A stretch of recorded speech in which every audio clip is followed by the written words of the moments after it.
relax, unwind, and step into the golden age of radio.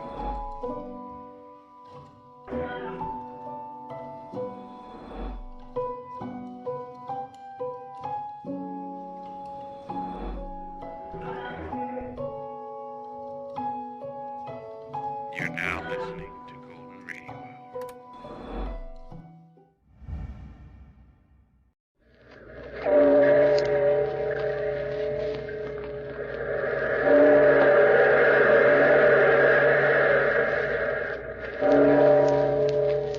Out of the past, phantoms of a world gone by, speak again the immortal tale.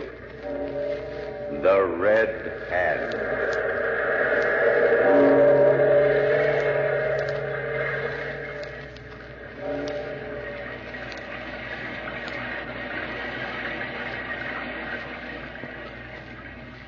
I am standing here in the rain, waiting for him to die.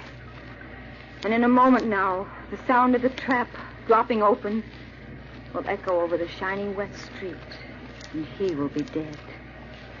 Then I can walk in this world I live in. Walk as freely as perhaps you do, without death in the wake of my footsteps. Listen, my life was not always bounded by four walls and a lonesome room. No, my life was full, rich and full, and I lived in a French province on the Upper Rhine. I was beautiful, they said. Golden hair, vigorous with life. They said I could have married any man in all the province. I was wealthy as well as beautiful. Oh, many years ago, it seems. I was visiting Madame Ruprecht in Strasbourg. At a party there one night, I met Monsieur de la Tourelle. A very great pleasure, mademoiselle. Oh, how do you do, monsieur? And thank you. Some champagne out on the terrace, mademoiselle? Thank you, monsieur. I think a breath of fresh air would be very nice. Well, this is better. I'm more at home under a full moon. Really? A different girl under the same old moon. Oh, please, mademoiselle. I only meant that this is more appropriate. Outdoors, moon, the smell of the night, the trees, and you, a beautiful woman to talk to. Oh, thank you, monsieur. Mademoiselle Monroe, permit me. We have just met, but I have never known a more beautiful woman, ever. Oh. Anyone I wanted more to kiss. Oh, you shouldn't kiss me like that, monsieur. Well, don't look so surprised. Do I? Exactly the same way as when I kissed your hand back there. Shall we go in? To safety? Oh, please, monsieur, Oh, here's Madame Ruprecht looking for us. Anne, Monsieur de la Tourelle. Well, I can't turn my back for a second. Where have you two been? We were just out. Just a breath of fresh air, you know. Oh. You have other acquaintances for me to meet, I'll gamble. How did you guess? Come along, monsieur. Au revoir, mademoiselle. We shall meet again. Oh, there you are, Anne Monroe. I have some wonderful news for you. Oh, and where's Monsieur de la Tourelle? He had to leave hurriedly. Send his good night through me. But listen, he's coming to see you tomorrow. Tomorrow? I arranged it all. But what if I don't care to see him? But, my dear, he's a catch if there ever was one. They say he's fabulously rich, has a chateau in the Vosges and everything. And you object to his wanting to visit you? Forgive me. I suppose it is all right. Of course it is. Now run along and get ready.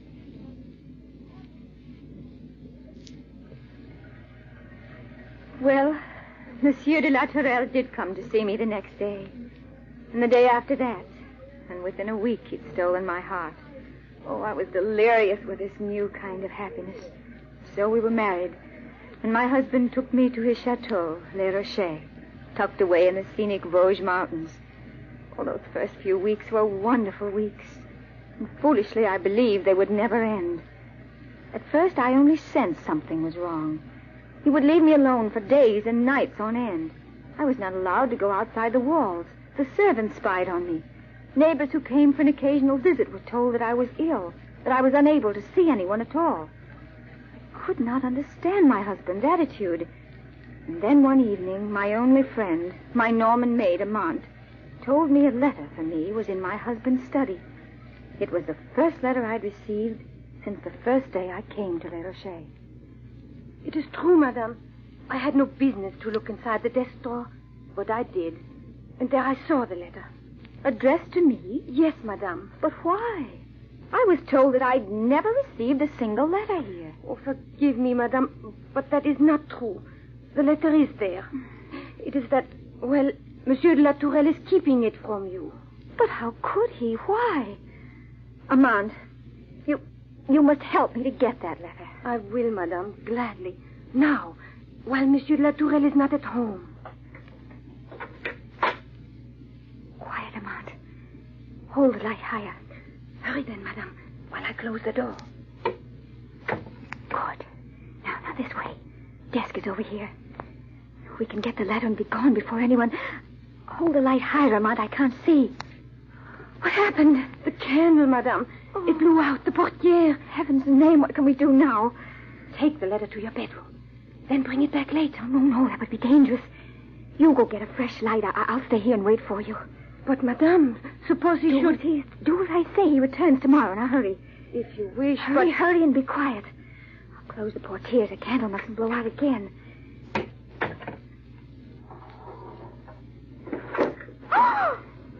What was that?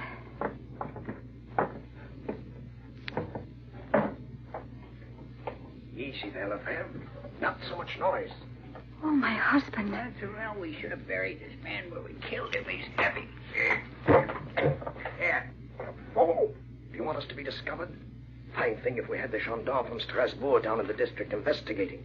I've told you again and again, we must have peace around Les Rochers if we want to carry on our little business without interference. Too bad Monsieur de Poissy came upon us while we were robbing that merchant from Cologne. Oh, he was such a good neighbor. I still think we should have robbed him and thrown him in the bushes. I'll make the decisions. It's a good thing Blanchard here has no tongue. I couldn't stand two of you gabbing all the time. Listen. Someone's coming. Oh, monsieur, I did not... Oh, come in, Armand. Now, what are you doing in my study? Monsieur, I thought you... Yes, that I was out. You know this cannot be tolerated. What did you want? Well, there was a letter for Madame among the mail. I thought to get it and take it to her. Oh, a letter, eh? Yes, monsieur. And she probably wants it very much. I thought so, monsieur. I thought I'd surprise. Well, you can't have it. I'll decide whether Madame will or won't have her letter. Yes, monsieur. Now get out of here. And if I ever catch you snooping in these rooms again, I'll cut out your heart. Go on now. Out. Yes, sir. Stupid woman. Not so stupid. Well, Sarah and me, we stood in front of the body, but I think she saw his face. Oh, nonsense. The fool was scared to death. Nevertheless, you shouldn't have let her go. She'll talk. We should have slit her throat. Oh, don't be an old woman, Lefebvre. She can tell nothing of tonight's business. Yes, and what's unusual about my early return from a trip? That can easily be explained. Maybe so. And these women around here will get you in trouble yet. Oh, nonsense. My wife knows nothing, suspects even less. If she knew I was leader of the Mer Rouge, stealing, robbing, murdering cutthroats, they call us. If she but knew, she would have a stroke, I think. What makes you so sure your wife knows nothing? She's too simple for that. Besides, if I thought for 1 minute that she knew anything, well, see this dagger? It would be in her heart, good Lefebvre. What was that? What? Oh, the portiere. The wind, Lefebvre, only the wind. Why, you're jumpy as a cat. I must have a look. I'm sure someone was at the window. No one's there. Now get about your business. See what's in Monsieur de Poissy's pockets. Poor fellow. If he had only not come by when we were roasting that merchant's foot. Oh. Hey, you, Blanchard. Help me stand him up. We can search better that. No, I don't trust your women. Remember your other wife, Victorine. Yes. I had to send her on a long journey. But this one is sly. What she knows, she keeps to herself, or tells the gendarmes, maybe? No, Lefebvre. She knows nothing. But before she learns the truth, she too will go on a journey. Oh, I see. And she is a wealthy woman, no? Do you think I would marry a woman who wasn't? Of course she's wealthy. When she's dead, it will be mine. Just as Victorine's was. And how will you murder her? I've yet to plan that, but it must be a clever way. Yeah, we shall see. Now, come along. There's food in the galley. But the body? Oh, it's safe enough here. Armand is too scared to return, and no one else knows I'm back. It's all right. Come on, fetch Blanchard. Come on, Blanchard, come on. Did you get a good look at the merchant's eyes when his feet were roasting?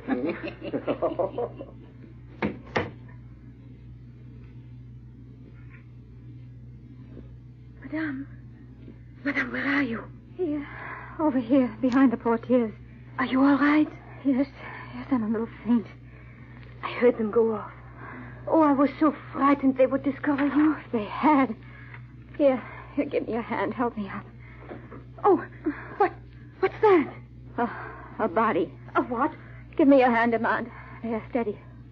Pull now. That's it.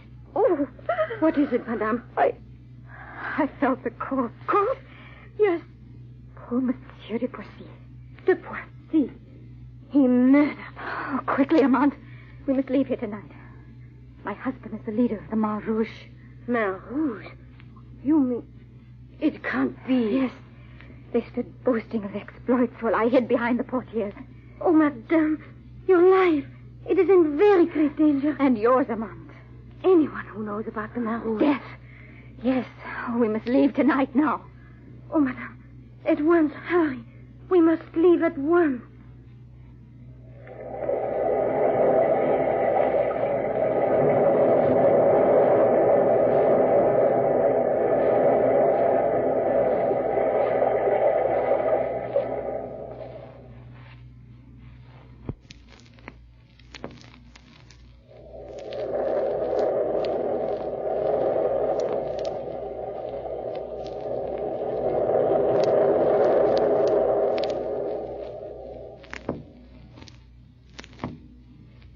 We made hasty preparations. Armand packed some food. She even found men's clothing for disguise. As we left the estate secretly, we could hear Monsieur de la Tourelle and his accomplice, Lefebvre, discussing an appropriate burial place for the body. Going by side roads, we struck out for Strasbourg, in the roles of a traveling tailor and his wife. Armand looked the part of the tailor very well, and I had told her to pretend she was dumb and couldn't speak. I dyed my hair and made myself up beyond recognition. Several days later, we were halfway to Strasbourg. It was late afternoon, and needing food and shelter for the night, we stopped at a country blacksmith's, offering to mend clothes in return for an overnight stay. With luck, we will be in Strasbourg in a few days. Once inside the city, Monsieur will never find us. Hush, not too loud. Here's the blacksmith's wife. All going well? Yes, it's close to sundown, though. We could use a light. All right, I'll get there. That's the third time you've asked. Always the same answer. She just won't burn it until she must. What's that? The man on horseback. He's stopping. Can you make out who he is? The gentleman is standing. The blacksmith and his wife are greeting him. Courage, madame. Oh, Armand, it's Monsieur de la Tourelle, outside there. Oh, heaven protect us. What can we do? Courage. Here he comes. You do the talking if necessary. You will recognize I am not the man. All right. Go on with the sewing unless he interrupts us. Shh. Here they come. Pray she doesn't fetch the light we asked for. I can get you a sandwich and some coffee, monsieur. Only a bite. Anything I can eat and drink in my hand while my horse is being shot. Oh, 1 minute, monsieur. Oh, tailors. You may be able to help me. Oh? I'm looking for my wife and her maid. A beautiful blonde woman and a robust Norman. They fled my house, taking with them money and jewels. Of this last, of course, I care little. But to lose my wife, that is a tragedy. Perhaps in your travels you've seen such a pair. Oh, no, monsieur. Not at all. You could not mistake them. Your coffee and sandwich, monsieur. Huh? Oh, yes, thank you. Thank you very much. Please tell your husband to make haste. I shall pay him double if he hurries. Pierre, hurry with the horse. Monsieur pays double for quick work. Then, monsieur, it is finished. You heard that, monsieur? It's finished. Good. I shall go then. How about the sandwiches, the coffee? Oh, yes. Here. 5 francs. Oh, that is too much, monsieur. And you ate No nothing. matter. I must hurry. We slept very little that night, and we were on our way early next morning. I'd been forced to sell a rather peculiar ring, given me by my husband, to a jeweler the day before. It was only a matter of time when my husband would stumble onto that clue. So, with all caution, we had to hurry. At first, we thought of giving up the idea of going to Strasbourg and of going on to my husband's home instead. But we knew Monsieur de la Tourelle would have spies all over that region by now. It would have been suicide to risk going home. We took a room in an inn several miles from the city. And on the same evening, a Madame Baroness de Roder, on her way to Paris, stayed at the inn. Amand remarked on how closely her features resembled mine, how her long blonde hair could have been mine. I thought nothing more of it at the time, and we retired. But in the middle of the night, voices in the courtyard awakened us. Amand, wake up. Yes. Is it time to go? Shh. Someone's coming up the stairs. It sounds like Monsieur de la Tourelle. He's outside. I shall scream if he comes in. No, Monsieur Latourelle, that is not the room. Down that way. Oh, the number is similar. Yeah, thank you. Good night now. We must get out of here. Now. No. If we went without paying, the innkeeper would remember us. He would throw suspicion on us and leave us stay. But he tried to come here. No, he didn't. It was a mistake. He was looking for another room. You'll see I'm right. I hope you're right. I hope.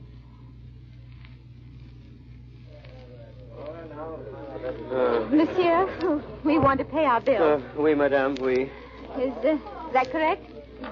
Oui, madame. What is the excitement over there? Oh, have you not heard, madame? No. That poor young lady, Madame the Baroness de Roder, was murdered in her bed. Oh. Yes, it happened during the night. When she did not rise at 10, her maid went up, and there she was, a knife in her heart, with a little note stuck to the handle. Oh, my poor place. This will ruin me. Well, what did the note say? It said, once more the Men Rouge have avenged themselves. The police, they know who did it. Without a doubt. It was the elegant gentleman I told them came here during the night. He was not seen this morning. I see. Then he will be brought to justice for this. Oh, on the contrary, madame. Nothing will be done. The prosecutor plans to let the matter drop. He does not care to risk the vengeance of the Men Rouge. They have sworn, to kill anyone who betrays them. Oh, one never knows who in a gathering are members of the secret band. Oh, it's a pity. The poor woman. It is not good for business either. Good day then, monsieur. Good day, madame, and thank you. Madame, you know why she died? Yes, Amant, I know. She was mistaken for me. Now I wonder when he will learn his mistake. If Amand had not been with me to share the terror, I could never have found my way to Strasbourg. There we'd rented a small, ill-lighted room, and for a day or two we felt secure in it, out of their murderous reach.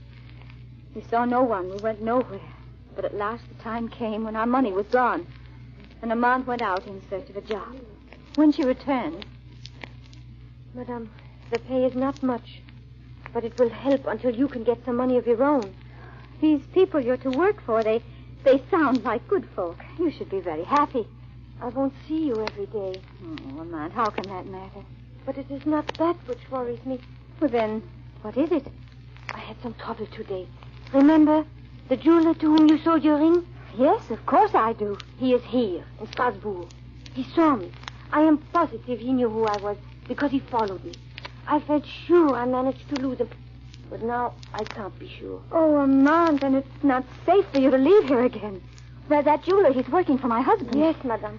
But I'm sure that nothing will happen to me. Your life is in danger, Amand. But you said yourself we need the money my job will bring. I must go, madame. I promise. No. I must go. Amand, come back. That evening, a knock sounded on my door. I was filled with terror. I didn't answer it.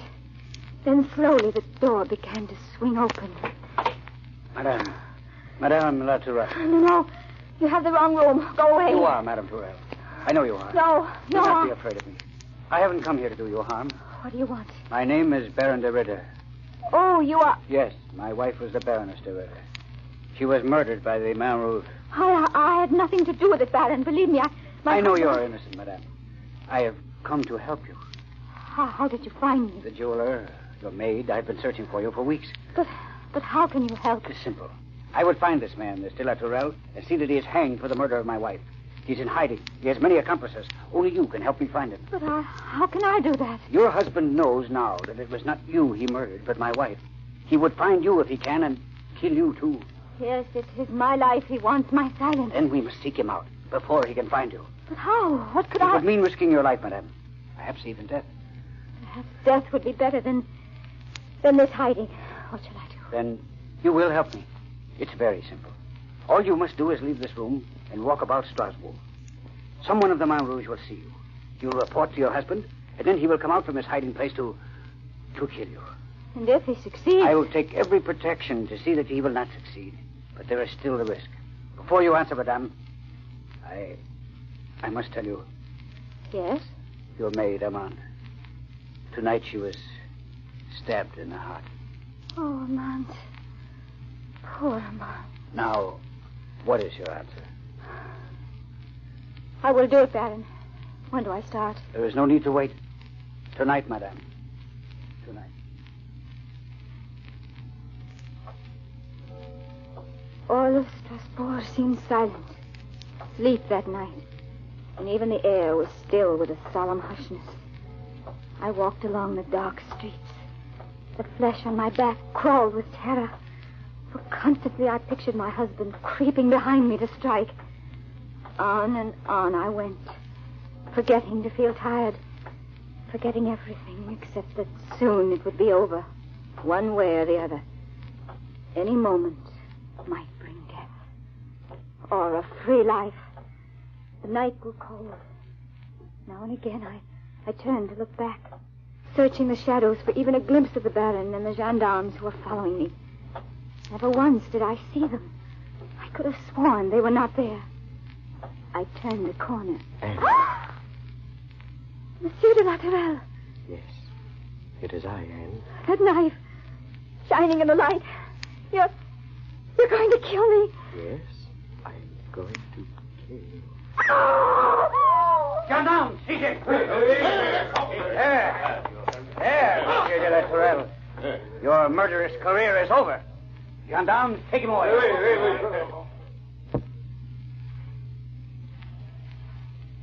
So they took him away, and on his face was a hideous sneer of hatred for me, his wife. Here on this empty street, down this cold gray wall of stone, the rain from the heavens falls, free rain, and in a moment he will be dead. In a moment I will be... Now it is done. I'm free at last.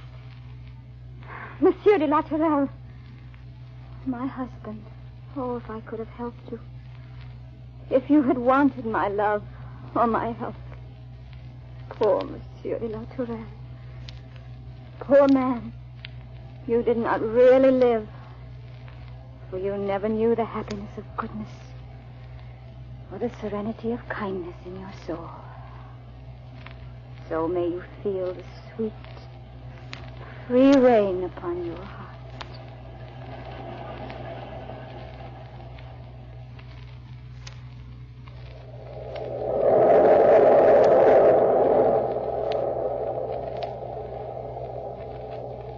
From the time-worn pages of the past, we have brought you the immortal story, The Red Hand. Bellkeeper, Toll the bell.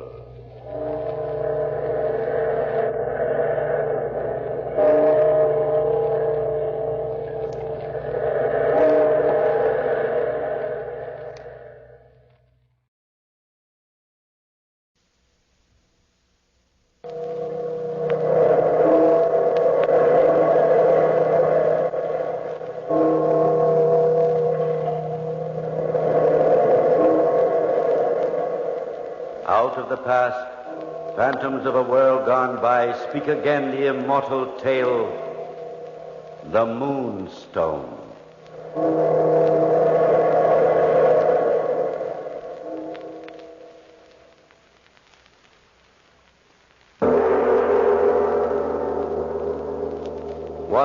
Years ago, in the holy city of Somnath in Mother India, there stood a temple of gold. And in this temple, sitting in somber judgment on his cringing worshippers, was he whom they called the Moon God. And deeply embedded in his golden forehead, there stood a great yellow diamond, fabulous beyond all price. And from it came the evil light of the moon, waxing bright when the moon was full, and waning pale when the moon grew dim. This was the holy treasure of ageless India. This they called the Moonstone. And it came to pass that the great god Vishnu, the preserver, came upon the wings of a monsoon wind and appeared to the three high priests of the temple and said to them, I, Vishnu, have breathed the breath of divinity into the Moonstone. Ye three shall watch it, and after you 3 other Brahmin priests, and after you 3 others, till the end of time.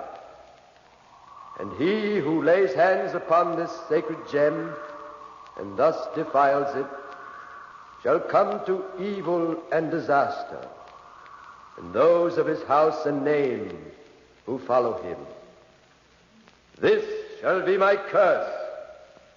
I, Vishnu, have spoken.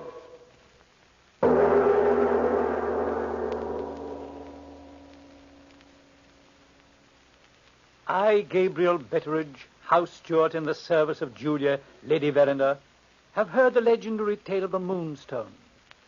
Once I thought it fanciful nonsense, a tale spun of opium mists and hashish dreams from Bombay to Singapore. Yet today I have reason to believe, good reason to believe.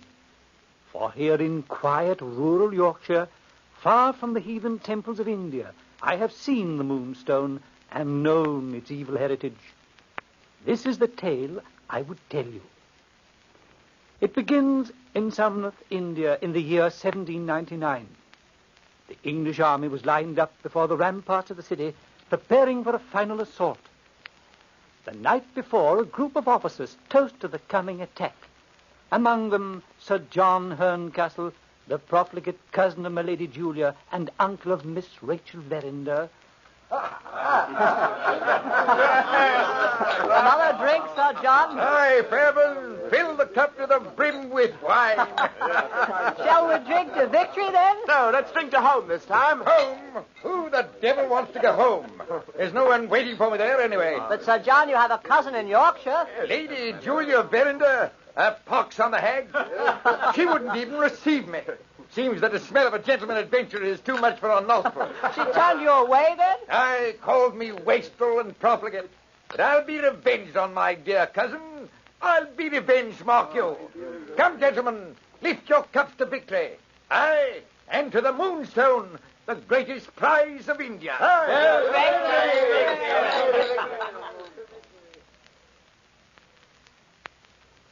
All this was related to me by a cousin of this infamous adventurer. Through the flame and desolation, Sir John Herncastle, bloody sword in hand, raced for the temple, rushed into the inner chamber. There stood the moon god, with the glittering gem in its forehead, beckoning him on. The Moonstone, it's mine. Mine at last. And if the filthy curse goes with it, then I'll take that too.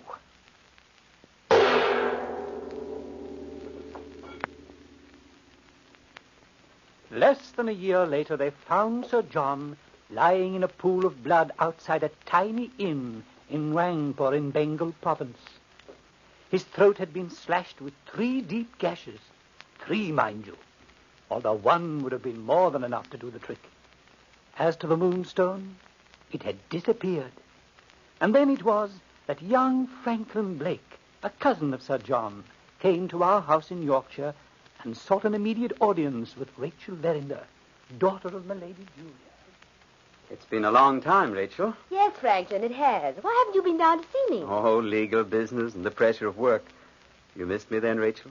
You want a confession? Well, as a barrister, I should like nothing better. Very well, then. I throw myself upon the mercy of the court and confess. I did miss you, Franklin. Truly. You're very lovely, Rachel. And you're very kind. Am I? I wonder. Of course you'll stay the weekend. It's my birthday today, you know. Mother's giving me a party tonight, and the house is full of interesting people right now. Godfrey Ablewhite, the man about town and the talk of London. He's incredibly handsome, you know. And then there's Mr. Murthwaite, the famous Indian traveler. Rachel, my dear, I have a confession to make. I came up to Yorkshire here to see you, because I wanted to. But I also came up on a matter of business. Your business. Franklin, what on earth are you talking about? You've heard of Sir John Herncastle, haven't you? Why, yes, he's Mother's cousin. They hated each other. Yes, I know. That's what makes this whole matter so strange. You see, Rachel, Sir John left you a legacy. A legacy? Yes, he appointed me executor in this matter, sent the legacy with instructions to hold it in a vault, and give it to you on your next birthday. As a matter of fact, I have it here in my pocket right now. Well, what is it, Franklin? Oh, I just can't wait to see. Well, it's in this box. Open it and see for yourself. What? Oh, but it's beautiful. Exquisite. Takes your breath away, doesn't it? A yellow diamond as big as a pigeon's egg. And that strange light coming from it. Yes, like the light of the moon. Yes. Yes, that's it. Why, it must be worth a fortune. Yes, I'd say about £20,000. Look, Franklin, I don't understand. Why would Sir John give me this precious gift? Well, I should think I'd be the last person. I think I know. Well, then tell me. Rachel, they call this diamond the Moonstone. It has an unsavory history. This is Sir John's macabre way of revenging himself. Because when he gave you this Moonstone, he gave you the evil curse that goes with it. Rachel Verinder was not the kind of woman to fear any vague Oriental legend. The Moonstone fascinated her, made her almost drunk with delight. At her birthday party that night, she wore it at the neck of her gown. A toast to the Queen, gentlemen. Let us drink the health of Mistress Verinder. Ah, but what a vision. She wears a jewel at her throat, but beautiful as it is, its beauty is hard. It flashes without warmth against the greater jewel, she who wears it. A very pretty speech, Godfrey. No wonder you have all the ladies of London at your feet. Oh, that was yesterday when I came to Yorkshire. That was a different Godfrey Ablewhite you knew. Tonight, dear Rachel, I grovel in the dust at your feet. Godfrey, you'll have me jealous of my own daughter. Oh, if I were 20 years younger. You pine without reason, Julia. The daughter has inherited the beauty of the mother. What do you say, Murthwaite? Is there such beauty in any part of India? No, not anywhere else in the Orient. What say you, Franklin? You've been strangely silent. I've been thinking of the Moonstone. What did you say, man? The Moonstone that Miss Verinder wears at her neck. Why, Mr. Murthwaite, what's wrong? Are you ill? No, milady. It's just had a bit of a shock. Mr. Blake, do you mean to say that's the original Moonstone from India? Yes, I do. It was left in legacy by Sir John Herncastle. Then I suggest that Miss Verinder dispose of it at once. Certainly not. If you're referring to that silly legend about the curse. Brave girl, Rachel. Of course, the whole thing's utter nonsense. This is Yorkshire, not India. Rachel. Yes, Franklin. Why don't you let me hold the Moonstone and trust for you? Let me put it in a safe vault. Oh, fiddlestick. You're all acting like a pack of frightened old women. Of course I shall keep it right here with me. I must say I misjudged Sir John terribly. I made no bones of my dislike for him, yet he responded with this magnificent gift. He had an evil purpose, milady. Oh, stuff and nonsense, Blake. You're too intelligent a chap to go for this Oriental mumbo-jumbo. I wouldn't take it so lightly, Mr. Ablewhite. Rachel, I beg of you, let me be the custodian of that gem. Aren't you being rather persistent, Blake? Now, look here, Ablewhite. I think you to stay out of something that doesn't concern. Gentlemen, please. Mother's right. I'll have no quarreling at my birthday party. What's that? Strange. It is a very familiar sound, but it's almost unbelievable here in Yorkshire. Well, I must say I've never heard anything like it. Sounds like some sort of gibberish, like drums beating. I'll just have a look through the window. Why, but it's incredible. What's incredible, Murthwaite? Well, this is England, I know, yet out on that road there are 3 Indian jugglers. And they're stopping here at this house. 3 Indian jugglers here? Yes, they're using their drum gourds to advertise their performance. Let's have them in for a performance, eh, Rachel? Be a capital idea. Of course, Godfrey, I'd love to. What do you say, Mother? Oh, why not? Frankly, I've never seen an Indian, let alone Indian jugglers. Strange that they should be in Yorkshire, of all places, though. I wonder if it's so strange. I stood by the sideboard and watched the strange performance. It held me spellbound, as it did the people round the table. Was it my imagination, or did they actually fix their brilliant eyes during the whole performance on the yellow stone at Miss Verender's throat? The minute the 3 performers left the premises, Mr. Murthwaite asked the ladies if he might speak privately to all the gentlemen on an urgent matter. They assented, and we gathered in the library. Now then, Murthwaite, what's this urgent matter you spoke of? I'll warrant you've alarmed the ladies. I'll come to it, Ablewhite, soon enough. It's about those 3 Indian jugglers. Yes, what about them? Just this, Blake. I've seen enough Oriental juggling to know that those fellows are amateurs. What you saw tonight was a very bad and clumsy imitation of the real thing. You mean that these dark Johnnies are imposters? Exactly, Ablewhite. Unless after long experience I'm sadly mistaken, those 3 Hindus are high-caste Brahmins. Then they must be out to the Moonstone. No doubt about it in my mind. Mr. Blake, you carried that gem from London here, did you not? Yes, I did. Then I must congratulate you. You're very lucky to be alive. Oh, come now. Isn't this a bit thick? Not at all, Ablewhite. You can take my word for it. Blake here has had a narrow escape. These men are devils. They have the patience of cats and the ferocity of tigers. It's hard to think that even these beggars would take a human life. Mr. Ablewhite, do you smoke? Huh? I say, do you smoke? Oh, yes, of course. A pipe. What the devil's that got to do with it? Do you value the ashes left in your pipe after you've emptied it? No. In the country those men came from, they care just as much about killing a man as you care about emptying the ashes out of your pipe. The theft of the Moonstone represents a sacrifice of caste, a serious thing in India. The sacrifice of life is nothing at all. Good Lord. We'd better warn Rachel, Miss Verinder, at once. Those devils know who has the Moonstone now. I bolted all the doors and securely locked the windows. Then I retired. The next morning I awoke and had just finished dressing when I heard a commotion on the 2nd floor. I raced upstairs, and on the landing, Mr. Blake, Mr. Murthwaite... What happened? Aunt Julia, what happened? The diamond. What? It's gone, Franklin. It's been stolen. Are you sure, my lady? Yes, I saw Rachel put it in this cabinet drawer last night. Now it's empty. You can see for yourself. Julia, where's Rachel? Is she all right? Rachel? Please go away, all of you. The Moonstone's been stolen, and there's nothing any of us can do. Rachel, for heaven's sakes, what's happened? Are you all right? Did you see anything or hear anything? Go away, all of you. Do you hear? Go away. I don't want to talk about it. I never want to hear of that diamond again.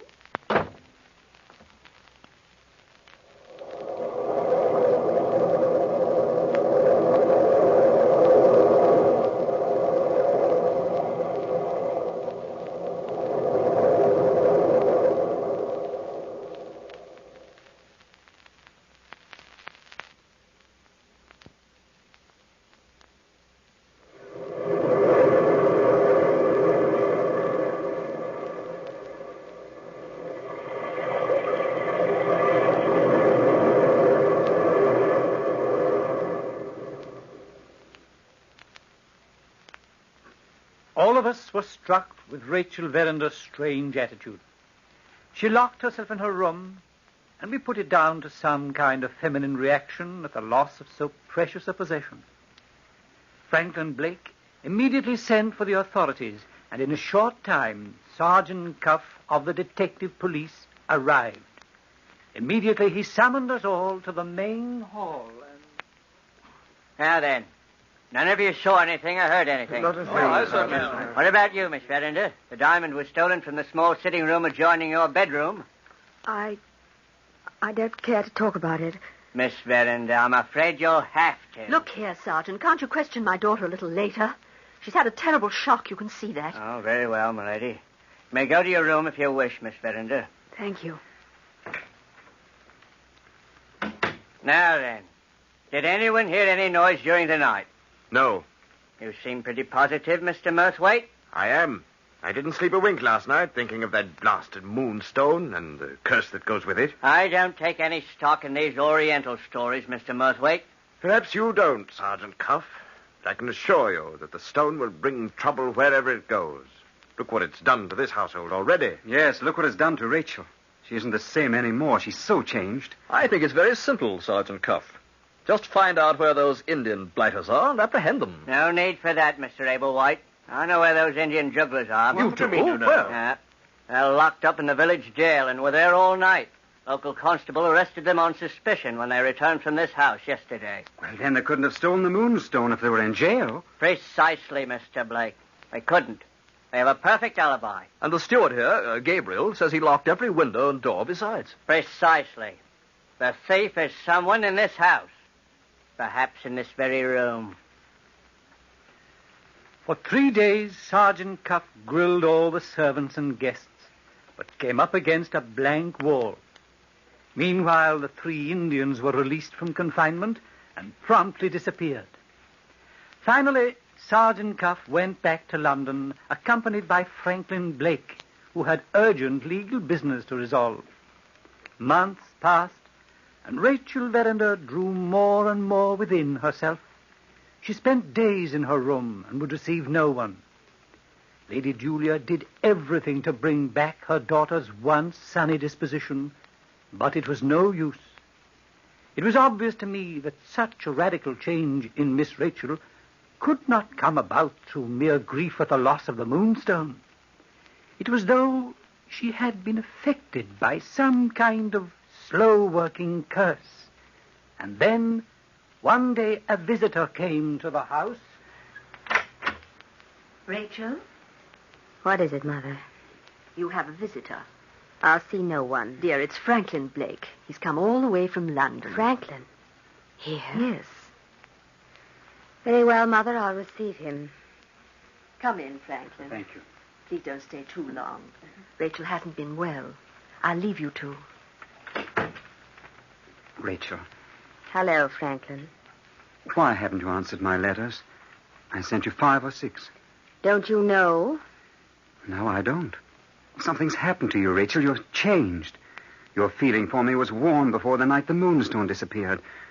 Now you've grown cold and distant, even hostile. I have no feeling for thieves, but contempt. What do you mean? I saw you steal the Moonstone. What? Yes. I heard a noise in my sitting room that night.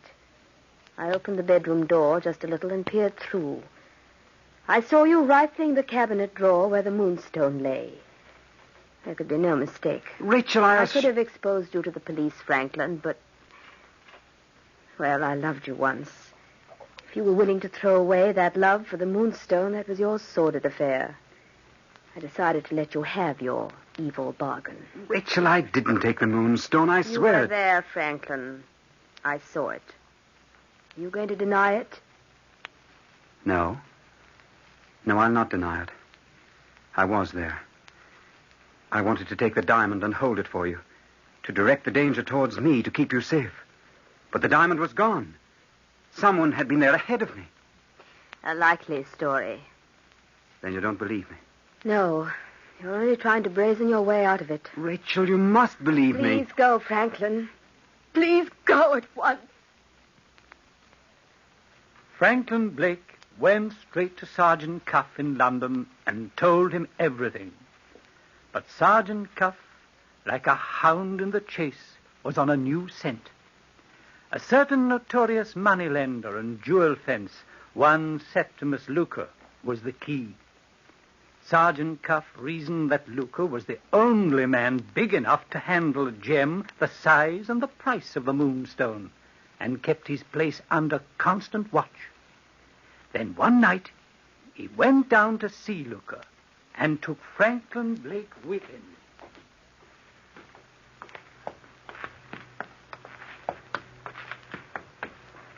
Well, it's certainly not a very nice section of London, Sergeant, especially at night. These narrow alleyways have sheltered many a cutthroat. There's Luker's establishment across the street. Oh, yes. The shade's drawn, but there's a little light filtering in at the bottom of the blinds. Oh, our friend Septimus Luker's in, all right. He transacts his important business at night. By that I mean his thievery. Sergeant, what interest would Luker have in the Moonstone? Oh, merely to hold it in a vault in safekeeping until the thief who took it thought the detective police had lost interest. Oh, I see. As a sort of pledge, Yes, you see, Blake, the thief would pay Septimus Luker a large commission for holding the gem in a scroll. Mm-hmm. Then at his leisure, he could transport the Moonstone to Amsterdam. There have it cut up into smaller diamonds. Oh, yes. Come on, Blake, let's cross the street and go in. A few questions I'd like to ask. Oh, wait. Someone's coming. Yes. A man on horseback. Sergeant, why, it's Godfrey Ablewhite. He's stopping in front of Luker's place. Blake, get back in this doorway, quick.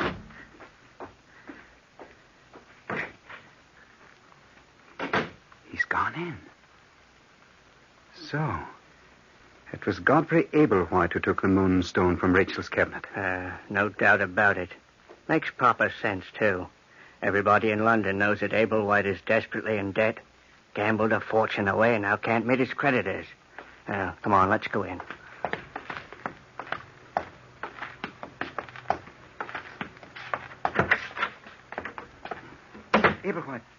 Ablewhite, look. Look there. On the floor. Septimus Luker. Dead. Yes. With 3 slashes in his throat. The curse of Vishnu. There is little more to this tale. The back window to Luker's establishment was wide open, and an empty jewel box lay on the counter. This is the story of the Moonstone. Call the legend fancy if you like. I call it a fact.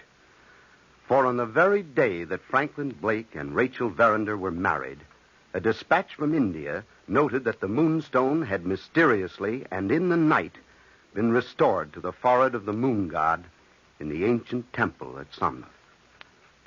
And as far as I know, it rests there to this day.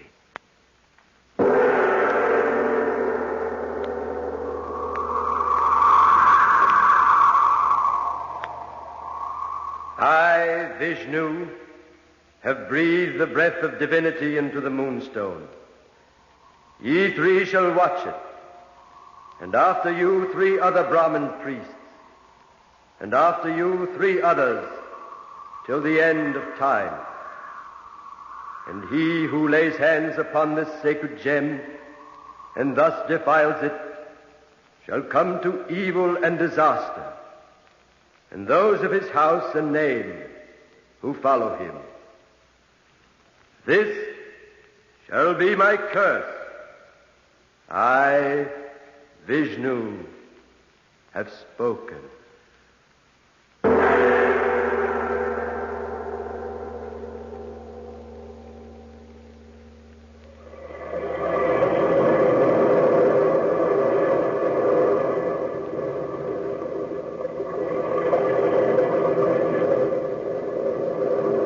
From the time-worn pages of the past, we have brought you the story, The Moonstone. Bellkeeper, toll the bell.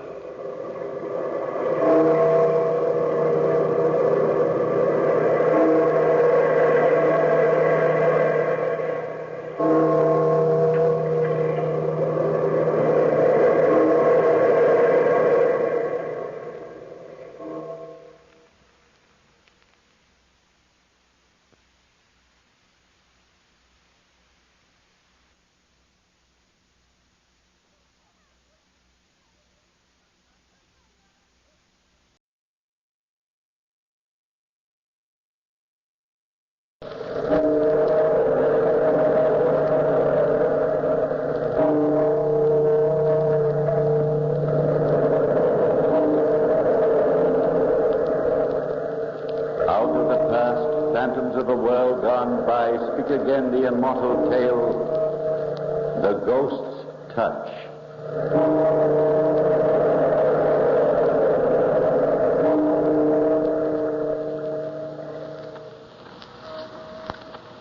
Is it true that when you are very close to death, the dead are really able to reach out to protect you? I don't know, but Ralph Zant and I had been married only a few months when he died. We had been so completely and deeply in love that the memory of the happiness we had found is a thing which will always dominate my life. Well, John Stevens, one of Ralph's best friends, had invited me to spend some time with him on the coast where he had a large house. It was in the town where I had first met Ralph. Mrs. Stewart, my housekeeper and companion, went with me, and Paul Weston, another of Ralph's closest friends, was also there. But he lived in his own house nearby. I had been enjoying my stay there immensely. John had not been with us much, but Mrs. Stewart and I enjoyed the park and the beach. John had been particularly careful about my food, a fact which greatly pleased me. One morning, Mrs. Stewart and I had just returned from the beach. We were standing in the great front hall of the house when she brought up something I know had been on both our minds ever since we'd arrived. My, it's quiet in this big old house. Hasn't it been quiet, Mrs. Stewart? You know, I can remember when this was one of the liveliest houses in St. Anne's. And John was one of the jolliest men alive. Sort of gives me the willies, Mrs. Zant. Something kind of brooding here. No one ever around this part of the house. The servants are all way off in the back there. Does that seem strange to you? You know, I thought that maybe I was just disappointed, comparing it with the way I remembered it when Ralph and I were here together. Oh, no, ma'am. There's something funny here. You mark my words. I didn't want to say nothing, hoping not to worry you.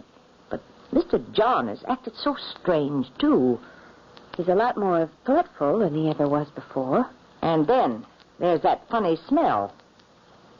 Yes, I've smelled that, too. But I thought it was just my imagination. And the strange way Mr. John looks at you after breakfast, when he gets up so solemn-like and goes up into that room at the head of the stairs. He never comes out again till dinner. So what's in that room anyway, Mrs. Zant? Well, I don't know. It's a study of some sort, I guess, where John's doing some work. You know, yesterday I got hunting for that smell, and I traced it right to that door. I sniffed all around there and tried to decide what it was. I heard something in there, too. What? Mr. John was in there. I could hear him muttering to himself. No words, mind you, just muttering. And every once in a while, it sounded as though he was stirring something in the glass. Finally, guess what he said? Oh, Mrs. Stewart, I think you've been imagining things. We're letting ourselves get nervous over something that's probably nothing at all. Well, he said, at last. Now I'm certain this'll work. Just then he came toward the door, so I ran back to my room and shut the door. Well, I don't think he'd mind if we went and paid him a visit. Then we can see what he's doing. I wonder if he's up there now. Oh, my goodness, that startled me. Just the front door. Why, it's Mr. Paul. I can see him through the glass in the door. I'll just let him in. It takes these servants here so long to get from way back where they are. Oh, hello, Mrs. Stewart. Is Mrs. Zant here? Hello, Paul. Come on in. Oh, why, Dorothy. What are you standing there like that for? You look worried, and as though you're just about to do something about it. Well, Paul, as a matter of fact, we were just going up to pay John a visit in his study. There at the head of the stairs. Study? Why, Dorothy, didn't he tell you what that is? No. That's a laboratory, and he's forbidden everyone to come in there, practically on pain of death. Well, he hasn't forbidden me, and I'm going to find out what goes on in there. I think that was a little mean of him. Oh, Mrs. Zant, do you think you'd better? Certainly I do. And I'm going up now. Well, I might as well get hung for a sheep as a lamb. I'll come along, too. Come on, Mrs. Stewart. Well, you aren't frightened, are you, Mrs. Stewart? There's no telling what we may find. Well, it can't be too awful. John's no demon, anyway. No answer? Maybe he's gone out. I'm going to look and see. Be careful, Mrs. Zant. Get out. I told you. Oh, Dorothy. Come in. I didn't realize it was you. Well, we're all here, John. We came up to pay you a little visit. Fine. Come on in, but shut the door. Hello, Paul. When did you arrive? Just came in. Dorothy said she wanted to come up here. I told her we'd all been forbidden, but she insisted, so my curiosity got the better of me, too. Well, that's fine. I'm really glad you did. This is a good day for me. This is really magnificent. Yes, Dorothy. What do you think of my private domain? Well, it's big enough, I'll say that for it. It's a little frightening. Yeah, don't smell so good to me either. Mrs. Stewart doesn't understand experiments the way we do, does she, Dorothy? No, I don't, Mr. John. And after seeing Mrs. Zant fooling with them dangerous chemicals, I don't know as I want to either. What's that, Dorothy? You? Why, yes, Paul. I've been doing some experiments. Just for fun, mostly, but it does take up my time since I'm alone so much. That's why I think it was so unfair of John not to tell me he had such a wonderful laboratory here. Well, Dorothy, I've been saving that for later, until this experiment is well underway. I've been hoping we might work together very soon. John, what are those tables over there? They look like... They're dissecting tables? Yes, that's what they are. Well, of course, if you're going in for anatomy on the side, I'm afraid you'll leave me way behind. Why, no, my dear, quite the contrary. I had hoped you'd follow right along. I'm sure you will with this new experiment. Well, you've got to tell us now what this experiment is. You've certainly got our curiosity aroused. Now, I'll tell you, of course. I have finally developed a new formula. This is the chemical part, which will eventually make a subject absolutely impervious to pain. That is, I will be able to operate without the use of anesthetics. Perform any sort of operation I wish. How does it work? I feed small doses of a certain formula, a very dangerous one, by the way, to the patient in his food. Dangerous because while he's taking them, the patient occasionally falls into semi-conscious states in which he is very close to death. Then, when a certain stage is reached, there is one more dose which the patient must drink straight, without any other food. Then the subject becomes unconscious of any pain whatever. But what's the purpose of that? Surely the development of anesthetics. But this, you see, leaves the scientists free to operate on conscious living animals without the stopping of some functions brought on by anesthetics. And this never wears off. Have you ever tried it? Several times, my dear, and with success. I am just waiting now to try my greatest experiment of the lot. To use my formula on the most complicated of living organisms, the human. But, John, you're not going to go on with this, are you? Well, certainly. Why should I stop now? Especially when I'm so near the final experiment. Do you mind, John, if Mrs. Stewart and I go down to the beach? I'm afraid the air in here has made me a little dizzy. That's a good idea, Dorothy. We'll come right along to walk with you. By all means, go ahead. Do get plenty of fresh air, my dear. I hope you'll see more of the laboratory later. Much more. I wondered then what it was in John's look that startled me. Or was it something in his voice? A chill of apprehension made me turn and hurry ahead of Mrs. Stewart out into the cool seashore air. I was sure that John was telling me something, saying something to me alone. And I was afraid even then to let myself believe what I thought it was. Mrs. Stewart and I walked through the little park that lay between the house and the beach. It was a place of many wonderful memories to me, the place where Ralph had first kissed me. We passed the tree where Ralph and I had stood that day, and Mrs. Stewart, bless her, knew what I felt as we came to the spot. She looked at me. These memories aren't going to spoil your visit now, are they, Mrs. Zant? You know, there's a lot of things a person has to live with all her life. Oh, no, Mrs. Stewart. My memories of him wouldn't spoil anything. They're too beautiful. Well, I just thought from the way you were looking over at that tree, the one... You know, I'm going over and touch that tree. Just for luck. I feel as though I need some luck right now. Mrs. Zant. Mrs. Zant. Mrs. Zant, what's wrong? What are you looking like that for? As though you'd seen a ghost. Oh, Mrs. Stewart, Where are you? Mrs. Zant, can't you see me here? Well, you're looking at me as though you've gone blind. Mrs. Zant. Mrs. Zant. Mrs. Zant. No, I'm not blind. I can see everything. The tree, the grass, the whole park. But you've gone. I can't hear you anymore. I can't see you. Mrs. Stewart! Mrs. Stewart! You remembered, didn't you, Dorothy? You're not afraid. Oh, Ralph. You're here. But I can't see you. It seems as though I can feel your hand on mine. But I can't see you. I'm right here beside you, darling. Always beside you. You've been gone so long, Ralph. I'm always beside you. But I haven't seen you. I haven't been with you before. Dorothy. Dorothy, darling. It can't be for long this time either. They're coming soon. They're on their way now. Who, my dearest? All of them. Don't forget the others. They'll be here. Don't forget the others. Why can't I see you, Ralph, when I want to so much? I can still feel you. It seems as though you have your arm around me. Oh, Ralph. Oh, Ralph. I'm here, though. Right here with you, my darling. Why didn't you let me know before that we were so near to each other? Because you had to come a long way to me first. And now it's time for you to know it certainly. You already know why. Are you here to protect me? You are. You are, I know it. But from what, Ralph? From what? Dorothy! Dorothy! Mrs. Dad! Oh, thank heavens, Mrs. Dad! You are, aren't you, Ralph? You will protect me. I'll come back to see you here, Ralph. I'll come back. Ralph! Where are you? Why don't you answer? Oh, Ralph, where are you? Dorothy, it's all right. Dorothy, can't you hear me? Can't you see me? Oh, Paul. Paul, it's you. Yes, Dorothy.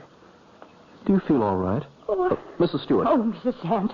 I ran and found Mr. Paul as fast as I could. You stood there looking straight at me and you wouldn't answer me. You didn't even see me when I put my hand up in front of your face. Oh, you gave me an awful fright. Mrs. Stewart came running for us. She said you seemed to have gone into a trance. I came as soon as I could. She's all right now, isn't she? Yes, now she is. But it certainly is strange. Not strange at all. In fact, rather to be expected. Why, Mr. John, Mrs. Zant hasn't ever had anything like that before. You didn't even see how she was. Mr. Paul here can tell you. Why expected, John? Oh, perhaps the air in the laboratory upset her. Perhaps something she ate. Who knows?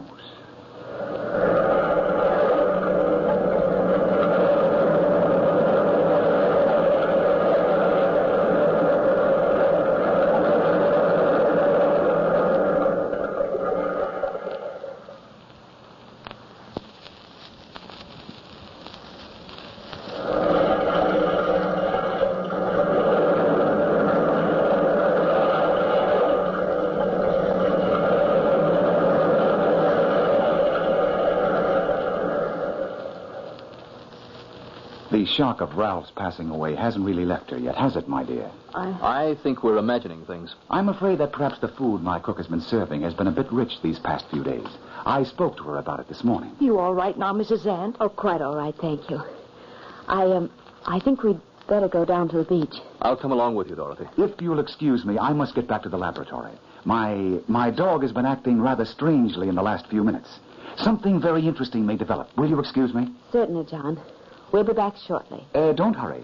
Dinner won't be ready for a while, and that's all you need to be back for. I'll see you later. Dorothy, I don't like this at all. Are you afraid of something, Paul? Mr. Paul needs this funny spell you just had, and I agree with him. It was very strange, but it was very wonderful. Tell me, Dorothy, you know something about chemistry.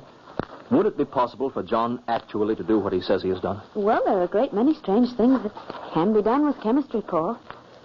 And I believe, yes, that a mind bent on such an insane purpose could probably develop such a combination. But wouldn't it be very dangerous?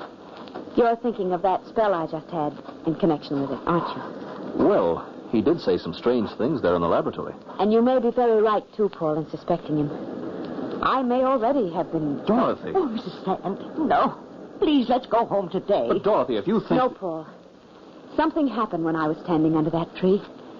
I talked to Ralph. But, Dorothy... And I promised to go back to talk to him again tomorrow. You see, I have to stay here now. because I must talk to him again. It isn't possible. I may be in great danger, Paul.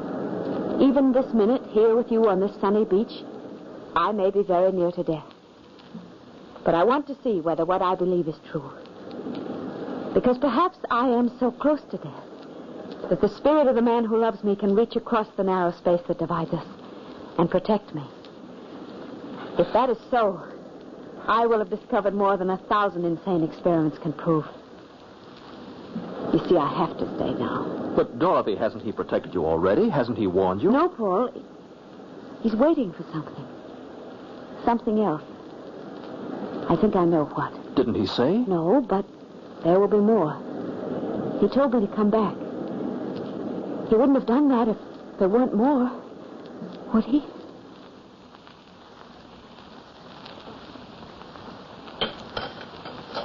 Shall I have the main dish brought in? Are you both ready? I think you'll find the dinner very good tonight. Since I spoke to the cook this morning, she... Oh, here it is now. Are you sure you feel well enough to eat, Dorothy? Yes, thank you, Paul. I feel very well now. The afternoon must... Oh, Rogers, I believe you've mixed the plates. That one is for Mrs. Zant. That's all right, John. I don't believe I'll have much dinner anyway. I'm not very hungry. Give Dorothy mine. But I insist. Dorothy's is really quite special. Listen. Oh, listen. Is something wrong, my dear? Oh, No, it was nothing. But, John, does it really matter that much? Perhaps John has had something special prepared for me, Paul. That's very nice of him, and it will be quite all right. Thank you, Dorothy. We scientists seem to understand each other, don't we? Dorothy. It's all right, Paul. This dinner and going to bed early tonight will fix Dorothy up splendidly, Paul. Wait and see.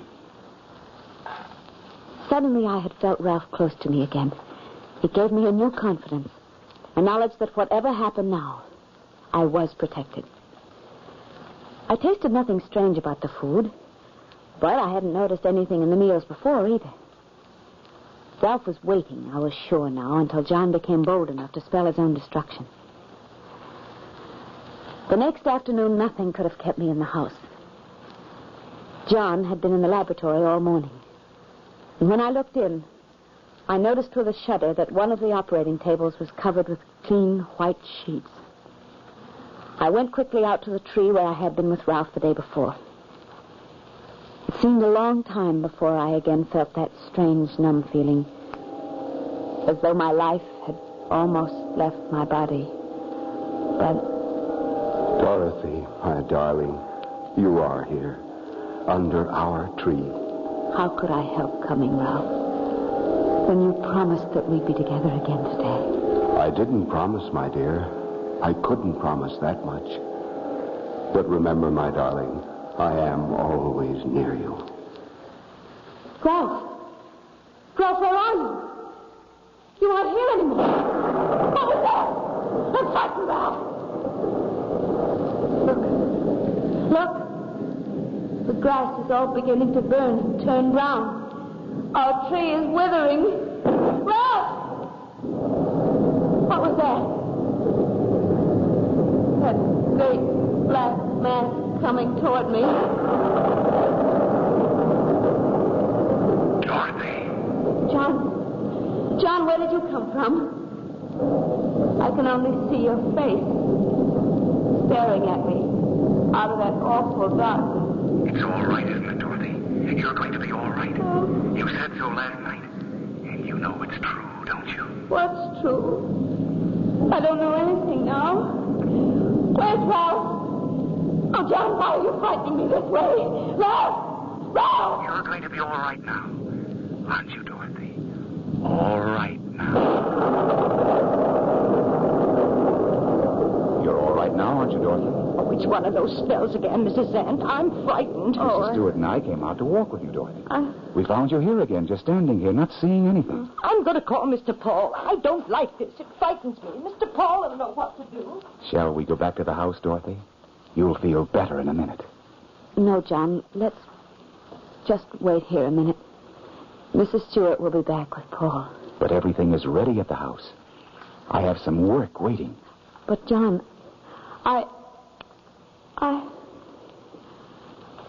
that darkness all around you.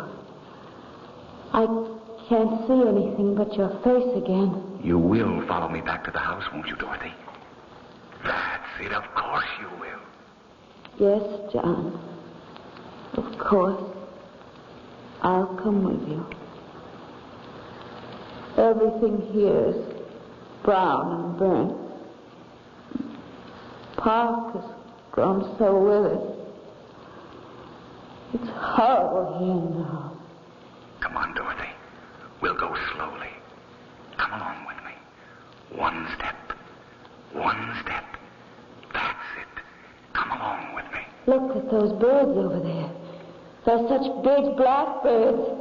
And they're falling, dropping right into the sea. What's the matter with them, John? Why don't they come up again? Don't be afraid of them, Dorothy. Just come with me.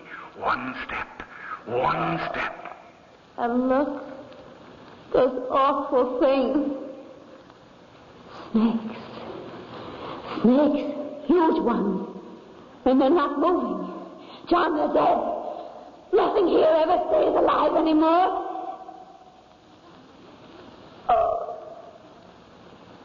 Oh, it's hard.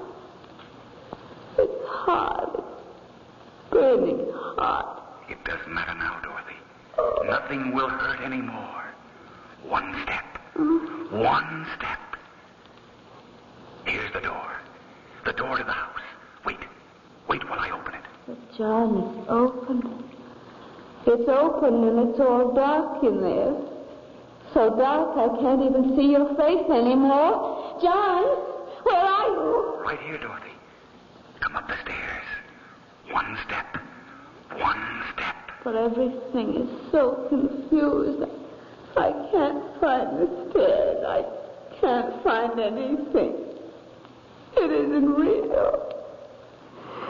Everything is mixed up. I've lost something. I've lost something I can't remember. We're almost there, Dorothy. One step. One step. I can't remember. It was... Ralph! Ralph! Ralph, where are you? I'm afraid. I'm alone here in the darkness. There's no one here. Even John has gone away now, and there isn't any light. Ralph! Oh, Ralph.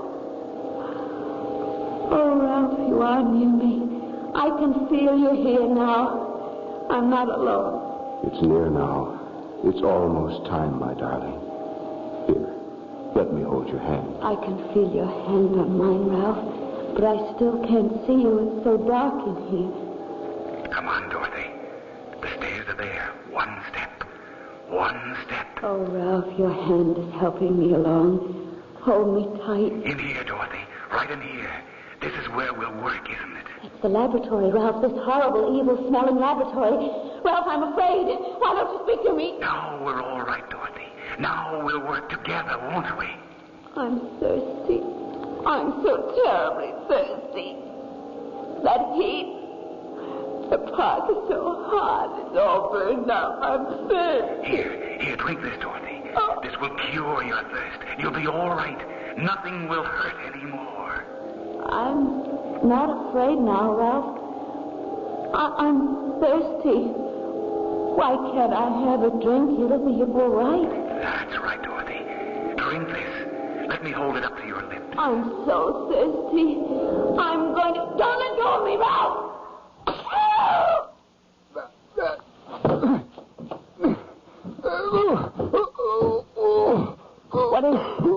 What is it, Mrs. Head, look there.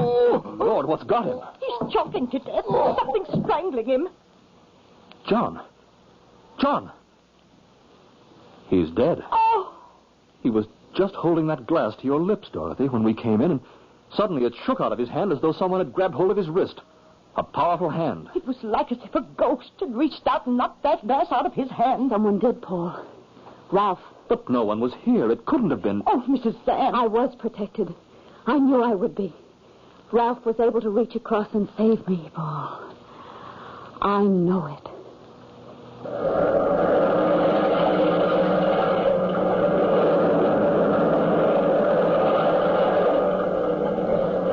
From the time-worn pages of the past, we have brought you The Ghost's Touch. Bellkeeper, toll the bell.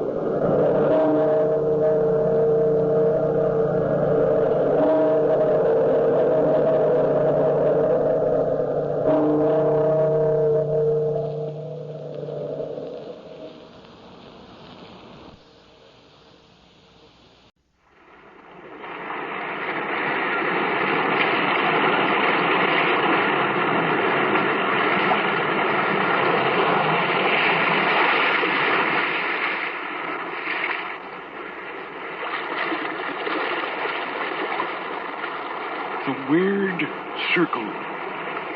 In this cave by the restless sea, we are met to call from out of the past stories, strange and weird. Bellkeeper, toll the bell, so that all may know we are gathered again in the weird circle.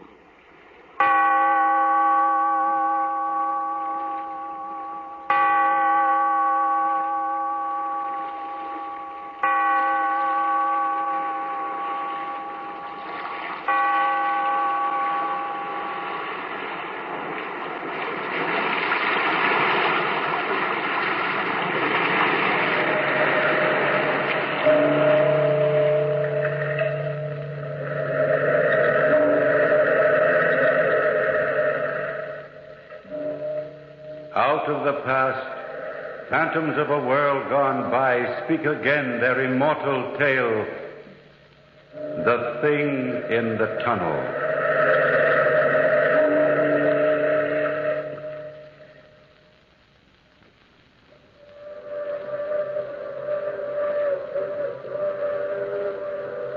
Listen. That's the long, moaning whistle of the through express, wailing through the lonesome night, crying like a lost and anguished soul in the mountains. Listen to it. I've heard that mournful crying for 10 years, and each time it reminds me of McGregor. Yeah, it reminds me of McGregor. My name's Kelsey, Howard Kelsey. I live out here solitary and alone because I like it. I hear nothing but the wind, and the passenger and freight trains roaring through the canyons and the arroyos of the Clearwater Range, and, of course, myself. I'm a lonely man, sure. I got too many memories. Ah, there she comes. She's through the tunnel now. The Statesman Express, 12-car Pullman roaring like a blast of thunder for home. Ah, McGregor. McGregor, are you flagging her through once more? I met McGregor by accident.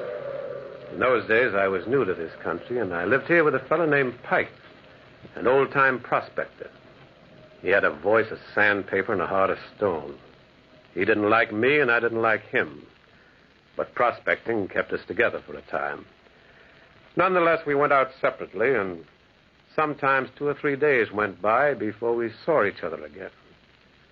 I first met McGregor on one of those trips. I'd come through some valley in the Clearwater Range, and just as day was beginning to fall, I found myself on top of a steep embankment, overlooking a gleaming set of rails. The air was dead silent, the mountains around me purple and velvet soft in the setting sun. It was all so still and so silent that, well, for a moment I felt the whole world had died. But just then, suddenly, I saw somebody move down by the tracks. I cried, "Hello, below there! Hello!" Well, the man spun about and stared up the track in the opposite direction. I called again, "Hello, below there! Hello!" The man spun about again, and this time he saw me. "How do I get down there?" "Over to your left. There's a path." "All right, thanks. I'll be down in a minute." Well, the whistle called just as I began to descend. A rumble filled the air, and just as I reached the rail bed, I saw the tunnel, hewn out of mountain rock, and plunging from the tunnel's mouth, like some black, terrible monster, roared a train. It tore by me in a deafening roar. And then when it was past, directly opposite, on the other side of the track, stood the man I'd just called. And he was staring at me strangely. He was short and dark-skinned, and his eyes were sunk deep in his head. He wore a sheepskin coat and an old fedora, and he was holding a signal flag. Hello. My name's Kelsey. Hello. I was just kind of wandering, and, well, I saw you, and I called, and... I work here. Oh. Well, kind of lonely, isn't it? It is. What do you do? Don't you know? What? Well, should I? Oh, the flag. Signalman, huh? And telegrapher. I see. Say, look, if I'm breaking any regulation by being here, I mean, well, you look as if I was thinking that maybe I've seen you before. Where? Over there. By the tunnel mouth? Yes. But good Lord, man, I've never seen it before. I didn't even know you had a tunnel here.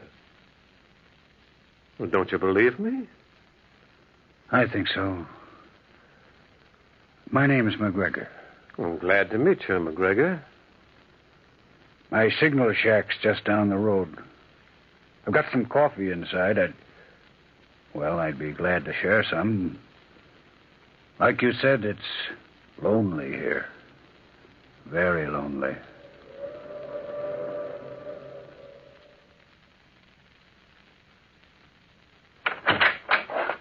You see, coffee's ready. Well, can I help? Get cups or something? No, I'll get them. Tell me, why did you shout what you did when you were on the embankment? What did I shout? Hello, below there. Hello. Those were the exact words. Well, I don't know why I shouted them especially. Are you sure? You had no reason? I mean, did you feel that somebody or something was making you shout just those words? No. What makes you think that something did? They might have. Who might have? Say, look, are you all right, McGregor? I'm all right, fine. It's just... Just what? Look, listen to me. Don't think I'm crazy. You mustn't... Oh, why should I think it? It's just... Well, when you see something, it's there, isn't it? I mean, it's real when you can see it and hear it. It's not a dream or a nightmare when you can see it there night after night. It's real, isn't it? Isn't it? What in the world are you talking about? Put that coffee down. Over here. You'll spill it. Say, you'd better put it down and answer your key. Say, look. What's the matter with you? What are you staring at that telegraph key like that? Stop it. Stop it. Stop it. Stop it. Leave me alone. Let me out. Let me out. McGregor! Well, I stood there in the little shack, dumbfounded. And by the time I roused myself out of it, McGregor was coming back. He came into this shack, and his face was haggard, and his eyes strained wide and unseeing. He shut the door. It's gone. What's gone? What are you talking about, McGregor? Are you sick or something? It was there. I saw it. Why does it come back? Why? Now, look, sit down, man. Calm yourself. You're not yourself. You'd better answer your telegram. I can't. There's no one to answer. It's him that's doing it. But who is him? Can't you understand it? It's a warning. An accident signal. And he's sending it. He's sending Now, listen to me. This can't go on. Stands there night after night in the tunnel's mouth, and he shouts frantically, "Hello, below there! Hello! Look out! Clear the track! Clear the track!" Been going on for a week now, standing there and shouting in such an agony. It's the wind you've been hearing, man. It's not the wind, it's him. Him. He's outside now in the tunnel mouth. You've been dreaming things. Then look for yourself. Look for yourself. I will. Well, I walked up the tracks toward the tunnel. And then I saw it. I stopped dead. And I stared. And there, standing in the tunnel's mouth, wrapped in an eerie radiance, stood a figure. I could see him clearly. One hand waving frantically, and the other hiding his face. And I could hear his voice, like something out of the tomb, pleading. Hello, below there. Hello. Look out. Look out. Clear the track. Clear the track. And again that train whistle moaned amongst the hills. And all the time I watched him, he stood there waving, dressed in what seemed to be a short coat and a beaver hat. Look out. Clear the track. Clear the track. McGregor! Bring a lantern, McGregor. Why? He gives his own light. Bring out a lantern. We're going up to him. He must be real. And McGregor brought out a lantern. And up the twin gleaming rails we moved. The lantern cast a wan pool of light about us. And as we walked, it shook madly, running long, sharp shadows at our feet. And it was cold. It was so cold, my body shivered. My hands were as nervous as an old man's hands. And now the voice of the thing in the tunnel got louder and louder, and it was sepulchral, hollow sounding, and torn with grief. Look out! Look out! Look out! McGregor, do you know him? Do you know him at all? No, he's not real. All week he stood there and called. Clear the track! Clear the track! He's waving his arm in such a frenzy. He's warning me. He's warning me. But of what? Hello, of what? Below there. Hello. When we are close to him, seize him. Yes. Yes. Seize him.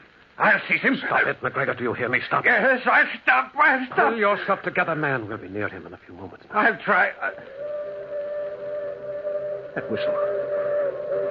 Where's that whistle from? No trains due now. McGregor. What? Are you ready? Yes. Look out below there. Look out. Clear the tracks. Clear the tracks. Now. I've got it. What? He's gone. It's gone, Kelsey. Down the tunnel, quick. Yes. Vanished under my hands. Like a puff, he disappeared. Come on, McGregor. In the tunnel. Come on. Look sharp, McGregor. He must be in here. He couldn't disappear like that. The dead can.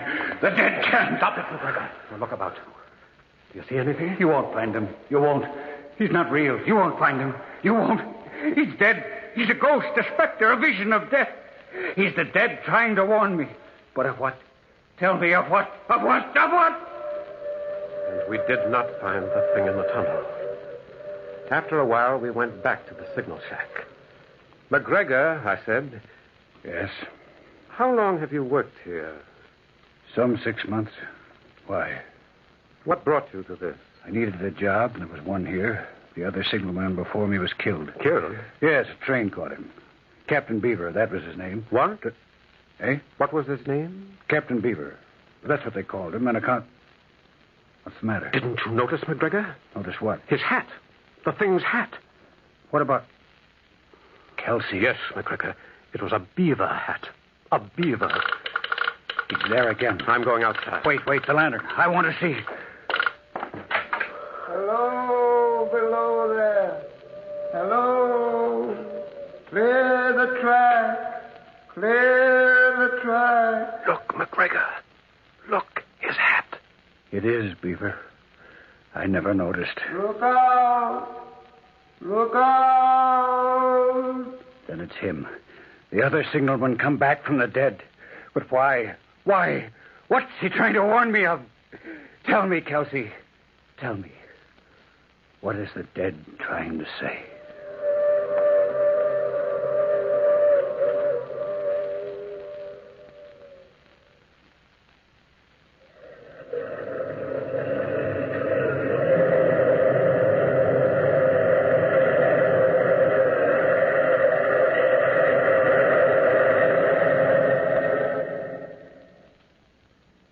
At dawn, McGregor's relief came. A young, sullen-looking boy named Carter. They both used a sleeping shack a few hundred yards away from their station, and it was to this shack that McGregor took me. Well, after a while, I fell asleep for, I don't know how long, until... Kelsey, wake up. It's time. Wake up. What? What is it? What's the matter? It's time for me to go on. Oh, I feel as if I only just fell asleep. You can stay here if you want to. No, I want to go along. Well, there's the 9 o'clock express coming through. We better go then. We left soon after, and when we reached the embankment, evening was coming down. And with each step, I felt my heart thudding. The question loomed in my mind like a flame. Was the thing in the tunnel mouth? Was it there? The evening express screamed again through the hills, and its pitch suddenly seemed lifted to a tense agony. And when we reached the tracks, my eyes were strained with staring. Well, we went up to the shack. Inside, we asked Carter if anything had happened while he was on. Nope, he said, as dull as ever. He shook himself into a heavy Mackinaw and said so long and walked out. We heard his footsteps fading. We listened to them as if they were the last living sounds we'd ever hear. And then they were gone. And we stood in the shack, hearing only the whistle of the express coming down the hills. Maybe he won't come tonight. Maybe the thing's left us at last. Maybe. I dreamed about that all day. Maybe he's given up and I won't ever hear or see him again. Even though you think it's trying to warn you or something? Of what? Of what? What's there to be warned of for a whole week? Maybe it's all a lark, a joke. A dead man's joke. Take it easy, McGregor. Tell me, Kelsey. Please tell me. Am I going crazy? Maybe I'm seeing and hearing all this in my own brain. I can't tell anymore. I can't. I'm so tired. It would be pleasant to escape, to forget. If I am going crazy... McGregor, stop it. If you're mad, then so am I. I've seen the thing. Then what does it want? What does it want? There, it's him. It's him again. He's outside. He's come back. McGregor! I raced out after him. He was standing there between the glistening rails. And in the tunnel mouth, wrapped in its unearthly radiance, stood the thing, waving and calling. Clear the tracks. Clear the tracks. And then I became aware of the faint rumble of a train. The express. McGregor, get off the tracks! Get off the tracks! Clear the tracks. Clear the tracks. I seized McGregor and I pulled him off. And it was just in time. Like an incredible, fiery-eyed monster, the express engine roared out of the tunnel mouth.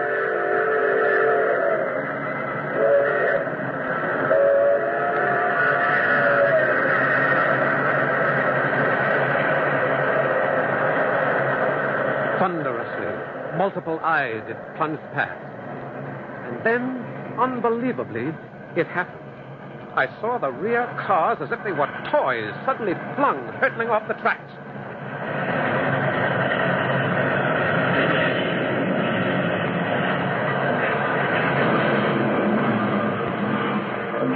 A fearful grinding and crashing filled the air, and along the embankment there was a turmoil of twisted steel and fire. A sheet of flame leapt up. Smoke poured in billowing clouds from the terrible wreckage, and it screamed. The night was torn with the cries of the injured and the dying. McGregor, get me a telegraph. Call for help. McGregor! So this is what it was warning me about. Will you get to your key? There are people dying. Look, in the tunnel mouth, Kelsey. Look, the thing's in the tunnel mouth. Clear the tracks. Clear the tracks. Kelsey, he's still calling it. He's still warning me. This wasn't it. There's something else. There must be something else. With the first sign of dawn, it disappeared, faded. And with the first sign of dawn, full emergency aid reached this lonely station. We worked all through the night and early morning. And it wasn't until mid-afternoon that McGregor and I parted company, he to his shack and I to mine. We promised to meet again soon, but it was some 4 days before I saw McGregor again. One morning, I heard some rapping on my door. Come in. McGregor. Hello, Kelsey. Come in. Shut the door. He's moved, Kelsey. Moved? The thing. He's moved. He's no longer in the tunnel mouth? No. It's left it. Good. Is it? Well, isn't it? The thing's not in the tunnel mouth anymore. It's gone. Isn't that? It's not gone, Kelsey. What do you mean? 2 nights ago, it moved. I don't understand, McGregor. I don't understand it myself, Kelsey. But 2 nights ago, it wasn't in the tunnel mouth. It appeared further down the tracks. You mean? I mean it appeared closer to me. And it waved and called to me from its new position. Last night, it appeared even nearer in another position. But why? Can't you understand why? It's frantic, Kelsey. Frantic. It can't get me to understand what it wants to warn me of from the tunnel mouth, so it's coming closer. Maybe its time is running out, getting shorter. Well, maybe it was only an illusion. Is the thing itself an illusion? No. I tell you, it's trying to reach me to tell me something, Kelsey. You mustn't go back. That's just it. I mustn't stay away. I mustn't. You've got to stay away. Can't you see? Maybe what it wants to tell me will ease it. Maybe it's an anguished, damned soul, and I can free it. I don't know. Maybe it's about a different accident. Or what? Or maybe it's about myself. Maybe it's a message to me alone. Maybe that signalman's come back from the grave just for me. I can't go away. I can't. I've got to wait until it reaches me, until I understand, until I know. And in the falling dusk, we came down the embankment, hearing at the same time the first signalings of the Northwest Limited, the Statesman, winding through the Clearwater Range. We relieved Carter, and after he had gone, we sat down in the shack. Somehow, this night felt uniquely strange. Later on, I knew why. Kelsey, I have a brother back east. Huh? If anything should happen, let him know. I'll write his address. Now, stop that nonsense, McGregor. It's not nonsense. I feel it tonight. There's something... You'll let him know, please. You will, won't you? This is foolish. All right, I will. But nothing's going to happen. That's the Statesman. It's in the canyon now. I wish I were on it. Going past, never stopping. I wish... Kelsey. Yes? Why don't the dead lie still? Haven't they had enough of living? What insane desire drives them back again? If you don't leave off these ideas... The telegraph key's all right, isn't it? Why? See if the key's all right, Kelsey. Try it. Tap it. Now, McGregor... No. See. He has to be able to reach me. If the key's not working, how can he? Tap it. Well, all right. There. It's fine. It works fine. And it's strange. Where is he? Where are you going? Outside. I've got to see. Now, will you please come? Something wrong, I know. I've got to reach him. I've got to... McGregor! McGregor, the key! Signalman. Captain Beaver, where are you? It's I, McGregor. Where are you, Signalman? He was calling the thing. And all at once, I was seized with terror. I ran out. There in the moonless night, I saw McGregor walking up the tracks, moving slowly, calling, walking like a lonely, bewildered hunter in the immense starry night of the mountains. Where are you, Captain Beaver? I'm coming. Where are you? But something was wrong, because the thing was not visible. Even McGregor was aware of it. He halted uncertainly for a moment, his head turning in all directions. Can't you find me, Captain Beaver? McGregor, looking for you. Is something wrong? Tell me. What should I do? Tell me.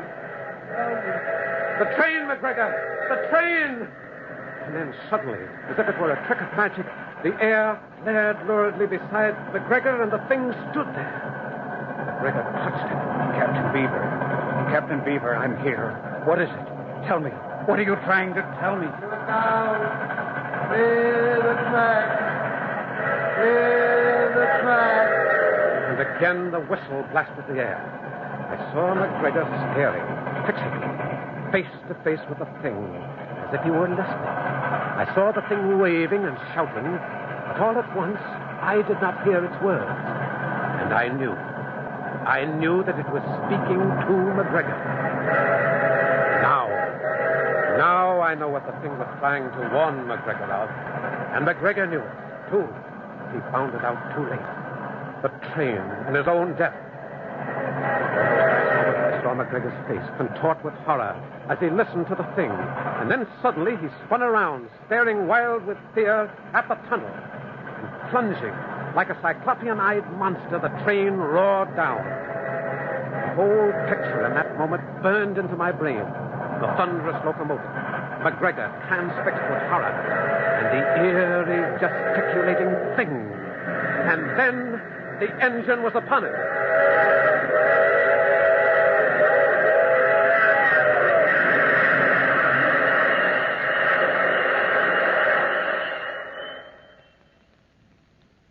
They stopped the train a few hundred yards below the accident.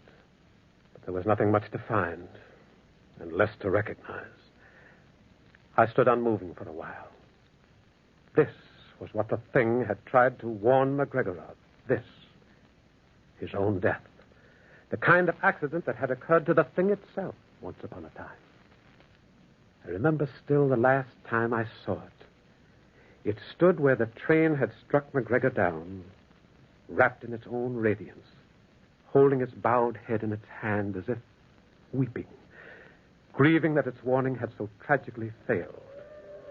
Ah, listen to it. Listen to it. Forlorn and sad. Go ahead. Blow, engineer. Blow. Lament for McGregor. Sorrow for McGregor. Even the dead, the ghost of Captain Beaver, grieved.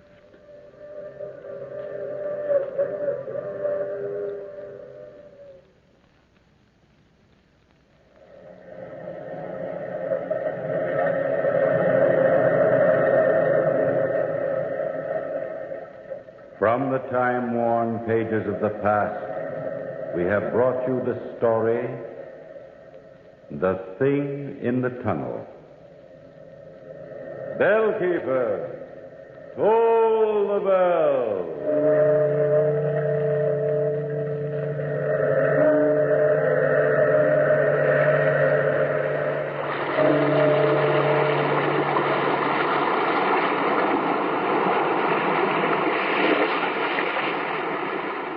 From the time-worn pages of the past, we have heard another immortal tale in The Weird Circle.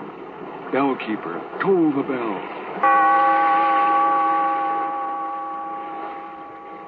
Be here in this lonely cave by the restless sea once again next time for another immortal tale in The Weird Circle.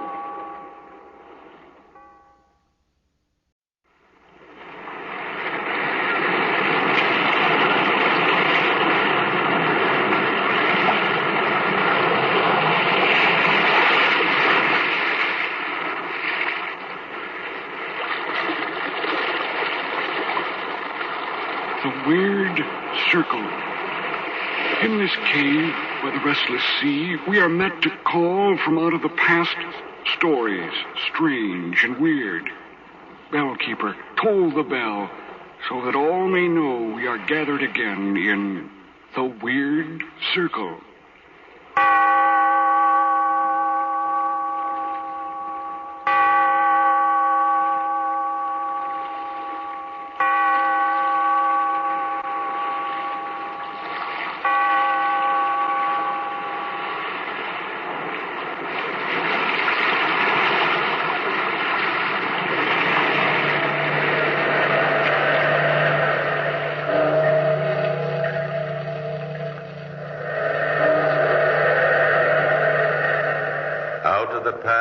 Phantoms of a world gone by, speak again the immortal tale, The Phantom Picture.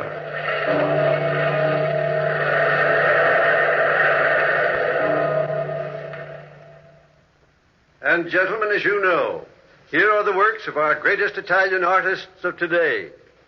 You, the most renowned art critics in the kingdom, will choose tonight that work which is to hang in the Pitti Gallery beside Raphael, Da Vinci, Michelangelo, the classic masterpieces of Italy. Weigh your decision carefully, gentlemen. Thank you.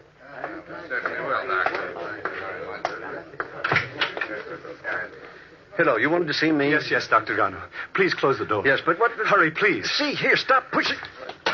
What's wrong with you? Who's out there? Is someone following you? No, no. Well, then why do you keep looking back over your shoulder? Oh, that. I have a painting. Oh, see here now. Stop this foolishness. If you're hungry, go to the kitchen. And if it's money you want, here's a sum to buy you lodging. I must get back to my guests. No, wait, please. I haven't time. The whole kingdom awaits the decision of those critics in there.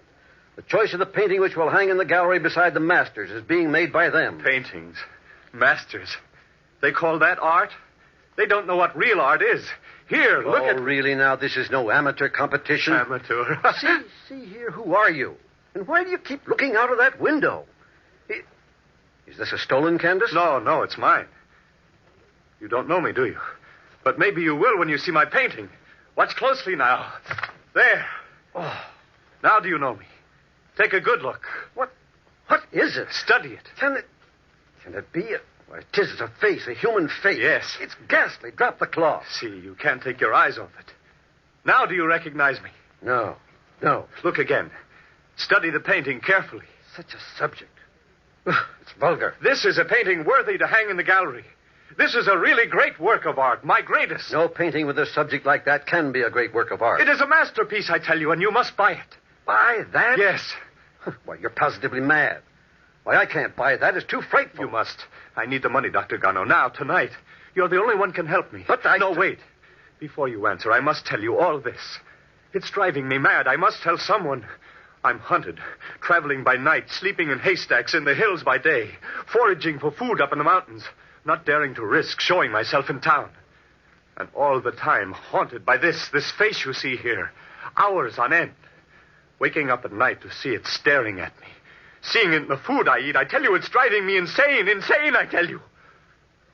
Long ago, though, when I left Naples, it was midsummer then, when I stowed away on a bark in Naples harbor. Little did I realize then what the future held for me. Yes, and of the new life which awaited me in Genoa. Ah, bravo. That is the exact likeness of the organ grinder, to the very last hair of his mustachio. Oh, Signore, you have great talent. Oh, not yet. Well, I wouldn't be painting on sidewalks for my bread and meat, but I shall be great someday. Someday you shall, if you receive the proper training. When I can afford it, I shall seek a great artist to teach me. But why pay for your training? I will teach you for nothing. You? And who are you? Oh, look closely, my boy. Don't you recognize me?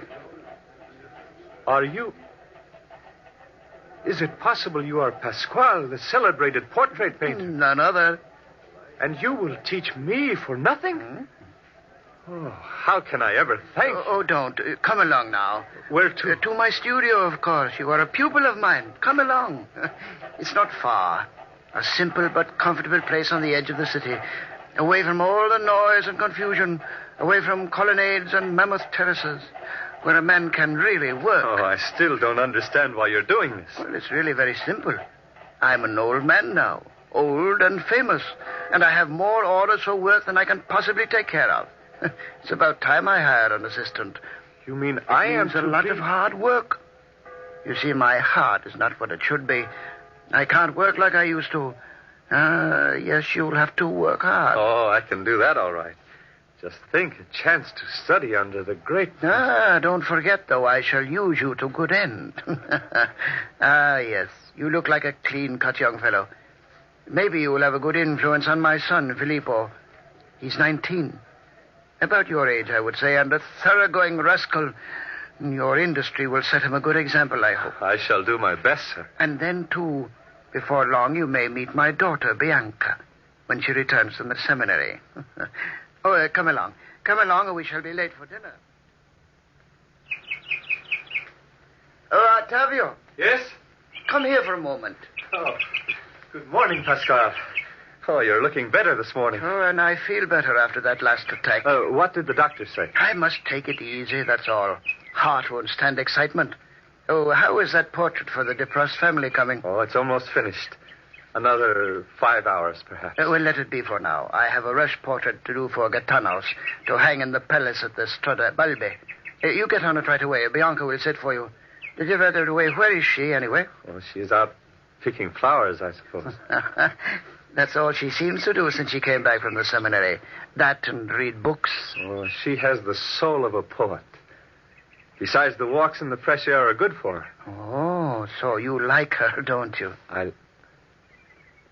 Well, sir, you'll have to admit she is very beautiful. Oh, I am willing to say she is. After all, I am her father.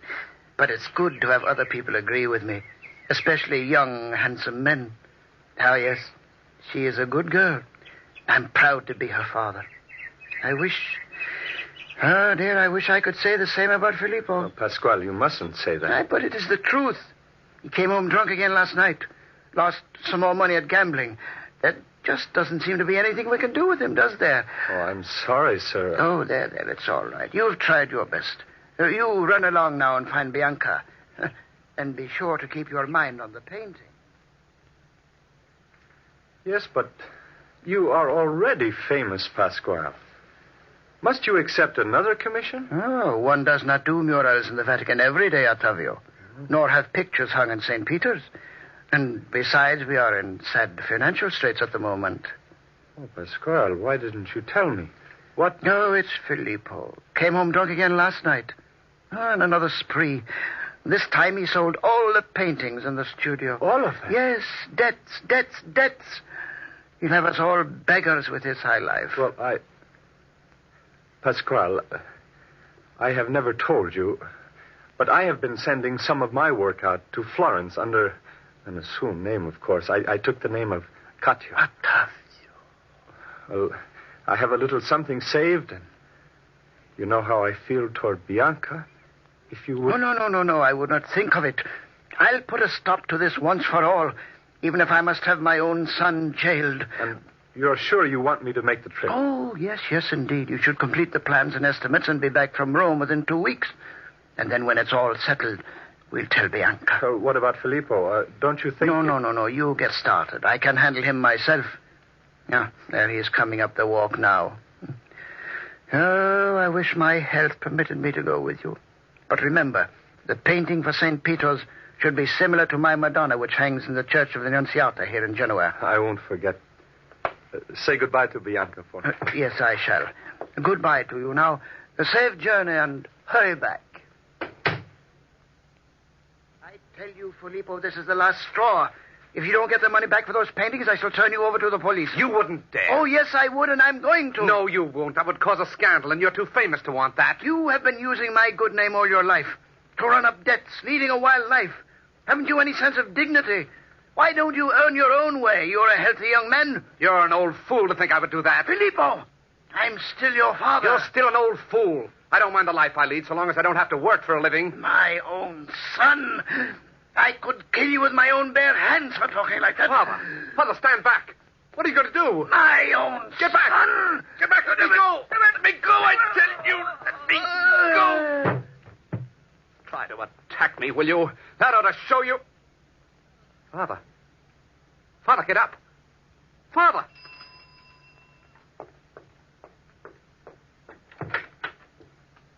Help me with these packages, Filippo.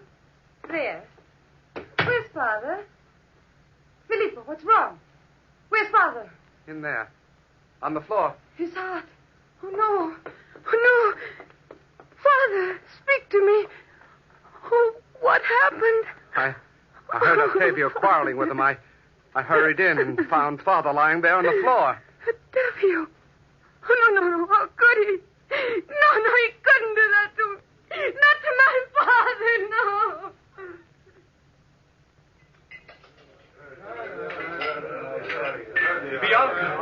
Bianca, I searched all over Genoa for you. It's you. Go away. Go away, please. But You heard her. Go away. You killed my father. Killed? Have you lost your senses? Your father dead? Yes. I don't believe it. Filippo, say it's not true. It's true enough. He died of a heart attack after you quarreled with him. After I quarreled with him? Oh, don't act so surprised. Go away now. Can't you see Bianca wants nothing more to do with you? Bianca, look at me. You don't believe that I killed your father? Yes, I do.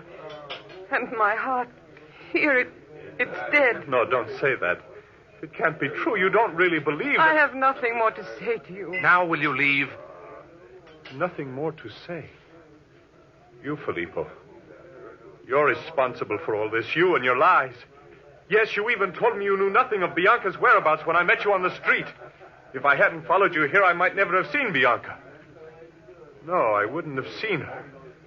You and your lies, Octavio, no. No, put down that knife. Lies, all of it. No, don't. Help! That will close your lying mouth.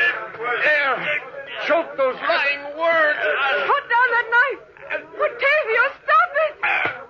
Oh, no. Dead.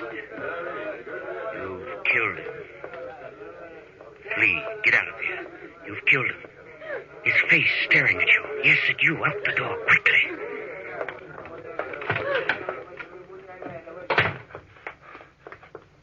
Now, down the back street. Run. Keep running. The police, they'll be here soon. Down this alley. Now safe for a while. But his face, those eyes following you. Get away from them. Get away. Get away.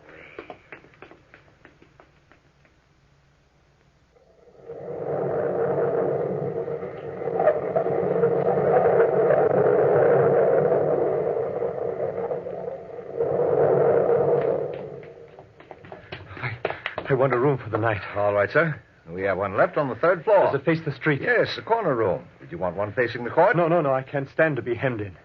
Are there any fire exits going past the windows? No, I'm sorry. Never mind. So much the better. Someone else in your party? No. Show me the room, please. You keep looking over your shoulder. I thought... The room, man. I want to sleep. Yes, sir. Right this way, please.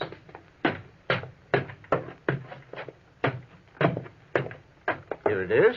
Thank you. It's a very comfortable room. Now, if you want anything, just ring. Oh. No. Why? What is it, sir? What's wrong? It's nothing. I thought I saw someone. Oh, why do you draw the curtains? I don't like to have people looking in my windows. But you're on the third floor, and across the street there, those are business houses. You say there are no fire exits outside the window? No, none at all.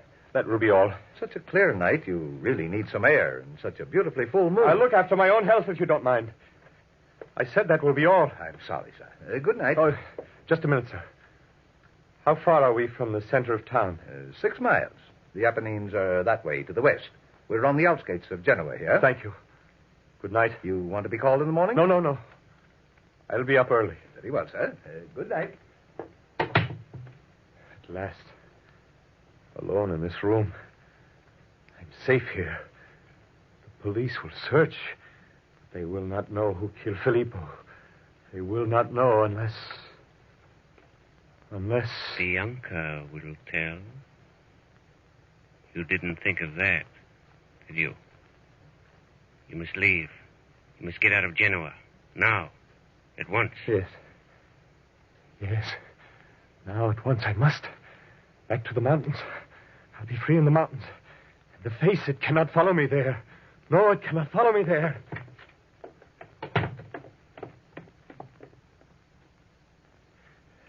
6 days. 6 days in this wilderness. Water. A brook. My tongue, it's parched. Now I can drink. Now at last I can take a drink. Thank goodness for this brook.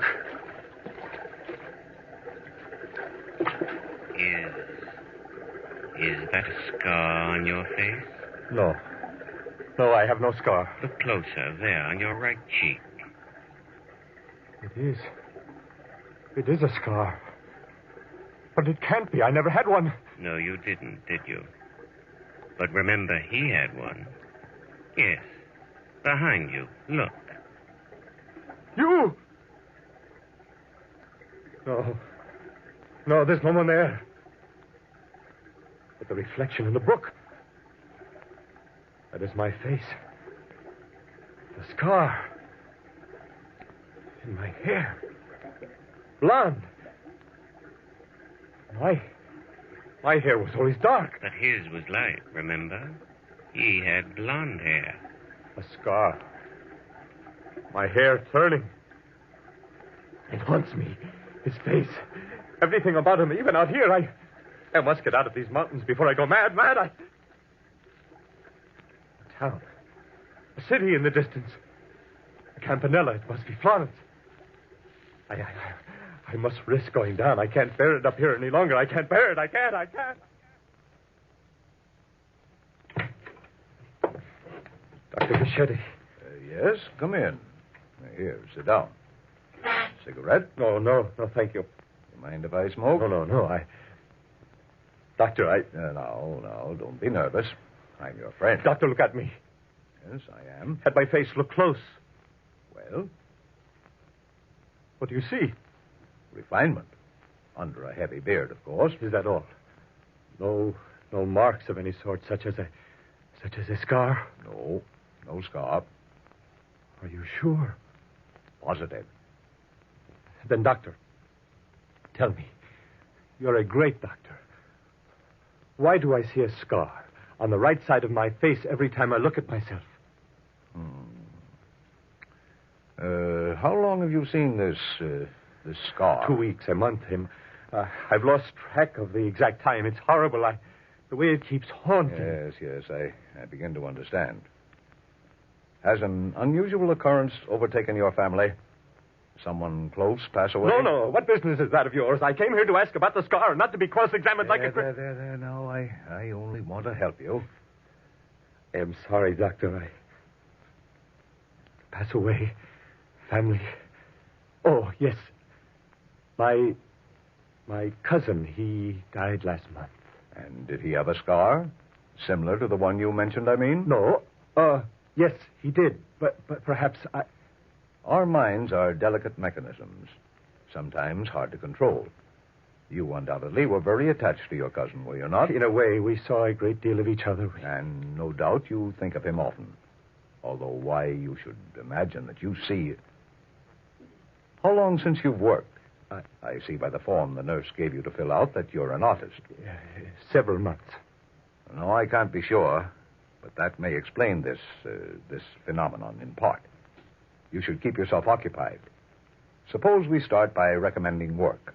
Lots of it. You really think it will help me, Doctor? Definitely. Whatever you say. Just a minute. I know of someone. Do you do portraits, by the way? Portraits? Yes. Well, I can help you then. You can help me? How? What? You're to stop at this address at 11 tomorrow. Ask for Signor Fioro. He'll be expecting you.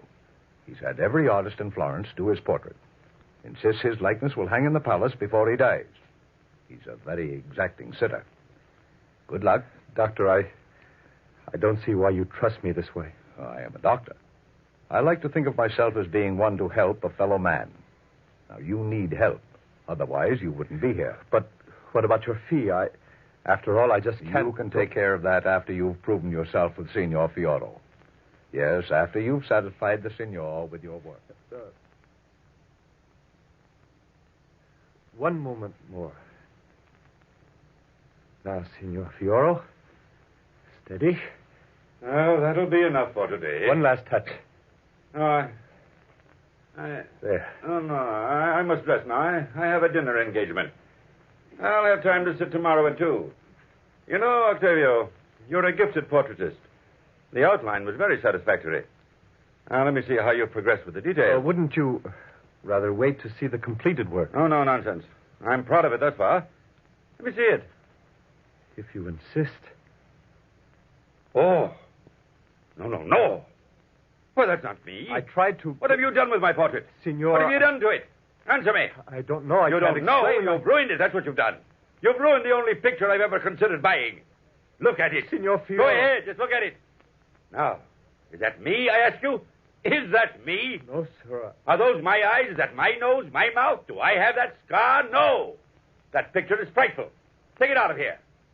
I might have known Dr. Fichetti would send me one of his crazy patients. Take that away from here. You hear me? Get out. Don't ever let me set eyes on you again. Get out.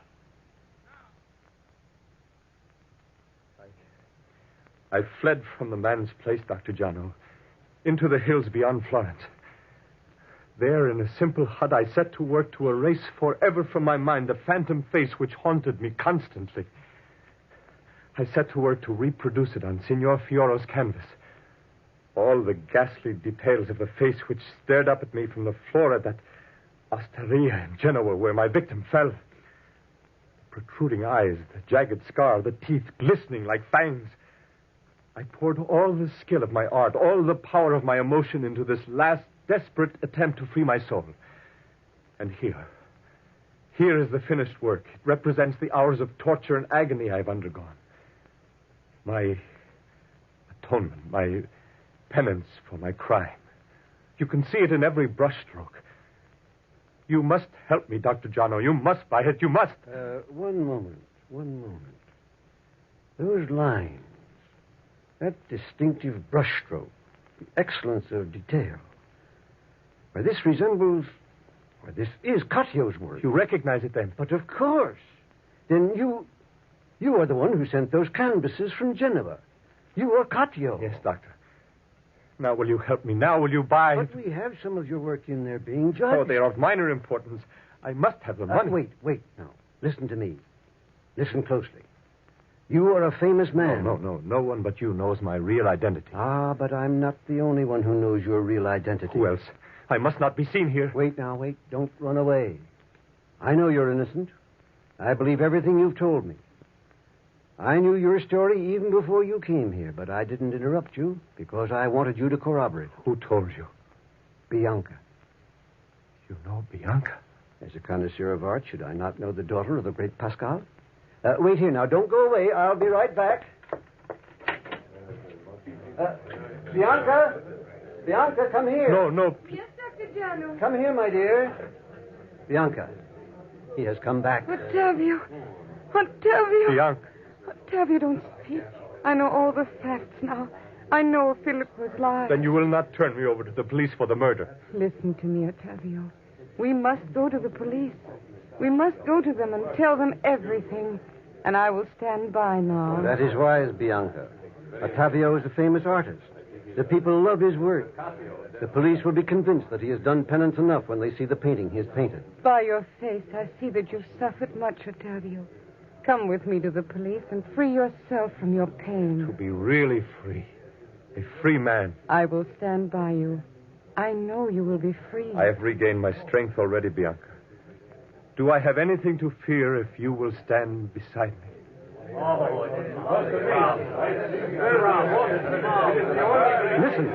Listen, don't you hear them? They've chosen your painting. Come, Ottavio. Walk with me into the gallery and accept their acclaim.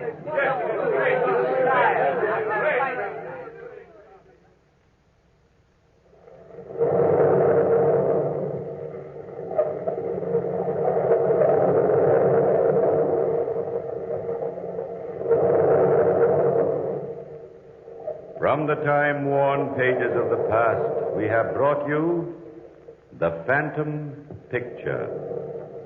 Bellkeeper, toll the bell.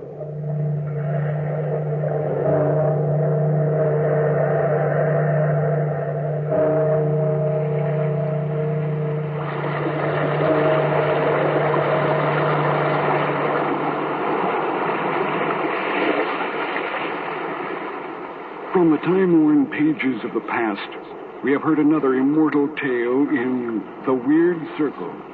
Bellkeeper, toll the bell.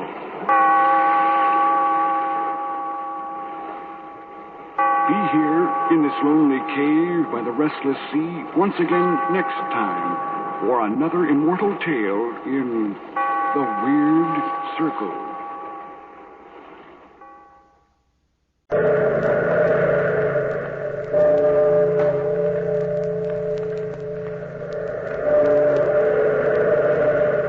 Out of the past, phantoms of a world gone by, speak again the immortal tale, The Spectre Bride.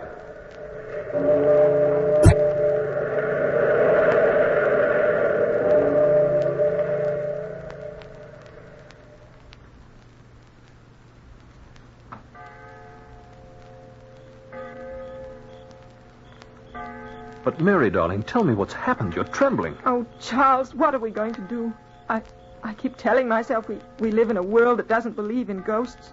And yet, after the village clock strikes midnight, I know my sister's ghost will come again. Your sister? Yes, Josephine, my sister, whom you never knew. No, I never heard you speak of her. I would have told you someday. We were very close. We were twins, you see. Identical twins. 3 weeks ago, one morning, an hour or so before dawn, I was sleepless. So I went for a walk in the south garden down near the ancient chapel. Where we'll be married tomorrow. Can you see the bell tower from here? See there in the moonlight? Why, yes, I can see it. In its shadows hangs the bell that's never tolled. That night I looked up in the tower, and there she stood, looking down at me solemnly. I was terrified. For a long time we stared at one another, and then suddenly she was gone. But I don't understand. 4 years ago, when she was 16, we found her body one morning beneath the bell tower.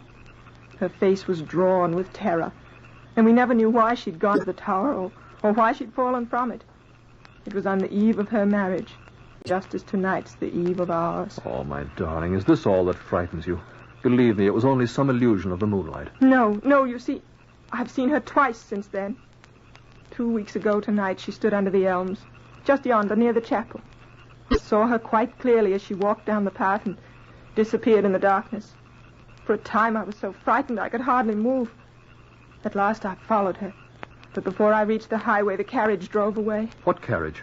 I don't know, Charles. I don't know. It's so hard for me to tell you this. It's like a terrible dream haunting me every minute that keeps warning me. And I'm frightened because I don't know what to do. Oh, there's nothing to fear now, nothing at all. Then a week ago tonight, soon after the village clock struck midnight, I saw her a third time from my bedroom window. She came over the lawn from the direction of the Dunhill crypt, and she walked past the chapel again, down that same path. A little later, I heard the carriage on the road. You mean she went away in this carriage? Yes, she went away. But what can it mean? That night, I knew she was more than a ghost. She was real, alive, even as you and I. Could it be, then? Are you sure, Mary, your sister's really dead? It's happened before. I mean... No. That night, I went to her tomb. Mary. I had to be sure. So I took the key. The family crypt is next to the chapel. You've seen it many times. I went there, secretly. Mary, darling, don't tell me this. It terrifies you to speak of it. But I must, Charles. You see, Josephine's coffin was open and empty. What? Then she is alive. No, you're wrong. On Sunday, I went again to the tomb. This time, the coffin was closed, and she lay inside as beautiful as when we placed her there 4 years ago. You must believe me, Charles. It's not the product of some extraordinary nightmare. But if it's true you've seen this ghost, isn't it the spectre of your sister whom you loved? Charles, Father sent the carriage to London for you this afternoon because I have to tell you this. I love you more than anything in the world. And for that reason, please try to understand me, Charles. I will, Mary. You must go away and never see me again. You must go away now, tonight. Leave you? Oh, no, you don't mean that. I do mean it. I must. It's the only thing left to do. I'm terrified of what may happen if you stay. But you don't know what you're asking me. How can I leave you when we're to be married tomorrow? But you don't understand. You must go. I won't let you stay. Then tell me why. There's more to this than you've said. Tell me the rest of it. Oh, it would do no good. You'd laugh and call me a silly, superstitious woman. And then it would happen as it must have happened before. To Josephine. No, Charles, please, I beg of you, go away. Find another girl to love you and forget me. For your own sake, please do as I say. Mary! Here we are, Father, in the garden. Oh. Does Sir Edward agree to this separation? He doesn't know anything about it, Charles. Don't tell him. Only go, please. No, I won't. I won't leave you. Not until I know you truly want me there, Charles. I'm very glad to see you, my boy. Good evening, Sir Edward. I suppose Mary's been telling you about this mysterious ghost business. She's been quite distracted over it. She told me something about it, sir. I'm glad you're here, my boy. Mary, how do you feel? You look tired, and it's late. The wedding's tomorrow, you know. You see, Charles, what can I do? I'm alone in this. Nobody believes me. Now, Mary, it's not that we don't believe you. I do, my dear. Of course I do. You must know, then, even as I know, that it's the Spectre Bride. The Spectre Bride? A foolish legend, my boy. Nothing to it. Now, listen, Mary. Take the advice of an old man who loves you dearly. Be content to be happy with Charles, because I know you love him very much. Marry and go away on your honeymoon and live your life without ever again thinking about these old family superstitions. They mean nothing, believe me. You're both against me. All I can do is pray to heaven that it isn't true, that she hasn't returned. Now, it's bedtime, my dear. And in the morning, I don't want to see your eyes red from crying. Promise me you'll go to sleep? Will you and Charles do one thing for me, Father? Of course we will, Mary. Watch tonight for her. As sure as you watch, she'll appear on the path from the chapel, and she'll go solemnly over the lawn to the highway. Unless tonight she plans to stay. We'll watch for her. We promise. Good night. Good night, my darling. There, now. She's gone, and she needs to sleep. Frankly, I'm very worried about her, Charles. But what is it, sir? Mary spoke of her sister. And then when you came, she said the Spectre Bride. What is this legend? We hardly ever talk about it, my boy, but now it concerns you. With Mary, I try to make light of it, but in my heart, I know she dreads the legend as much as I. But what is it? It has to do with the Dunhills, of course, and goes back several centuries. From father to son, the story has passed down the years, though it affects only the women in our family. Our daughters, that is. Affects them? How? Well, it's a most awful thing. Really it is. The story goes that no female Dunhill, although her love for a man may be deeper than most, can ever keep that love beyond her wedding day. Oh, Sir Edward, you don't believe Yes, I am afraid I do believe, Charles. I remember my unhappy sisters, my daughter Josephine, and I'm in sympathy with Mary's fear.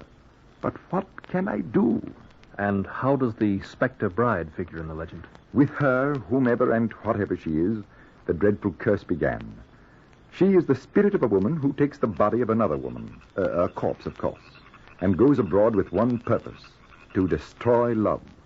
The story tells that she's allowed this freedom only every seventh night, that at other times she's forced to remain a ghost, invisible and formless. Where? I'll tell you. But I want you to know I'm dead serious in this matter. I'm frightened, too, because, you see, it's reputed that the Spectre Bride haunts the bell tower of our chapel. You mean the ancient chapel just yonder? That's where Mary said she saw this ghost. I know, and I believe her. But it was not my Josephine she saw, Charles. You know that, too. Then who? The Spectre Bride. Come to destroy your love for Mary. Come to take you away from her. Then that's why she wanted me to believe. Mary believes this ghost story. Call it what you like. The fact remains. And I'll tell you something else. When I was a young man, and only once did I do this, I climbed the narrow stairs to that bell tower. The stairway is almost hidden behind the pipes of the organ. And as I went up them, a terrible feeling of suffocation came over me. I managed to climb almost to the top to get a glimpse of the bell that doesn't ring. And then I could go no farther. I had been warned, but I did not heed the warning. Then that may have been why Josephine fell from the tower. But why was she there? I wish I knew, Charles. I wish I knew. There must be something we can do about this. This demon bride, or whatever she is. Can you trap a ghost? Can you fight an invisible force? An evil that transcends the years? Perhaps not. Unless it lives in a form we can understand. Say a human form, Sir Edward. The corpse of your daughter. When does this ghost go abroad? The legend says every seventh night. Tonight, at the stroke of 12. Then come. Let's fetch the keys, quickly now. If Mary can visit your family tomb, so can we.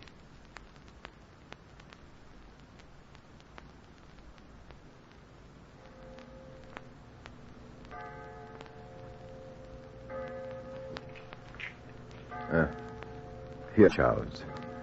Here's the key. All right. Let me hold the lantern. Yes, sir. I'll have the door open in a moment. You see, the family crypt adjoins the chapel. And just above us there is the bell tower. Here we are, Sir Edward.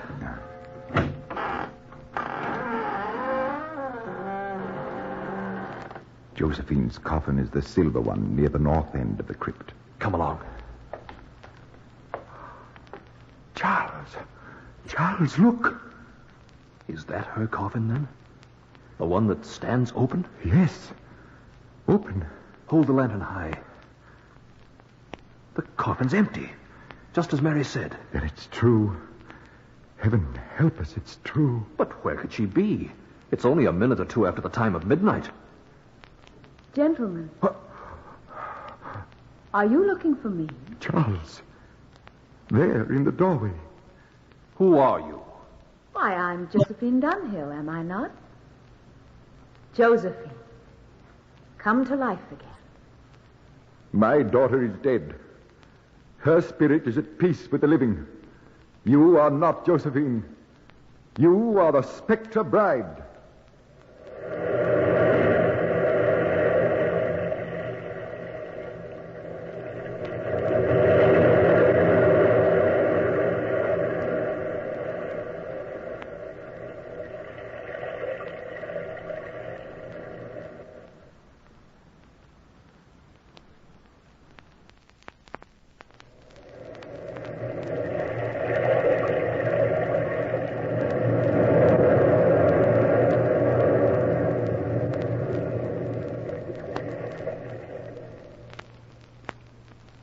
Are you sure that I'm the Spectre Bride, Sir Edward? Yes, and we've felt your evil ghost before. What do you want here now? You know as well as I. This young man. I believe he's the suitor for the hand of a fair lady. You're Mary, I believe, Sir Edward. And tomorrow's our wedding day. Tomorrow, Mary Dunhill will be my wife. Will she now? How certain you are. Though in your mortal lives there is nothing certain. Except death. And even that can be a thing fraught with ill desire. You mean the Spectre Bride, don't you, Sir Edward? And you are right. What do you want here? Something more precious than gold. Sought for by kings and little men. Something you can feel somewhere inside you like a flame. Love is an exquisite, precious thing. That is what I want. For years I have heard of your magic, your lustful hate for those in love. Would you destroy this wondrous warmth in my daughter's heart when you've loved so much? I would, Sir Edward. Indeed I would. You have usurped my other daughter's death. You have stolen her earthly beauty and taken it for your own. Only because it serves my needs. How difficult it is for a man to touch his lips to those of a ghostly bride.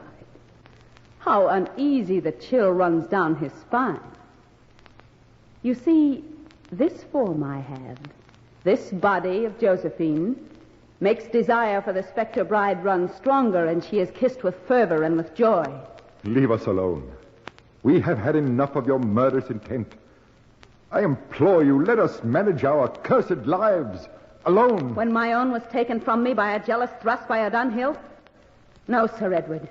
Yours is my special bent, my ghostly food, my evil fun. And will be until I die. Then you can die, even as we. But how? How can you die? Your voice is harsh. I do not like it so. Soon you will beg me to forgive you those words, Charles, and implore me to love you again. You speak as if you love me now. Such nonsense doesn't frighten me. Good. Good.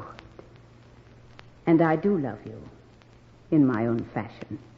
But how can you die? There was only one who knew, and I took her life because of it. But now we have talked enough. Tomorrow is the wedding.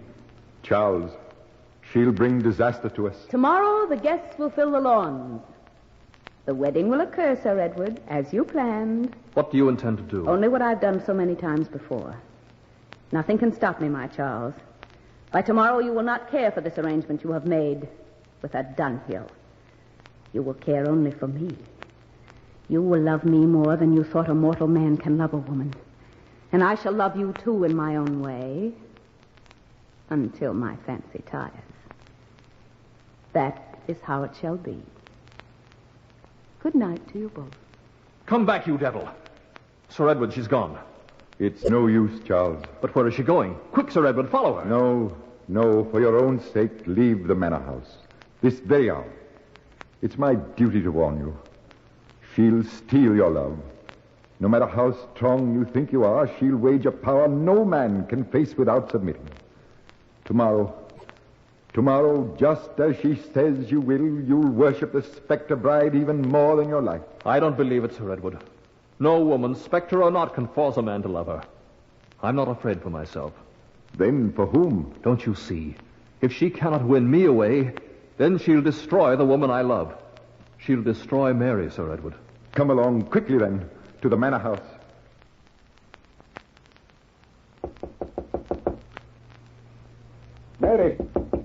Mary, are you all right? Open the door, Mary. What's the matter, Charles? Did you keep watch for her father? We did indeed. You were right, Mary. The Spectre Bride's here, somewhere at the manor house. Lock your terrace doors, my child. Lock them. I'm not afraid. But you are afraid. Your face is drawn and pale. It's not I who should fear her, Charles. I can see now that Father is resigned, as I am. Charles, take my hand a moment. Mary, my darling Mary. Tomorrow was to be our wedding day. Now she has come. I know you're no longer mine. Mary, don't say that. Don't. Then I'll say good night instead. Good night, my child. Take care. Good night, Father. I've done as you said. They're gone. You are sensible as well as beautiful. The others foolishly fought me, and their loss was greater. I've despaired enough. There's a limit to unhappiness. On the one side, tears. And beyond sufficient tears is death. How wise you are. Can it be that you really don't love my Charles? I love him more than you know. But you were resigned when the others cried and hated me. As my sister did. She whose body you inhabit now. She tried to win him back again. Did she succeed, and did you kill her because of that? She did not succeed. She came too close to a secret I keep vigil over. And she died because of that. Why do you destroy us with your terror? Who are you that make the Dunhill daughters your special lot for vengeance? You have asked enough.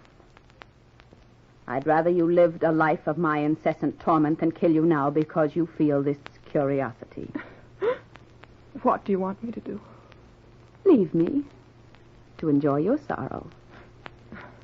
As the sun rises, Charles will wake to my magic, and he will love only me.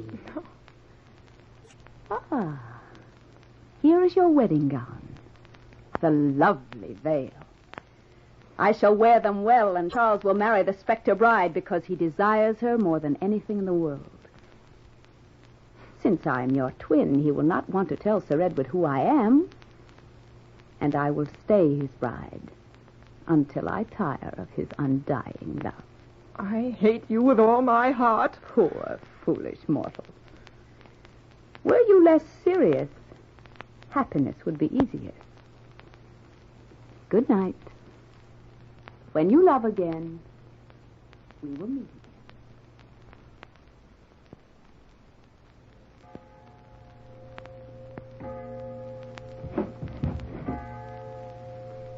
Who's there?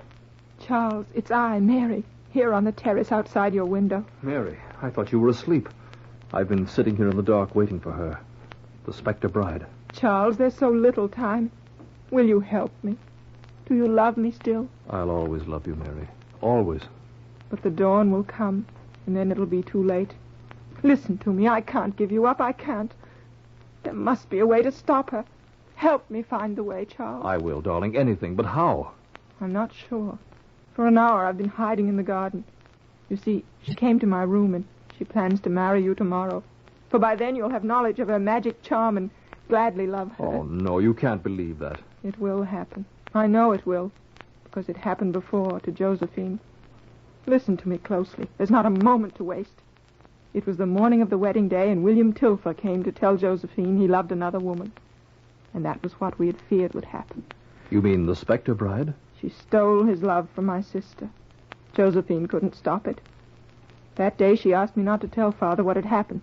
Then she began her search. For what? She never told me. But tonight I've asked myself, what could it be except the secret of the Spectre Bride? Where did she search? In the oldest wing of the manor house, in books unread for 100 years, and in the ancient family portraits. Afterwards I saw how she'd pried loose the canvases. But if she found nothing... Did she find nothing, though? Or did she, after all, find what she was looking for? Don't you see, Charles? Josephine was murdered by the Spectre Bride. In the bell tower? The haunted bell tower. Haunted by the ghost of this demon woman. Where hangs the bell that's never tolled. Never once. Then Josephine must have gone there with reason. And if she discovered some secret, perhaps the very reason for the Spectre Bride, then maybe that's why she was killed. I begin to see. Every 7th day she's allowed to take a human form. At other times her spirit hovers in the tower, and then a human being cannot go there. But this is a 7th day. Charles, look, I have the key to the little door behind the organ loft. The key? Give it to me. Are you afraid? No, Charles, not afraid, because I go with you. Mary, lift the lantern a bit. This lock will hardly turn. Hurry, Charles, before she comes. There. Come along, give me the lantern. I'll lead the way. How narrow it is. Be careful, the stair is steep and circular. When we near the top, hold the lantern down. From my bedroom window, you can see the tower. Then she'll surely come.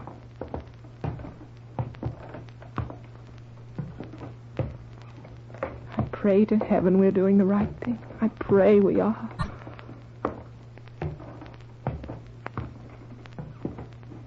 Mary, Here we are. Step up quickly. How small the tower is. And the bell so huge and still. Where shall we look? I don't know. On the walls, the ceiling, anywhere. Stand back from the edge. Now you can see how easy it was for Josephine to fall. Why, if the bell rang, you could scarce escape its motion. There's so little room. Look on the bell itself. Here, follow the light around it. There's nothing here, nothing at all. This bell must be as old as the chapel itself. Why has it never tolled? Charles, inside the bell. Look inside. Hold the lantern. I'll climb under it. Be careful, Charles. I can stand upright inside it, Mary. Pass me the lantern. Here it is, Charles. Can you hear me? Yes, but what do you see, Charles? Is there any... Mary, there are words here. Lots of them. Words cast in relief on the bell itself. Read them, Charles. Read them to me aloud. Hurry. They run in a circle. Where does it begin? Here. Here it is.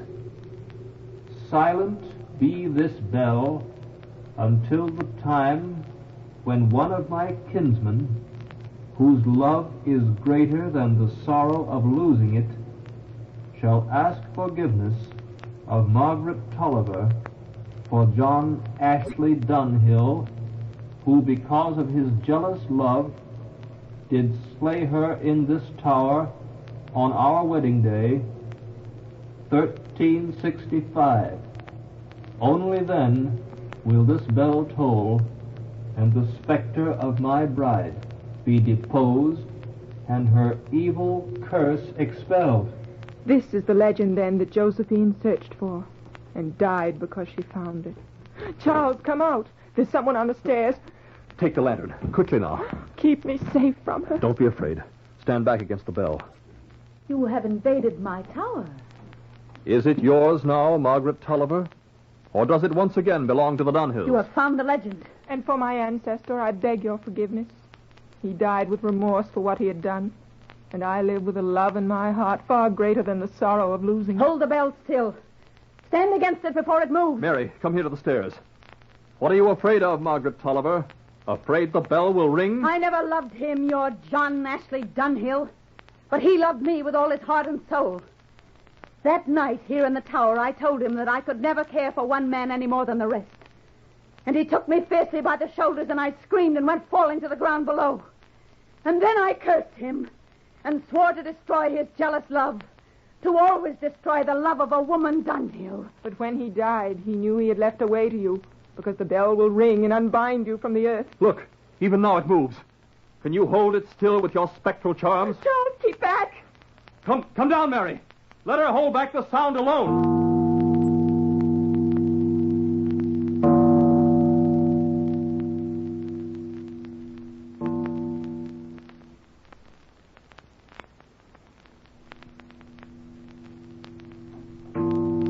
Mary! Charles! You've been in the tower. Father, listen to the bell. Listen to the bell. It rings in spite of her. She's there, Sir Edward. The Spectre Bride. No. Didn't you see her plummet from the edge? It was the bell that did it. With one swing, it pushed her from the tower. Charles, look there on the ground. The Spectre Bride. Even as she was murdered hundreds of years ago, so she has died again. Oh, my darling, there's nothing to fear any longer. We two are free. Are free!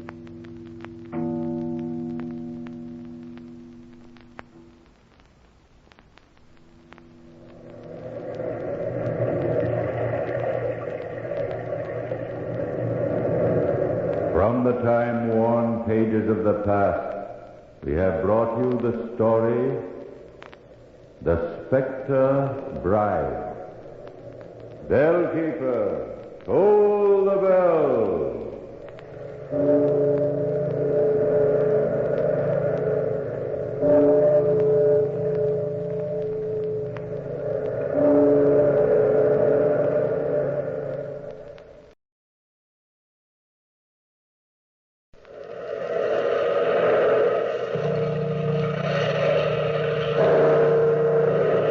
Out of the past, phantoms of a world world gone by speak again their immortal tale.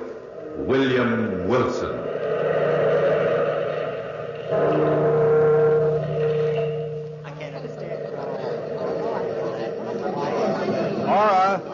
Horla. Oh, Charlie Vernon. I thought you weren't going to come to my party tonight. Now, this is one party I wouldn't miss for all the cobblestones in New York. Now, here you're going to announce your engagement to my old buddy, William Wilson. Well, that was supposed to be a secret until midnight. Who told you? Usual grapevine, all right. No secrets in this clubby little group.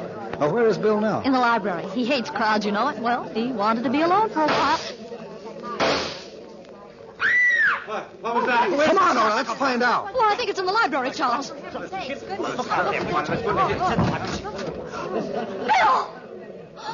Bill, darling.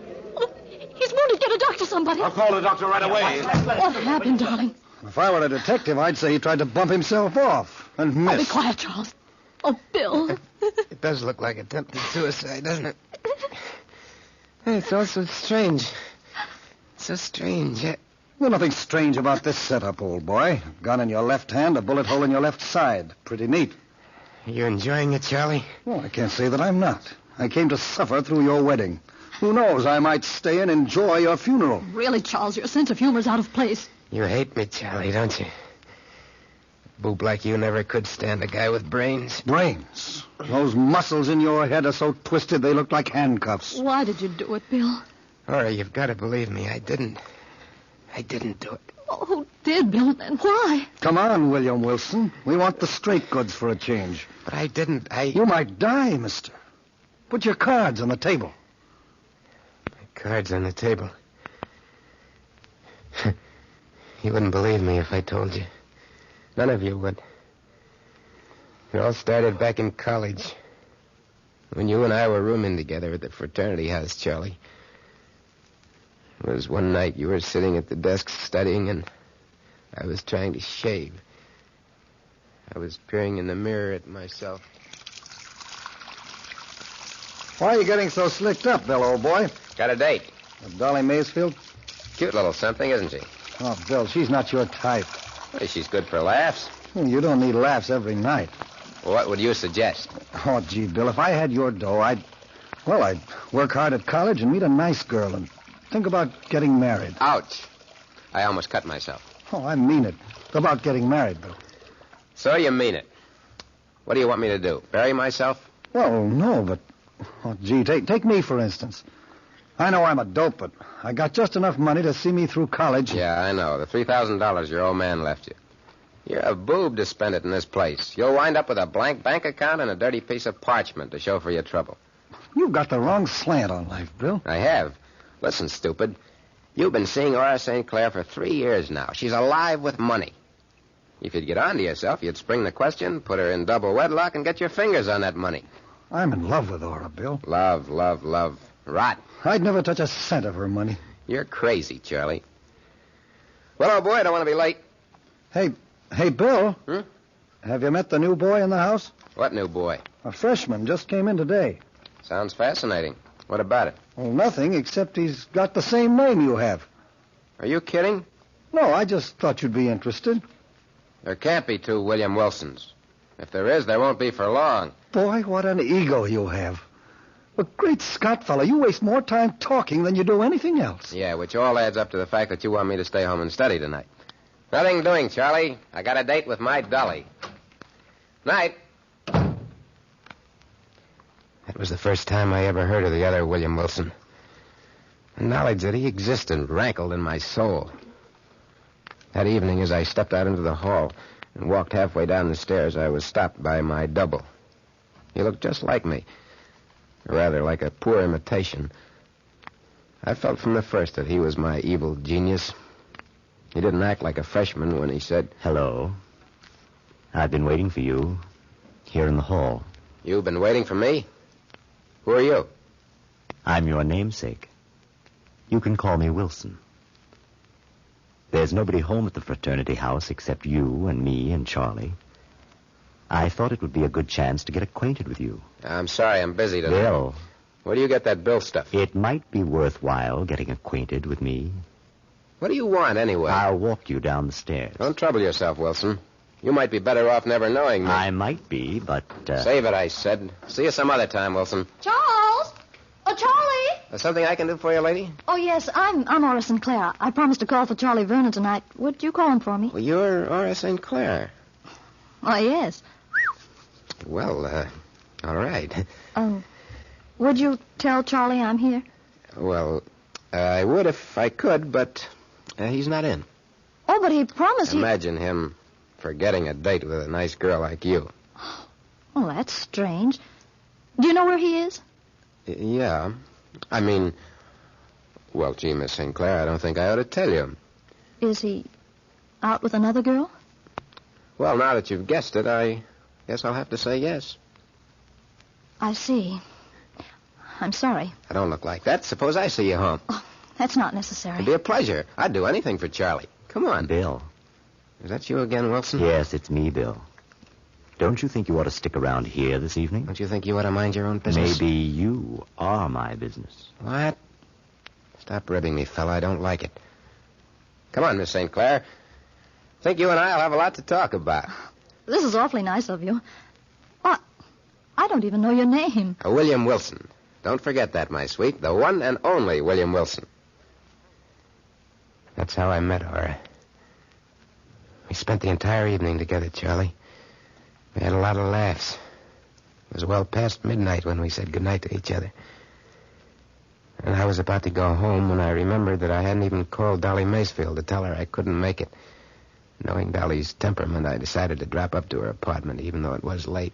I knocked on the apartment door. Well, well, well. Look what the breeze brought in. Mr. Heartbreaker. Aren't you going to even ask me in? I ought to never talk to you again, that's what. Who do you think you are? Mr. King of Siam? Oh, if that's the way you feel. Oh, wait a minute. Come on in, Bill. I've been worried stiff about you. That's more like my doll, baby. Got a kiss for me? Sure. I got a kiss for you. Oh, Bill, I love you so much. Come here. There, Dolly. There. Where were you, Bill? Where was I? Don't you trust me, Dolly? Sure, I trust you. I had something important to attend to. Come on, give us a smile. There.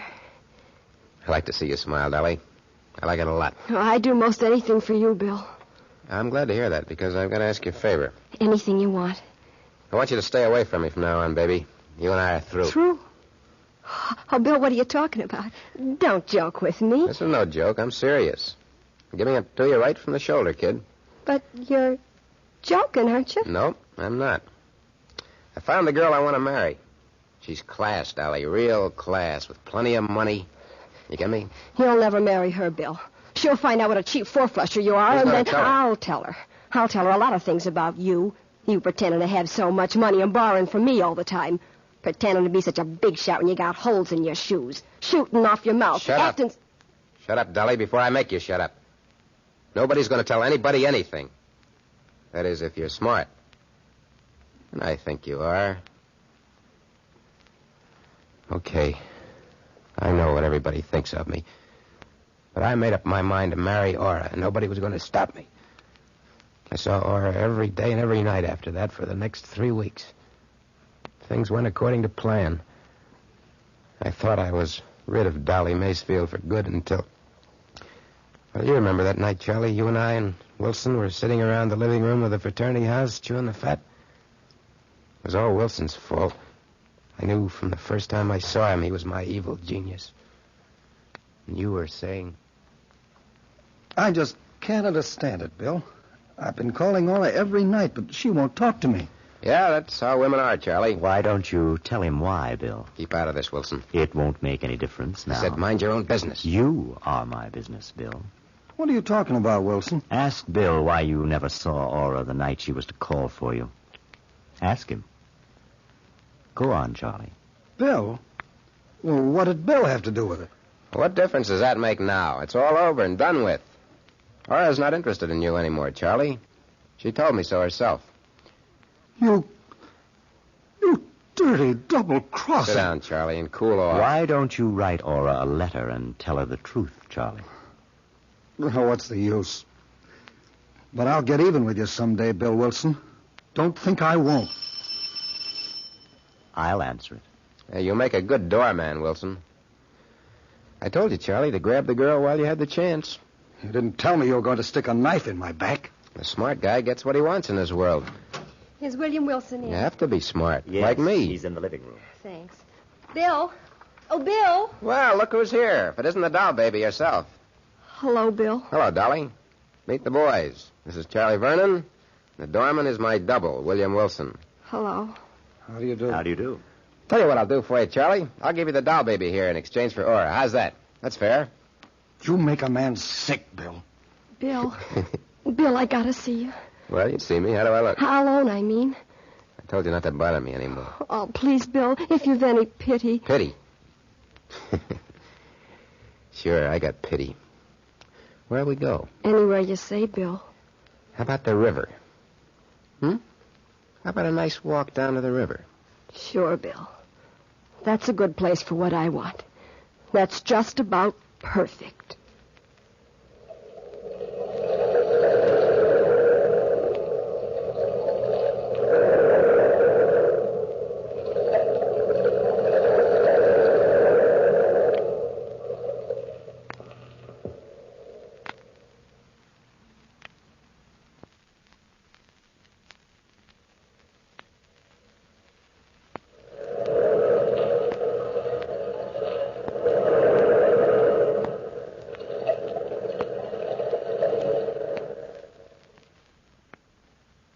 Down to the river, Dolly and I. For a talker, she was silent that night. And I knew she had more up her sleeve than her pretty white arm. We got to the edge of the river. We sat down to watch the boats steam by. Bill, I can't live without you. So what? I'm going to give you one last chance, Bill, to be a decent guy. You're going to give me a chance. What a laugh. Oh, Bill, don't you know what you're doing to yourself? You're trying to marry a girl that ain't for you. You once told me that you and me was cut from the same piece of cloth. Yeah, I once said a lot of things. We are cut from the same piece of cloth. You're a no-good bum, but I love you. Oh, we could help each other. You could go straight and be honest, and I'd work right with you every inch of the way. Nobody else would do that for you, Bill. What do you expect me to do, chuck $20 million into the lake for you? Listen, Dolly, don't try any tricks. Bill, please, please, You don't darling. fit into the picture anymore, don't you get it? Oh, what'll I do? Who cares? Why don't you kill yourself? Make it easier all the way around. You wouldn't care? I'd send you a dozen posies. If I jumped in the river, you wouldn't care? Why should I? Oh, watch me, Bill. I don't think any man's as hard as you pretend to be. So I'm watching. You've held me in your arms. You've kissed me. You've said you loved me. Doesn't that mean anything? It did when I said it, I guess. You can never tell what a guy's going to say. Can you really watch me, Bill? Even though I love you? I can watch anything, baby, when I'm sitting on $20 million. Watch me, Bill. What? Ah, you fool. Jump and get it over with. You can't bluff me. I love you, Bill. Don't forget that. Dolly! Help! Help! I can't swim, Bill. Help me! Well, it was your choice, kid. You picked your grave. Now die in it. Nice work, William Wilson. Nice work. What are you doing here? I tried to follow you. I have a feeling I'm a little late. She wanted to kill herself. I wasn't thinking about Dolly, Bill. I was thinking about you. Don't give me that stuff, Wilson. I don't go for it. I'm always thinking about you, Bill. But you're too smart to allow anybody to help you. And I'm afraid it's too late for you to help yourself. Cut it out, will you? Cut it out. Let me worry about my own soul. If it's damned, then I'll be the one to suffer, not you. Not you. Dolly was dead. Nobody knew about it except Wilson. I knew he wouldn't tell. At least I thought he wouldn't. I don't know why, but I... Shuffling, will you, Bill? I gotta shuffle him. Gonna play some two-handed stud with Wilson. I'm nervous enough waiting for the mid-year report. You'll pass. Don't worry. Well, if I don't pass, what happens to me then? I got $1,000 left. Not enough to pay for any full year's course anywhere in the country. What makes you so sure you flunked? You know why. Still thinking of Aura? Sure, I'm still thinking of her. day and night. Bill, isn't there a decent chord in you somewhere? Why don't you go to Aura and tell her the truth? Why don't you? Hello, Charlie. How are you, Bill? It's about time you got here, Wilson. Sorry, Bill. I hate to keep you waiting. Have a seat. What do you want to play for? Name your own figure. Well, how about a $5 limit? Good enough.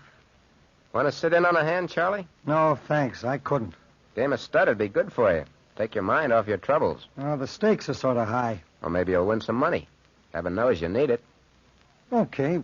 Well, I might sit in for a while. Cut for deal, Vernon. It might bring you some luck.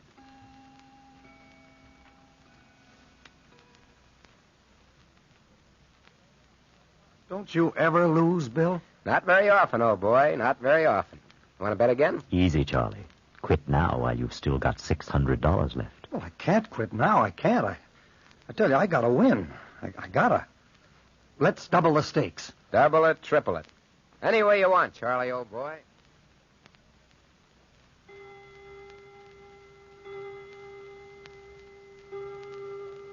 $3:00, Bill. It's not up to me to quit. I'm the winner. It's up to Charlie. How about it, Charlie? I haven't got much choice, have I? I'm flat busted. Well, that's tough luck, Charlie. That's real tough luck. You've got my girl. You've got my money. You've got everything, haven't you, Bill? Just everything. You shouldn't gamble if you can't afford it. Come on, Charlie. Take out that check for the full amount, $1,108. I haven't got that much money in the world, and you know it. Well, give me $1,000 then. I'll take an option on that empty soul of yours for the rest. What's the matter? You going to welch? I don't welch. Where's the pen? There it is, Charlie. Don't get sore. Give it to me. Make it out nice and clear, huh? That's a boy. Here you are. Thanks, Charlie. Where are you going, Charlie? As far away from here as I can get. I'm going to get a job. A good, honest job. Someday I'll be back. And I won't forget you, Bill. I'll never forget you, no matter how long I live. Someday I'm going to get even. Keep your shirt on, Charlie. If you'll pardon me, good night. Nice work, Bill. Keeping an even score. What are you talking about, Wilson? The 3 aces up your sleeve. And the cards from the bottom of the deck. If you saw me, why didn't you tell him? I don't have to. Other eyes are watching you beside me. Many other eyes. Eyes that keep the records of our lives. So I cheated you, Charlie. You didn't even know it. You left town, and it was clear sailing for me. All the way. Yeah, it was clear sailing. Right to the altar. At least almost to the altar. Except for one thing, which you didn't know, Bill. One little thing. I left the fraternity house that night, but I didn't leave town. I went to Aura's house, and I told her the full story. Charlie, this isn't a new story to me. All along I've known Bill's pretty rotten. But I'm in love with him. I'm horribly in love with him. Do you know what I mean? Yes, I know exactly what you mean. I'm fascinated by him. And yet there's something almost appalling about him. He's crude and earthy and... How can I make you understand? I think I understand, Aura. Sometimes I wish I'd never met him. You'd have been better off. And then again, I'd die without him, Charlie. That's my answer. I'm so sorry, my dear. It's all right, Aura. Someday I'll be back. When you need me. I don't mind being an old shoe for you. I'll be back, and I hope you've gotten over him by then. That was a right touching scene. Yeah.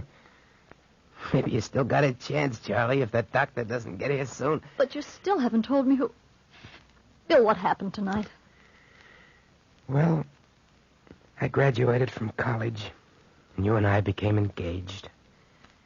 And you sent out the invitations to this ball tonight, to all my old friends, even to Wilson, the one man I didn't want to see. I was standing in the ballroom a little while ago, watching you, Aura, when Wilson beckoned to me. He was in the doorway of the library. Somehow or other, I felt drawn to it. I had to go there, even though I didn't want to. I walked in, closed the door behind me. Hello, Bill. What do you want? You know what I've come for. Why don't you turn on the lights? Are you afraid of the dark, Bill? What are you talking about, Wilson? The world you'll know will be dark forever. Are you trying to threaten me? I don't think I have to threaten you. You threaten yourself by your mere existence. Who are you, anyway, William Wilson? Don't you know, Bill? Stop looking at me that way. Think back, Bill. Think back a long way.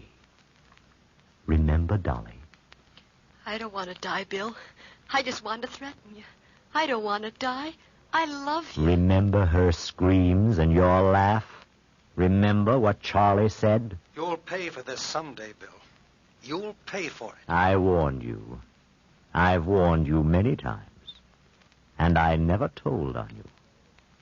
Do you know why? I don't care why. Think hard, Bill Wilson. Think hard. I'm the only one who knows the truth. I'm the only one who stands between you and success, William Wilson. You carry a gun, don't you, Bill? Don't you? What's the difference if I do? Why don't you kill me? Kill then you? Nobody will know. Hate you. Love you. Hate you. Love you. Hate you. Yes, I will kill you. I will. There can only be one William Wilson. There's never been more than one William Wilson. I'm wounded. I aimed the gun at you. At you, Wilson. Wilson. Wilson. Where are you? Wilson. I'm alone. I'm alone. No, I couldn't have dreamed it. I couldn't. And that's the entire story. You don't have to believe me, but it's the truth. Here's the doctor, Bill. Now, just lie still, son. Don't try to move. I don't feel sick, Doctor. I'm just stiff. Sort of paralyzed, you know what I mean? Now, let's have a look at this. Hey, Doctor, how bad am I? Just lie still. Yeah. Doctor, is he... There's a sudden pain, Doctor. Doctor! I felt fine before, but... Oh. Bill! I'm afraid it's too late. The bullet lodged near his heart, and the exertion of talking was too much for him. If he hadn't talked, Doctor, would he... No, my dear. He must have had a lot on his conscience to have held up this long.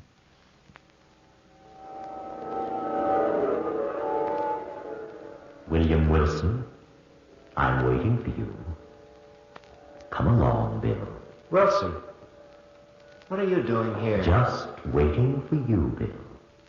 Waiting so that two halves of a soul can be reunited.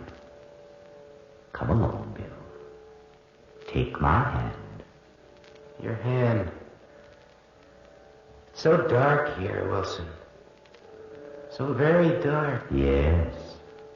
I'll have to lead you. And we've a long journey ahead, Bill. An awfully long journey on the road back.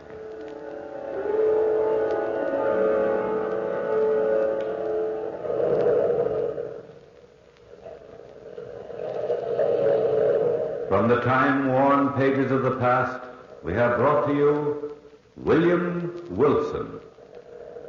Bellkeeper, toll the bell.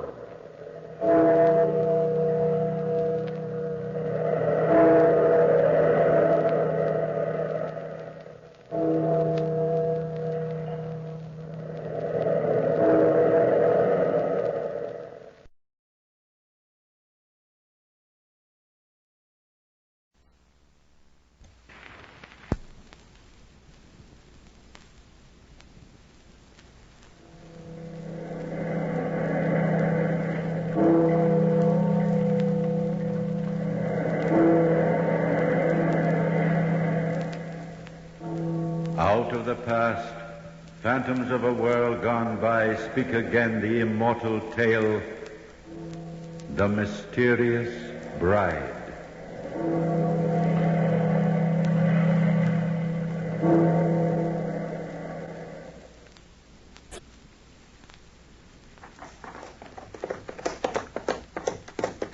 Mr. McMurdy. Ah, it's you, Alan.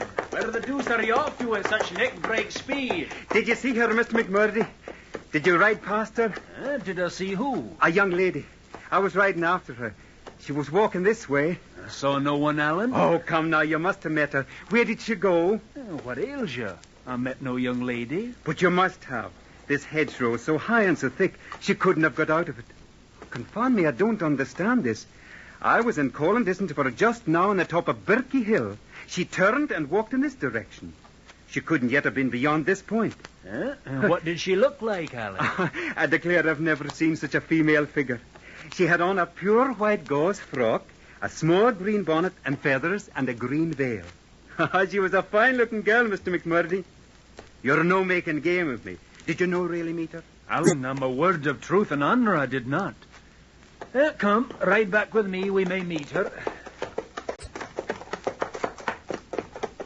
She's given you the go-by on the road. I can't understand it, Mr. McMurdy. I do hope we find her. She was the loveliest thing I've ever seen. She had on a pure white gauze frock and a small green bonnet with feathers and a green veil. I must have already told you that. You have, and with a lover's gleam in your eye. Oh, Mr. McMurdy, look, there. See? There she is at the very same spot where I saw her the first time. Where? I didn't see her. There? At the bend of the road. I still didn't see her. Look where I'm pointing. She's standing there in her white frock and green veil, as I told you. Oh, what a lovely creature. Alan, upon my word. There, she turned the angle of the road. She's gone out of sight. Come, let's hurry. I can't lose her this time. She'll be right around this turn. I certainly hope so.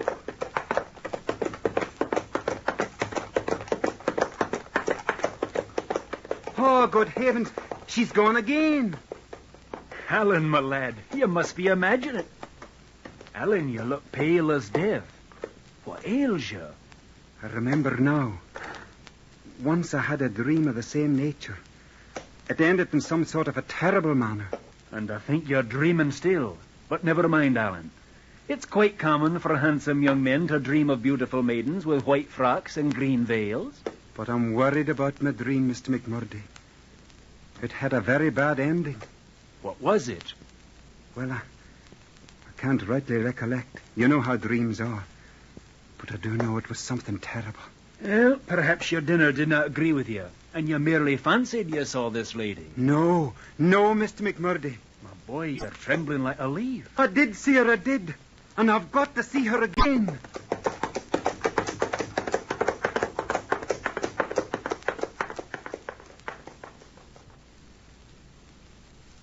Aye, and she was a very wraith, this woman, for she proved the undoing of my good friend Alan Sanderson, Laird of Birkendelly. He first saw her on St. Lawrence Eve in the year 1777, and from the afternoon he was bewitched. Each day he rode to the top of Birkie Hill, hoping to see his phantom, but the vision did not appear. At last his doctor directed him to visit his sister in Ireland, and there Margaret helped young Alan mend his health. One morning, well, anyway, here's what Alan told me late. Alan, are you awake? Aye, Margaret. Breakfast is ready. Will you be down soon? Almost immediately. I'll be out of bed in a minute. Hurry, Alan. A hot breakfast is much better eaten hot, you know. All right, Margaret. I'll hurry.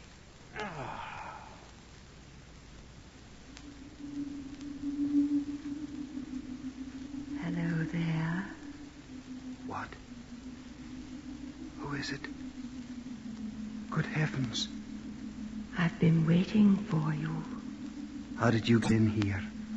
No, I must be dreaming again. This is no dream. I'm quite real. I was trying to forget you. If you're an apparition... But I'm not. Come, take me in your arms. You'll see. Hold me close. Kiss me. Oh, you are real.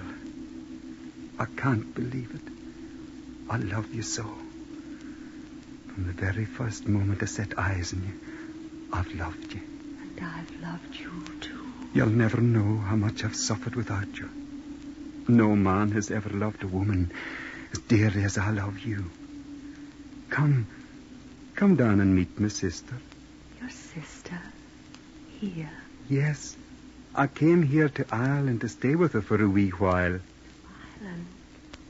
What do you mean, Alan? Why, what do you mean? Look around you. See where you are. I don't understand. Oh, we're not in my room at all. We're standing in Birkie Hill, in Scotland. Of course, Birkie Hill. This is the only spot where you've ever seen me. But I can't recollect how it happened. You mean you don't remember coming back from Ireland? No, I can't.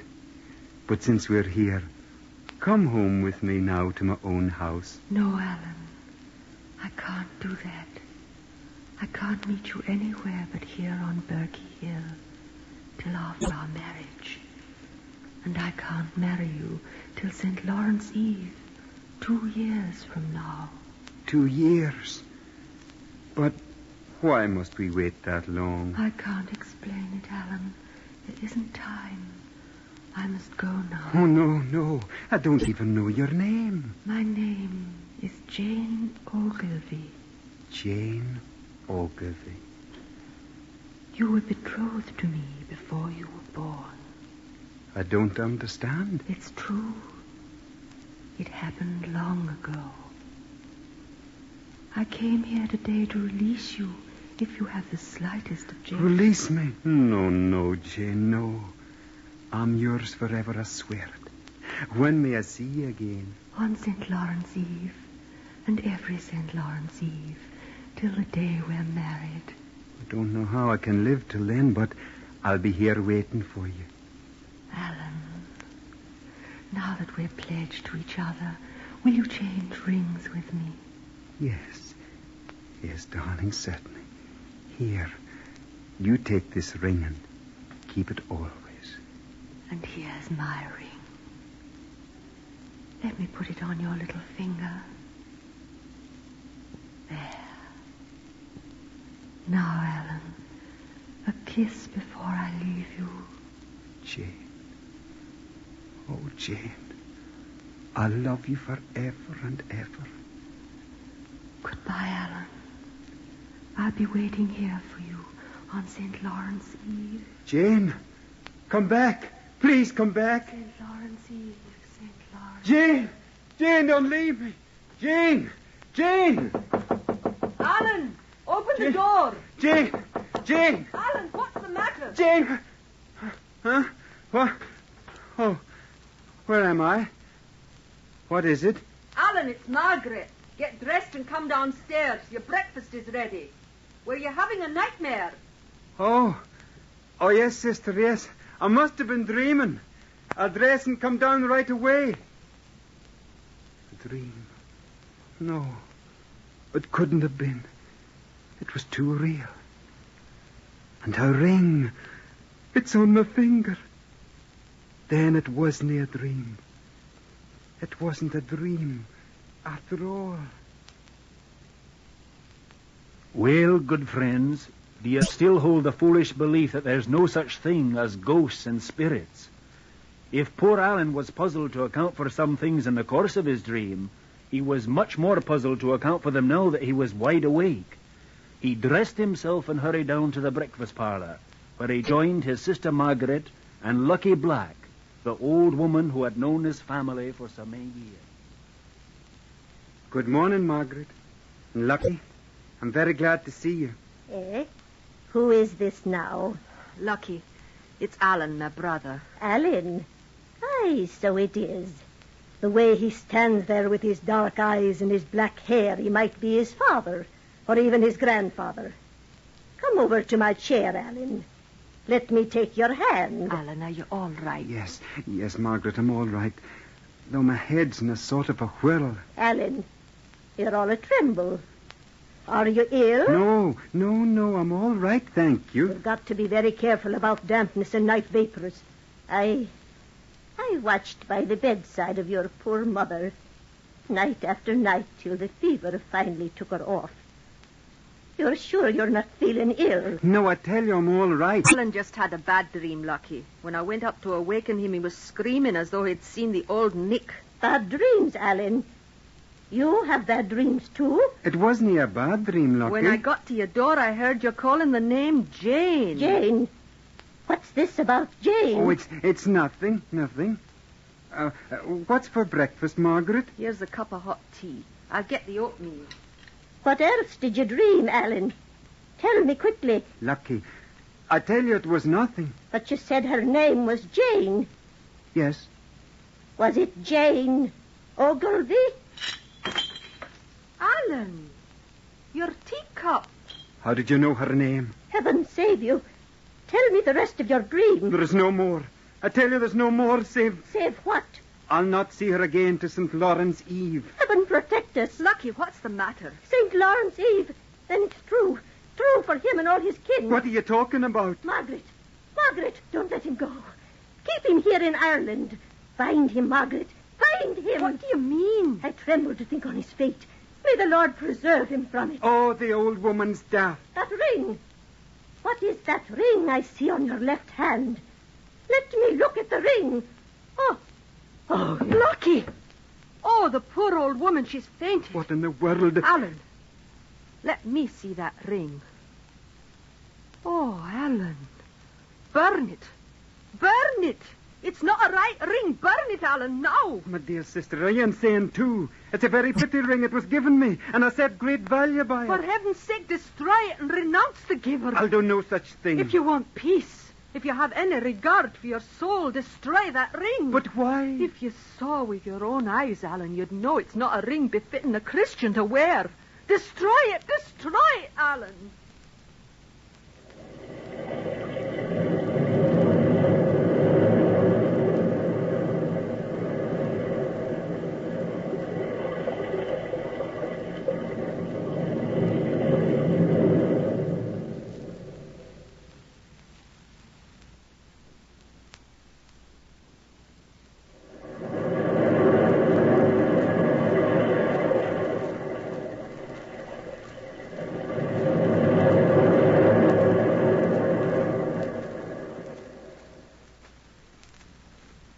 Well, when Alan Sanderson returned to Scotland, his mind was in great confusion, and he sought me out the very first day he arrived. We were sipping a bit of wine, and Alan was saying... I'm at a great loss for an explanation, Mr. McMurday. But I do know that I yearn now more than ever for a glimpse of Jane Ogilvy. I dare say, Alan. But tell me this. Whatever caused the collapse of that old woman in your sister's house? You mean Lucky Black? She would never tell me. As a matter of fact, I couldn't force her to say anything at all. Her lips were sealed, out of fear, I think. But that ring, may I have a look at it? No. I've sewed it within my vest, right next to my heart. And I'll no bring it out into the light till my wedding day. Well, did you notice anything strange about it? No, I didn't, Mr. McMurday. It's not but a gold ring with a bright emerald set in it. Then what is your explanation of the way the two women acted? I have none. But all my life I've had a feeling that some mysterious fate awaits me. But as long as I have my love, I'll no worry about the mystery of it. So young Alan was determined, and patiently he waited as the months went by. He was so caught up in the wonder of his love for this phantom that no amount of talk could discourage him. Now and again I saw him wandering aimlessly about Birkie Hill, and at last came the eve of St. Lawrence. Would the phantom of this woman he loved appear again, or would...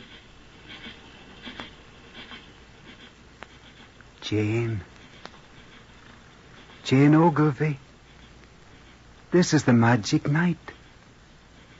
Where are you on this eve of St. Lawrence? I'm here, Alan. Where, Jane? Where? In the darkness. In a moment, look. The moon is coming over the eastern hills. In the light of the moon, you can see me. Jane. Oh, my Jane. This year has been the longest of my life. Now, the moonlight comes, and I come to you. Oh, my darling. How beautiful you are. I'm glad you're not afraid. Afraid of you? How could it be? I love you more than I thought a man could ever love. I would gladly give my life for the wonder of it. Then you will wait for me until I can be your bride. If I must, I will wait. A year is not forever. And then I'm yours. But why must we wait? Come with me now, Jane. I cannot now, my darling. But take me in your arms. The moonlight warms my heart. There is only a moment more. Oh, my Jane. My Jane. And now goodbye. Until a year has gone. Goodbye. Goodbye.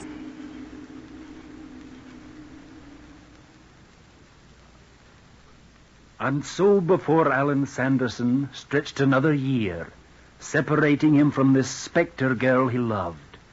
His sister Margaret, worried because of his silence, wrote me often to know how young Alan was, and I was able to write her only that he seemed a happy man. How could I tell her of my growing premonition that he was also a doomed man, doomed to die? So when the eve of St. Lawrence came again, I purposely waited at my gate, for I knew Alan Sanderson would soon come riding by. I had not long to wait.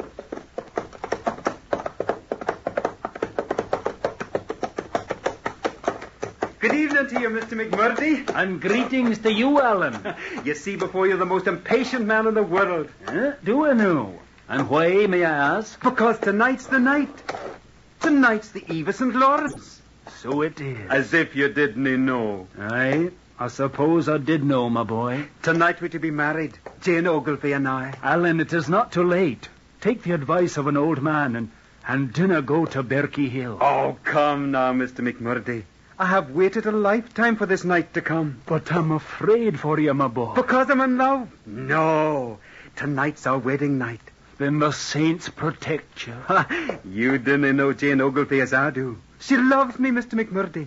And tonight, we're off on a long journey. But your sister Margaret, does she know? Aye, I have written to her in Ireland. Well, it's late, and soon the moon will rise. I must be at Berkey Hill when it does. Goodbye, Mr. McMurdy. You'll be seeing me again. Goodbye, my boy. I hope I'll be seeing you again.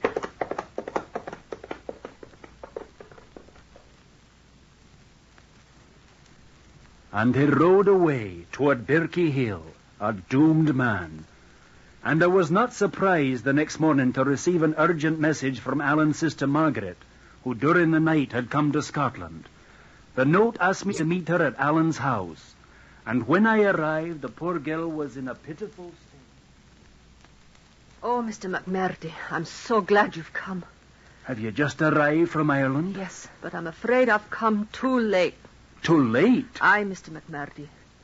Has Alan told you everything? Aye, he's told me about his visions and his dreams, and the meetings with this mysterious girl. When did you see him last? Last night, just as he rode off to be married. The eve of St. Lawrence. It's what I was afraid of. Is that old woman still in Ireland? No, I brought her back with me. She's in the next room, resting. I'd like to see her and question her. Perhaps I can make her speak. Margaret, there's something about all this that I don't like a bit. Aye, you feel it too. Aye, the entire thing is weird and unnatural. May I speak to Lucky Black? Yes, but first read this letter. It's from Alan. He wrote it a month ago and posted it to me in Ireland. Dearest sister, this time next month I shall be the most happy or most miserable man in the world. On St. Lawrence Eve I have solemnly engaged myself to wed a young and beautiful lady named Jane Ogilvy, to whom it seems I was betrothed before I was born. That's the part I didn't understand. Nor do I. Read the rest of it. Our correspondence has been of a most private and mysterious nature, but my troth is pledged and my resolution fixed. On the nuptial eve we will set out on a far journey to the place of her abode. It will be long before I see you again. Yours till death, your brother Alan. Yours till death. I'm afraid, Mr. McMurdy. What can we do? First, we've got to talk to the old lady. This way, then. Somehow I might be able to make her talk. I'm almost afraid to hear what she has to say. Lucky, this is Mr. McMurdy. How do you do, sir? It's an urgent matter we'd like to speak to you about. A matter perhaps of life or death for Alan. I have nothing to say about the young man's dilemma, sir. But you must speak, Lucky, you must. There's something you know that may help him. I'm sure of it. The two of you do not understand the strange workings of fate. We are only human beings. We have no way of combating a force that's outside our understanding. Oh, don't you see, Mr. McMurdy? It's no use. Hey, listen. What is that? A horse. Coming up the path. Here. You can see it from the window. It's Alan's horse, without a rider. Look how the hide of him shines. He's been running that fast, Mr. McMurdy. Let me see. Oh, heaven protect us. It has happened. What do you mean? What's happened? The deed is done. It's Jane Ogilvy. Lucky, tell us what you mean. Oh, it has happened now. I know it has. So I can speak. Then quickly, woman. A tale of sadness and horror it is. The first Alan Sanderson, before he married the great heiress of Birkendelly, was engaged to a beautiful young lady named Jane Ogilvy. Jane Ogilvy? Aye. He gave the lass anything but fair play, and they say he murdered her on Berkey Hill. Is it true? Do you believe this story? Aye, for I have good reason to believe it. When I was a little lass, I saw the red blood and the new grave. It filled me with such fright I never told anyone about it. And 20 years later, the next Alan Sanderson was found dead on that very spot, lying across the green mound. Oh, it cannot be true. Miss Margaret, come quickly. My surrey is outside. But where? To Berkey Hill. Heaven grant there may still be time.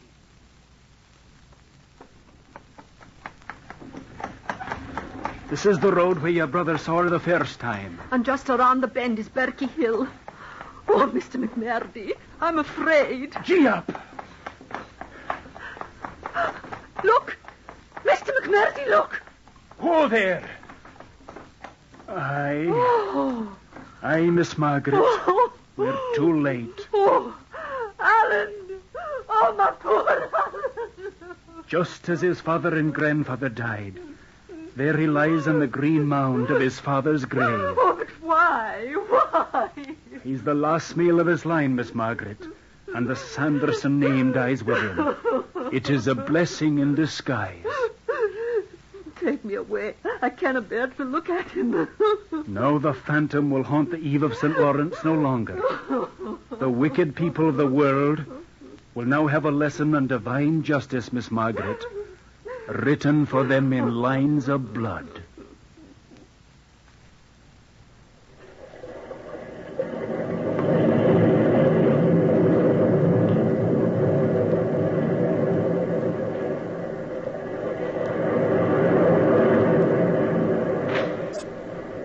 From the time-worn pages of the past, we have brought you the story, The Mysterious Bride. Bellkeeper, toll the bell.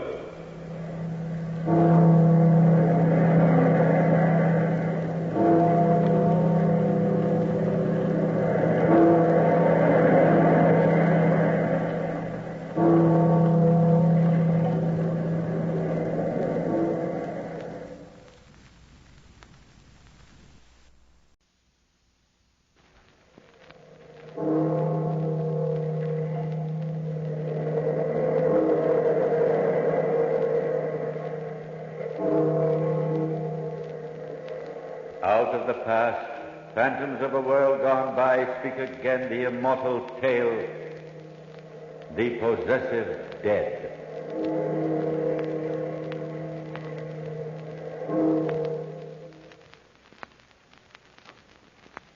I know superstition dictates that it's bad luck for a young man to see his bride the evening before his wedding.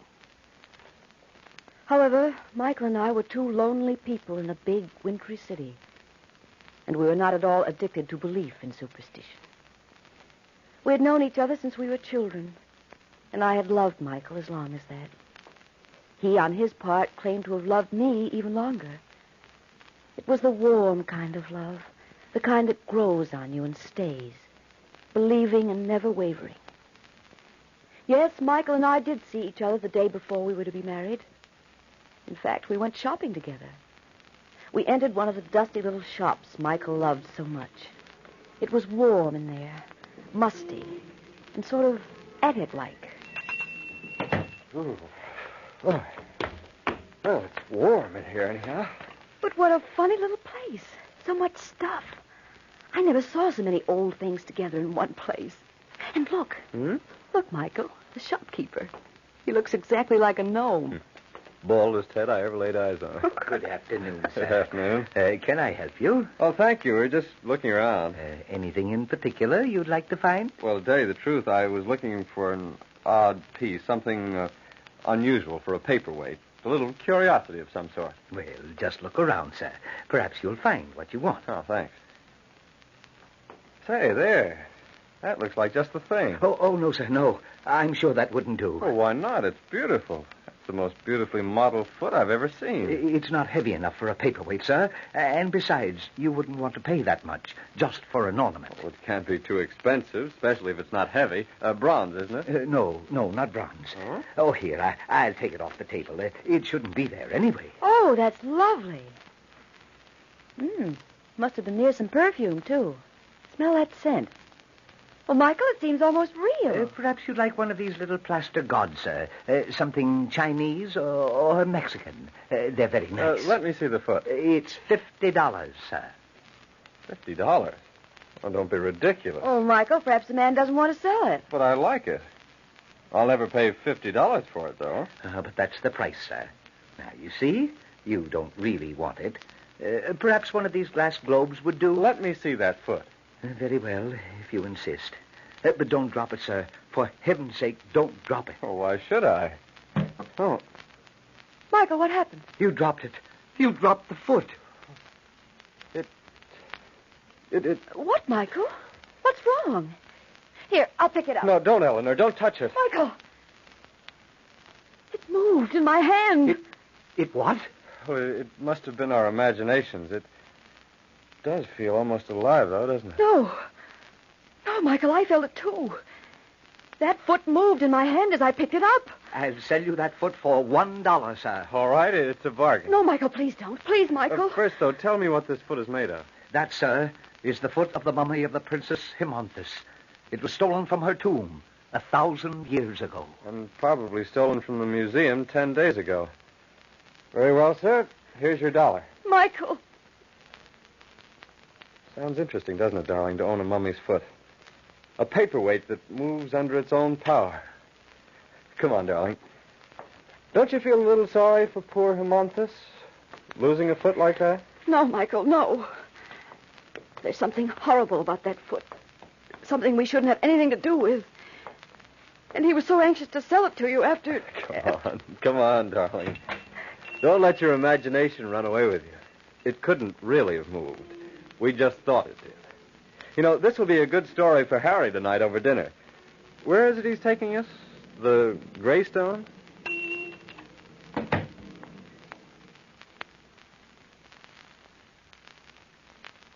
I hardly felt the bitter cold outside as we walked away from the little shop. My only feeling was one of apprehension. I could still remember the horrible sensation I had as that little foot had squirmed in my hand. No matter how Michael might try to joke about it, I knew he was mystified, too. And I knew that some compulsion other than his own had made him take the mummy's foot. It wasn't until after we had deposited the things safely on Michael's desk and were having dinner in a brightly lighted restaurant that I began to feel better. Our host, Harry, was to be Michael's best man the next day, and he was an old friend of both of us. As Michael told Harry the story, the horror of it seemed a little foolish, as such things will when you're in gay public places. And the funny part of it was, Harry, that if it hadn't been for such a tiny foot, you might have sworn that it belonged to the shopkeeper himself. He looked enough like an Egyptian mummy to be one. Well, I'm surprised that Ellen let you buy it at all. It doesn't sound like a very pleasant thing to have around. I couldn't talk him out of it, Harry. I believe he was enchanted. Enchanted by an Egyptian and a mummy at that. Michael always was quite a Don Juan, or should I say quite an Antony. Hey, there's a little bit of something I'd wrap up and take home, mummy or not. Oh, where, Harry? See? He's interested already. You're right, Harry. I believe he is a Don Juan. Say, not bad. Oh, where is she? Right over there to my left. You can't see her very well, Eleanor, but she's really something. All dressed up in a long white dress and has on an emerald bracelet. And what eyes. Oh, my. Yes, I can see her in that mirror over there. But look how she's watching Michael. Harry, I don't like it. Don't worry, Eleanor. We'll get him to that altar tomorrow if we have to hog-tie it. Well, she's... I feel as though I'd seen her before somewhere. In a dream. Somewhere. Something terrible. Something that makes me feel afraid of her. Nightmare, no doubt. You know, she must have passed right close to our table when she came in. I can smell her perfume. Oh, you know it's hers? Well, it smells sort of Egyptian, you know, and she looks Egyptian. Egyptian? Michael, that perfume, it's the same. Same as what, darling? The same perfume I smelled on that mummy's foot this afternoon. What an imagination. Eleanor, darling, you look so serious. Don't be so afraid of silly things like this. There's nothing wrong, nothing at all. But there is, Michael. I can feel something wrong in the very air. What sort of thing? I don't know, Michael. Something horrible. An awful premonition. What can happen as long as we have each other, darling? I don't know, Michael. Nothing really, I suppose. Nothing natural. But what if there were ghosts? The spirits of the dead around. Suppose for some reason they wanted one of us. Eleanor, darling, don't get so worked up. Those aren't things to think about. Especially on the night before our wedding. Look, here we are in a brightly lighted restaurant, and you're talking about things that belong to dark houses and cobwebby attics. Things that can't touch us here. You're talking as though you do believe those things exist, though. Now, look here, you two. I'm sorry if I brought up a delicate subject when I mentioned that woman over there. It isn't that at all, Harry. It's just that, well, Eleanor and I, after this afternoon, I guess we're both rather worked up. Michael, I'm really frightened. That woman, she keeps watching us so strangely. What if... Oh, my darling, let's forget about her. Let's forget about everything but ourselves for tonight. Just think, tomorrow we'll be married. It'll be the beginning of a new life. A life together. And the carrying on of an old one, too. And never forget, dearest, if anything should happen, I'll always be there when you want me. I love you, Eleanor. Always, Michael. You'll never have to call for me. I'll be there. I will, too, darling. Always. Nothing can ever come between us and tear us apart. Nothing. I swear it. Can you be so sure? Michael! Didn't mean to startle you so much. It was just that I couldn't help noticing that you had noticed me. Well, I'll be... Michael, you're a better Don Juan than I thought you were at that. It's the lady with the emerald bracelet. Yes, it is Michael, as you call him, who attracts me here. I beg your pardon. You don't mind if I sit down, do you? Well... Yeah, that's better. You see, love is an especial study of mine. And this love that you think you have now, it's very interesting to me. Yes, very interesting. Michael, Sit still, darling. Don't leave now. Hold my hand tight. You've guessed right, you people. I am an Egyptian. And being an Egyptian, my looks are rather different, shall I say, from yours. Nice difference, though, madam. Mademoiselle, if you please. The women of my country have great beauty in the eyes of you Western men. Yes. So you two think yourselves in love. Very much in love. Well, who can say what love is, unless they have felt it through centuries? I know what love is. It's growing together, being a part of the one you love. Why, Michael and I have grown up together, loved each other for years, 15 years at least. 15 years? Nothing. What if it had lasted 30 centuries? That's ridiculous. Is it? Well, my little one, we shall see. There is a love which has lasted that long. And almost it is consummated. Perhaps tonight. Tonight? Think of it, Michael. Michael! And this little love of yours, 15 years. It will be no more. But as I who have loved through 30 centuries, We cannot talk of that here, can we, Michael? Well, why do you ask me that question? Because it affects you. You more than anyone else. As for you, Eleanor, not you nor anyone else can interfere. Michael, send her away. No one can send me away. That would be like trying to send the very air out of this room. Who are you? I'm a woman of Egypt. What is your name? Name? What is a name except a tag for the living? My name is Hermonthus. Hermonthus? Just a name like any other. I'll leave you now. But I will see you again. Hermonthus. What's wrong with that? That was the name of the princess. The mummy's who Michael bought. It's a coincidence, Eleanor. It must be. It seems as though there's a dreadful net stretched around us, coming closer and closer. Oh, Michael, ever since you saw that foot, you seem to have done everything you could to put yourself in his power. Why did you buy it? Why did you? Power in a mummy's foot. Look. She's waving back at us. She's waving as though she wants me to go away. And she's pointing at you. Michael, no one else seems to see her at all. Now, forget about her, Eleanor. Forget her. She's crazy. No. Look.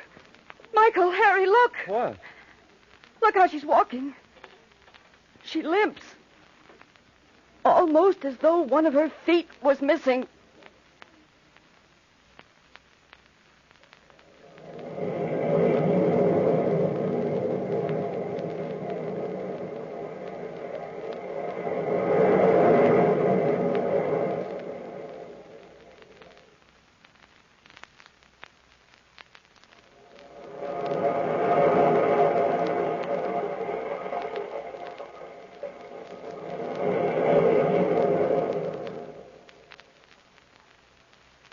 Michael even tried to laugh at my noticing that horrible limp.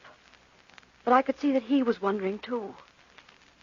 Perhaps something distant, something dimly remembered, had begun to come into his mind, and he was rejecting it forcibly. It was later, much later, when I was in bed, that I knew Michael was in danger. I wanted to get up, but I couldn't. I struggled and tried to force myself out of bed, but I couldn't move a muscle.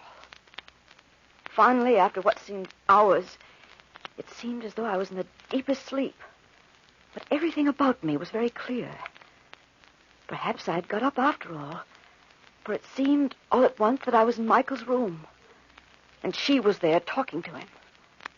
His eyes were open, but he didn't seem afraid. He seemed almost hypnotized. I stayed invisible, back in the shadows. Centuries ago, Michael, I took the life of the woman you loved so that you might be free to love me. I, the daughter of the Pharaoh, went on my knees to you then. But now the secrets of the universe are open to me, and it's you who must obey. How did this happen to me? I don't understand. The shopkeeper knew the legend, and he feared it. He didn't know why, but he knew that in whose hand the mummy's foot moved, to him must he sell it. But how could you come back? For murdering, I was condemned. Condemned to wander in eternity, scorned and barred from the regions of rest. But in the centuries that have passed, I've discovered the secret of returning. That if some token, some real part of myself were left among the living, I could return for it. I could come back. And the token? It had to carry with it some real essence, some true part of myself. And then, 1,000 years ago, that foot was stolen from me. I waited and waited, for I knew that sometime that would lead me to you. But I'm not the same man. I'm not the man you loved. I'm here now, alive. Do you think that I've watched the progression of lives through eternity with no purpose? No, Michael. You are the man, though you don't remember.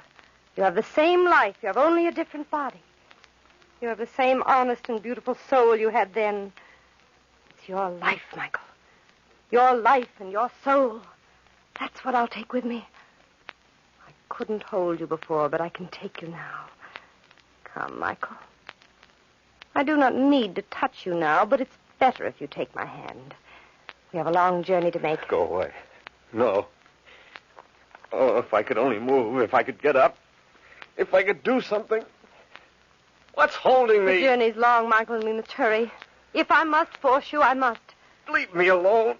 I won't come. I won't. I can move. I can move. Let me. I'm almost out of bed. I'm almost standing. You've moved only a little with all your struggle, Michael. Here, I'll only touch you again and you'll be better. No. Oh, I'm so dizzy. So weak. You'll come now, won't you, Michael? I can do nothing else. Yes, I'll come. As Michael fell to the floor beside his bed, something caught my eye. A little shiny thing hung on a chain around his neck. It was a silver charm I'd given him, engraved with my name. But he loved it and wore it always. Seeing it there somehow gave me hope. I had no way to get it. I wanted to, for it might be the means of his return. But how could I? I didn't dare even show myself. Suddenly we seemed to be in great darkness, speeding through nothingness. Where are we? We're on our journey, Michael. We're passing through the absolute, the period between time and space. It's the only channel through which a spirit can return to the lands of the living in his own body. It's horrible, horrible. We've flown through the liquid parts, the parts that are without light, past the half-formed shapes of those already dead and those as yet unborn. See, we're here already. Where? This is a lonely place. Cold hills and deserts all around us. This is the place where my body was buried. Deep inside this mountain, Michael. See? We're inside. Deep down in the earth. Sealed in with a great stone. This is our home, Michael. Where we'll be through eternity. Sealed in a tomb? No. Never. Let me out. Let me out. Shouting will do you no good, Michael. Here is where no man ever comes, into these tombs. In the thousands of years we will be here, Michael. Your span of life will pass again, but we'll always be together. I will get out. Never, Michael. You've left nothing behind in the world of the living that is strong enough a part of you to take you back. Eleanor is strong enough. She's a part of me. Your love for Eleanor is strong, Michael, yes. But it's not enough. For love or hate can only take your spirit back to the land of the living. Your spirit alone without your body. And would a disembodied spirit be any comfort to Eleanor? But Eleanor is a part of me. No, Michael. For your body to return, you would have to have left a material possession behind. A material thing is needed to take back your material body. Some material thing that represents your love would be strong enough. But I must have left something. The one thing that possesses all those requirements, Michael, is that charm you're wearing around your neck. The charm? Yes, that's part of me and part of Eleanor, too. That will be strong enough. But you see, Michael, that's here with us. I'll throw it. I'll throw it into the darkness there at the far end of this place. Maybe it'll go back. Maybe it'll find its way back to her. No, Michael, no. Nothing can find its way back. It must be taken. But your foot, that's still there. We can go back through that. You left that behind. I will go back, Michael. Alone. Yes, I'll make one more journey back, Michael. And then we'll be here together forever. Here. Here, to take the place of that which you have thrown away, take this ornament. It will remind you of me while I'm away. No, Amanthus. Come back. I'm going with you. Let me out. Let me out. Let me out. But Amanthus had gone. Already she had disappeared into the shadows. And Michael, still clutching a little green plaster ornament she'd given him, beat helplessly at the stone walls of his ancient prison tomb, and shouted vainly for help. I kept watching the little silver charm he had thrown into the darkness, and still I struggled against nightmare forces to get it. And suddenly I knew I'd won. I could reach for it. I could feel it. I had it at last in my possession. After that, everything was blackness. A flash of light that was the morning sun brought me back to consciousness. My relief was tremendous. I felt that I'd thrown off a great weight when I found myself safely in bed. Oh, there was someone knocking on my door. Miss Eleanor! Miss Eleanor! Oh, yes? Who is it? Mr. Bays, your superintendent. You asked me to call you. It's late already. What? Who? Where am I? Come now, it's past 10 and you must be up. It's your wedding day, you know. My wedding day? All right, Mr. Bays, thank you. What is it? Is anything wrong? It was there. There in my hand. I felt it first and was afraid to look at it. When I looked, it was. Yes, the silver charm. What's happened, Miss Eleanor? Can I help? Then it hadn't been a dream after all. Somehow, by some unaccountable mesmeric force, I must have left my bed and gone through all those horrible experiences. But they weren't real. They were things of another world. And Michael. What about Michael? I kept the charm in my hand as I dressed and ran out into the streets. As I ran through the crowds, I kept murmuring to myself, almost as though it was a prayer. Let him be there. Oh, please let him be there. Even as fast as I ran, someone caught up with me. A hand was placed on my arm and held me back. Eleanor, what's the matter? Let me go. Let me go. Don't try to stop me. Eleanor, it's Harry. Oh. Don't you even know me? Oh, Harry. Harry, thank heaven it's you. Come quickly. We flew across town in a taxi. I'd been too excited to think of that before. Everything was still too weird. At last, we were at Michael's. But when we reached his door, he didn't answer. Hey, Michael. Oh, he isn't there. Oh, Harry, he isn't there. He isn't. He'll be back in a minute. Open the door, Harry. Go in quickly. We may be too late. Boy, he's really sound asleep. Look, he even fell out of bed and didn't wake up. Oh, he's all right. Just asleep. I hope so. Michael. Michael. Oh, help me, Harry, help me. I brought him back this far, but we have to wake him up. We have to. If we don't now, he may never wake up again. Come on, old man. Wake up. Hey. Don't shake him that way, Harry. Here, let me. Michael. Michael, my darling, come back. Come back. Let me put this in your hand so you'll know it's really here. This charm, Michael. Our charm. See? I brought it with me. Harry. The foot. Give me the foot. Is it still on the desk there? Oh, it ought to be, unless it's walked off by itself. Oh, don't say that, Harry. On the desk, did you say? I don't see it here. And she did get it. Oh, Michael. Michael, Michael. Eleanor. Eleanor, it is you. Michael, my darling, you've come back. We're safe. The foot's gone, but look, there in your hand. It's a little green plaster ornament. Then it wasn't a dream. But those things, how can such things be? We'll never understand, Michael, never. How a force can be so powerful, so horrible. It's better not to understand. But Eleanor, she can come back. Her body can come back. The ornament, that might be her power now. Give it to me, Michael. What are you going to do? I'll crush it. I'll destroy it. I'll make powder of it. She'll never come back through this. It's the end of her passport to the land of the living. Eleanor, what's that? Look, there on the floor, the powder from that ornament. It's formed itself into the print of a tiny foot.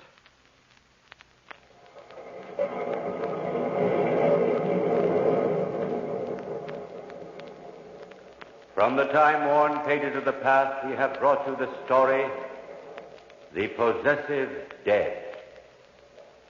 Bellkeeper, toll the bell.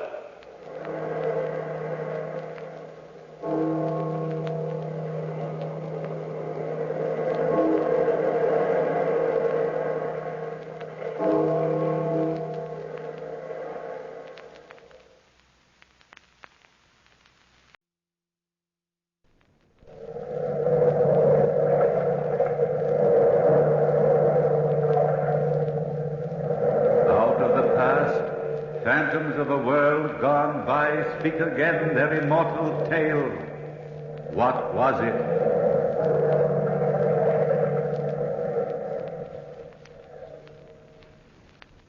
All right, then. What was it? What was it? Nobody knows. But the house was haunted by something or somebody. The boarders here at Mrs. Dimity's boarding house didn't believe in ghosts either, myself included. But we were curious about them. That's why we voted to move into the old brownstone house on 49th Street. And once we were in, we were still convinced that ghosts don't venture abroad in a New York tenement building. The only one who wasn't quite convinced that ghosts exist only in storybooks was old Mrs. Dimity herself. But her favorite roomer, young, handsome Ned Saunders, and myself, I'm Dr. Hammond, we refused to believe the ghostly nonsense. Anne Mitchell, the young sculptress who lived there, was frankly curious, while the Countess Harkavy, a fortune-teller of some renown and a psychic of questionable fame, was delighted at the idea of living in a haunted house. That was in a business way, of course. It was around 11 o'clock at night when the boarders, who were then assembled in that dark, dreary living room, first heard what some claimed was a ghostly presence.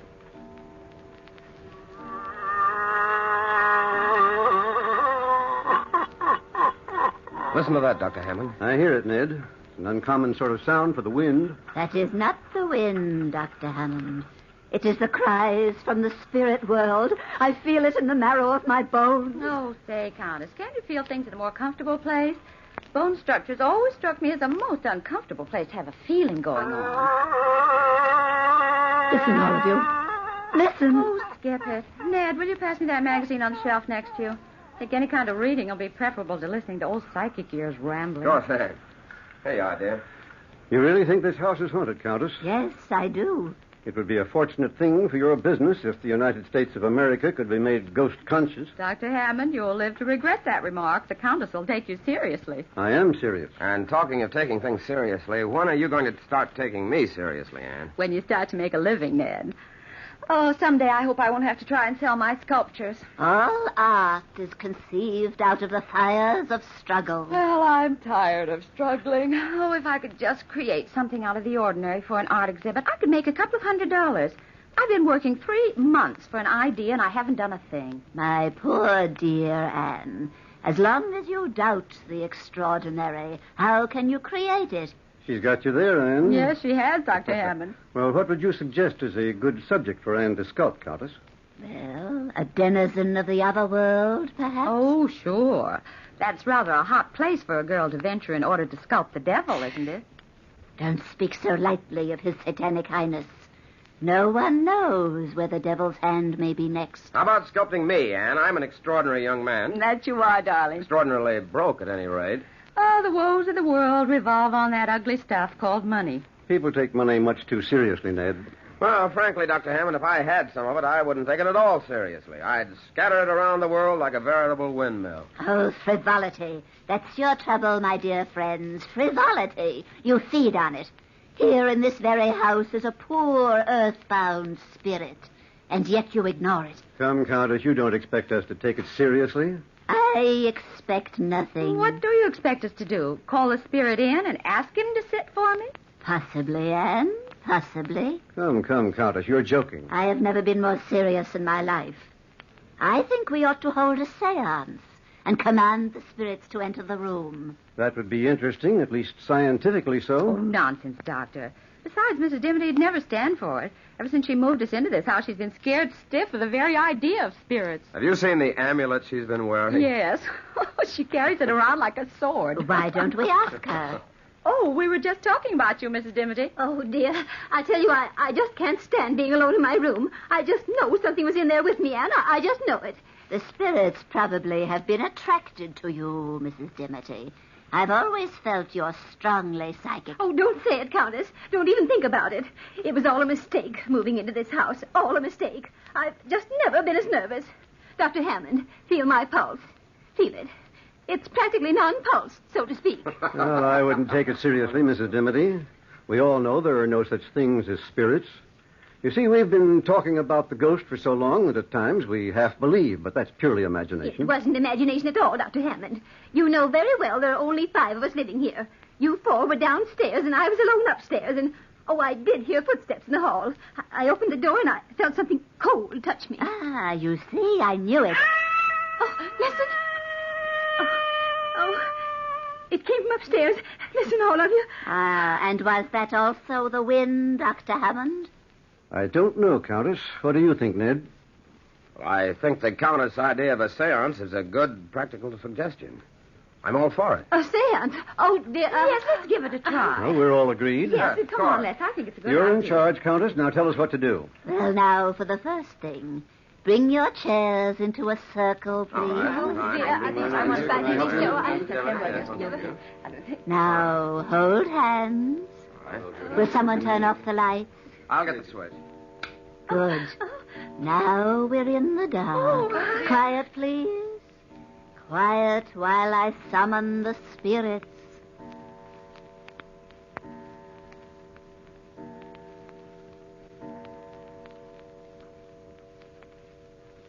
It is midnight, O spirits, midnight. Enter the portals of our room and speak to us. Speak to us. We are gathered to commune with you who have passed on. Withhold not your secrets. Speak.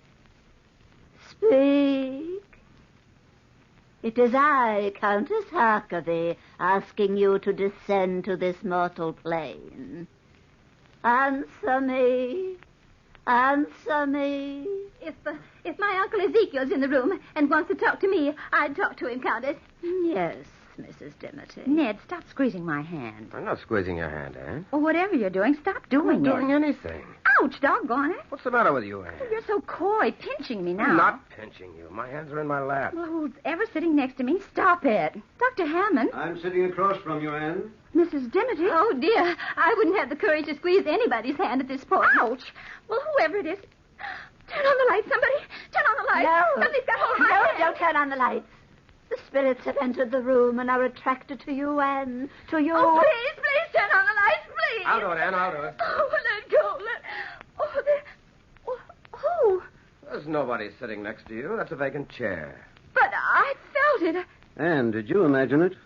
Imagine what? That somebody squeezed my hand? I imagine nothing. Look at my hand. And tell me that's imagination. What's it, darling? What? Dr. Hammond, look. Her hand is bruised. Yes, it is. Pretty badly bruised. Countess, where were you sitting? Exactly where I'm sitting now, Dr. Hammond, and I haven't moved. You had your chance to do something extraordinary, Anne, but you muffed it. A pity is all I can say. A great pity. The seance is ruined. But, Countess, wait a minute. What for? To try another seance and have you become hysterical all over again? Good night. Dr. Hammond, is it possible that I really was holding the hand of something, or... Anything's possible, Anne, but not very probable. Oh, dear. Oh, dear. I said not very probable, Mrs. Dimity. I think perhaps the Countess has been playing a trick on all of us. It's a cute trick, Doctor. A pretty difficult one. If she wasn't playing a trick, she shouldn't have been so upset when you turned on the lights, Ned. Oh, Doctor, I think you've got a point there. Nothing like a good dash of logic to take the cold chills out of my spine. Well, how could the Countess do it, Doctor? Well, Mrs. Dimity, psychic phenomena is the Countess's business. After all, she makes a living out of calling imaginary spooks from the outer world. I don't think it's very nice of us to try and pry into her secrets. I hope you're right, Doctor. I do hope you're right. Well, I wouldn't worry, Mrs. Dimity. Well, I'm going upstairs to bed. I've had enough spooks to last me for years. Oh, wait for me, Mrs. Dimity. I'll go up with you. Good night, Ned. Good night, Anne. Good night, Dr. Hammond. See you in the morning. Good night, my dear. And don't worry about the spooks. They're purely harmless make-believe. Oh, dear. I'll never sleep a wink, Anne. Well, Doctor, what's the tongue-in-the-cheek look? Oh. Ned, I'm afraid we've had our first touch of real psychic phenomena tonight. But you just said I didn't want to frighten the women. And you believe this house is haunted? Haunted? Well, I don't like the phrase, but in essence, that's the idea. I was wondering if you'd be interested in trying an experiment with me tonight. Certainly, Doctor, anything. Well, suppose you and I spend the next few nights down here. We'll turn off the lights and wait. Just wait. Perhaps we can invite some trouble. We waited that night through without sleeping, but nothing extraordinary happened, except for the fact that Mrs. Dimity's rocking chair kept rocking all night long, creaking and squeaking as it moved. But the wind could have been responsible for that. The next night and the next and the one after that, we kept our nightly vigil, creeping up to our rooms like thieves just before daylight broke, so that nobody would suspect our secret experiment. On the 5th night of our wait, we heard the rocking chair creaking, creaking, creaking. Doctor. Yes, Ned? That rocking chair couldn't be moved by wind tonight. There isn't a breath of air stirring. I noticed that, Ned. I wonder... Listen. Yes, the creaking stopped. Same as usual. I'll try to get some sleep. I can't. I'm as nervous as a cat over this whole thing. Yes, I'm jittery, too. Ouch, let me... What's the matter, Ned? I don't know. Somebody's attacked me. Help me, Doctor. Yeah. Help me. It's got its arms around my throat. There, I feel it. We'll find out who this ghost is in a short time. There, I've got his arms, Ned. My throat. Let go of my throat. There. It's hurt.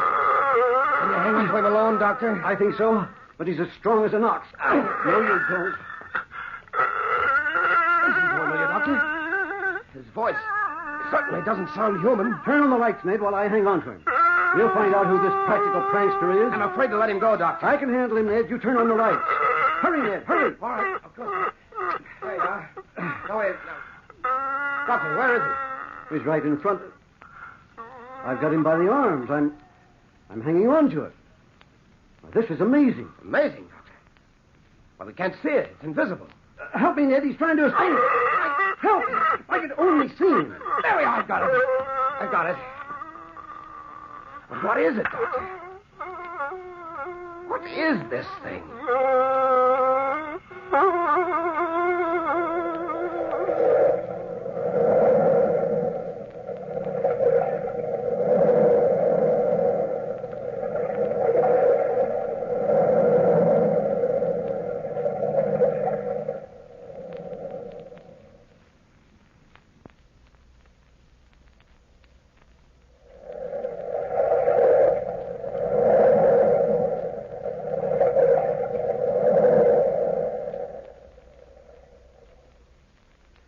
What was it?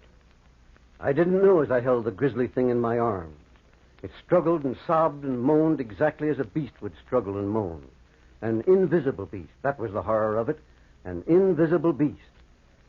I sent Ned to the basement of the old brownstone to get some stout rope. At least we could prevent this horror from escaping. That's what I thought then. Well, Ned returned shortly from the basement and opened the door. Here you are, Dr. Hammond. Oh, quickly, Ned. Bind its legs. I can't hang on to it much longer. Not as young as I used to be. All right, Dr. Almatic. Somehow I... Try to hold him on the floor. Yes, of course. There you are, Ned. Now, quickly. Its feet are still for the minute. There. I got the rope about him. Look. Huh? A perfect loop around nothing but empty air. Hold him and I'll bind the rope around him. Oh, quickly, Ned. There we are. That covers his feet. And I'll bring it up here and around his legs. Here, give me the rope and I'll bind his hands. All right. We're getting him bound up like an Egyptian mummy. There, that does it. What a relief to be able to let that awful thing go. All right, I'll take the rope now, Doctor, and bind it to this chair. He won't get away now, I'll guarantee that. It isn't very large, is it? No, about the size of a small boy. Yeah, but what is it?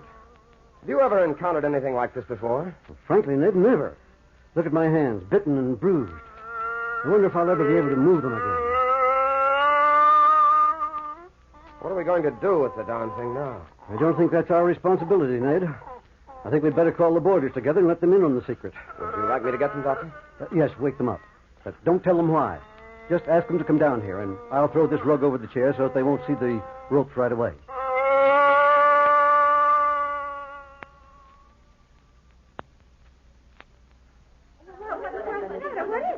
Don't ask so many questions, everybody. Dr. Hammond will explain everything. Oh, good evening, Dr. Hammond. Have you possibly discovered that psychic phenomena does exist? Come in, Countess. Come in, everybody. Don't be afraid, Mrs. Dimity. What's that? I'll explain it in a minute. Explain it, Dr. Hammond? Sit down, everybody, please. No, Mrs. Dimity, not in the rocking chair. Oh, dear me. I'm afraid we're in for a revelation this evening. Ned, please close the door. Right. Strange are the ways of the world. Yes, Countess. The ways of the world are very strange. Mrs. Dimity, and the Countess has been correct about this house. There is something in it. Oh, what do you mean? There's nothing to be frightened of, Mrs. Dimity. No, spirits are often kind. Indeed, they're friendlier than many mortals. This isn't exactly a spirit, Countess. What do you mean? Exactly what I say. It's a beast of some kind. Oh, the doctor, is it in this room? Mrs. Dimity, please. Yes, Anne, it's in this room, in that rocking chair. I threw a rug over it. Oh, unfortunate spirit. If you wish, Countess, remove the rug. Yes, of course. Why, where is it? It's there. You can see the ropes being held in place by it. What kind of a hoax are you trying to play on me, Dr. Hammond? It is not a hoax.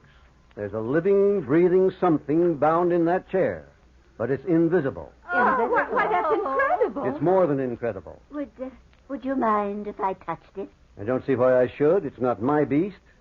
The problem is, what are we going to do with it? What do you suggest, Mrs. Dimity? Mrs. Dimity! Oh, she's fainted, Dr. Hammond. I'll get a smelling salts right here in the desk drawer. Oh, I felt it.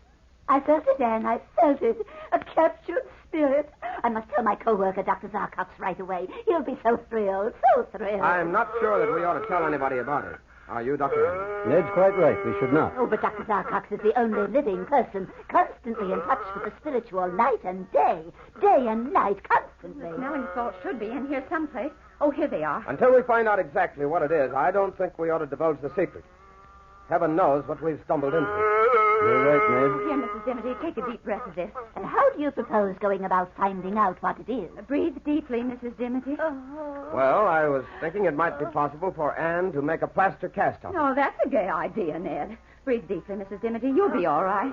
That's quite a good idea, as a matter of fact. No, you'll hold it while I make a cast, huh? If it happens to bite me with a pair of invisible teeth, that'll be my word. No, being a doctor, I shall use a little chloroform and put it to sleep for a while. We'll be able to make a perfect cast. Mrs. Dimity, are you all right? Oh, I'll never be all right again. Well, Anne, are you willing to give it a try? Oh, I suppose so, Ned. I'll prepare the plaster right away.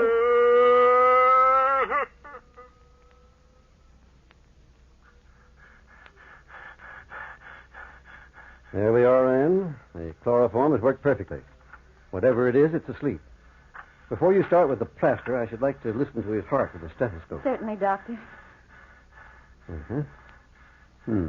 Normal.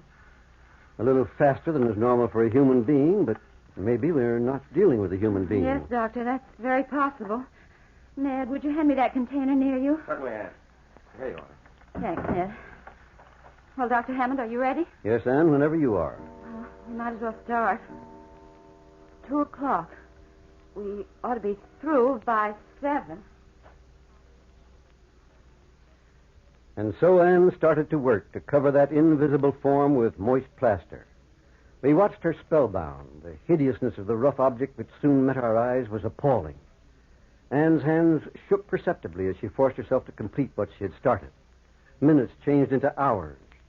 The mold was completed, and we had a rough idea of this figure. Then Anne allowed the mold to dry. By morning, we had a rough facsimile of the invisible beast.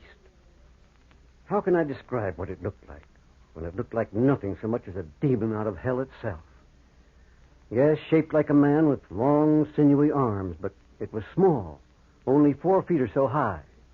Its muscular development was amazing, and the face looked like a cannibal's, a demon. Cruel, tiny eyes, a tiny nose, and a twisted, a horribly long mouth, and sharp, shiny teeth. The first rays of light broke through the window, and I realized that the effects of the chloroform were wearing off. Watch out, ladies, away. I got him, Doctor. You better help me. Yes, of course. Here, we'll hold him together. And... Yes, Dr. Hammond? We'll hold him down, and you bind his legs with the cord. Yeah. Get that rope around his legs. Good girl, Anne. That's it. Ouch! He bit me. Your arm, darling. It's bleeding. Don't mind my arm. Just find the legs. Okay. Hurry up, Anne. That's the girl. Now slip the rope around him and pull it good and tight. All right. There we are. Give me the rope, Anne. I'll secure his arm. Ned, look at your arm. Oh, Doctor, he's badly bitten. Don't bother about me now, darling. We can't let this beast loose undramatic. That face you've done, Ann, looks like the face of a man-eater. Yeah, it does. Give me a hand, Dr. Hammond. We'll put it back in the chair and tie it. Okay, Ned, now, 1, 2, lift. There. Now, tie the darn thing there. What do you think we ought to do with it now? I don't know. You're the doctor. Well? I think we all need some sleep. First, I'll tend to that arm of yours, Ned, and then we'll leave the thing here for a while. Doctor, do you think we dare leave it here quite safely? Well, judging from the way Ned's got it tied up, I think so. Not even a spirit could get out of those ropes. Come on, Ned, I want to take a look at that arm of yours. Oh, I'm tired. I'll leave the little statue in here till morning. You know, Doctor, it makes an interesting study, doesn't it? Yes, quite an interesting one. Extraordinary piece of work, one might say. Well, good night, Anne. Come on, Ned, let's get that arm bandaged. We'll all think more clearly in the morning.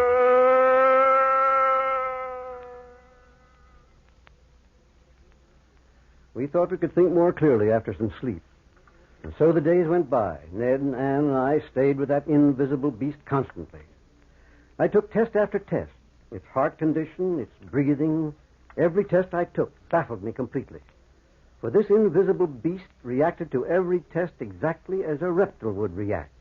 Or, to be more specific, a python, a type of snake which swallows an animal or a man whole and then digests it.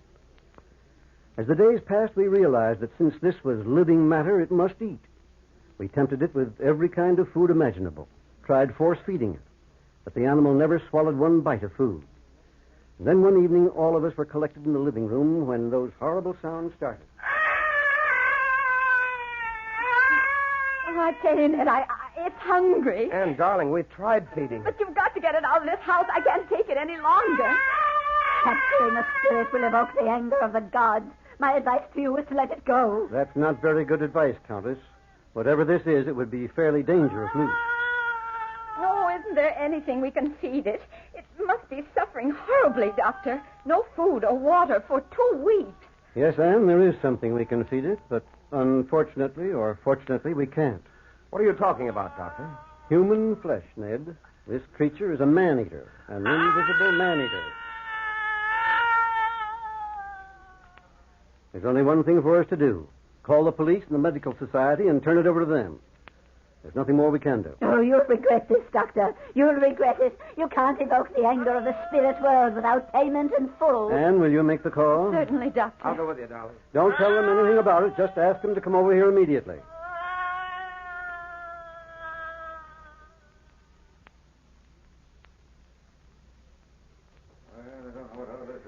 And so, gentlemen, Anne called you and brought you over here. I've told you the complete story of the monster from the very beginning. Well, Dr. Hammond, as a member of the police force, I don't mean to doubt you. But where is this invisible monster? It died of hunger 10 minutes before you arrived, Sergeant. Well, where is it? On the floor, here, next to my foot. You can feel it even if you can't see it. Here, put your hand down here. All right. Sergeant, feel this. It feels like a dead man. I tell you it does.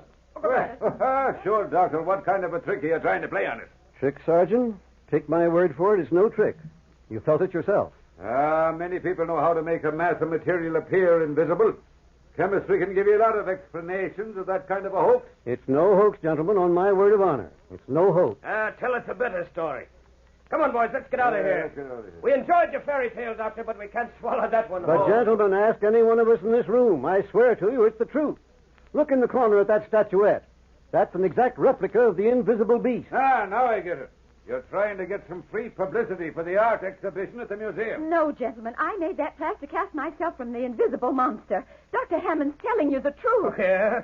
Well, if it's the truth, what was it? What was it? Frankly, gentlemen, I don't know what it was.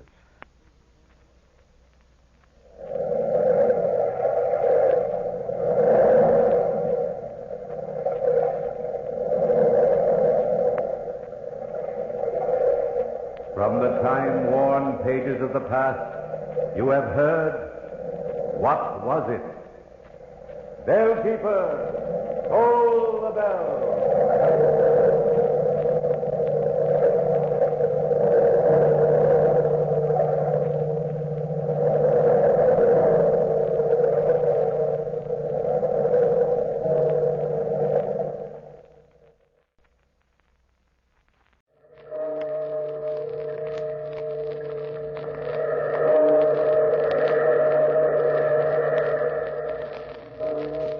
Out of the past, phantoms of a world gone by speak again the immortal tale, the Black Parchment.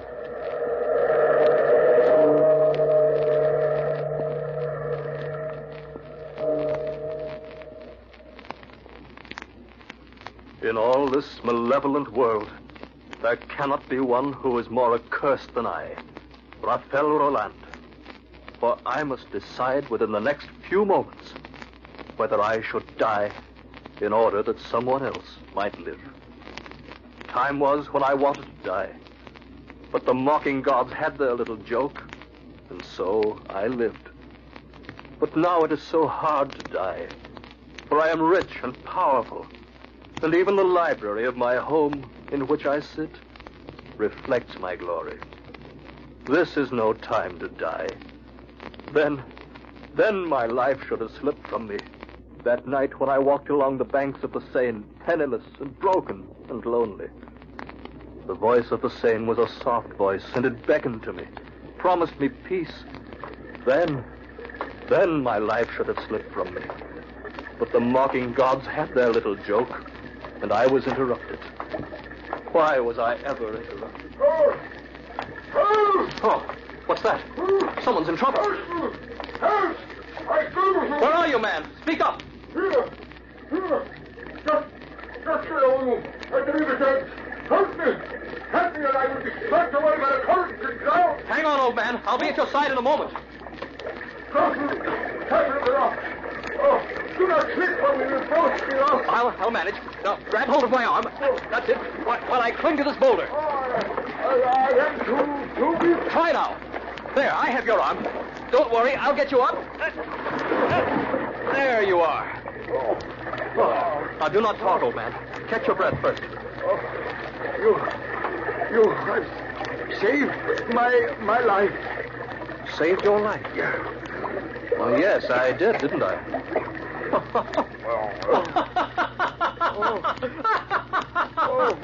What a strange laugh that is. Perfectly fitting for a strange moment. I came down here to the river to lose my life, and instead, I saved yours. So? Allow me to introduce myself. I am Raphael Roland, pauper and fool. I am Edmond de la Trousse, Dr. Edmond de la Trousse. Physician? Quite so. And I should add, metaphysician as well. So, you deal in both the body and the spirit. Well, Doctor, your observation of me has the advantage of a double edge.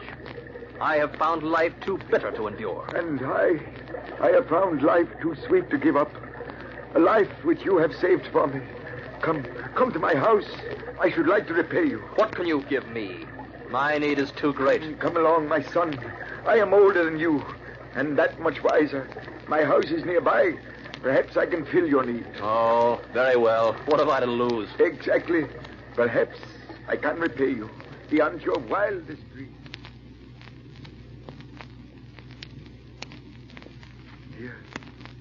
Here we are. Let us both rest for a while. I'll sit down for a moment. You are distressed, and I am tired. Now we must relax and talk. I have nothing to say. Listen here, old man. You promised me something if I would come to your house. Give it to me and let me go. In due time, my son. How can I decide what to give you if I don't know what distresses you? I have nothing to say. You can be at ease with me, Raphael. As you said yourself, my observations have the advantage of a double edge. I am both doctor and metaphysician. My cures have the same advantage. Well, I really have nothing special to say. Speak up anyway. Tell me why you wanted to destroy yourself. I guess because I am by profession a fool. Go on. I'm the poorest and loneliest man in the world, and of my own doing. When my parents died, they left me a large sum with which to continue my education. I gambled it away and was dismissed from the university. I found myself without money nor with any special gifts with which to earn it. Well, I cannot condemn you, Raphael. It has happened before. And tonight, Jeanette, the woman I loved and wished to marry, rejected me. Why? I promised her that I'd stop my gambling. I was down to my last franc, and this morning I I bought a ticket on the national lottery. And it infuriated the young lady? Enough to break our engagement. And now Jeanette will marry someone else. You are indeed unfortunate, Raphael. Now do you see why I scorned you when you offered a reward? What could you give me? Riches, position, the woman I love? Perhaps I can. I think you're joking with me, Doctor. One glance at your house tells me that you're not very wealthy. Do not be fooled by your surroundings. I could have all the money I wish to have, but I don't care for riches. I'm interested only in knowledge. I shall prove to you that I am not speaking nonsense. What are you going to show me? The instrument by which you two can gain riches and power. I shall give it to you as a reward for saving my life. Here it is. This parchment. Spread it on the table. What? How can that piece of black parchment give me what I want? Naturally, you doubt it. You are young and you still have much to learn. See the inscription burned into the parchment? Yes, I see it, but what does all this mean? The language is Sanskrit. Let me translate it for you. I suppose I'll have to endure this travesty until the end. Go on. He who possesses this parchment wills his life to it. Should he desire anything, all he must do is wish for it. The wish will be granted. But with the granting of each wish, the parchment will shrink, and when it disappears, the owner will die. What? You poor, tired old man. You must have exerted yourself all too much in that river. Laugh if you wish, but take the parchment. Oh, I'll take it, Doctor.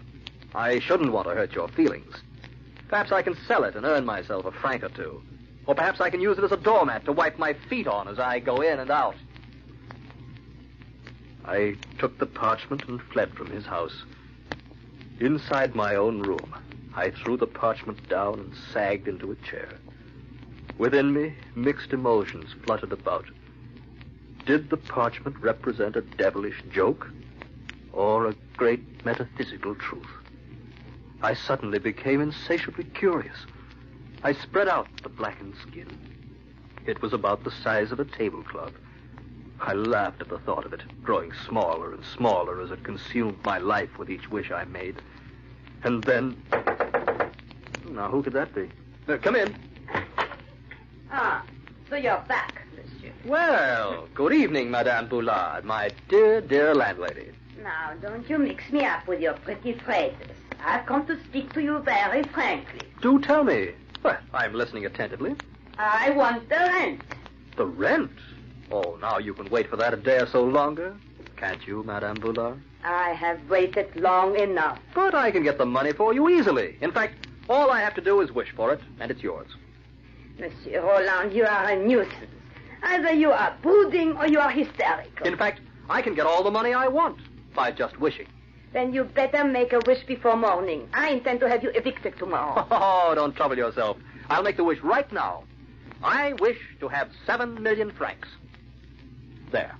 Oh, I'm not at all impressed with your theatricals. If I do not have the rent tomorrow, you leave. As you are my witness, I've made the wish. Soon I will have 7 million francs and pay you every penny I owe. Oh, what a pity. And you might have been an engineer. Ah, rather a wealthy man than an engineer, my dear landlady. Monsieur Roland lives here? Send him away, monsieur. It is much too late for visitors. Well, now, surely I must see who it is. And since you've graciously kept my door open... Coming. Yes? Monsieur Roland? I am he.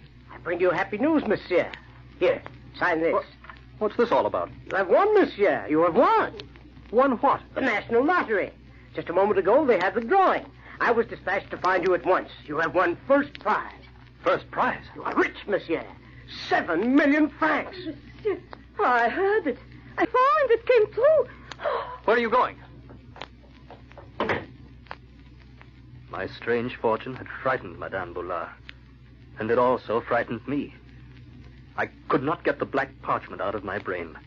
I went back into my room and picked the parchment up. It was no bigger than a shawl. It had shrunk.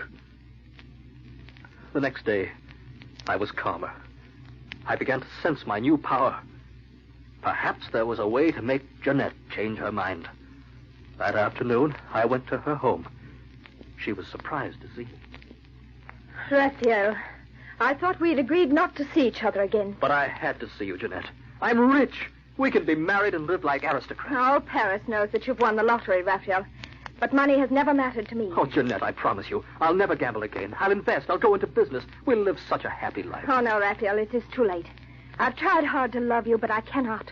I love Henri as I've never loved you. Fully and completely. You're going to marry Henri? Yes. I expect him in a moment, so please leave. I'll not let you marry him. I'll not. There's nothing you can do, Raphael. Now, please leave. I shouldn't want him to find you here. I'll not let you marry him. Don't be difficult. I beg of you. Oh, look through the window. Yes, I see him. Your dear Henri. He's on the other side of the street. He'll be crossing in a moment to knock at my door. Now, please leave at once. Very well. But I'll do everything I can to make you love me again. I rushed out of the house and clung to the wall. Henri was crossing the street.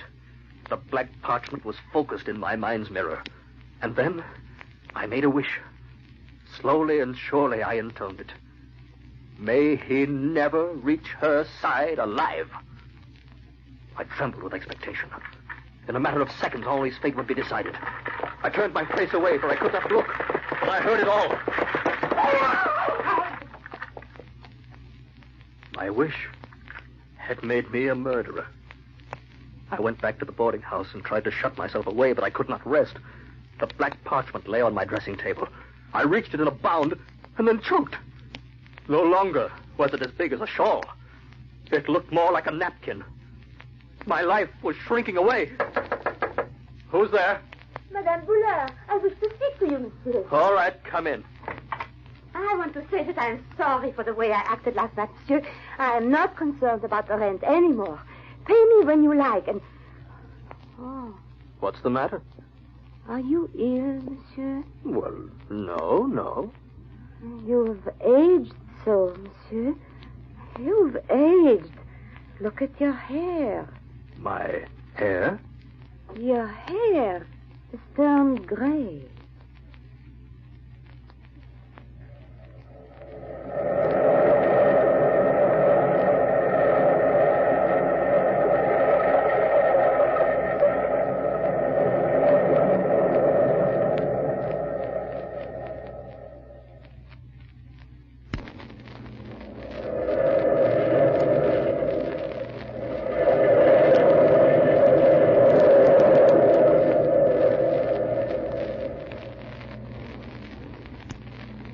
A few days later, my composure returned, and I went to see Jeanette. She sobbed, and I comforted her. She spoke tearfully of Henri. Raphael, even though I'm very lonely, do not come to see me. But why not, ma chérie? Because it will rouse false hopes in you. Is there a truer hope than the hope of our eventual marriage? That is it, Raphael. I shall never marry you. Ah, do not be so certain, Jeanette. In a few weeks, months, who knows how you will feel? But I know how I feel. I do not love you, Raphael. I shall never marry you. Now, please, for the sake of both of us, please, Raphael, do not come. In other times, I might have remained and begged. But now, I could afford to be more independent. The black parchment had given me wealth and had eliminated my only rival for Jeanette's affection. It could also make her love me. But as I stood before the parchment, ready to intone my wish, my confidence began to waver. Did I dare make the wish? Did I dare? I did not know the answer. And then I thought of Dr. Edmond de la Truce. I snatched up the parchment and made my way to his study. I am happy to see you, Raphael. Sit down. Tell me what has happened. Oh, much. My first wish made me a millionaire. I know that. Yes, and then I made another wish. Ah? And what was that? Well, perhaps I sinned and... My son, I am not concerned with virtue, nor ethics, nor morals. I am only an observer and calculator of truth. I leave it to the court and the clergy to enforce the application of truth. You need not fear taking me into your confidence. Well, I wish that Henri, my rival for Jeanette's hand, I wish that he die. So? And he died, of course, in a manner which does not implicate you. He was run over by a coach and four as he crossed the street. Then you have done well. You are wealthy, and your path is clear with Jeanette. Clear, save for Jeanette herself. She does not love me anymore. She will not marry me. Well, that can be easily remedied. I know, Doctor, but tell me, is there enough of the parchment left for one more wish? Do I dare make it? I cannot say. I deal in truth, not in speculation. Then what shall I do? Advise me. You love Jeanette very much. You want her more than life itself. Yes, of course. More than life itself, Raphael. Oh. Yes, you must make your own decision. I want her. I want her more than life itself. Then wish, Raphael. Wish. Very well. I wish that Jeanette be in love with me enough to marry me. There. You have made your wish. But the parchment, Doctor. What's happening? It is shrinking, my son. Yes, it is. I cannot look. How easily it shrinks. I'm going to die now. I know it. This was my last wish. A priest, Doctor. I must not die without the sacrament. You will not die, Raphael. What? Not this time. Has it stopped? Is there something left of the parchment? It is now the size of a lace handkerchief. I made my wish and I did not die. No, my son, not this time. But let me warn you, be careful next time. Next time? I won't worry about that, Doctor. I think you had better. No. You see, there won't be a next time. I threw back my head and squared my aching shoulders and rushed to Jeanette's. What stanza of time carries with it more music than the reconciliation? I felt as if the symphony of it all would burst me asunder. Oh, Raphael. When you left me this morning, I was determined never to see you again. But then a feeling overwhelmed me. I was overcome with longing and shame for sending you away. What is done, Jeanette. Now we are together. Now let me look at you as I used to. Let me be warmed by the warmness of your face. Oh, Raphael, you have suffered much, haven't you? It was not easy without you. Your hair, it's turning gray. And your color is gone, and there are lines around your mouth. Yes, I have suffered much. Oh, but never mind, my darling. We'll be married at once. My love will make you young again. My devotion will give you back your youth. We planned it just as we spoke. For the moment, I was free of the Black Parchment. But I was not destined to remain free of it for long. Strange how inevitable doom appears in simple disguises, in matter-of-fact events of daily life. The one time I never expected to find a sign of the horror ahead was during an intimate supper party which Jeanette and I were enjoying so much. A supper party. And yet, the sign appeared, and it shook me to my marrow. Oh, look, darling. The wishbone. I found the wishbone. Why, yes. From the tone of your voice, I had expected a diamond brooch. Oh, the wishbone, Raphael. Come on, break it with me. Of course. Now, hold tight. All right, I will count. 1, 2, 3. Oh, you have won, Raphael. You get your wish. So I have. Very well, I'll make a wish. I'll make a wish. Oh, Lord, Raphael, I want to hear it. A wish? I almost made a wish. Raphael, what has happened to you? Nothing, dear one. I had better lie down for a moment. Raphael, darling, let me help you. No, just leave me alone for a little while. How innocent and disarming was the sign of my approaching doom. I had almost made a wish.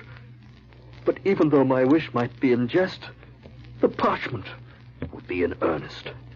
One more wish, and it would shrink into nothingness. A glib remark, a slip of the tongue, and my life would shrink away. Some time later, Jeanette came to join me. I felt I could remain silent no longer. I told her everything. Raphael, is this fantastic story true? I would not lie to you, Jeanette. And here is the proof. The Black Parchment. Why, there's hardly anything left. Why do you think I'm haunted? Once the Black Parchment could cover a table. Now it's smaller than a lace handkerchief. Oh, Raphael, Raphael would have you done. Oh, do not turn your face from me, Jeanette. I need your strength. No, please, do not come near me. You have bewitched me. My love for you is not a free spirit, but chained to the will of that parchment. Do not come near me. Do not come near me. Jeanette! She went to her room and remained there. For days she lay on her couch, unspeaking, unsmiling. The food I brought her remained untouched. I could not force her to eat. On the 4th week, I knelt beside her and pleaded. Jeanette, Jeanette, my darling, you say nothing, but your eyes speak for you. Tell me what you were thinking. Henri. I was thinking of Henri. It was because I loved you. You're a murderer. You willed his death. If I wronged him, it was made right by my love for you. You murdered him. You murdered him so that the path would be free to enslave me. Jeanette. Oh, Jeanette, the power of love cannot be denied. Love compelled me to will a murder and to capture your affection. Love is strong, but justice is stronger. My love for you remains, for you have bewitched me. But deep down inside of me, there's only scorn. Please, do not speak that way. Scorn will conquer my love, will keep it from you. My love will remain alive because you willed it so, but it will be withheld from you. I shall never again, in speech, in action, give you the warmth, the comfort, the precious security of my love. I shall be out of your reach. Soon I shall have excluded you by death. Oh, no, not death. Do not say that, Jeanette. Do not say that. I was distraught beyond all measure. Even as I looked at her, she seemed to grow weaker, to sink away. There was no one to turn to but Dr. de la Truce. I called for him, and he came. I have examined her, my son. Isn't there anything we can do? By ordinary means, no. She will not live until morning. Then the issue is clear. Only I can save her. Yes, my boy. The choice is yours. I do not envy you. Only I can wish her life. With one last phrase, I can barter mine for hers. Will you please leave me for a moment, Doctor? Of course. I shall go back to Jeanette again. If you need me, call. Yes, Doctor. Goodbye. In all this malevolent world, there cannot be one who is more accursed than I. It is hard to die, surrounded by the glory of my wealth. At least Jeanette will know the meaning of my final act of courage, for I love her more than life itself. Ah, there you are, Black Parchment, resting on my writing table. I want to look at you as I make my last wish. In this concluding moment, you will not stare me down. I wish that my dearest wife, Jeanette, survive this night, and that she continue to live a free and full and happy life. There. It is done. It is done. Raphael, Jeanette is rallying. She... Oh, of course she is, Doctor. And now I can rest forever. The wish is made. There is no parchment left to plague me.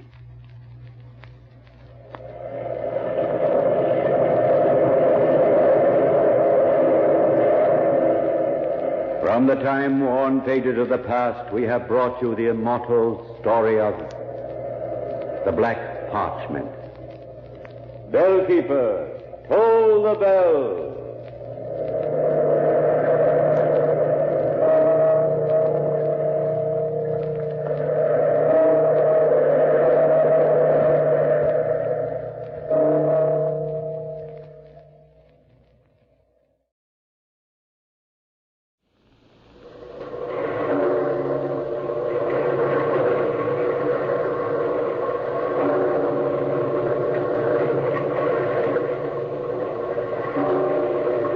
of the past, phantoms of a world gone by, speak again the immortal tale, the duel without honor.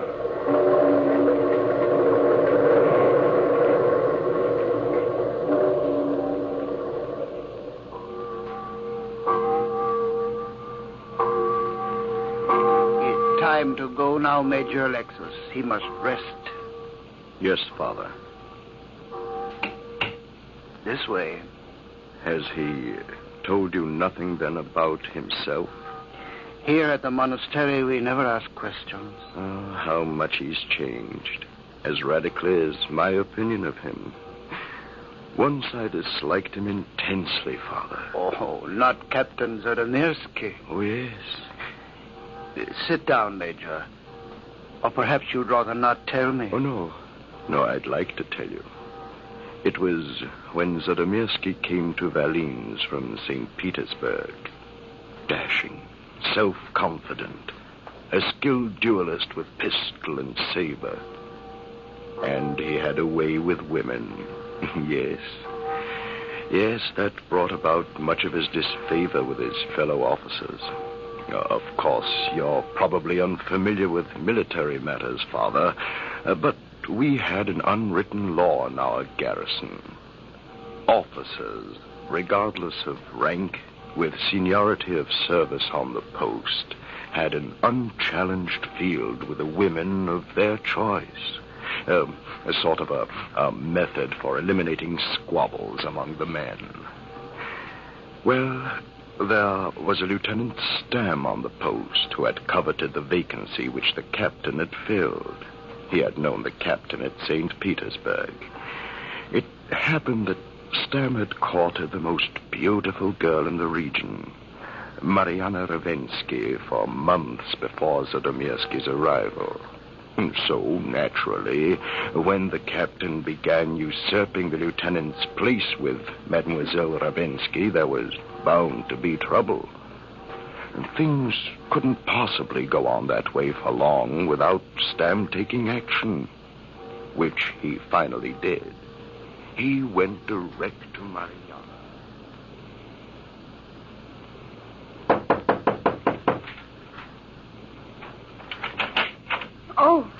Oh, Lieutenant Stan. Good evening, Mariana. Good evening. I presume, Lieutenant, you have a pressing thought on your mind coming here so abruptly. I have. Well? Mariana, I had to talk to you. Yes? Mariana, you know how much I love you. I'd do anything in the world to make you happy. You're hurting my hand, Lieutenant. Tell me that you love me, too. Say you'll marry me. Please. My hand. But I don't love you, Lieutenant Stan. You could learn to love me. Don't you have any feelings for me whatsoever? As a friend, yes. It's someone else, then. It is. It's Captain Zadomirsky. What does it matter? It is not you. Zadomirsky. You've been seeing him again. I don't see where all this is getting us. You know it's against garrison rules for a newcomer to court the lady friend of another officer.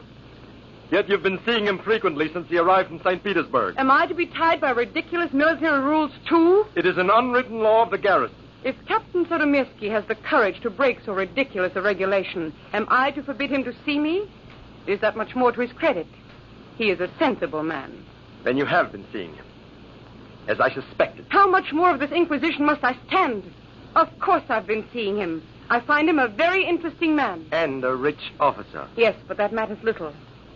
He is not so ill-mannered as to pry into my private affairs. You and your spy. I want no more of it, you hear? Now, Mariana, calm yourself. Your heart, you know. Will not you care about my heart? Coming here antagonizing me. Telling me of your silly garrison rules. Am I to adjust my life to stupid regulations you soldiers consider honorable? You and your honor. Please, Mariana, don't excite yourself. I will if I want to. I suppose you consider it honorable to pry into a woman's secret heart. Just for your own selfish reasons. It was honorable of you to cross-examine me like this. It was... What is it? Nothing. You're so white. I told you your heart wouldn't stand it. Here, sit down. Thank you. Is there anything I can bring you? No. Water, perhaps? No. I know myself. It will pass in a moment.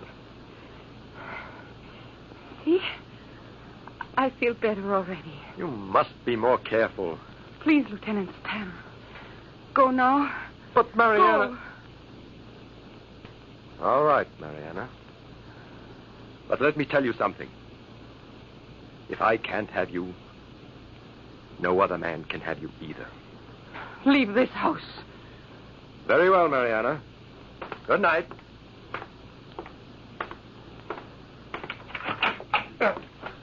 Oh, Captain Zadamirski. Lieutenant Stem. Breaking regulations again. There is no law which forbids me seeing Mademoiselle Ravensky. Quite right. Only a code among the officers. Are you insinuating that I am... Only reminding you, Captain. Gentlemen, I will tolerate no quarreling in my house. Lieutenant Stam, please go as I asked you to. Very well, Mariana. As you wish. Good night, then. Good night, Captain Zadamirski. Come in, Captain Zadamirski. I've been expecting you. Your hand, mademoiselle. Your pardon. I wanted no scene. Don't mention it anymore. Dinner is almost ready. But, Mariana, you look so pale. Has anything happened? No, nothing. But it has. That's Stan. He did something to you. No, I assure you, George. If he so much as lays a hand on you, I'll cut him to pieces. Please don't say that. I can't bear to think of you fighting. But, Mariana, fighting is part of my life. It is only that I don't wish to see you hurt. I appreciate your concern, my sweet. Promise me. You won't fight him. That I can't do. But I can promise you my love. All of my love, Mariana. Oh, my darling. Oh, you grow more beautiful every day.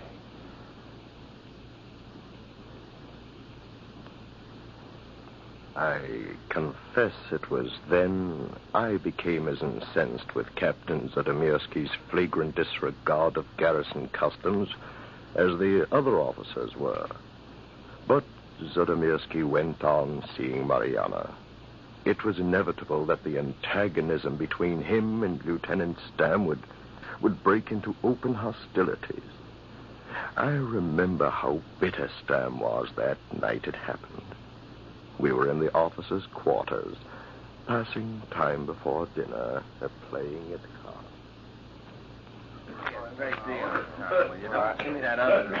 Hardly think it's as bad as that, Lieutenant Stam. Didn't he come here to this very room, Major Alexis, on his first day in full dress? An unheard of display. Yes, that's very true. And that house he bought. Cost a pretty penny. With its rifle range and its library, indeed. Even one's enemy is entitled to his own taste, you know. And I wouldn't be at all surprised to discover money was responsible for his appointment of captain here on the post. Now, careful, Stam. Bear your little enmities. We know of your affairs of the heart and understand them. But no discrediting the service, please. I tell you, the man's a showman, nothing more. And I knew him at St. Petersburg. A duelist? Well, he's yet to prove himself in our eyes. I shall personally see to it that he gets that opportunity. I shall... Good evening, gentlemen.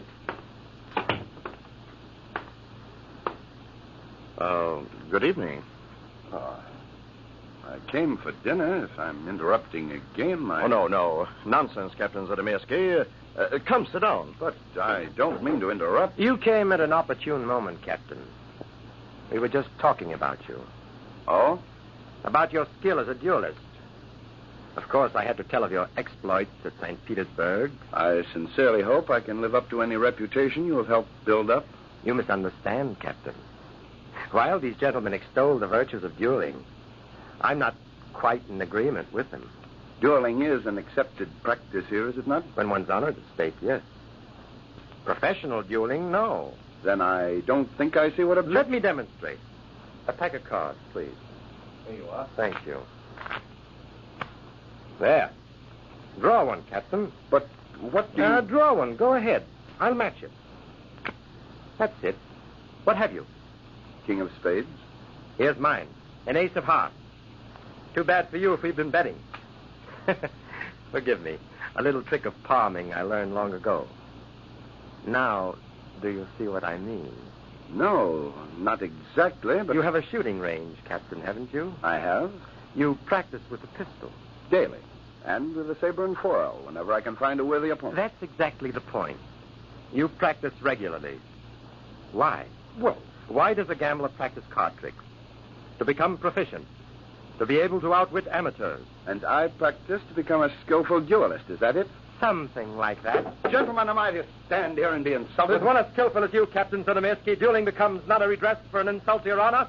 It becomes plain and simple assassination. Gentlemen, this man is mad. You may think so if you wish. He knows I will not challenge him.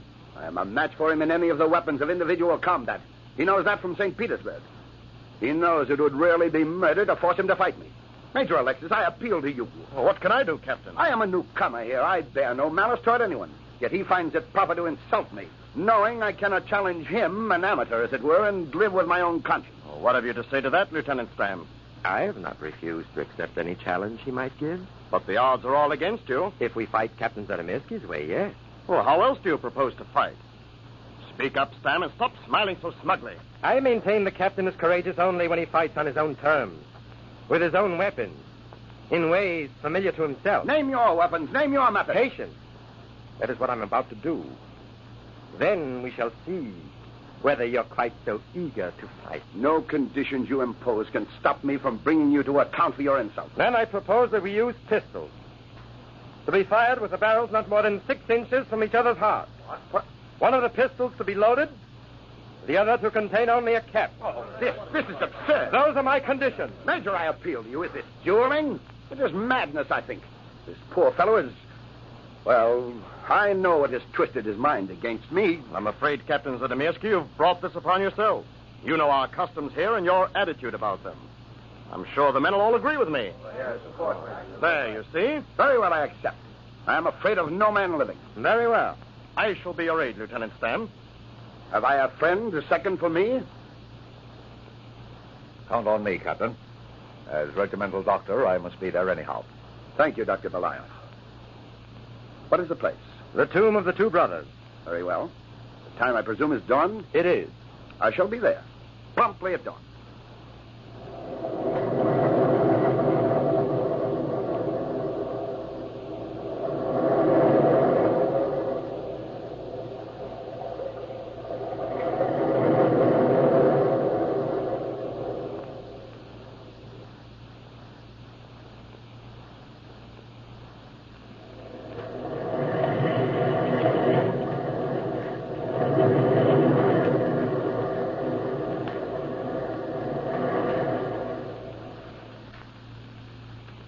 So, the time for this outrageous duel was set. And on the night before, Mariana, a long cape wrapped snugly about her, knocked on Captain Zudemirsky's door.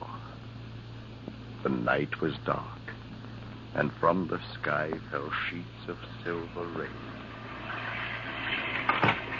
Mariana!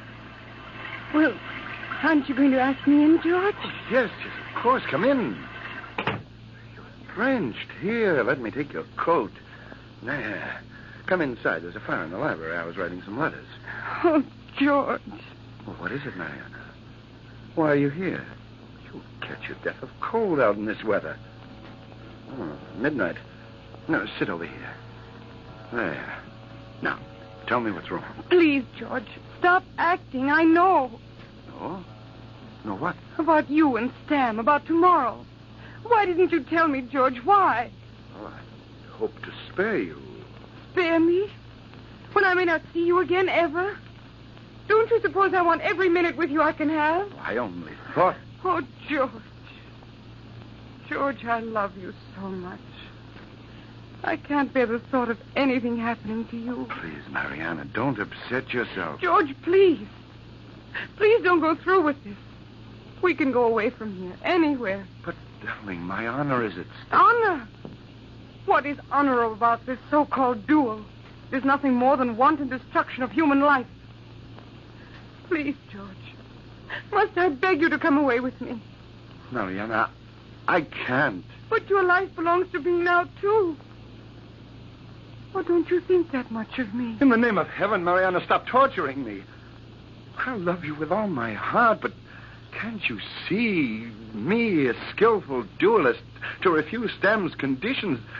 That would be an admission that I fight only when the odds are stacked on my side. And that would be cowardly. I could not live with myself. It would eat at my conscience until...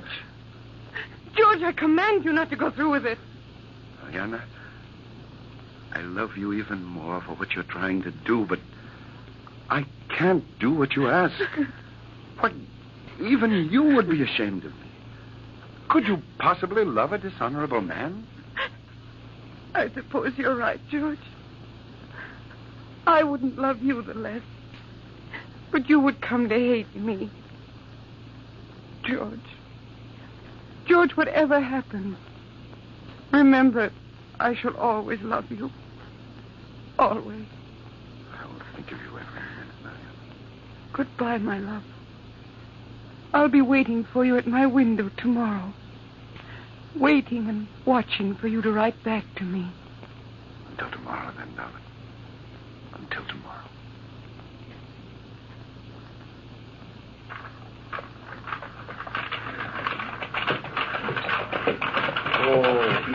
Oh. Are you all right, Captain Zodomirski? Yes. I see Stam and the others are already here. There they are. Good morning, Dr. Belayev. Good morning, Major Alexis. Captain Zodomirski. Major? If you are ready, then, gentlemen. Your sabers. Plant them here. About a pace apart. That's it. Who gives the word to fire, gentlemen? Major Alexis, do me the honor. Surely, Captain. Stand behind your sabers, gentlemen. Lieutenant Stam has finished the pistols. If Captain Zodomirski is ready, we shall load them. Oh, that is unnecessary. One has a live ball, the other is not loaded. Lieutenant Stam, do you know which is which? It doesn't matter.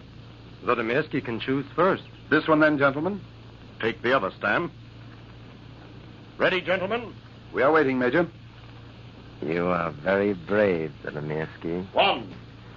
I saw Mariana watching for you at her window. Two. But she will not see you right back, Captain. Three. You drew a blank, Captain Zodomirski. Fire in God's name, fire. That is for me to decide whether I fire or not. Quickly stop this silly talk, fire. I have no desire to kill you, but I've proven my point. You are a skilled duelist. But under these conditions, your skill has been useless. Fate decided that you should die and not I. You have insulted me. I could have cut you to ribbons or put a bullet through your heart at 20 paces. But I accepted your terms. Fire! I have nothing more to say to you. Major Alexis, judge this. All I want of him is a promise not to be so quick to fight duels because of some silly whim. Tell him acceptance of such conditions cannot mar his honor. Captain Zodomirski has conducted himself bravely. He can accept the proposed conditions. Can he not, gentlemen? Yes, indeed he can. He consents, then. It is you who speaks, Major, not Captain Zodomirski. Captain, it is folly not to accept these There terms. can be no stain to your honor. Accept. Very well. I accept. Sheathe your sabers, then, gentlemen. My compliments, Captain Zodomirski. You have shown yourself a brave man in the face of death. The pistols were not loaded. What? Either of them. Fresh insult. This greater than before. Now we must fight. And the pistols will be loaded if I have to load them myself. Right, indeed. Insult me if you want. I've spared your life. I'll not take it now. My horse. Hold on, Stam. If you don't fight Zodomirski, he'll fight me. This is outrageous. To think that I was your second. You've acted the scoundrel, now you shall pay. I'll have your blood. And if the Major doesn't kill you, I surely shall. Get off your horse. No, Doctor, let me at him. Yes, we've got to get him. I can't fight you all. Choose one among you and I'll fight him. Out of my way now. I have other business to attend to at the moment. Yes, Stam. Come back. Rogue. He's a disgrace to the uniform.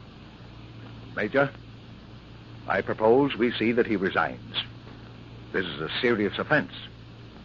He made Zodomirski go through all the sensations of a man condemned to death while he himself was at ease.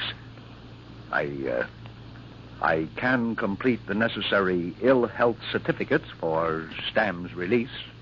I agree, Doctor. Have we any dissenters? None at all, Major.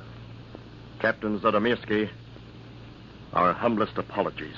It is all right, Major. That scoundrel. He's up to something. I suggest we retire to quarters for some breakfast. Look, riding toward Mademoiselle Rodensky's. Doctor, come with me quickly before it is too late.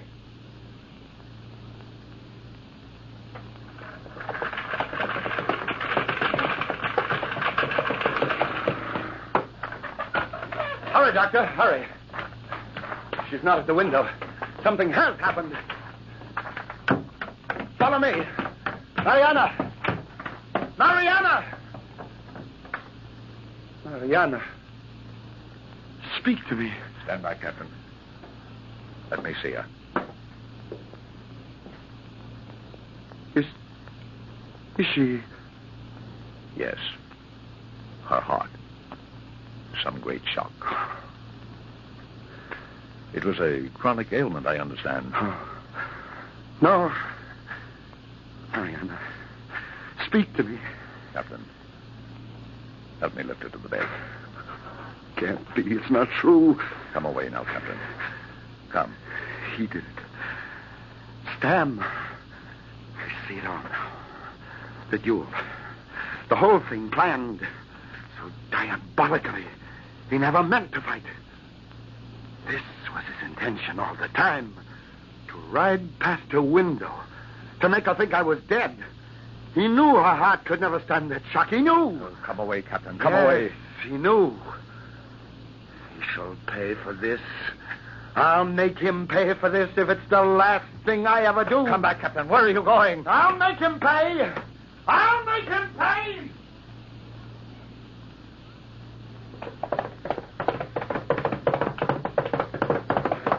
Sodomilski! Roraine! Put up that saber! Roraine, or I'll stick you in the saddle. Dismount. Now, draw. Wait. I tricked you only to test your courage. You killed Mariana. No, I did not. You did. It was your whole scheme, wasn't it? Answer me. Answer me. Yes. I told her no other man would have her. And I meant it. I meant every word of it. And now if it's a fight you want, you'll get it. Come ahead. We'll see now just how skillful you are. Come, Stam. You can do better than that. Are you tired already? Your blood, Stam. See? It trickles down your arm. Stop!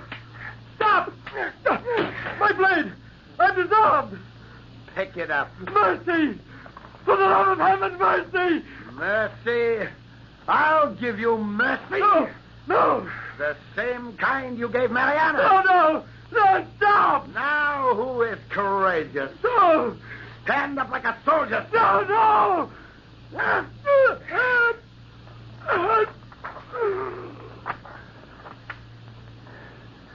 It's done.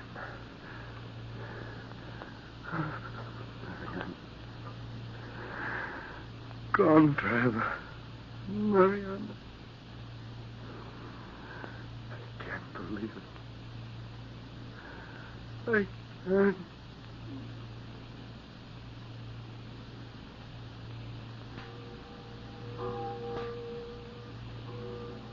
But it was true. Mariana was dead. That's all of the story I know, Father. How did he come here to you?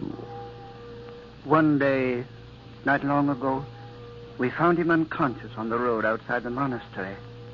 We nursed him, and when he opened his eyes and looked at us, we were struck with the terrible sadness in them. He secluded himself, meditating, trying to find some solace in his sorrow. Day by day, he wasted away, till he was the man you've seen him there. Oh, how changed he is. Father, will it be long? Only a little while. Has he any kin we can notify? No, he's alone. Oh, wait. Friar Chekhov. Is he... The nod of the head. And that is the final word. I see. It's over for him. Now at last, somewhere, they're together again. I've lost a great friend, Father. we've lost a great man.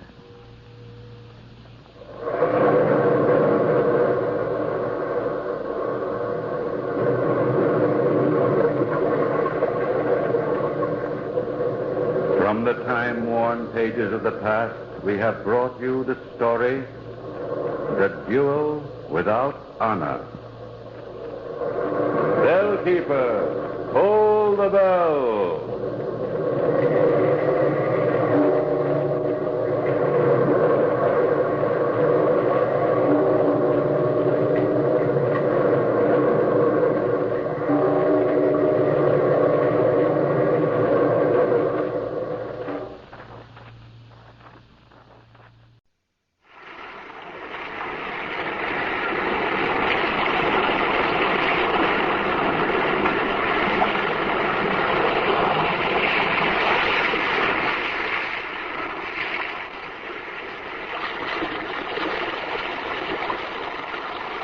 Weird circle.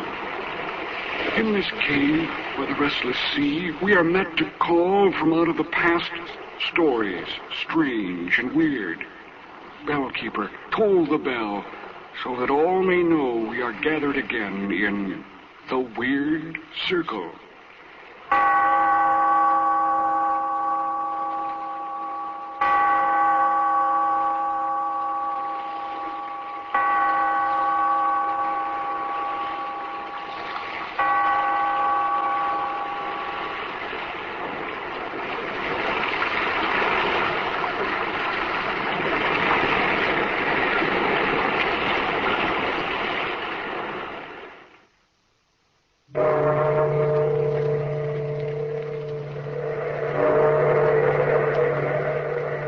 The past, phantoms of a world gone by, speak again the immortal tale, The Bride of Death.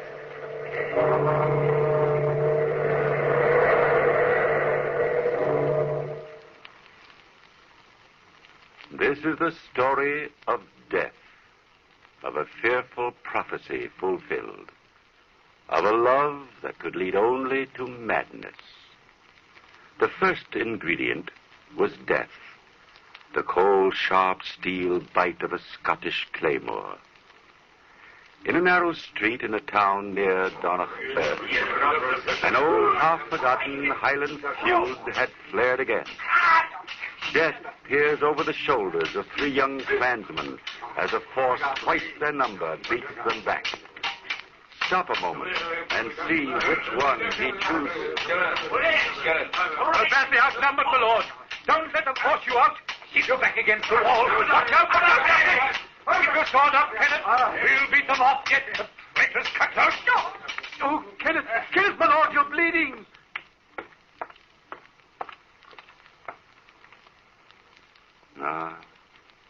Death has chosen Kenneth, Earl of Dunbar, oldest son of the noble Scottish house. The shouted encouragements of his servant Bruce will not help him now. The tears of his younger brother Douglas come too late. Together these two carry the wounded man into the home of the Dominie. But the services of this holy man will not change the mind of death. Come, my son. Let us leave the brothers alone. It's the least that we can do at this moment. You've been wounded in the service of your masters. Oh, it's only a scratch, Dominie. I'd have died for either of them. Each man must do his own dying. Even Kenneth, Earl of Dunbar. I believe the younger brother called you Bruce. We shall have to tear your sleeve, Bruce, to dress your arm. I can't believe it, sir. You don't know his lordship. He won't let himself die. The clansmen who set upon you, were they from Black Donald's castle? No, they'd be the last to attack us. That feud has long been over. Derek MacDonald's daughter, Lady Margaret, is to marry young Kenneth. We were on the way to the castle for the betrothal feast. But the brothers have been away from Scotland most of their lives. The Earl of Dunbar and his bride-to-be can't have seen each other since they were children. Yes, but it was all arranged by their families years ago. He was to meet his bride for the first time. Oh, you don't know how much it counts on this happiness, Dominie. I think I do, Bruce. Did you hear the words he spoke to us before we lost consciousness? You wouldn't find that strange if you knew Kenneth, sir. A man of iron will.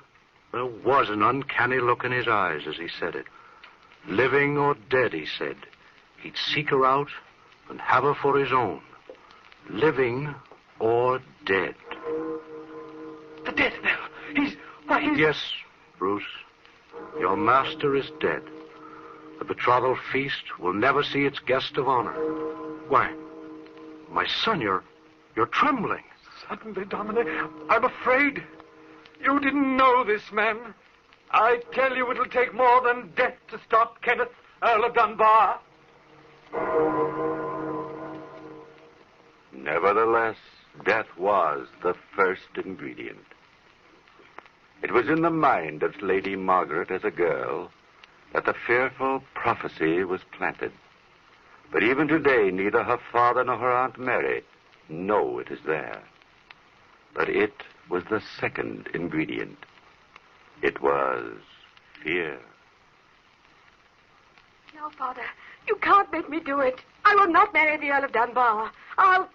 I'll never marry anyone. Young Kenneth is not just anyone, Margaret. Please try to understand, Davok. Margaret's high-strung. She's been alone too much. And now this sudden plan of marriage to a man she's never seen. That none of us have seen. 20 years ago, you and Kenneth Dunbar played together as children. His father, once the feud was over, became my best friend. We have followed closely his career on the continent. A career of bloodshed and violence. A professional soldier. And now that he's returning to Scotland, you remember some absurd plan of the past to unite his clan and ours. You remember the Dunbar wealth. Margaret, that's not fair to your father. All of us consider the Earl of Dunbar a fine match for you in many ways. You've forgotten the stories of his fits of violence, his strange moods, his cruelty and overbearing willpower. Gossip. Gossip in your overwrought imagination, Margaret. I have never intended to force you into this marriage. Oh, Father, if you'd only... I haven't finished, Margaret. I still don't intend to force you into it. The banquet this evening was arranged to, or shall I say, bring you young people together. Let it rest at that. But of one thing I am determined. If you reject the Earl of Dunbar, young Kenneth, you shall have no other husband while I live. Thank you, Father. Thank you. The guests have already begun to arrive. The guest of honor will be here before sundown. We both have duties to perform, Margaret. Now that he's gone, come here and sit beside me. I'm sorry I acted so silly, Aunt Mary. But if you only understood how I feel. I think I do, dear. You're frightened. I am. But not of young Kenneth Dunbar. It's grandfather's prophecy, Aunt Mary, that frightens me. Nonsense. Black Donald may have been eccentric, but he couldn't foretell the future, Margaret. And then there was the story that he'd made a bargain with death for being rescued from this room. And a prophecy of some kind that no one ever knew about. And it's this superstitious nonsense that's been frightening you, Margaret? It isn't nonsense, Aunt Mary. You see, I found the prophecy. It says, the last born of Black Donald's clan shall be the bride of death. Oh, you poor child. To have been living in the shadow of that fear. And all on account of that crazy old man. The bride of death. Oh, don't look like that, Margaret. I can't imagine anyone more alive than Kenneth. You could hardly call the Earl of Dunbar a Spectre bridegroom. I know, and yet somehow I'm afraid. I'm terribly afraid. There we have two ingredients. All we have to do is to mix them. Perhaps woven together in just the right pattern, they might create a dark tapestry of madness. Twilight has fallen over the wildness of the moors, and a soft wind moans through the trees in the garden back of the castle. Lady Margaret has slipped away from her guests.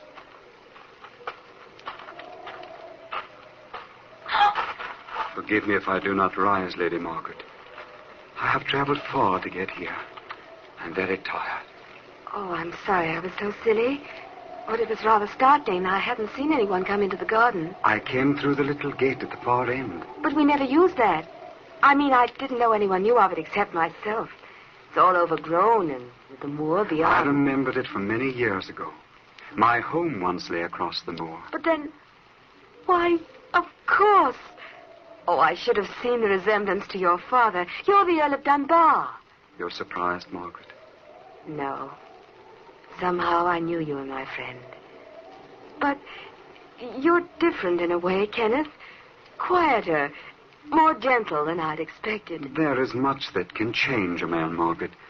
But you're just as I pictured you. Dreamed of you through the years. Lovely, gracious. A warm heart to welcome me home. At last. Perhaps. Don't you think we'd better go in, Kenneth? Oh, you're shivering, Margaret. Are you cold? No, it isn't that, Kenneth. I just happened to think of something. Perhaps you remember my grandfather. Black Dawn? What Highlander doesn't? That might be he coming down the path this moment. That's my father, Kenneth. Sir Davik MacDonald. I'm afraid he's going to be angry at you for appearing like a ghost out of nowhere. His anger cannot reach me, Margaret. I'm beyond all human emotion now, except my love for you. To have found you at last, that's all that's left. I haven't time for words, but you feel it too. I know you do. Nothing can separate us, Margaret. Not even death. Welcome to Blackdonald Castle, my lord. I had almost given you up. You see, Father, Kenneth slipped in by the back way. I happened to see him here. I know, Margaret. Your servant told me I'd find you here, Kenneth. The man is strangely frightened. Bruce has had a trying day, Sir Davik. We both have. I hope you'll excuse us early. Nonsense, my boy. You'll spend the night here. Now come along. My guests are anxious to meet you. Your fame has preceded you to Cairn Nagasha. Even so, it has come too late. What's the matter, Kenneth? You're not well. Do look a trifle pale, my boy. It's nothing, Sir Davik. A recent wound. I lost a lot of blood. Margaret, please stay near me. My time is short. But time is not an ingredient, nor space. One evening may be an eternity, or it may only be a fraction of a fraction, when love awaits the tolling of the midnight bell. Oh, there you are, Davik. I've been looking for you. It's nearly midnight and the guests are expecting a toast to the Earl of Dunbar. Mary, I don't understand that young man's behavior. All evening he's avoided me. He's avoided everyone, Davik, except Margaret. I don't think his eyes have left her face all evening. It's very strange. I've an uncanny feeling he means her harm. Mary, do you think I've made a mistake? My daughter and a man we know nothing of? I've never seen Margaret look so happy, Davik, and this in spite of the fears she's carried. Clan or no clan, I've a good mind to put a stop to the whole affair. I've been too hasty. A Highlander for a son, not a pale-faced imitation, no matter how noble his family. But no one say MacDonald gave his daughter to be the bride of a bloodless ghost of a man. The bride of death. Oh, for heaven's sake, pull yourself together, woman. Our friends are staring at you. Your daughter and the Earl of Dunbar, they're together in the courtyard now. And what of that, Wallace? His lordship has ordered his horse. He means to leave. And Sir Davik, he means to take Lady Margaret with him. What? He avoids me like the plague, then seeks to take my daughter from me without so much as by your leave? Come, Wallace. Get my sword and bring your own as well. It seems the Donalds must once again teach the house of Dunbar its manners.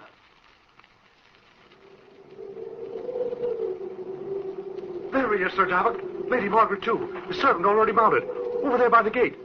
See? Is this the way the Earl of Dunbar repays the hospitality of the Donalds? To steal my daughter like a common thief? But, Father, let me explain. I'll brook no more interference of my wishes.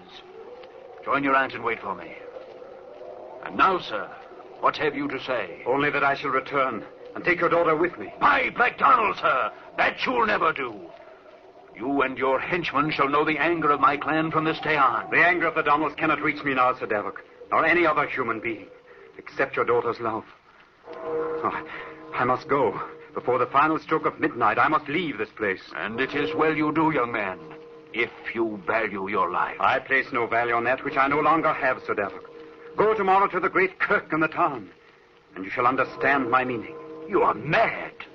The same madness that claimed your father. It is not madness that has claimed me, Sir Davik. It is death.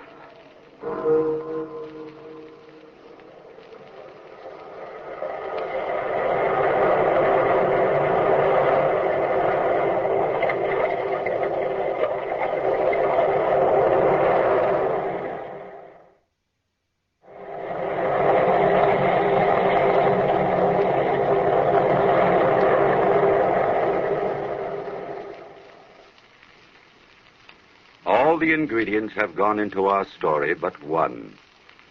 The fear in the mind of Lady Margaret is a result of Black Donald's prophecy that the last born of his line would be the bride of death.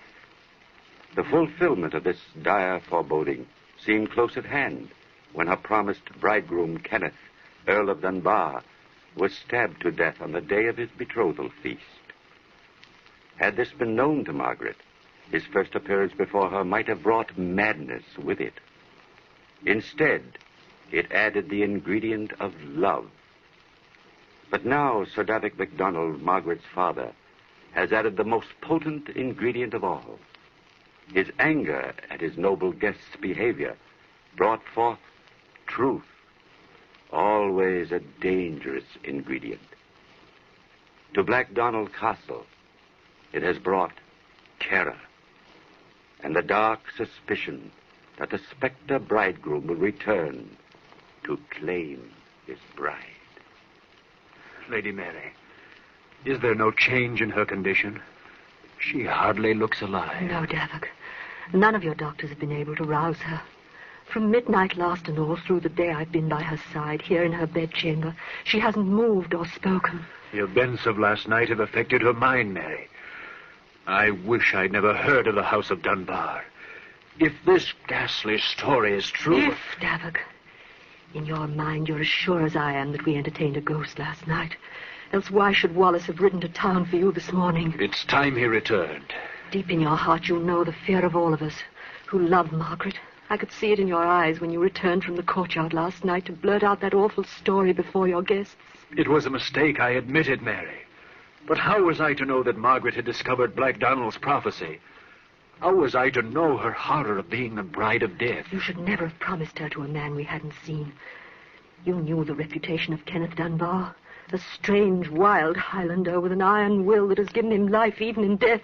And now his threat to take her with him. Quiet, woman. Kenneth, Earl of Dunbar, shall go back to his grave without her. The Donalds fear no man, living or dead. Sir Davik! Wallace, come in quickly. What have you found? But Lady Margaret, sir, I do not want to frighten her again. She can neither see nor hear you, Wallace. But you do not need to speak. I can read the answer in your face. We heard the truth from the lips of a dead man last night. It is true, Sir Davik. His lordship was killed while on his way to the castle. I could not even get near the kirk. Clansmen from the hills have poured into town to view his body as it lies in state. Hannah. Hush, Margaret. Don't be frightened. No harm shall come to you. Watch over her well, Mary. It may be that she will awaken soon. I must decide what shall be done. Come, Wallace. We have much to think of. Hannah. Margaret, child, try to hear me. This evil thing will never reach you. I shall watch over you. Try to forget your fears. Forget all about the Earl of Dunbar. She has no fear of me, Lady Mary. You... Oh, no. No, it can't be. How... I came from the balcony, Lady Mary. Please do not be afraid. Don't move away. No. No, you shan't have her. Never. Oh. Kenneth, you've come back for me. Yes, Margaret, as I promised. But the time has not yet come. You are ill. We must wait a little while. But you will come back for me? Very soon, my darling. Through the fears of those about you, through the dark prophecies of the past, I'll come. You're not afraid? My fear was only that you'd left me, Kenneth. There are no words that matter anymore. I only know that I love you, that you're unhappy, that you need me. We shall be together soon. Come, sleep now, and know that from wind-swept moors outside your window, I shall be watching over you. The ingredients of life do not always mix as you expect them to. The poison of fear can often be cleared away by the potency of love. But the clansmen of Lady Margaret had no such protection as they looked upon the powerful ingredient of truth. Within the great stone walls of Black Donald Castle, the terror of the Spectre bridegroom grew as the days went by. One night, as the wind lashed the rain across the moors, and rattle the ancient casements in the great hall, Sir Davik paced uneasily before the fire. In the name of heaven, Wallace, come away from that window. There's nothing to see. Warm yourself here by the fire. It's a fearful night, Sir Davik. It's in my mind that the Spectre bridegroom may be abroad again. Watching won't keep him away. Nor guards either, for that matter. Did Lady Mary tell you that one of my men saw the black figure climbing down the vines beneath Margaret's window? Aye, and that he vanished before his very eyes. It's common talk throughout the castle. They think of nothing else, Wallace. I swear it's like living with people who have lost their minds. It's Lady Margaret's health that concerns me, Sir Davik. She will not eat. She will talk to no one. She spends her days and half her nights watching from a window overlooking the garden. You waste your breath telling me these things, Wallace. I know what's in your mind only too well. You think my daughter is mad, that she has come to think of herself as the bride of death. I do, Sir Davik. As well as I love the Lady Margaret, I've seen the light in her eyes. It isn't fear, I swear. The lass is waiting for this dead man, this Earl of Dunbar, to return. Wallace, you're one of my most faithful henchmen, but you're as bad as the rest. This talk is driving me daft. Go back to your window if you must, but hold your tongue. Davik. What is it, Mary? Is Margaret all right? She's gone, Davik. Vanished. Her room is empty. I thought I told you to lock her in at night. A few minutes ago, she called for me and asked for a glass of water. I left the door unlocked to fetch it, and when I came back, she was no longer there. The Spectre bridegroom has come for her. Quiet, woman. She's not well. She may have wandered alone out into the storm. Wallace, call out the guard and have horses saddled for all. We'll search every crag, every inch of the moor, every road until my daughter is found. I'll have her back, though I feel the dead hands of Kenneth Dunbar at my throat.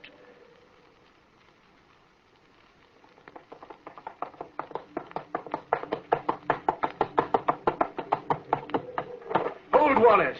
Look yonder. You see that faint light glimmering through the rain? It's from some house, Sir Davik. Come, the men have already turned off. We must hurry. No, Wallace. That's no house. I wonder I didn't think of it before. It is there that we shall find Lady Margaret. I pray we're still in time. I think we're in the neighborhood of Dunbar Castle, Sir Davik, but not near enough to see a light. True. But we're close upon the ancient chapel of the family built centuries ago. That gloomy place has been sealed as long as I can remember.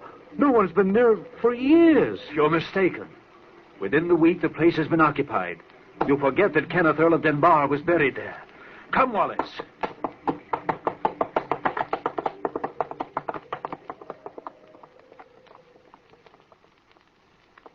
Leave the horses, Wallace. Hurry. I see the chapel door stands ajar. This is not to my liking, Sir Davik. If I could get the men... There's no time for that, you fool. Quickly now. Look. Up front near the altar. Lady Margaret and the dead man. And the dominie from the town kirk stands before them. His lips are moving. Perhaps he prays. All the prayers in Scotland will not bring life to that bloodless youth. We must stop this sacrilege. Follow close. Dominie, hold your blessing. You do not know the revolting blasphemy you commit. You're too late, Father. We fear your anger no longer. There's nothing you can do to separate us now. Margaret, if you think O'Donnell will stand by to see his daughter snatched from him by the hand of death... MacDonald, please. In the name of the friendship you once bore my father... There was no bargain that my daughter should be your bride in death. Sir Davik, the night of the feast I was suffering in mind and body. I could not speak the news I bore. You lie. At midnight, from your own bloodless lips, I heard... Your unjust accusation drove me to it. Although I have loved Margaret from the beginning of memory, I was ready to say farewell. Gentlemen, this is no place to fight with words or swords. If Sir Davik objects to this marriage... Objects? Dominie, this man is dead. The Earl of Dunbar has sold his soul to the devil to come back from the grave. Davik MacDonald, Earl of Dunbar, sleeps peacefully in the vault below us. His younger brother, Douglas, has just been joined in wedlock to your daughter. What? Douglas Dunbar. I don't condone the false impression given you by the present Earl, nor do I condone the secret wooing of your daughter. But of his love, there is no doubt. And I love him, Father. Even before I knew he wasn't Kenneth, I loved him. Nothing mattered. Even Black Donald's prophecy. Douglas de la Mort. That title, given by the Normans to the second sons of the House of Dunbar, has long been forgotten, Sir Davok. I ask your forgiveness for playing the role again. I could not withhold it if I would. All this had to be, my son. Douglas de la Mort. Douglas of Death. Margaret was foreordained by Black Donald himself to be your bride. The bride of death. Sometimes the ingredients of life seem to brew a dark and terrible potion. And yet there's always one final ingredient that's always there. Call it what you will. Luck, chance, fate. It is always there.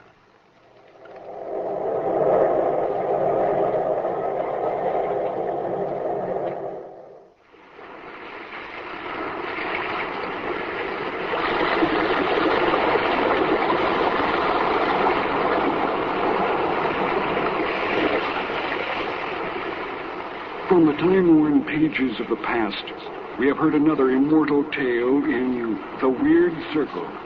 Bellkeeper, toll the bell.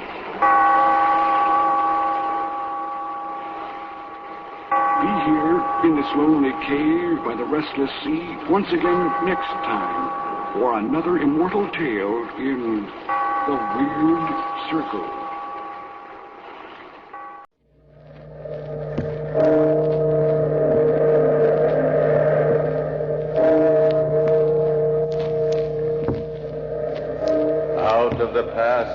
Phantoms of a world gone by speak again the immortal tale, The Haunted Hotel.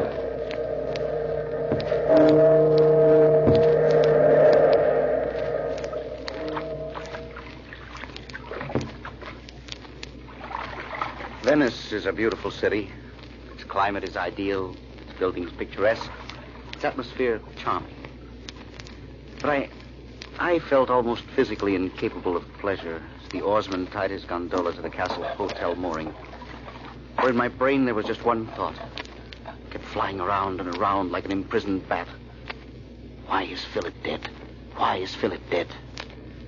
And it was this that had brought me clear across an ocean to Venice.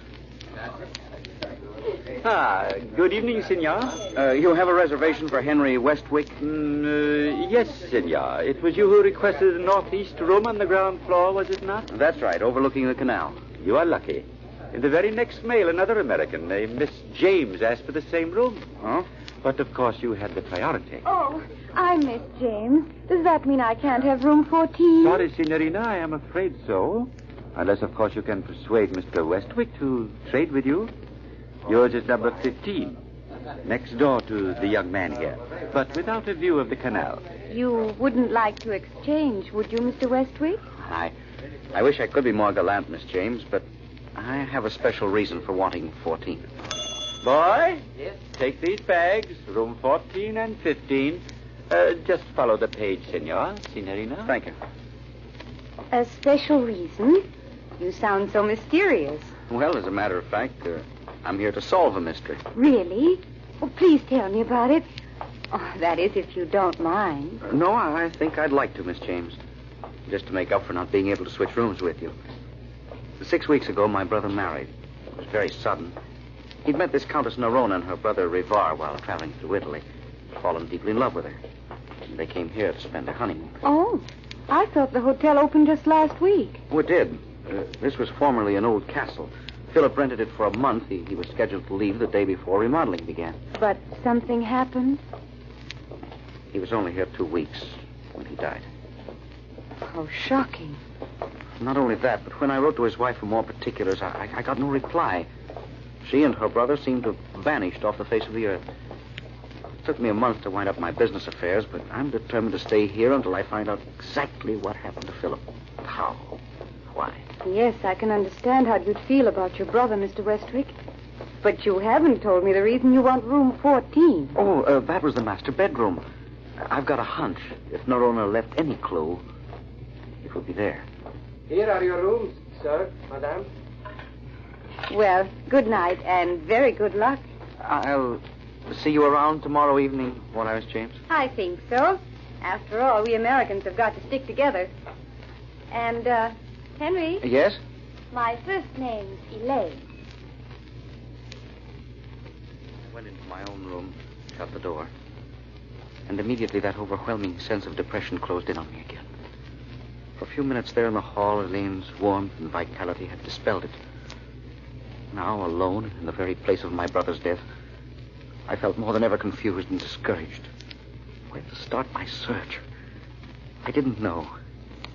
As I crept between the cool sheets, I thought, how much this room could tell me. If it would only speak. If I were only sensitive enough to grasp what it was saying. Then I just drifted aimlessly with the sound of the canal in my ears, lifting me up, bearing me along like a bit of wood on its surface. For a while, I didn't realize the sound had changed, that it had become a murmur of voices speaking fluent Italian. But then I began to see them, a man and a woman. Their images were slightly distorted, like an improperly focused motion picture. And even through my dream, I knew I was outside the scene, invisible to them, an audience of one. How can you ask that of me, Rivar? You're my brother, the only one on earth I care about. How can you ask me to sacrifice myself to that unattractive boor of an American? Do you think I'm unaware of your feelings, Nerona? That I'm totally blind to how much it repels you? But what can I do? They're after me again for my gambling debts. And those men are vicious, completely unprincipled. Why, killing me would mean as little to them as snapping a toothpick. And surely you don't want my death on your soul. Oh, please, Rivar. Don't try to work on my sympathies. You sound like such a fool. But, Nerona, he's not an unkind man. Didn't he lease this castle for us and let us move in just on the hope that you'd marry him? Keep still, can't you? Very well. I shall send Westwick a note by messenger saying I accept his proposal. What's today's date, Rivar? It's the 16th. December 16th. And thank you, Nerona.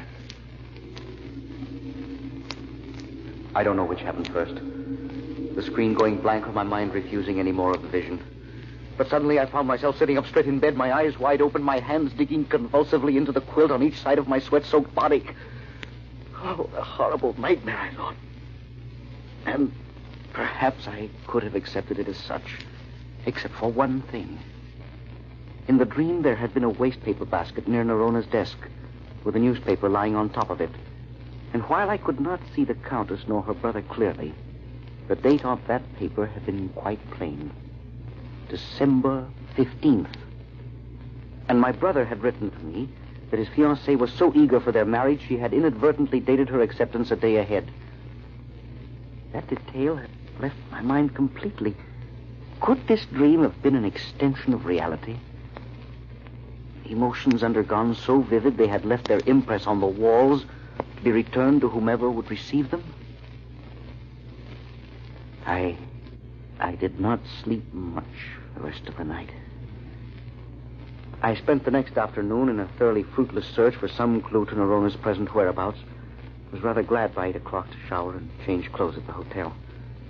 I'd just finished dinner and decided on a stroll when I heard Elaine calling me. Henry! Hi. Do you always eat dinner so late? I waited for hours and hours, and then I decided I was just too hungry. Well, I am flattered. Want to go for a walk with me? I'd love to. And you needn't be so pleased with yourself. It really isn't any special accomplishment of your own that you're the only decent-looking male in the hotel. Thank you for that left-handed compliment. And are you going to chase me all over the place, Elaine? Oh, madly. Tell me, how did today's sleuthing go, Sherlock? Oh, not very well, I'm afraid. The only new factor I've discovered is that no one in all Venice seems to have ever seen Nerona. Why, that's incredible. I know. But Philip alone signed the lease, and then he and Nerona and Rivar moved into the castle. That much the real estate agent told me. How about the servants? Surely they must have seen her. Well, there was only one. A man named Ferrari who'd been with the Countess a long time. Now, he's disappeared completely. Oh, I suppose they took him with them, wherever they've gone. You have got a puzzle, haven't you? Well, even if I did discover that Philip was murdered, I still don't have the faintest idea of what his murderess looks like, and nobody seems familiar with their titles. Probably phonies. Say, I never thought of that. You know, Elaine? What? I'm not sure, of course, but there really may be something under that hair. Why, Oh, ouch. And I shall wear my brass knuckles in the future. Madam, please, I have a very delicate stomach. Did you hear the sound it made when you belted me? Idiot. That was my bracelet. See? 6 tiny sleigh bells on a silver chain. Oh, well, I thought that they only put sleigh bells on horses. Oh, you... Ow! Maybe we'd better get back to the hotel before you really get angry. Then you'll have to carry me home. I've never met a girl like Elaine before. Pretty, intelligent, with a sense of humor, all at the same time. It was with the greatest reluctance that I finally consented to our saying goodnight, to making her promise that she'd see me next evening. But was that the only reason I wondered? Was I afraid that I might have another dream? I pulled the cover up to my shoulders. And almost instantly, as if it had been impatient for my coming, the dream began again. I can't stand him any longer, Riva. Not another day. We've been married just 2 weeks, and already he's scrimping. Already he's being economical. Why don't you take the bus, Nerona, instead of a cab? It's just as comfortable. And he seems to think that paying my debts absolves him of all other responsibility toward me. And what's more, that I should be eternally grateful to him for it. Has he said anything about those suits I bought? No, he hasn't seen the bills yet. Oh, it's hard enough on you, I'll admit, but how about me? He just stays in that library, reading all the time, and refuses even to let me go outside the door without him. Riva, I'm leaving him. No. Why not? We've paid off those gangsters you call your friends. Look, let's not fool ourselves, Nerona. We'll always be spending more than we've got. We can't throw him away. Just yet. Aaron Rivar, Mr. Westwick wants to see you. I'm afraid it's that tailor bill. Oh, Lord. Now I'll have to stand there like a disobedient little boy while he gives me a dressing down. I said I thought you were out of the house, but he'd seen you come in. How's your cold, Ferrari? Oh, not too good, Countess. Not too good. If only there was some way to have Westwick's money without his presence. Or if we could just make a quick killing and... Yes, a quick killing. Riva, no. Do you want to live with that man the rest of your days? Tell me, Nerona, does your husband carry any life insurance? All had gone black again. I was pushing desperately through the thick sludge of sleep, struggling back into consciousness.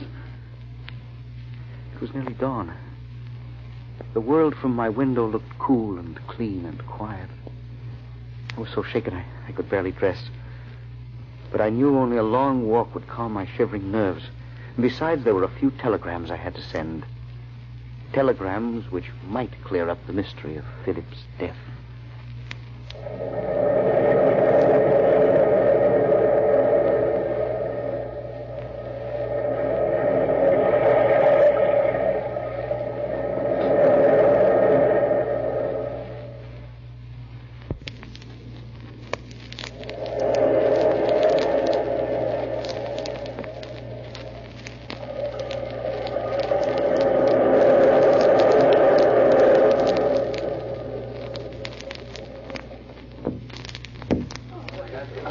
The day went well, incredibly better than I'd hoped.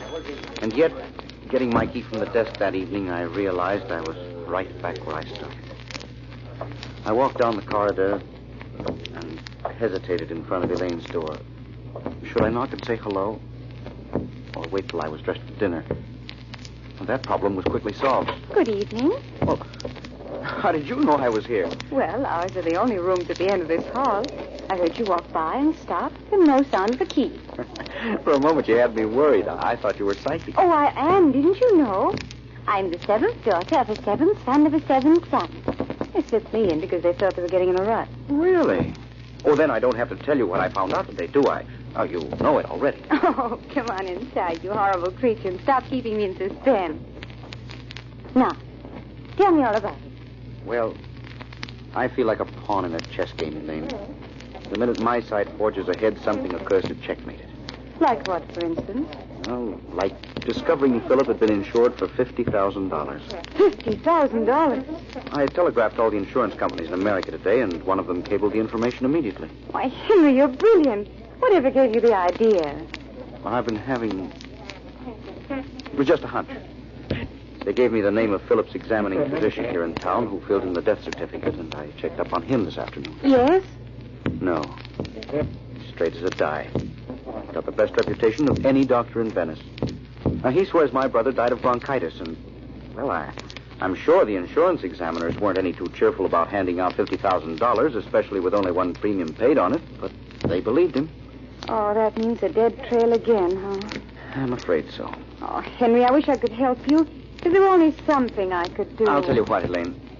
Get into a fluffy dress and clasp those funny little sleigh bells around your wrist, and we'll go out and really see Venice tonight. Okay, Henry. I'll meet you in the lobby in 10 minutes. What? You've been trying to act gay all evening. That's exactly what it's been. An act. I'm sorry, Elaine. I didn't mean to worry you with my troubles. You worry me much more when you won't tell me. What worries you? I know you're tired. It's nearly 2 o'clock, and you've been yawning for the past half hour. Elaine, would you think me crazy if I told you I was afraid to go back into my room? Afraid to go to sleep? But why? I have the most hideous dreams. All about Philip, and the Countess, and her brother. Oh, good heavens, Henry. That's perfectly natural. The 3 of them are constantly on your mind. And you are using Norona's old room. But the nightmares seem to be planned. They seem to have a purpose behind them. Look, if you wish, I'll gladly change rooms with you. No, thanks a lot, Elaine. But the least I can do for whatever's trying to give me the message is to receive it. Good night, Father. Sleep comes so easily now. Perhaps because I was too anxious to get into the dream, or because for the first time I'd acknowledged a complete belief in it. At any rate, my eyes simply wouldn't stay closed. My mind kept whirling ceaselessly. I tried to lie very quietly, without thrashing, and my body grew taut and straining with the effort. Finally, just as I felt I could stand this immobility no longer, the thread snapped. My brain went limp, and the shadow play continued. Take another look, Riva. He promised he'd come immediately. The doctor's not here yet, Nerona. Do you think I'm blind? No. I'm sorry. It's just nervousness, I guess. Poor sister. Never mind. It'll be all over with by tomorrow. Yes, Ferrari. But we should come to this, Riva. The only friend we have left. And we bury him in another's grave. I don't mind, Countess. In fact, I should be flattered. Think how long I shall be pointed out as a millionaire instead of the pauper I really am. Twice before I had this illness, I knew a third attack would be fatal. He's coming. Quickly now, Ferrari. Repeat your story. Yes. I am Philip Westwick. Last week I caught cold, but I refused to have a doctor, even though my wife pleaded strenuously that I should. I hold a $50,000 policy on my life, and in the event of my death, I wish the doctor to communicate with them. My wife will arrange all the funeral details and notify my relatives in America. Right. Now, I must go into the library and find my husband. He'll be pleased to see me, I'm sure. There's a small jeweler's bill of mine he's taken in there to study. Oh, well, that'll soon be over for good. And it's most important Philip doesn't wander into this part of the house while the doctor's still here. That might prove awkward. Nerona, when do we finish with Philip? Tonight, after the doctor's safely gone. How? Tonight. But you know I can't stand the sight of blood. Don't worry, I intend to do this thing myself. I do not propose to have it bungled. There. He's at the door now. Wait until I'm out of sight, then answer it. And Riva? Yes? If the doctor asks where Mrs. Westwick is, tell him my constant vigilance has tired me so. I'm asleep in another room. Very well, Nerona. Very well. The tableau faded slowly before my eyes. Try as my subconscious would to call it back, make it unreal further for me, the curtain remained stubbornly closed. I didn't wake after this dream, as I always had before. Sank into a dense, hypnotic slumber. Then I felt hot, bright fingers of sunlight touch my eyelids. I knew it was morning, and I awoke. Between bath and my breakfast, I formulated a final plan. Something in last night's vision had given me an idea. It was just a little lead, to be sure, but everything else had turned out in blind alley. So I had to try it. I was sitting on the floor in the library, surrounded by books, when Elaine walked in. Oh, looking for someone, lady? What? Oh, Henry. Is this where you've been all afternoon? I just came in to get a magazine, because when you're not around, the hotel's so boring. Thank you for them kind words, ma'am. You can add them to my bill when I leave. What are you doing? This another clue in the case of the missing countess?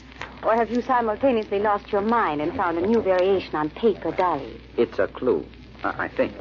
Well, sit down here. Make yourself useful. All right. Now what? Well, look through this pile of books and see if you can find a bill or a letter. I have reason to believe Nerona bought some jewelry. So what? All women buy jewelry. Even I do. If we can find out where she bought it, we'll be able to get her description. See? Oh, of course. What a dope I am. Oh, I never argue with a lady. What? If the bill's not here, it won't matter too much. I'll canvass every jewelry store in Venice till I hit the right one. How come you're so sure of this angle, Henry? Did you find out something new? Well, I had a dream about Nerona last night. Oh, well, tell me, Henry. What does she look like? Is she beautiful? It's funny, but I don't really know. It's as though I'm nearsighted and can't get the image distinctly. Help me, I've tried. Hey. What? Oh, Henry, it's a letter. Well, open it quickly. See if it's the one we want. It is. A bill made out to Philip for 3,000 lira. Oh, Elaine, this is the break. This is the opening wedge. I've got a hunch that from now on the mystery's going to crack wide open. I'm going to phone this jeweler for an appointment. I don't want to be a killjoy, Henry, but it says on the bill, store hours from 10 to 6. It's nearly 7 now. Oh, well, it doesn't matter. I'll go tomorrow. Tonight we'll celebrate. We'll have truffles and nightingale's tongues and champagne. The works. Anyway, Henry, we'll have the champagne. Late that night, when we returned to the hotel, I felt more than ever that at last I was getting to the root of Philip's death. I crept into bed. I could wait for the dream calmly now, because I was no longer running around in circles, right at the threshold to my brother's vengeance. I recognized the corridor outside my own door, and Rivar and Nerona walking softly toward it. You're sure you can do it? I'm not afraid. I'll go through with my end of it. Just be sure you don't mess up yours. Remember now, the biggest wine cask you can find in the cellar, and saw a wide enough hole in the top so the body will go through. Have you got the knife? Of course. Now go, for heaven's sake. You make me nervous. I watched her, with an icy, agonized horror no earlier dream had produced. She stealthily opened the door, and I could see Philip at the window, his back toward us, gazing out over the canal. I didn't seem to hear her footsteps sliding across the floor, coming nearer and nearer to him. I wanted to shout, scream at him, warn him against Nerona. But I knew I was just a spectator, watching a hideous motion picture, and I could not change this ending. She stopped then, motionless, just in back of him. I saw her hand come up slowly, with a sharp, slender knife, the blade glittering up brightly as the bracelet on her wrist. Just as it started downward for the final thrust, I heard a familiar sound. It was then I realized the dream had dissolved and that I was gazing up at reality. I grabbed her hand. Ow! Oh, let me go. Elaine. Oh, it was you. Let me go. No. Knifing one member of the Westlake family's quite enough. Countess Nerona. One moment more and you'd never have known my identity. Yes, I would. I'd seen your hand with a knife, with a sleigh bell bracelet. So, that gave me away, did it? The last thing your brother ever paid for, alive, Henry. If you had not found the bill for it, I shouldn't have tried to kill you tonight. No. When would you have tried to kill me, Countess? Perhaps never. I liked you, Henry. Riva and I learned of your arrival from the shipping news. while we were at Milan collecting Philip's insurance from the branch office there. I followed you, of course, to make sure you discovered nothing. However, we were both unfortunate. Especially you, Nerona. Walk in front of me to the telephone. I've got the dagger now, remember.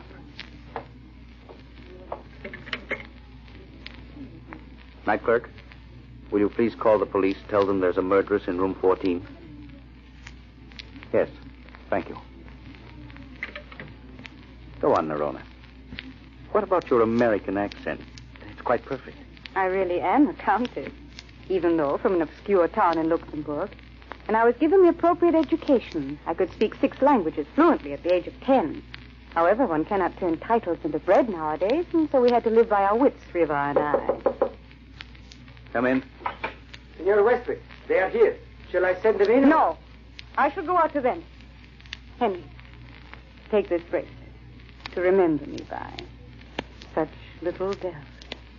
One would not think them capable of sounding a death man. Senora, the authorities grow impatient. Of course. Goodbye, Henry. Goodbye. Goodbye, Elaine.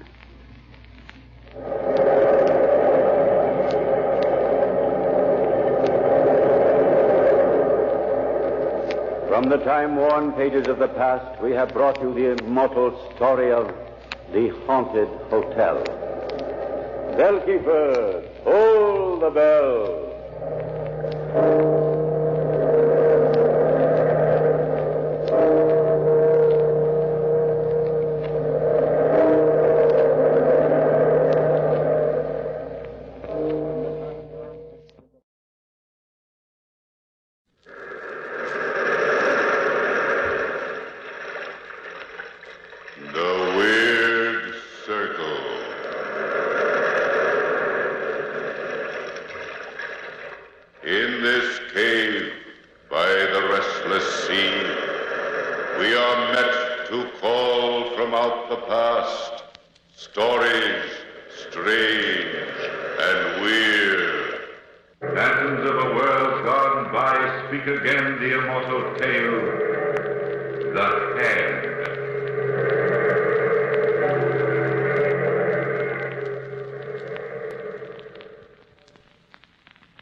It was raining. The date was August 31st, as I remember. And I had just heard that Sir John Rowell and his daughter had leased a villa here at Wanley-Pin for the winter. I hadn't seen Sir John since I had been in London 4 years ago. Naturally, I was anxious to see my father's old friend. I walked across the sands in the pouring rain to the lonely house on the cliff which he had leased. I remember wondering at that time why any man would choose such an isolated and cheerless spot. But then my taste for his villa might have been dulled by the constant fall of the rain and the dreary, overcast skies. I knocked on the door and then waited.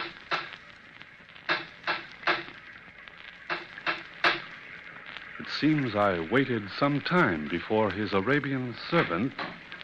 Yes? Is Sir John Rowell in? Who is calling, please? Mr. Lansing from London. Mr. Dennis Lansing II. Come in, please. Oh, thank you. I don't see why you have to rent this place for the entire year, Father. It's depressing. Please to be seated, sir. I announce you. Thank you. Well, perhaps I have reasons of my own, Phyllis. Oh, I don't doubt it. But there would have been a million places in England which would have served your purpose just as well, I'm sure. Mr. Dennis Lansing II to see you, Sir John. Dennis Lansing? Show him right in, Kiara. Show him right in. Another one of your headhunting friends, Dad. You'll see, Phyllis, you'll see. Sir John. Well, come in, my boy. Come in. Let's have a look at you. Well, you've grown up since I last saw you. Oh, the inevitable result of years, sir. Well, I'd like you to meet my daughter, Lady Phyllis. Oh, how do you do? Hello. Well, do I look like a headhunter? Not in the least. Phyllis, stop flirting with the young man. Go upstairs and change for dinner. Even in this villa, you can't expect to come to the table in that dress. Oh, Father, really, the first time I've had a chance to be amused, I'm sent out of the room. We'll have plenty of chance to talk to Dennis later on. Oh, you'll stay to dinner, won't you, sir? I'd be delighted. I'll see you then, Mr. Lansing. Yes, indeed. Well, what are you doing in this part of France? Is your father with you? Well, the family's in England. I'm vacationing here for 2 weeks in a pension near the casino. Pension? Why don't you stay with us? Well, really, Sir John, I wouldn't think of... Why wouldn't you? I insist on it. Yes, I insist on it. Kia ora. Yes, sir. Yes, I'd like you to pick up Mr. Lansing's luggage after dinner. Yes, sir. And at whose pension are you staying? Madame Corvay's. Madame Corvay's, oh. And Kia ora. Yes, sir. Prepare the left wing for Mr. Lansing tonight. He'll be staying with us. Yes, sir. We'll do it, sir. Well, how's the hunting going, Sir John? Famously. Phyllis and I just came back from India, as a matter of fact. Tell me, Dennis, have you ever seen any of my trophies? Oh, no, I haven't, sir, but I've heard my father talk about them. Well, you've a great treat in store for you. I fixed up the back room in this villa as a trophy closet. Would you like to see it? Yes, as a matter of fact, I would very much. Well, come along, then. We'll have just time enough before dinner.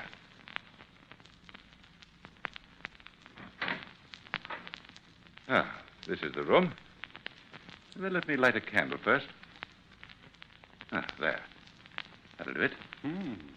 Yes, you have quite a collection here. Nice-looking lion's head in the corner, eh? Oh, that's a beauty. Yes, I got that elk in the north last winter. What a tremendous spread of antlers. Yes. You know, Dennis, it took only one shot to pin it down. Oh, fancy shooting, Sir John. Yes, record shooting under the circumstances. And what's under this cover? No. Don't look there, Dennis. Oh, what? What in heaven's name? Why, it's a human hand. I haven't restricted my zeal for hunting to the animal kingdom, as you no doubt realize. Yes, so I see. Oh, it's horrible looking. You should have seen the man it belonged to. Well, I didn't mean to pry, sir. I realize that, Dennis, but no harm's done. You would have seen it sooner or later. It belonged to an enemy of mine, a man I met on one of my many travels. But how did you get the hand, sir? Are you sure you're interested, Dennis? Well, yes. That is, if you feel like telling me about it. I don't mind. His name is Magord, the head of a fanatical cult. My wife met him on one of our journeys. He fascinated her. He talked her into killing herself in order to destroy her earthly body and liberate her soul. My father once told me something of all this. Yes. It was quite a scandal in London at the time. She wrapped herself in old oil rags. He gave her the flame in order to set those rags on fire. Oh. I hadn't realized that she died, suffering horribly, while he chanted black magic over her burning flesh. My daughter Phyllis was only 10 then. Well, didn't they jail this man, Magord? They couldn't find him. He left the country. But I found him. I hunted the 4 corners of the earth for him, just as I've hunted for wild beasts. And when you found him? I staked him to the wet earth and cut off his hand. And left him there? Yes. To die. But why have you got the hand chained to the wall? You probably won't believe me, but that hand is alive. Oh, nonsense, Sir Nonsense? John. It's not nonsense at all, Dennis. My life is safe only as long as that chain holds that hand. But how can a severed part of a body retain life? I wish I knew. The dinner bell. Well, we'd better hurry down. Kiora hates to be kept waiting. He's quite a cook, you know. Doesn't want his food spoiled. Look, Sir John, the hand. I could have sworn it moved. Yes, it does. Frequently. Come along. And oh, Dennis, don't say anything about the hand to Phyllis. She hates the thought of it. You have my word, sir. I won't mention the hand at all.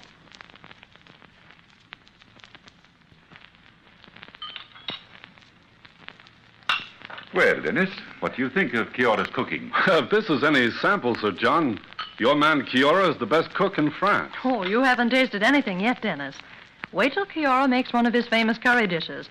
He's quite an expert on curry. Do you like curry? Well, at times I do. It's a little peppery for my taste. Oh, don't say that to Father. It's sacrilegious. I beg your pardon. Letter came just now, Sir John, for you, under door.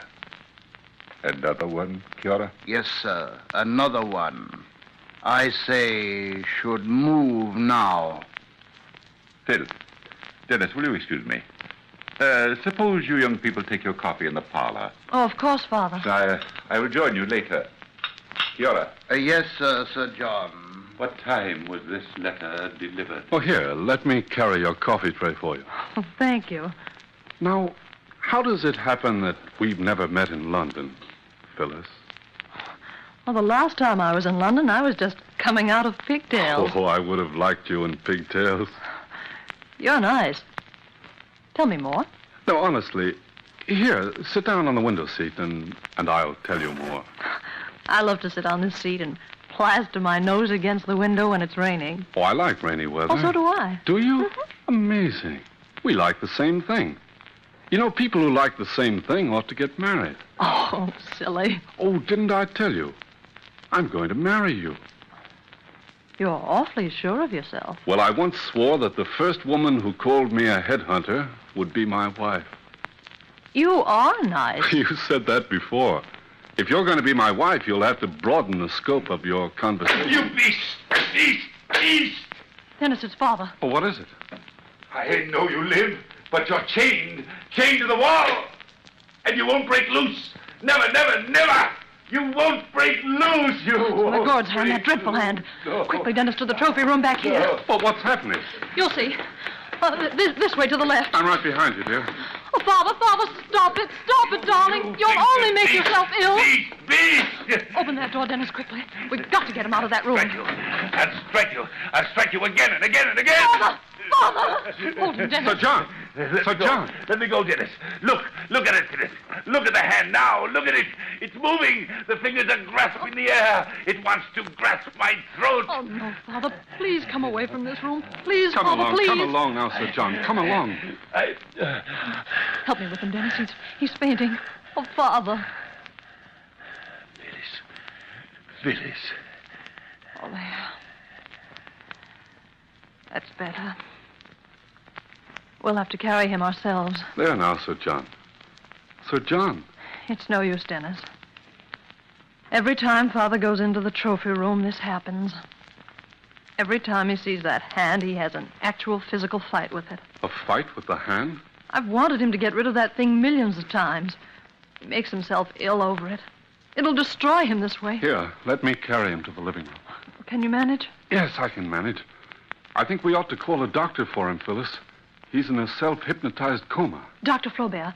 He lives about a half mile down the road to the left. Good. Here now, Sir John. Lie down here. Oh, I won't be long, Phyllis. Just let your father rest here on this sofa. There, he'll probably sleep until I get back. Dennis. Yes? Don't stay away too long, Dennis. I'm frightened of being alone in this house. Which way do I turn to go to the doctor's? Well, after you leave this house, turn to the left and walk straight down the road. Oh, about a quarter of a mile. It's not far. Oh, hurry, Dennis, please. I will. I'll be back shortly. Phyllis. The hand. Oh, please, Father, you mustn't think about it. The chain on the hand is unlocked. Unlocked? Oh, what's the difference? A hand can't run away, Father. Please, Phyllis, please. Lock the chain. Lock it. Go now. And lock it. All right, if you want me to, of course. Will you be all right alone here? Yes. Yes, quite all right. Oh, if only you hadn't sent Kiora into town. I'm so hot. Hot. No. No! Phyllis, help me! Help me! It's the hand! The hand! Coming for me! crawling on the wall like a scorpion. Closer, closer, nearer, nearer. It's coming for me. Now.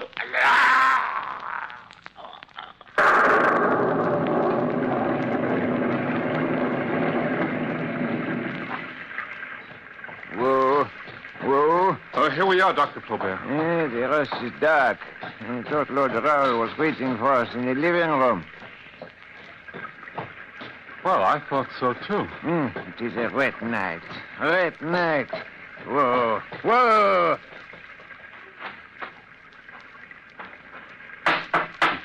This way, Doctor. Come along.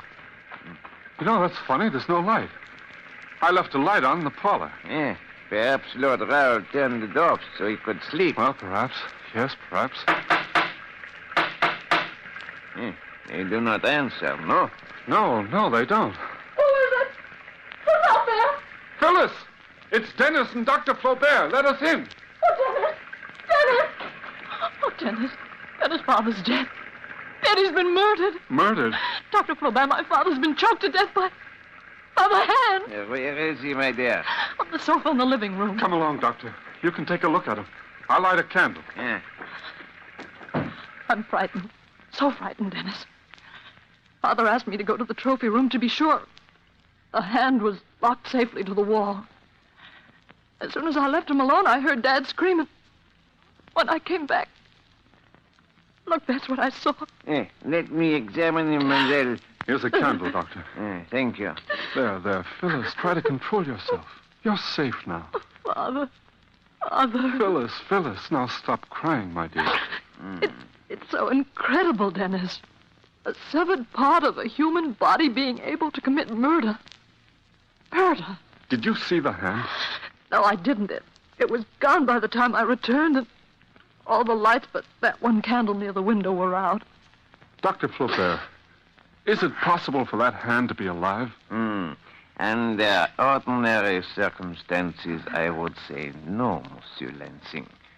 But these are anything but ordinary circumstances. Then you admit it's possible for this hand to have done the murder? I admit nothing, monsieur. Only I must judge from the evidence which confronts me. And no human hand ever performed this matter. Look at the imprints on the neck of Lord Raoul. Skeleton imprints. They're imprints of skeleton fingers. Then the hand is still loose in the house somewhere. Did you see the hand in the trophy room, Phyllis? I never got back there. Oh, Kiora. I have brought your luggage back, Lord Raoul. Yes, Kiora. Lord Raoul is dead. I knew it. I told him not to stay in this house. I could feel the danger around us. Could you indeed, Kiara? Perhaps you understand more of this than we do. No, it is pity. Lord Raoul was fine hunter. Tell me, Kiora, what was in that letter that Lord Raoul received this evening which threw him into such a panic? I do not know, Mr. Lansing. But where did it come from? I do not know that either. This isn't the case for us to solve, Monsieur Lansing. It is up to the police. Oh, not the police. Please, Doctor. It will only start an old scandal all over again. But, mademoiselle... No, my father wouldn't have wanted it. The publicity over my mother's death ruined his life. He wouldn't want the old scandal repeated. It doesn't necessarily have to be in the papers, Phyllis. Dennis, my father wouldn't want it. But as long as his death is a mystery, your life is in danger. There's no mystery about it. My father was murdered by the hand. He always knew he'd die that way, always. The hand will remain in this house. I'm going as far away as I possibly can. The Lady Phyllis is right, Monsieur Flaubert. How can you be so sure it will not follow her? I know more of East Indian magic than you do, Doctor. East Indian magic or not, as a doctor in charge of this case, I will have to report Lord Raoul's death to the authorities to make arrangements for his funeral. My father's body will be taken to England. Kiora knows exactly what to do. Nevertheless, I must make the report of his death. It is customary procedure here in France.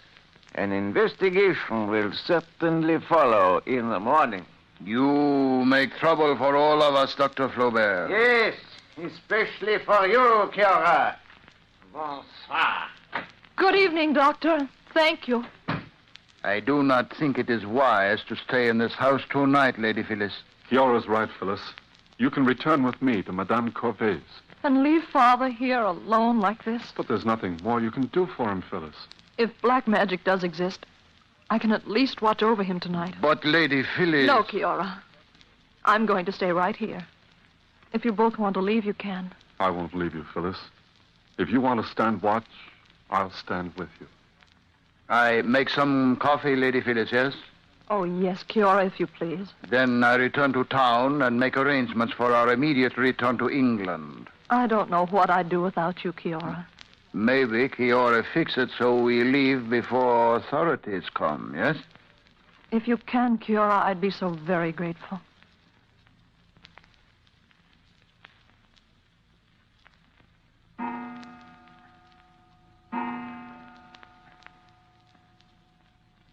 It's so late, Phyllis. Why don't you try and sleep a while, dear? I'll stay awake and watch.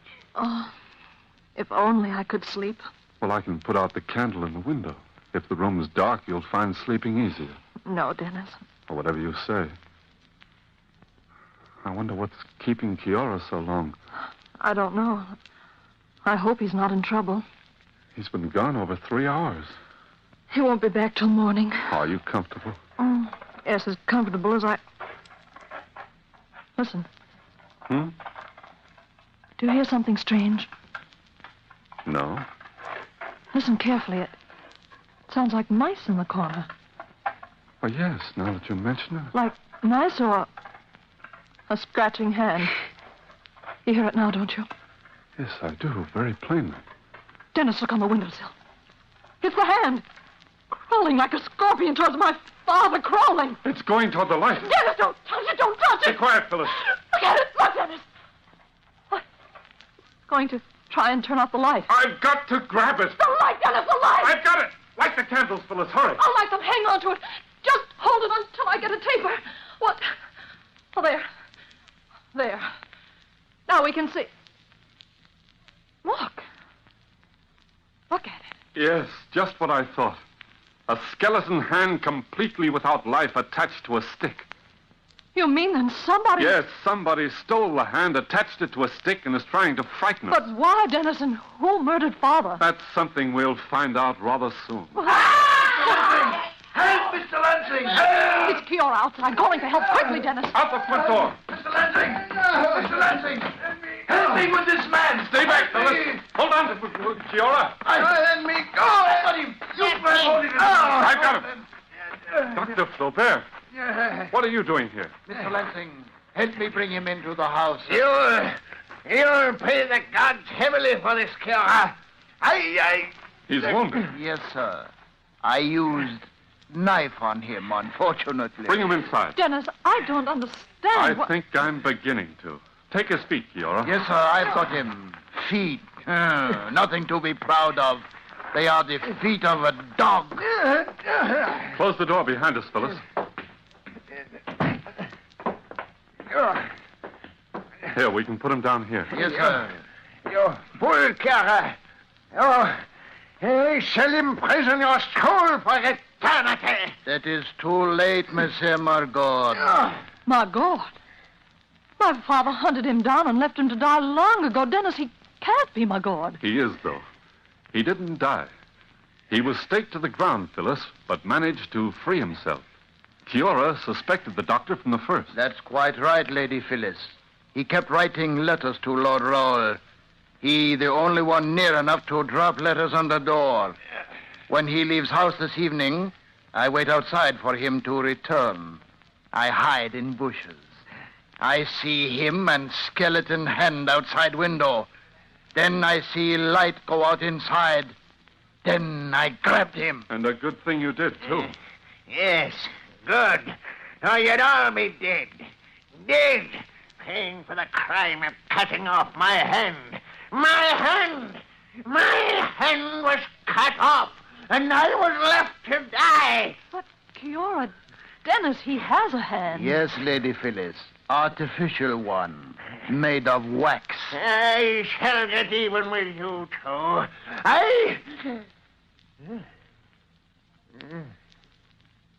Creatures of darkness have come for me.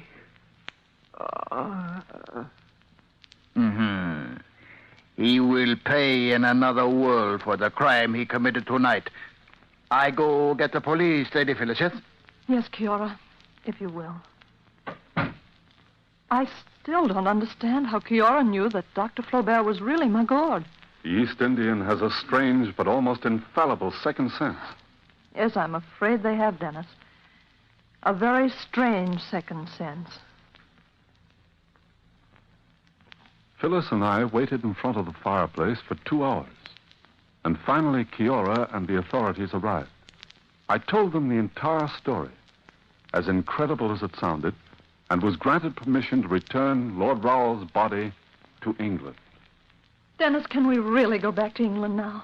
I'll be so glad to get home. Oh, so will I, dear. Though I'm not quite sure what my family will say about my traveling back in the company of a strange man. Oh, stuffy, are they? A little bit.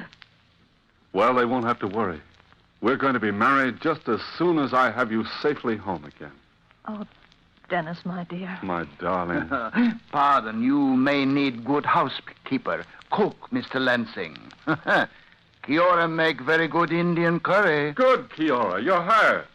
I can see right now, Phyllis, I'll be eating Indian curry for the rest of my life.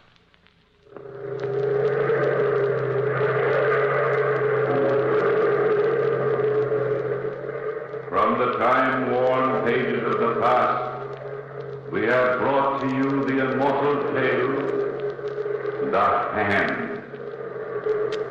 Bellkeeper, toll the bell.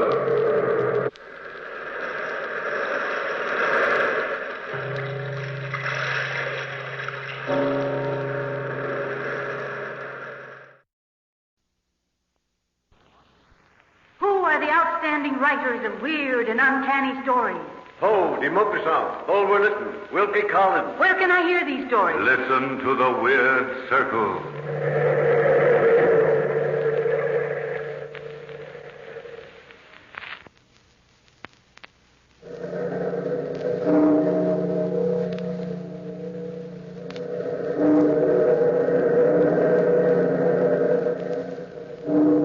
Out of the past, phantoms of a world gone by speak again the immortal tale, The Heart of Ethan Brand.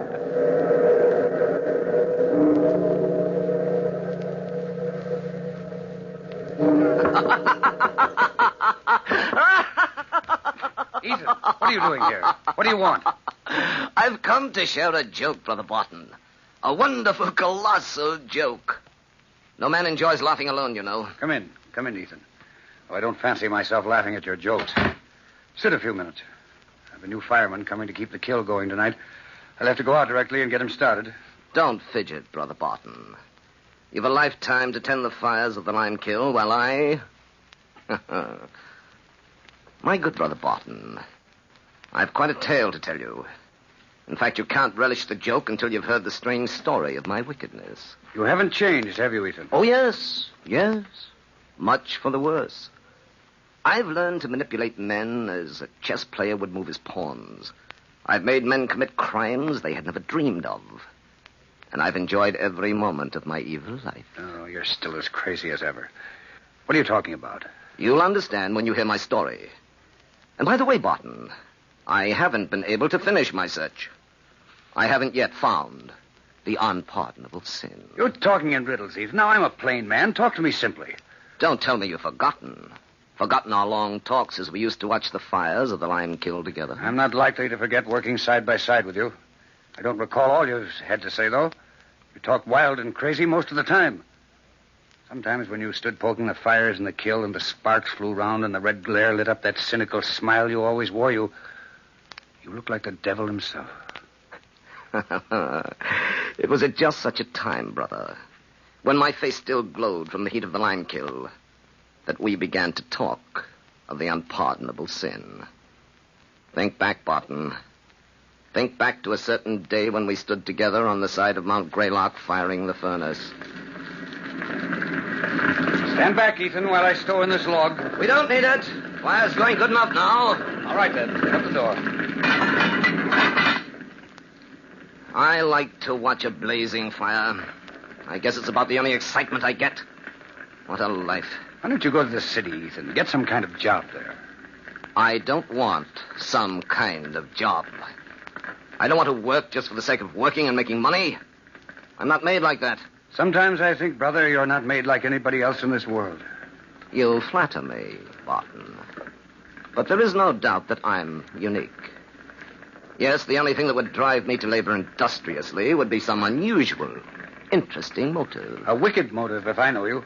I'll bet my life on it. Before you die, Ethan, you're going to commit some kind of unpardonable sin. Unpardonable sin? Now, what does that mean? Unpardonable sin. We don't all yield to the same temptations. Our weaknesses are all different. Our sins are different. And which sin is unpardonable? Well, I guess I don't rightly know, but the way I look at it, a man's weakness can lead him to sin and maybe to an unpardonable sin. Now, take Willie Sheridan coming along there riding up. Horses are his folly. Maybe they could lead him to commit his unpardonable sin. Well, he ought to be tending to his paper mill, but instead, here he comes in the middle of the day horseback riding. Hiya, boys. Fine day. Sure is, Willie. Good hunting, Willie. Watson, you've inspired me. You've given me a reason for living. I'm going out in search of the unpardonable sin. By Hickory, I almost think you mean it. You got the same kind of expression you used to have when we were kids, and you'd pull wings off of flies just to watch them wriggle. A minor experiment, Barton. But now I shall embark on a master plan, on a large-scale experiment in sin. Find out a man's weakness, and you can control his life. And perhaps make him commit the unpardonable sin. It should make a lifetime of interesting research. No doubt, Ethan. No doubt. Hey, look. Look over there in the valley. Must be a big fire. There's a lot of smoke. Yes, looks like it. Isn't that Willie Sheridan's place? Yeah, it's just about where it is, all right. Say, if there's a fire in his stables, Willie will be fit to be tied. Well, Willie was on his way home just now. I think I'll run over and see the excitement. I always did like a fire. Surely you haven't forgotten that day, Brother Barton. The day Willie's stables burned down. When I arrived, Willie was running around frantically, not accomplishing very much. Some of his horses were trapped, and there was nothing anybody could do about it. As I watched Willie's mounting hysteria, I suddenly decided I had meant what I had said about the unpardonable sin. And I realized I could go about my research in a cold-blooded way. Willie would be my first experiment. He had, as we all know, a bad temper. And his fights with Tom, his groom, were known around the whole countryside. So I went up to Will and I said, Willie, you know how the fire started? No. I'd give anything in the world to find out. Must have been somebody's confounded carelessness. Or revenge, maybe? What? Revenge? What do you mean? Speak up, man. You must know Tom hates you. Everybody heard him say he'd get even someday. Oh, I see it now. Yes, it all adds up. I had to quarrel with Tom just before I took out the new filly. Look at Tom leaning against the fence, yes. That satisfied smile on his face. He's got his revenge, all right. Why, that dirty up. I'll fix him. I'll kill him. What I'll do, I'll kill him. Now, don't lose your head, Willie. Hey, what's the matter, Willie? Somebody stop him. He's got a pitchfork. Let me go, Willie. It wasn't Tom's fault. Tom wasn't even...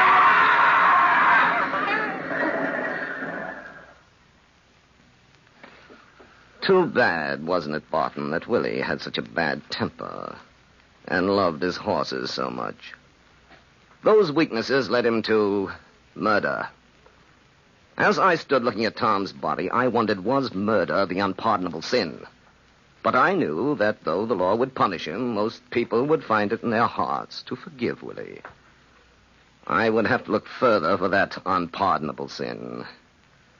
As I walked away from the fire and the crime and past the burning stables, I suddenly felt that I was two persons. Oh, not good and bad, as the moralists believe. But I felt I was two bad persons in one body.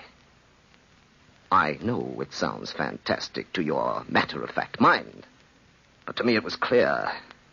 One of my selves was inexperienced in evil. But I knew I had an older self, a second soul as aged as the world, and great in the knowledge of men and wickedness. And as I walked down the road in the evening shadows, My second soul spoke to me.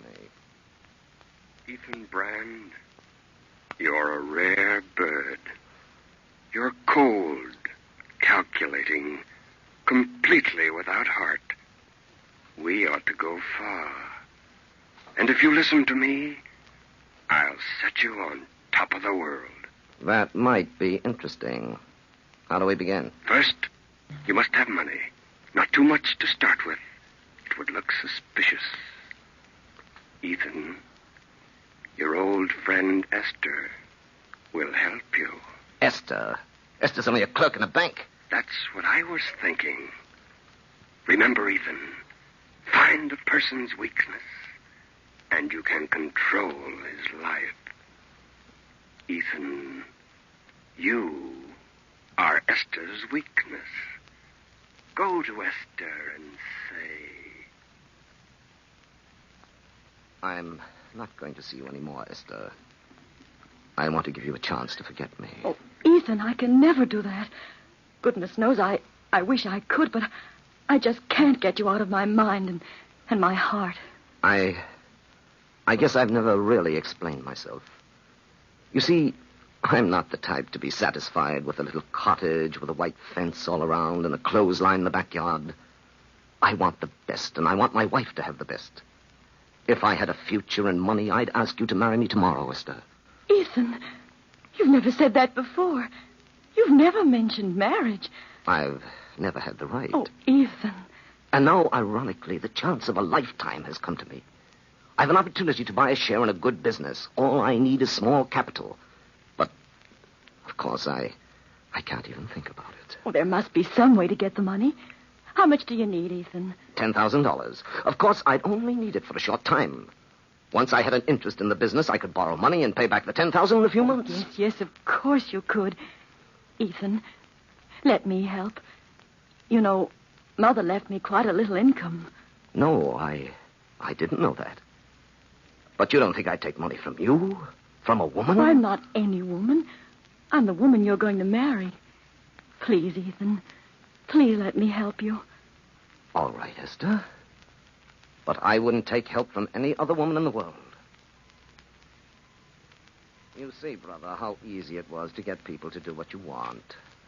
It was like playing a fascinating, mischievous game.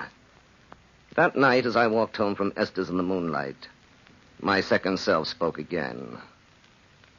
You handled that nicely, Ethan. Esther will have that money just when you need it. It'll just take a little time to arrange matters. And what do I do now? Ethan, call on Willie's poor, bewildered, beautiful sister, Grace Sheridan. Offer your sympathy over the recent tragedy. Grace can be a big help to us, Ethan. Yes. Yes, that's a brilliant suggestion. I'll see that my talk with Grace Sheridan is highly satisfactory, and that the results are according to plan. Awfully nice of you to come and see me, Ethan. I'm just so confused. Willie was so crazy about the horses, he neglected the mill, I'm afraid. Tell you the truth, I'm going to be lucky if I don't have to go into bankruptcy. Grace, let me help you. What? I'd like to put some money into the mill, manage it for you. Oh. You see, paper interests me. Paper's used for 1,000 purposes. It's used all over the world. I'd turn your paper mill into a big business. Well, you sound like a miracle, Ethan. Do you really mean this? With all my heart. Well, how much money can you put into the mill? About $10,000. That's fair enough. Then it's settled. Fine. Here's to my very charming senior partner. It's funny, Ethan, that we haven't seen much of each other in these years. Where have you been all the time? Just waiting. Waiting for this day and this moment. And we're going to see a lot of each other from now on, Grace.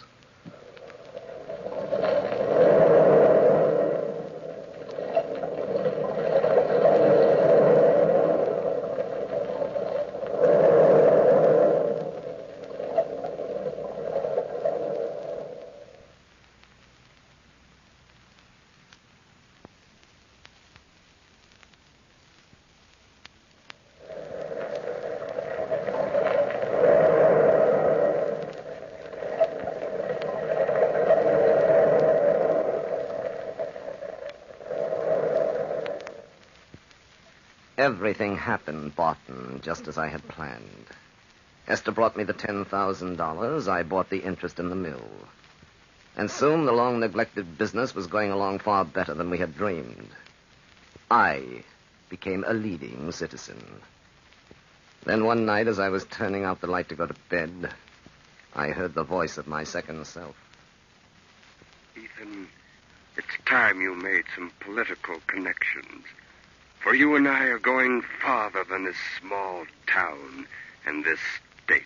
Yes, I've been thinking about that. Your man, of course, is Jake Sampson. You must make him indebted to you. You've heard the gossip about Sampson, haven't you, Ethan? Yes, everybody talks about it. Jake's a big man. The political boss in this state, and he could go far if it weren't for a woman. The woman he can't get rid of. Jake will be at the Chateau, the gambling casino outside town tomorrow night. And you must make a friend, a loyal, grateful friend, out of Jake Sampson at any cost, Ethan. At any cost. What better place, Barton, to study men than at the tables of chance? Perhaps there, I thought, I would find the unpardonable sin. So, the next night I went over to the Chateau, and I finally found Jake Sampson brooding over a glass of brandy. Hello, Ethan Brand. Join me. Help me drown my sorrow. You certainly do look despondent, Sampson. What's the trouble? I'm putty. Just putty. You mean putty in a woman's hands? You're a mind reader, Ethan. Then I guess everybody knows my personal affairs. I can be as hard as nails about everything else in the world except... A woman. It's the old story, isn't it? You've ceased to care, and the woman's still wrapped up in you. Yes. She's not come along with me, if you know what I mean. I've gone up, and Babette has stayed just the same. I tried to explain it to her again tonight, but it's no use. I'm a man doomed to the woman he doesn't want. You ought to let me take over.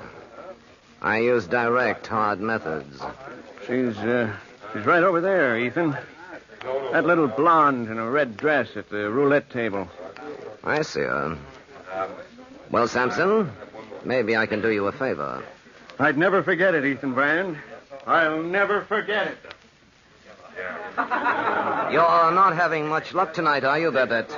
This night or any other night. Say, how do you know my name?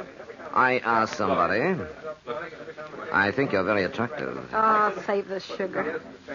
Maybe you'll bring me luck. Mister, all I got left in the world is $50. What'll I do? Put it all on the black or just part of it? I can't make such an important decision for you. But then, you see, I'm a gambler. I gamble all or nothing. Yeah, me too. Here's $50. All on the black. Now, watch that old wheel.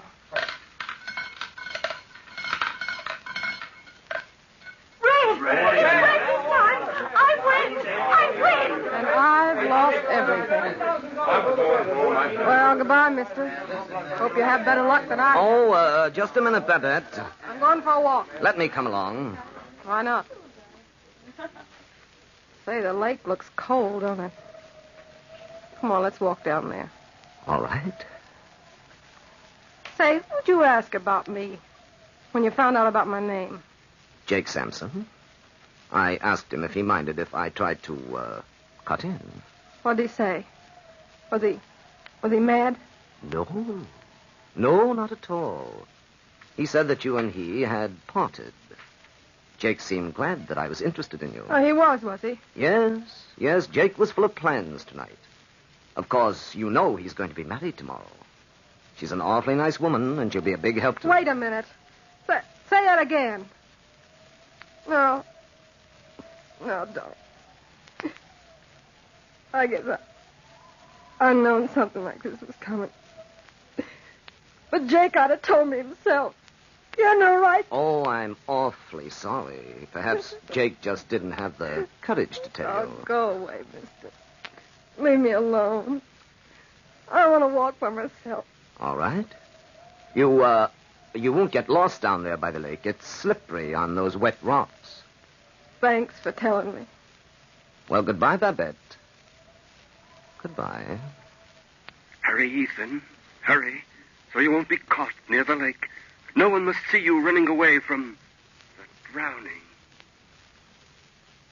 After Babette's suicide, Jake Sampson began to make great political plans for me. So, Barton, I had two things I needed for advancement. A growing business and political backing. Then one evening, Esther came to my house. Ethan, I've got to have that money back quickly. You see, I stole it. I stole it from the bank. I took it in dribbles and fixed the books so they wouldn't find out, but in a few days the accountants are coming, Ethan. But, Esther, you told me it was money from your mother's estate. Oh, I lied, Ethan, I lied. I wanted you to have the money. I thought we were going to be married. We are going to be married, Esther, very soon now. And I'll get you that money by noon tomorrow. Oh, Ethan, I knew you wouldn't let me down. I knew it. Well, I've got to go now, dear. Goodbye, Ethan. Goodbye, Esther. Ethan, you must not marry Esther. I've never for a moment seriously considered it. Grace is the woman for you, Ethan. I know that. Don't I know I'd get full ownership of the mill from Grace? Besides, she has the social connections I need. You must get rid of Esther some safe way. She's the kind of woman who would be troublesome. The kind who would fight for you. Hang on to the end.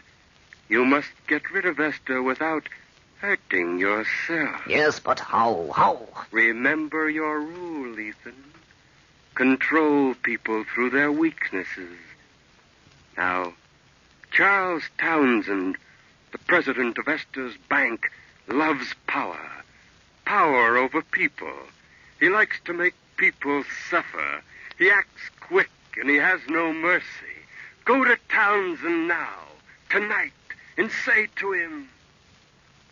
Mr. Townsend, I've come as a friend to do you a favor. But in return, I'll expect one from you. Well, it depends upon what it is, Mr. Brand. You must keep the source of the information I'll give you a secret. My name must be out of it. That's a reasonable request.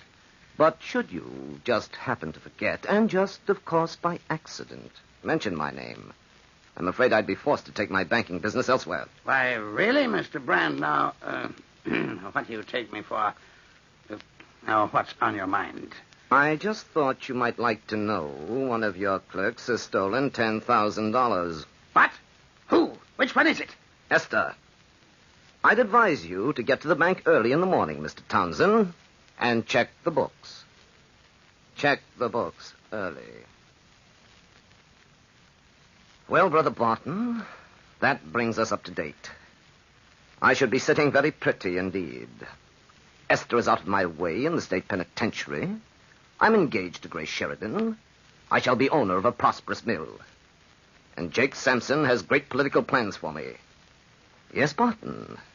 I'm on my way to that coveted place on top of the world. You're mad, Ethan. Stark mad. You and your second self. Get out of my house. But wait, brother. You haven't heard the end. You haven't shared my joke. I'm on my way to the top. But I'm never going to get there. I came here from Dr. Myers. I haven't been feeling very well lately. I made him tell me the truth. I've but a few months to live. I'll never realize any of the glory ahead for me. Isn't it a joke, brother? A colossal joke. What are you made of, Ethan? You don't even care about yourself, do you? Doesn't seem to mean anything that you're going to die. Not a thing. I don't know why I haven't any feeling, any emotion, Barton. But there it is. I haven't. Well, I've had quite a career, haven't I, brother? And to think it all started over a search. A search for the unpardonable sin. Which I never did find. Ethan, you caused a girl to steal, drove a woman to suicide, and egged on a man to murder. You found the unpardonable sin, Ethan. You've committed it by deliberately leading people into temptation. The unpardonable sin, Ethan, is in your own breast. Now, please get out. I can't stand the sight of you any longer. All right, Barton, if that's the way you feel. I think I'll go up on the side of Mount Greylock and have a last look. on the scenes of my boyhood. See our rustic lime kiln once more. Then I shan't be going there. My new fireman knows his business anyway. I don't want to see you again, Ethan. But perhaps, brother, perhaps you shall.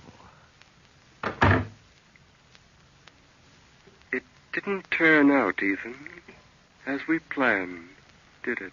No, but I've decided what I must do. Yes. Yes, it's the best way. Come. Come ahead. Joe! Joe, wake up! You're a fine fireman asleep on the job. Wake up! Oh, 'tis a bad head I have. Your brother Ethan, he socked me in the jaw, he did. Ah, the blasted fool. Your brother wanted to stir the fires in the kiln, but I wouldn't let him. The fires was just right. I didn't want no interference. So he socked me, he did. I guess I've been out for some time. And look at that.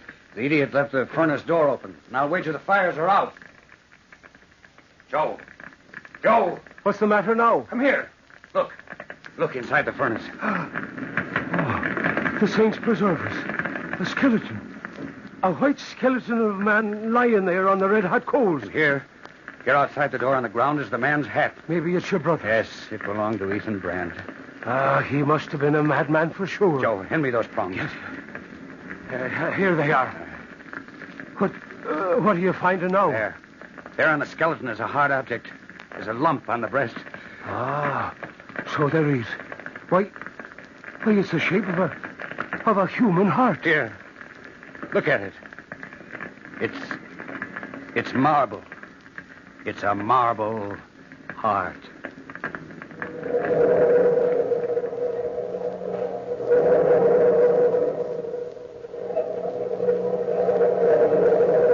From the time-worn pages of the past, we have brought you the immortal tale, The Heart of Ethan Brand.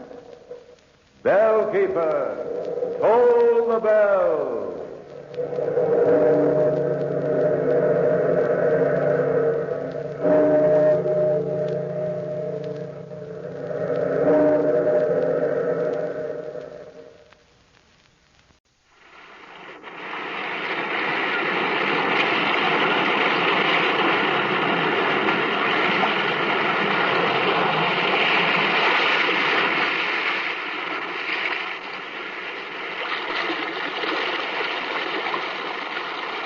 Weird circle.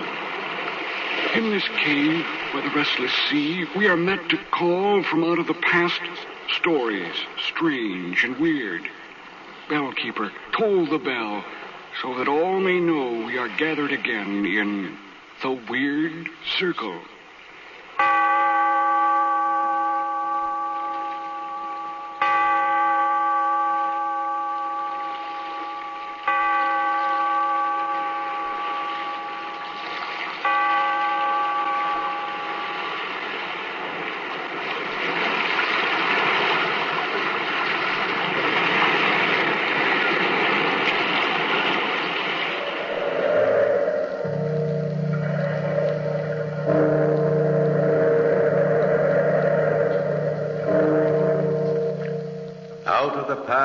Phantoms of a world gone by, speak again the immortal tale, The Spectre of Tappington.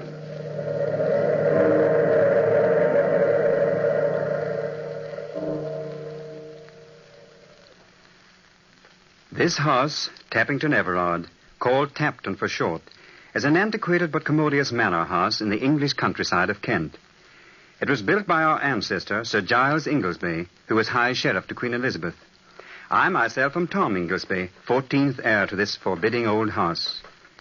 Set on a grove of tall, dark trees, legends have sprung up about it that add gloom to its sinister reputation. One autumn weekend during the grass season, every guest room in the manor house was occupied. That is, every one except the oak chamber. Little did we know that the unexpected arrival of our distant cousin and good friend, Lieutenant Charles Seaforth, would cause the dark mysteries of that oak room to intrude themselves upon us in such a strange way. A telegram that morning had warned us of his arrival. that he was on leave, invalided home from India. So it was with glad surprise and open arms that I welcomed the young lieutenant to Tapton. Well, Charles, old chap, I say it was good to see you. Hello, Tom. How are you? Back from the land of the Rajahs, what? Welcome to Tapton. Thanks, Tom. It's good to be back in England, and best of all, to be here with you and... And Carolyn. I know that mine are not the charms that bring you here, but those of my lively, lovely sister. Well, here's your childhood heartthrob, almost falling down the stairs in her eagerness to greet you. Charles, my dear, how wonderful to have you here. Carolyn, you're lovelier than ever. Lovelier than I dreamed. May I kiss you? Of course, Charles. Oh, Charles, it must have been dreadful in India. Well, it was a bit of a show for a while. We heard you were on the wounded list. No, just a tap on the old bean, a touch of fever, but I'm fit now. You look wonderfully well, Charles. Thinner, perhaps just a bit older. A broth of a boy has come back to us a man, Carolyn, and what a man. Charles, dear, we've had to put you in the oak room. Yes, as our housekeeper, old Bollersby, puts it, the house is choke full up. I hope you don't mind, old boy. Why should I mind? Sounds very important, really. Is it an attic nook? Oh, no, it's the guest chamber, or always was until some rather weird stories Charles, began. not now. What? Sorry. What we mean, Charles, is simply that the oak room is very old. Oh, but I love old rooms and old houses. Oh, what a magnificent hall. This Tapton of yours is a baronial beauty. A perfect setting for good old Queen Bess. I can almost see her ghost moving along up there on the gallery and wafting majestically down the stairs. Charles, please. What? We don't like to think about ghosts here. Oh? Is Tapton haunted? Well, I'm afraid we've had our moments. No, as soon as I've shown you off to some of my guests, Charles, Carolyn and I will conduct you on a special tour of the premises. I'd like that no end. Good. Well, come along then into the library. I think you'll remember Jack Overton and Fanny Simpkinson and many of the others. Charles was fascinated by the old manor. We showed him every nook and cranny from gallery to scullery. Then, that evening after a good and jovial dinner, some of us were gathered around the library fire when the legendary Spectre of Tappington became the theme of the conversation. Did they show you the blood stain? Yes, it didn't look like blood to me, Fanny. But it is blood, Charles. Human blood. And for 300 years, no sandstone or soap has budged it. Cheerful little antique. Did you take him into the glen, frowning darkly as of yore? Not yet, Jack. Oh, it's gruesome. Let's go there tomorrow before breakfast. All right. You know, they say the keeper's daughter was seen to enter it, but nothing was ever seen again. Oh, stop, Fanny. You're breaking my heart. My nerves can't stand it. She never was seen by mortal eyes again. No, never. How did you like the ancestral portraits? Nightmarish old codgers, eh? Mr. Rogan, consider. You speak of me ancestors. Oh, sorry, old fellow, but you must admit Sir Giles is no rose. Yes, I've seen his like in horror films. What's his history, Tom? Well, dark and dismal tradition has it that his wicked licentiousness was above the average even for those days. What was his special vice? Murder. Oh, how thrilling. Who did he kill? Yes, tell us the story, Carolyn. Shall I, Tom? Go ahead. I'll turn off some of the lights. Tell the gory legend, sis. Scare 'em. Well, you asked for it, my friends. Here it is. One night, long, long ago, a stranger guest came to Tapton. Though he and Sir Giles met in apparent friendship, the scowl on the squire's brow showed the visitor to be unwelcome. Nevertheless, the banquet was not spared. The wine circulated freely. Too freely, perhaps, for the servants heard loud and angry quarreling. The stranger, cold menace in his voice, was heard to say that there were documents within his pocket which could disprove Sir Giles' right to Tapton. Documents that proved his inheritance? Oh, don't interrupt, Jack. Go on, Carolyn. Who was the stranger? Rumor was rife. It seems the old retainers had heard talk in their youth that an heir who disappeared in early life had left a son in foreign lands. So you and Tom may not be the rightful owners of Tapton after all. That's right. Some long-lost cousin from far-off lands may come to claim it. Joe. Huh? You're our distant cousin, Charles. And from a foreign land. Oh, now, I assure you I have no documents in my trousers. But go on with the legend. What happened? The revelers finished their party and sought their beds. The stranger fell into drunken sleep in the oaken chamber. In my room? Your room. The next morning he was found, a swollen and blackened corpse. No marks of violence, but his lips were livid, and dark-colored spots appeared on his skin. The word poison was whispered, but no one dared say it aloud.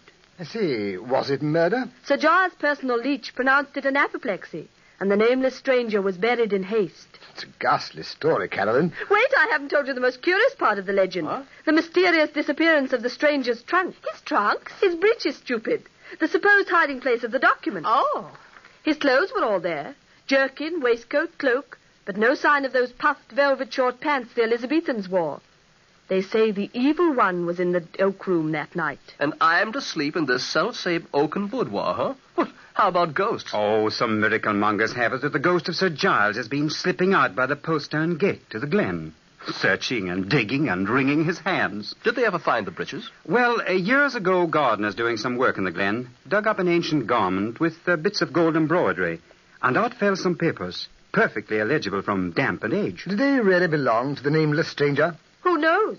Perhaps they did. I've just been telling you the legend of Tappington. I must say you've given me a fine build-up for a peaceful night's sleep. I shan't dare turn out the light in my room. Well, spooks or no spooks, it's early up in the morning, so I'm off to Slumberland. Ghostly dreams to you all. Good night, Fanny. Good night.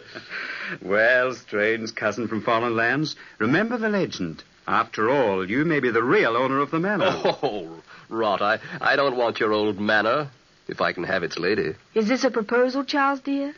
What do you think? I see this is my cue to exit. Good night, you lovebirds. Good night, Tom. And, it might be a good idea to lock your door, Charles. Thanks, I will, never fear. I myself wasted a few moments of healthy sleep, worrying lest Carolyn's story had disturbed my guests. But as far as I knew, a peaceful night had blessed old Tappington. And then, the next morning, as I was on my way down to breakfast, I was practically knocked down by our man Maguire bumping into me. Yeah, take it easy, Maguire. Sorry, sir. Lieutenant Seaforth's ringing like one beside himself, sir. Go ahead and see what he wants. Carry on. Certainly, sir. Sorry, sir. I followed Maguire to the landing and stood watching as he knocked on the door. Come in. Ah, Maguire, at last. Yes, sir. Where are my trousers? Your breeches, sir? Yes, what have you done with them? Me, sir? I never a thing, sir. Well, it must have been the devil, then. I put them on that armchair when I got into bed, and by heaven, now they're gone. Would it be Miss Carolyn or Miss Fanny playing some sort of a joke, sir? Oh, not probable, Maguire. Not possible, in fact, because I locked myself in. Wait. Is there any other entrance to this room? Well, there is the secret staircase to the postern, sir. Over there. Of course. That's the way they must have come. I'll go and see. Let's see here. No chance, Maguire. 2 heavy bolts, both fastened on the inside. I must say it's all very strange. Funny it is indeed, sir. Funny, Maguire? No, not too funny. We had almost finished breakfast when Charles appeared. I noticed he wore immaculately tailored riding breeches, perfect for a day on the saddle, but scarcely the costume for our planned grass shooting. However, I made no comment, as his manner was so strange. He stood unsmiling in the doorway of the dining room, staring at the girls. Carolyn seemed annoyed. Come, Charles, the tea is absolutely cold. Your breakfast will be spoilt. Why are you so late? Sorry? What became of our excursion to the glen? When I was a young man, punctuality was required of all well-bred... When you were a young man, sir, young ladies didn't play practical jokes. Whatever are you talking about, Charles? Oh, don't mind me, Carolyn. I've just been made a fool of, that's all. Obviously, something was troubling Charles. Occasionally, he darted a penetrating glance at the girls. However, a glorious day in the field seemed to snap him out of this troubled mood. As a matter of fact, Charles took a leading part in planning the picnic we were to have the next day. There was no talk of ghosts, nor any mention of legends. It had rained during the night and turned much colder, so you will understand the amazement it caused when Charles came down to breakfast next day in his uniform tropical shorts. Charles! You're surely not going to ride through our lanes in such toggery as that. You do surprise us with your costume changes. Well, what the well-dressed man will wear. He thinks he's back in the jungle, that's all. Poor lad, he's quite balmy. Look here, Ogleton, I'll thank you to... Heavens above, Charles. Won't you get very wet after all the rain? You'd better drive in the carriage with me. Thank you, Fanny. I'll ride as planned with my cousins. During this banter, Carolyn said not a word. I could see she was worried sick over Charles. However, the picnic was a great success. I wandered away from my guests because I wanted to be alone for a while and see if I could think out any reason for Charles' eccentric behavior. I was worried. Frankly worried that maybe his head wound had been more serious than he realized. I must have dozed off, for I was suddenly aware that I was an eavesdropper on my sweet sister Carolyn and her adored Charles. I started to speak, but the tone of their conversation kept me silent. Carolyn, I know you mean these crazy trousers of mine. Well, you must admit they are a bit odd. Why ever did you wear them? I'm not wearing these wretched things because I want to be different. Carolyn, my dear, something strange is going on in the oak room. Pair by pair, my trousers are being stolen. Oh, Charles, dear, how simply fantastic. For heaven's sake, darling, you must be dreaming. Carolyn, please listen to me. I'm beside myself. I was not dreaming. The first morning, I thought Maguire had taken my trousers to press them. Then I even thought you girls or Tom were playing some childish joke on me. But night before last, and again last night, I saw the ghost. The ghost? Oh, Charles, this is too much. There isn't any ghost. You mean the Spectre? I mean just that. I saw the Spectre of Tappington, that Bluebeard ancestor of yours. Sir Giles? Yes, Sir Giles. Walking in my bedroom with his velvet cloak, long rapier, and his Raleigh-looking hat and feather, just like his portrait. But there was one difference. What was that? His legs were the legs of a skeleton. Oh, Charles! After taking a turn about the room, seemingly looking for something, he took up my breeches and whipped his bony legs into them. Then he strutted up to the glass and studied himself. Why didn't you call out? I tried to, but I couldn't somehow speak. Oh, my poor darling, it was an awful dream. It was no dream, Carolyn. It was definitely the ghost. For then he turned and showed me the grimmest, most dreadful-looking death's head. It grinned hideously at me and then strutted out of the room suddenly. How ghastly. Oh, I blame myself, sir, for telling you that silly legend. It's given you these nightmares. This was no nightmare, Carolyn. But, dear, Tappington isn't haunted. You're just remembering that stupid story I told you. You never said one word about Sir Giles' ghost in the oak room. Not one word about his skeleton legs. Not one syllable about it. Darling, you're overtired. You're talking rubbish. Carolyn, I expected sympathy and understanding from you. I'm not talking rubbish. I tell you, I saw the ghost. My breeches are gone, vanished in thin air. And if the ghost didn't take them, who did?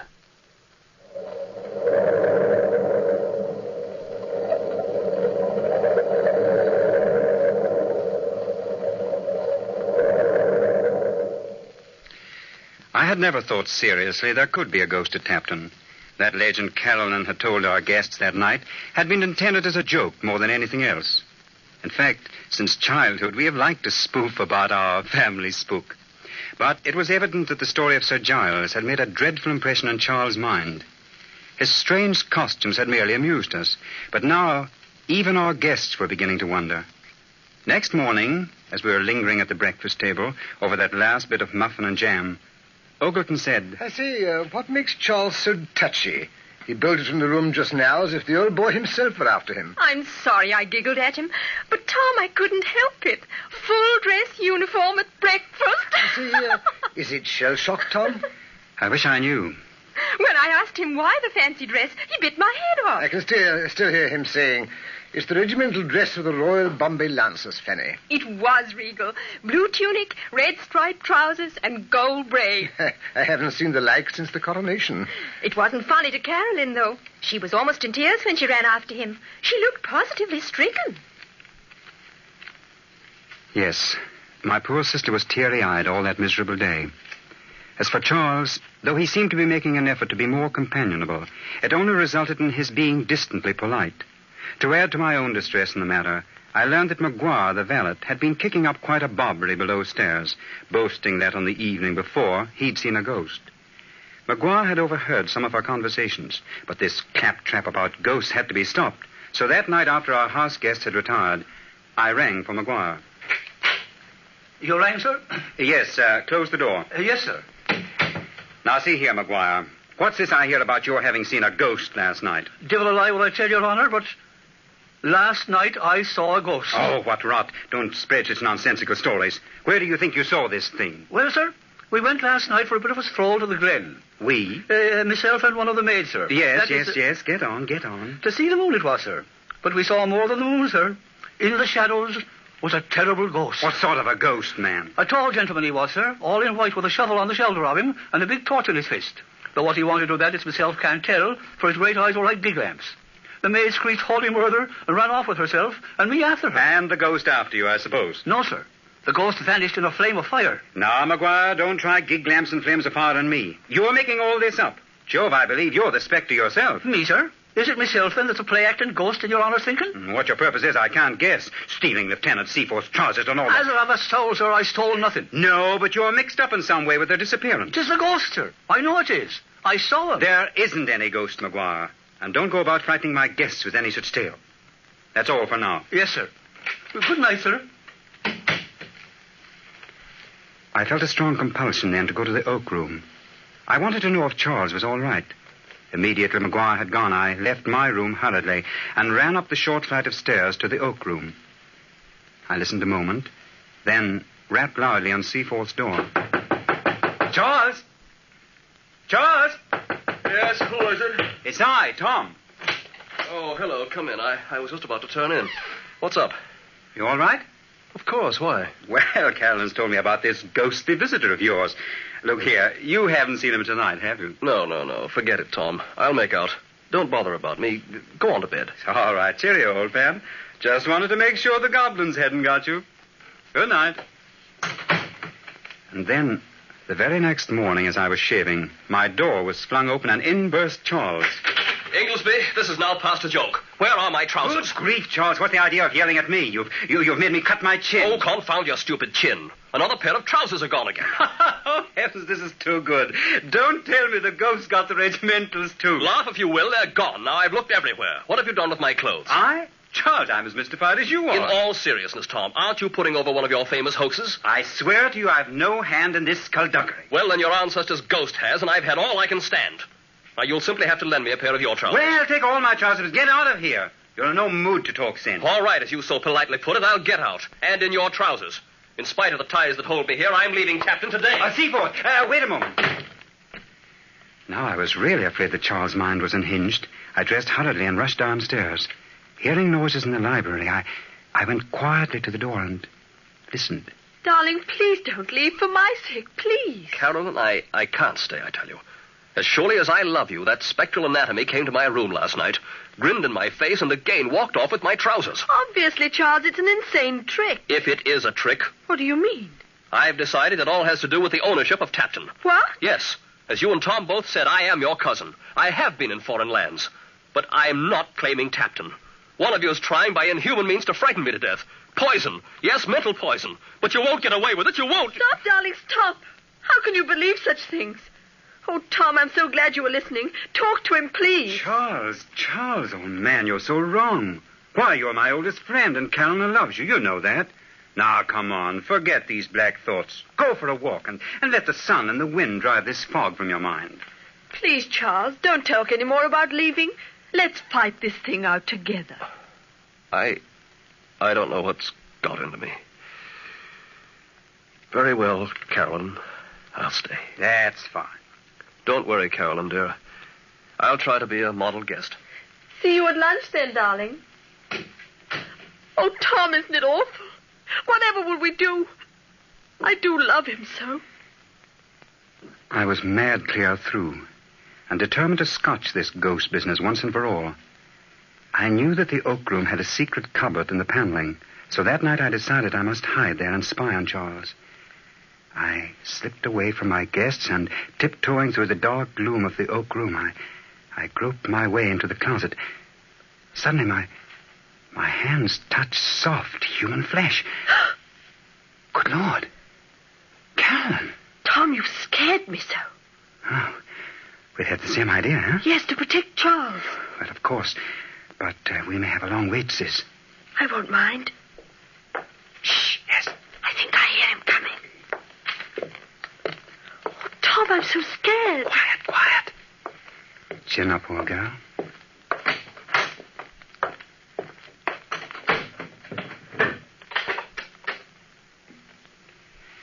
Charles got himself ready for bed, started to take off his trousers, then suddenly put them on again and flung himself into bed.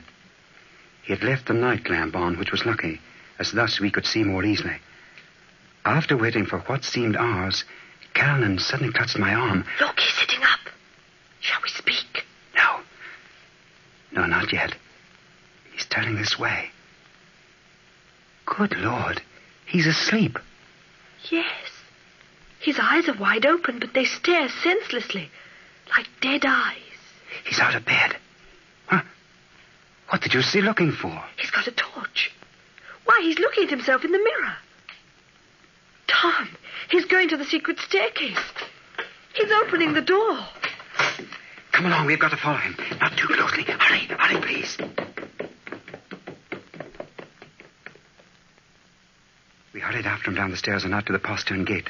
We saw him enter the glen, and then as we came closer, there was Charles with a spade, digging.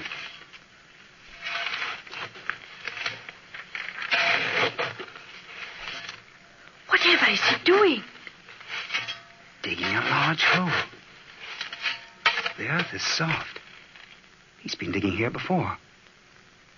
Look, he's removing his trousers and burying them.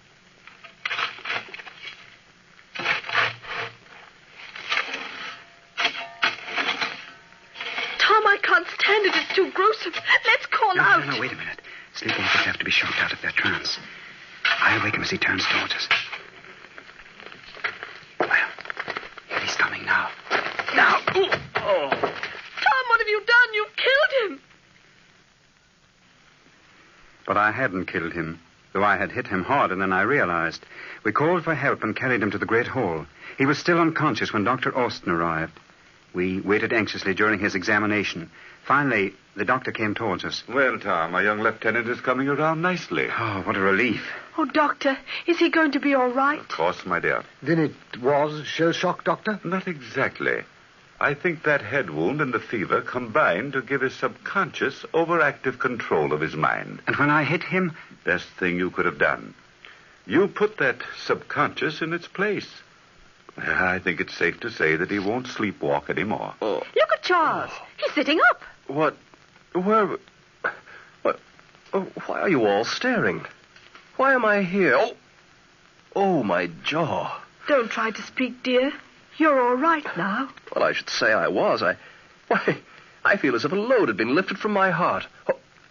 Oh, I remember my trousers. Yes, Charles. You've been busy burying trousers. In neat layers. Riding breeches, shorts, and even those beautiful regimentals. Then I've been haunting myself. Yes, dearest. You are the Spectre of Tappington. Oh, my love. Can you ever bring yourself to marry a spectre? Darling, I love ghosts. Oh, I begin to catch on. Wedding bells are in the offing. Yes, and with my blessing. But, Charles, if ever again you feel inclined to jump out of bed and ramble out of doors, there's one thing I'd like to suggest. What's that, old boy? I recommend that Carolyn wear the trousers.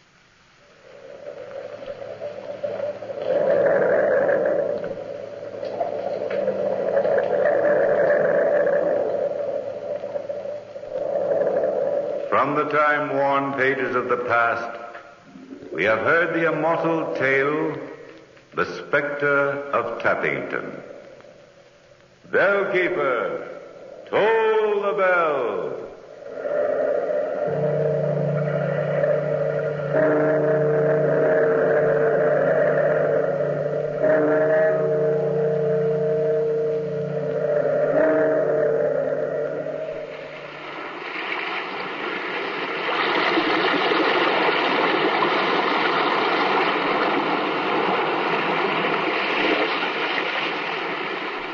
From the time-worn pages of the past, we have heard another immortal tale in The Weird Circle.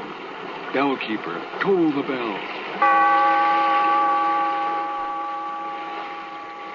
Be here in this lonely cave by the restless sea once again next time for another immortal tale in The Weird Circle.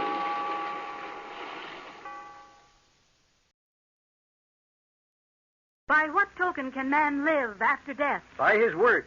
Poe, de Maupassant, Balzac. These great writers of horror stories live on. Listen to The Weird Circle.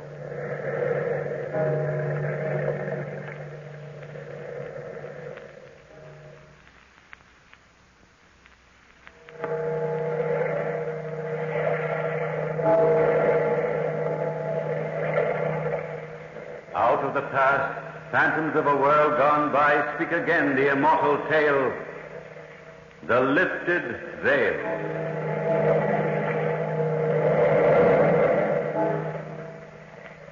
A certain Dr. Minier was working in the experimental laboratory of his office when young Latimer Hemming dropped in to see him. The two friends smiled genially at each other. Then Latimer suddenly started pacing nervously up and down the length of the room.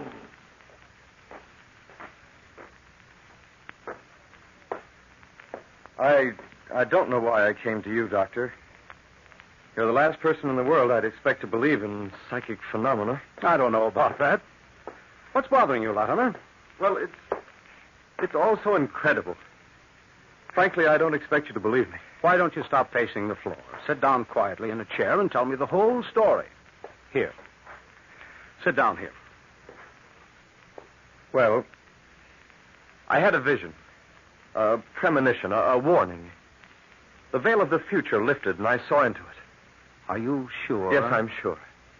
No, I'm not insane. There's never been any insanity in my family. Ask my father. He'll tell you the Hemmings are constitutionally solid as a rock. Yes, I know. Tell me more about this lifting of the veil, this premonition. Well, the first time it occurred was about 3 years ago, shortly before Bertha and I were married. The first time, Latimer? Yes, it's recurrent. It comes again and again. Oh. Go on. Well, I see the face of a woman. She's lying in bed. Her face is a death mask. You choose nice visions. Now, please don't make fun of me. Oh, I'm sorry. Well, anyway, suddenly the woman sits upright in bed, points an accusing finger at me and says, "You killed one man, and you'll kill another." And then, laughing hysterically, she falls back in the bed. Mm-hmm. And then what happens? Well, then the vision becomes hazy and disappears. Now, don't tell me I've been working too hard. I've never done an honest day's work in my life. I'd say forget the whole thing. Yes, that's what I was afraid of. I've been trying to dismiss it from my mind, Dr. Munier, but... Well, the other day, my wife hired a new maid, a person by the name of Archer Bernard. What's so extraordinary about that? She has the exact same face as the face in my vision. A perfect replica. Oh. What'll I do, Doctor? Shall I tell Bertha? Shall I force her to discharge the maid? You know how practical Bertha is. She'll think I've lost my mind. Yes, she will. I don't know how to advise you, Latimer. But if this Archer girl threatens your peace of mind, there's only one thing to do. You mean dismiss her? Yes. But I wouldn't tell Bertha the real reason. Any excuse will do. Yes, of course. Don't make an issue out of it, Latimer. Women get stubborn at times. Yes, how well I know that. Doctor, would you do me a favor? Why, certainly. You're a good friend of Inspector Kane at headquarters. Would you have him do a little checking up on Archer? Yes, I'll do it. No harm in investigating the woman, I suppose. Stranger visions than this one of yours, my boy, have come to my attention. Well, I'll see you at dinner tonight. At dinner? Yes, your wife invited me. Oh. And frankly, I'm rather curious to see this new maid, Archer Bernard, myself. Well, good night, Doctor, Good and night. thanks. Thanks tremendously.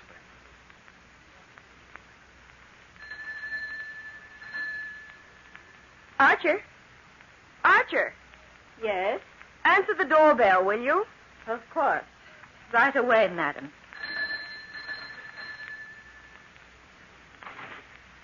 Good evening, Mr. Hemming.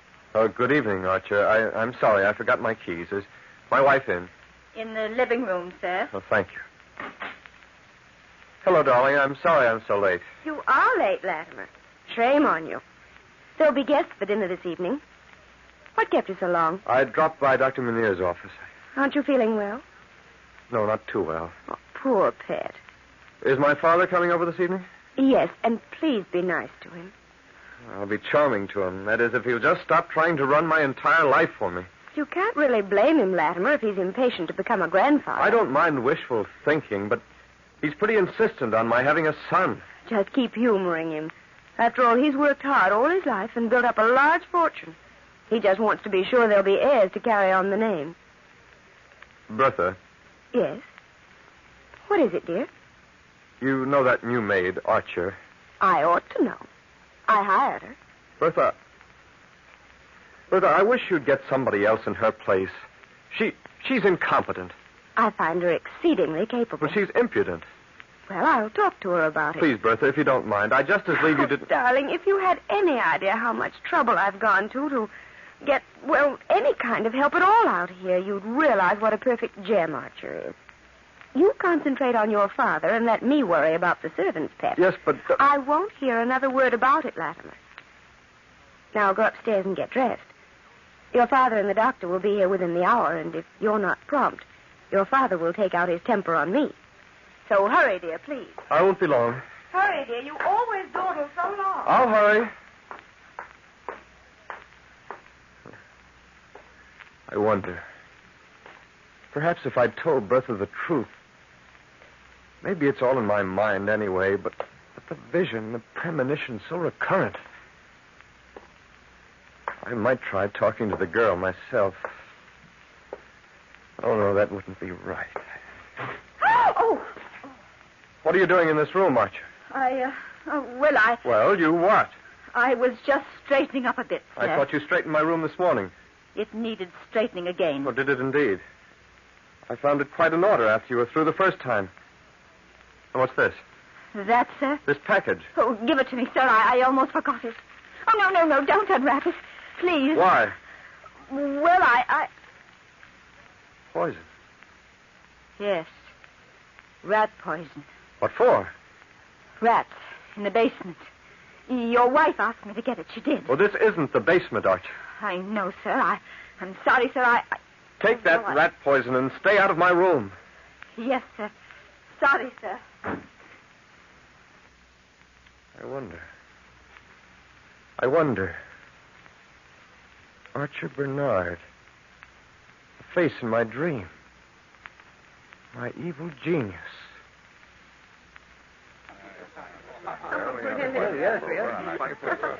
I'm sorry I'm late, Father. Awfully sorry. I warned him not to be late, Dad. Latimer has never been on time for anything in his life. I speak with authority. I'm sorry, Father. I'm sorry. Hello, Doctor. Your wife has been entertaining us very well in your absence, Latimer. Do you think so, Doctor? I'm sure of it, my dear. You've more charm than the law allows, anyway. You are nice, Doctor. Sometimes, though, I think you're afraid of me. What's this? What's this, Doctor? Afraid of my daughter-in-law? Nonsense. Complete nonsense. Bertha was only joking, Father. Joking? Why? What was funny about it? I'm sorry if I don't see the point. We Hemmings have always had a very highly developed sense of humor. Constitutionally speaking, anyway. What? I don't hardly hear you. Dinner is served, Mrs. Hemming. Thank you, Archer. Well, come along, all of you. I think we need a new topic of conversation. Yes, obviously, Bertha. Go ahead, Father. Yes, all right. There we are. You sit next to me, Dad. Doctor, over here. Thank you. And you at the foot of the table, Latimer. Such is ever the husband's lot. What? What? Do you know, Dr. Munier, we've been hearing a lot about you lately in the village. Ah, that's why I've been invited over this evening. Your feminine curiosity has been aroused, eh? Frankly, yes. About what, Doctor? About what? Mrs. Hemming is curious, I think, about the experiments I've been performing. What experiments are those? Well, I've been experimenting with a new serum. I have the typical doctor's age-old hope of bringing the dead back to life. Oh, is that why your office is so littered with mice and rabbits? Yes, quite. Have you succeeded? No, not completely. But I've had some interesting results. If I inject my serum into the veins of a dead animal, I can bring back a heartbeat for a period of 10 seconds or so, at least under certain conditions. Why, it sounds barbaric. What are the conditions? If the animal has died of poison. I don't think this is dinner conversation. I think it's fascinating, Bertha. You would, dear. I don't believe it. Mr. Hemming will carve the roast, Archer. Yes, ma'am. Doctor, what is the procedure you usually go through in this experiment? Usually I feed the animal, preferably a white rat, regular rat poison. It works very fast and painlessly. I disguise the poison in milk, which I feed my victim. Archer, really? I'm sorry, ma'am. Awfully sorry. I didn't mean to drop the plate. Go on with your theory, Doctor. Then I use the serum. I wait approximately 1/2 hour. Then I go ahead. How do you inject the serum, Doctor? Are you really interested, Bertha? Yes, very. By hypodermic. I have one in my medical bag in case you'd like to see it. Don't bother. Don't bother. I don't believe you can bring a dead man back to life by injection. I don't believe it. There's no convincing Father, Doctor. You might as well give up. Talking of poison reminds me. I didn't know we had any rats in the cellar, Bertha. What are you talking about, Latimer? Well, Archer told me the house was infested and you ordered her to buy rat poison this afternoon. Nonsense, Latimer. Will you care for gravy on your meat, Doctor? No, thanks. Just as is. None for me, either. I'm a man who doesn't believe in gravies. Never have. Never have. I know you will, Latimer. Archer. Yes, ma'am? The gravy for Mr. Hemming. Yes, ma'am. Am I the only gravy eater in the house? Obviously, darling. And I had Archer prepare a special gravy for you. It's very good for you. Latimer loves cream gravies, Doctor. He's like a child about them. Here you are, sir. Oh, thank you, Archer. Cream gravies. Be careful not to get any rat poison in that, Latimer, or you might be my first human experiment. And I'm looking for one. Well, I hope I don't fit the qualifications, Doctor. I shouldn't enjoy the prospect of being a corpse.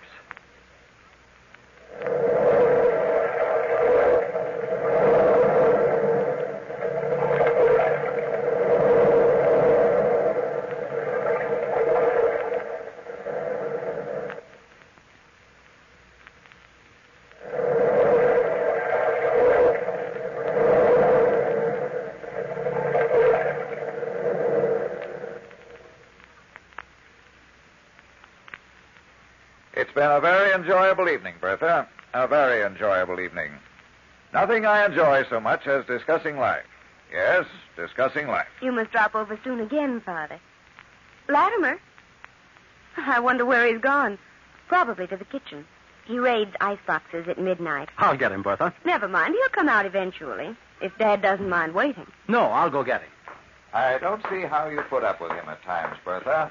A lovely girl like yourself must have a lot of patience to stand for my son's nonsense.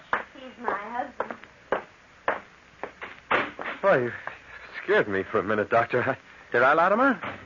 Your family is asking for you. What are you doing? I'm collecting some of this cream gravy for you in this little bottle. Would you test it at the laboratory? It tasted funny to me, and I've been feeling slightly ill. Come. Don't be a slave of your imagination. Will you examine this gravy anyway tonight, please? Of course, my boy, of course. If you don't feel well later on, I'll give you a pill to take, just in case. I hope I have some with me. Yes, I hope you do, too. Oh, yes, here they are. Right in my right-hand pocket. You're a walking hospital. I always carry 3 things with me. My hypodermic with serum in case somebody should die of poison. My pills for emergencies such as this, and a good pouch of tobacco. I never like anybody else's. Oh, thank you, Doctor. I'll drop by in the morning, and you can give me the report on this gravy. Do that, Latimer. Yes, indeed. Do that. I'd better put the bottle in my pocket so no one sees it. Well, come along. Let's go back to the living room. All right. Well, Doctor, did you finally dig Latimer out of the kitchen? Yes, indeed. Well, I must be going, Latimer. Good night, Father. Come again soon. I will. And I hope the next time I come, you two will have joyous news for me. Yes, Father. I'll walk you home, Mr. Hemming. Fine, Doctor. Good night, Latimer. Good night, my dear. Good night, Father. I'll see you in the morning, Latimer, eh? Yes, Doctor, in the morning. Well, it's been a long evening and a very dull one. Yes, very dull. I'm tired. So am I. Bertha, about Archer. Latimer, are you going to start that again? Yes. She lied to me about the rat poison, and frankly, I don't trust the girl. It's just your imagination. I'll talk to her in the morning. I wouldn't worry if I were you. If I don't get a satisfactory explanation, I promise I'll discharge her immediately. Yes, I wish you would, dear. I'd feel much better about the whole thing if you would. Very much better. I'm very tired, Bertha. I'm going upstairs to bed.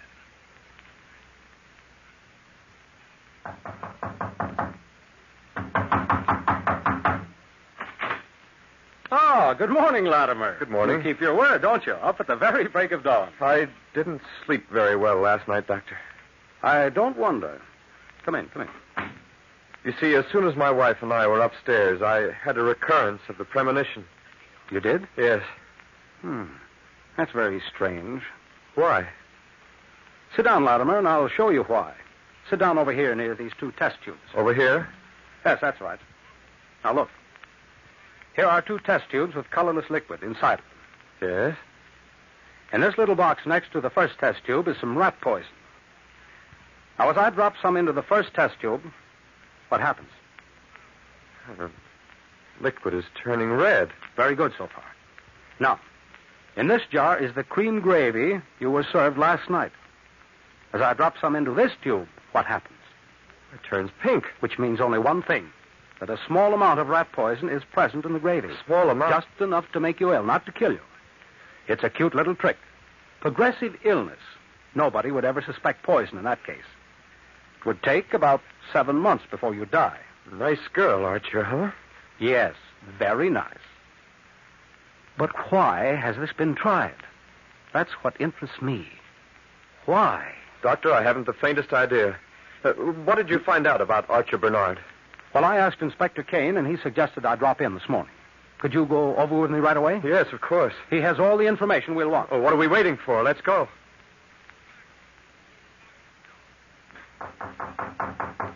Come in.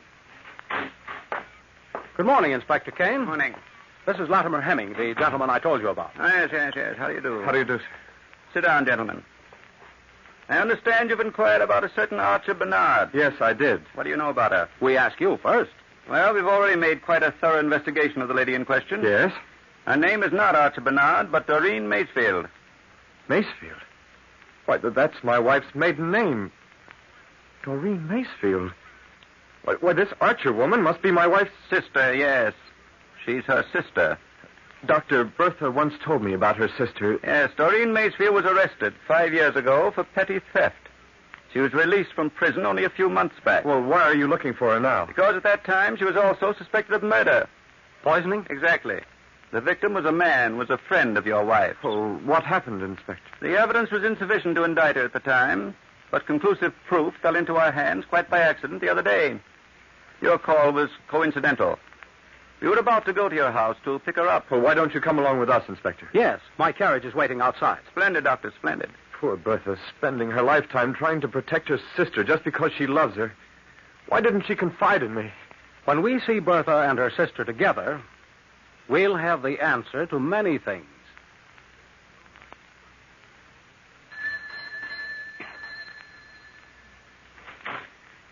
Latimer. Hello, darling. Are you all right? Of course I'm all right. This is Inspector Kane, Mrs. Hemming. How do you do? What's this all about? Come in, Inspector. Thank you. Latimer. Darling, it's about Archer. Archer? Just what is it? Bertha, I know the truth about Archer. Why didn't you tell me? Latimer, Archer isn't my problem. I didn't want to burden you. Now, Mrs. Hemming, don't you worry. Just call in your sister, please. I can't, Inspector. I can't. The inspector's not going to hurt her, dear. He just wants to talk to her. There's nothing for you to be afraid of. Latimer. You've protected your sister all your life, Bertha, you poor darling. Go ahead, Mrs. Hemming. Call her. Archer. Archer. Look, Doctor, look. Her face is bloodless. It's ghastly, like the face I see in my vision. Archer. She's sick, quickly. The woman's going to faint. Help me, Inspector. That's his cause. Oh, I never wanted. Archer. Doctor, save. Archer. Oh, Doreen. Oh, Doreen, my darling sister. Doreen, speak to me. It's no use, Bertha. Archer committed suicide. She's dead. Oh, no. No. Inspector, help me carry her into her room. I want to examine the body. Certainly. Oh, my sister. My darling sister. I loved her, Latimer. No matter what she did, I loved her. Of course you did, Bertha. Of course you did. Take her feet very gently, Inspector. Which way is her room, Mrs. Hemming? At the head of the stairs. Ready, Doctor? I'll come along. No, Mrs. Hemming. No, Bertha. Why don't you go to your room and rest? If we need you, we'll call you. But I... Please, do as I say. I'm still your doctor, remember. All right. Latimer, as soon as you can, join me in Archer's room. Yes, Doctor, as soon as possible. Oh, Latimer, will you forgive me? Forgive you, Bertha. There's nothing to forgive. You're a very honest, faithful person. Now, come along, darling. lie down and rest. This has all been such a frightful shock to you. Dear Latimer, so understanding. So understanding.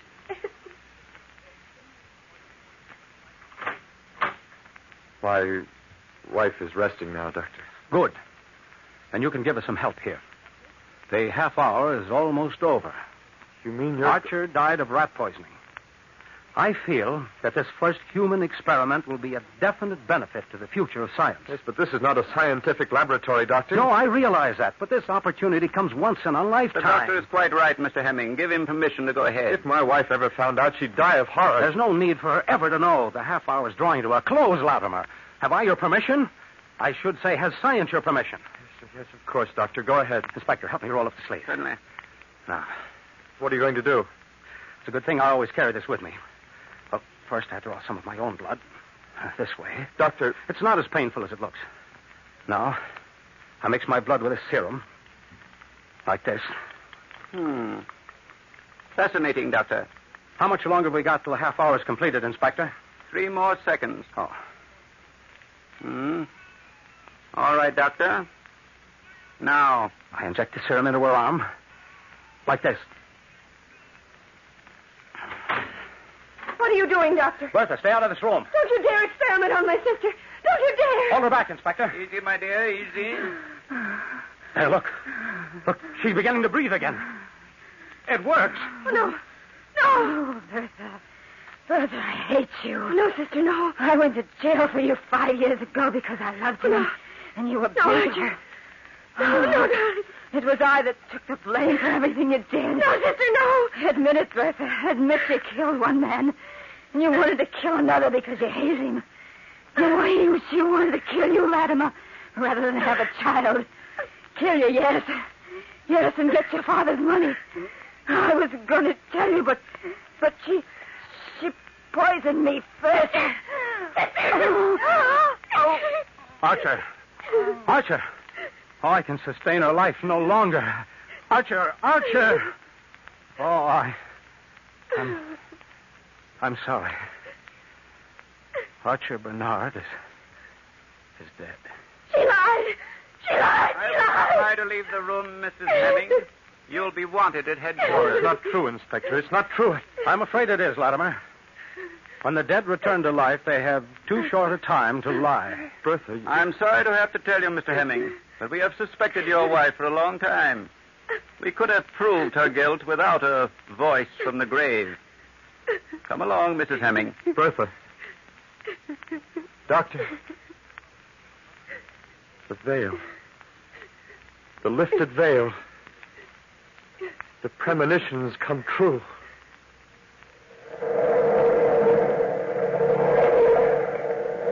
From the time-worn pages of the past, we have brought you the immortal tale, The Lifted Veil. Bellkeeper, toll the bell.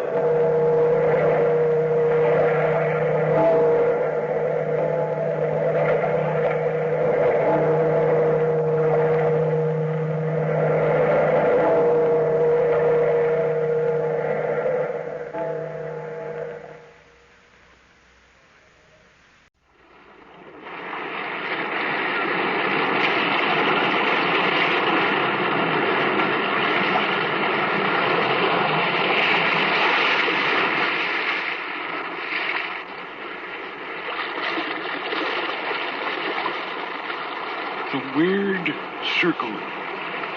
In this cave, by the restless sea, we are met to call from out of the past stories, strange and weird. Bellkeeper, toll the bell, so that all may know we are gathered again in the Weird Circle.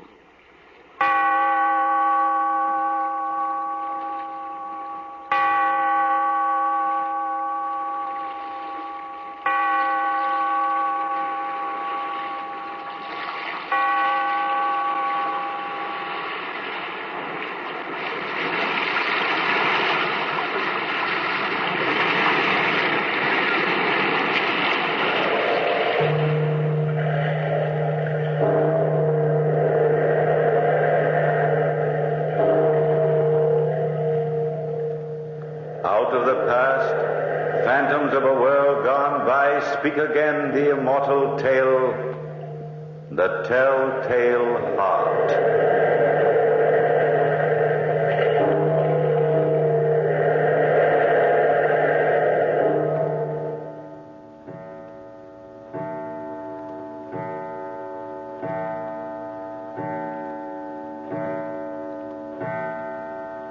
O'clock. 8 o'clock in the evening. House is quiet. Deathly quiet. My uncle and I have just finished our meager repast in the dining room. Listen. Yes, that's my uncle, walking up and down overhead, pacing the floor. He senses it, too, my nervousness. Every night after dinner, he leaves the dining room and goes upstairs to the second floor, where he paces up and down. And suddenly, his heart begins to beat louder and louder. You can't hear it, but I can. My nervousness has sharpened my senses. Yes, I can hear things no one else can hear. Confound my senses. The footsteps. They've stopped. Now he'll walk down the circular stairway and join me here in the parlor. And I'll have to look at him, watch him. That eye.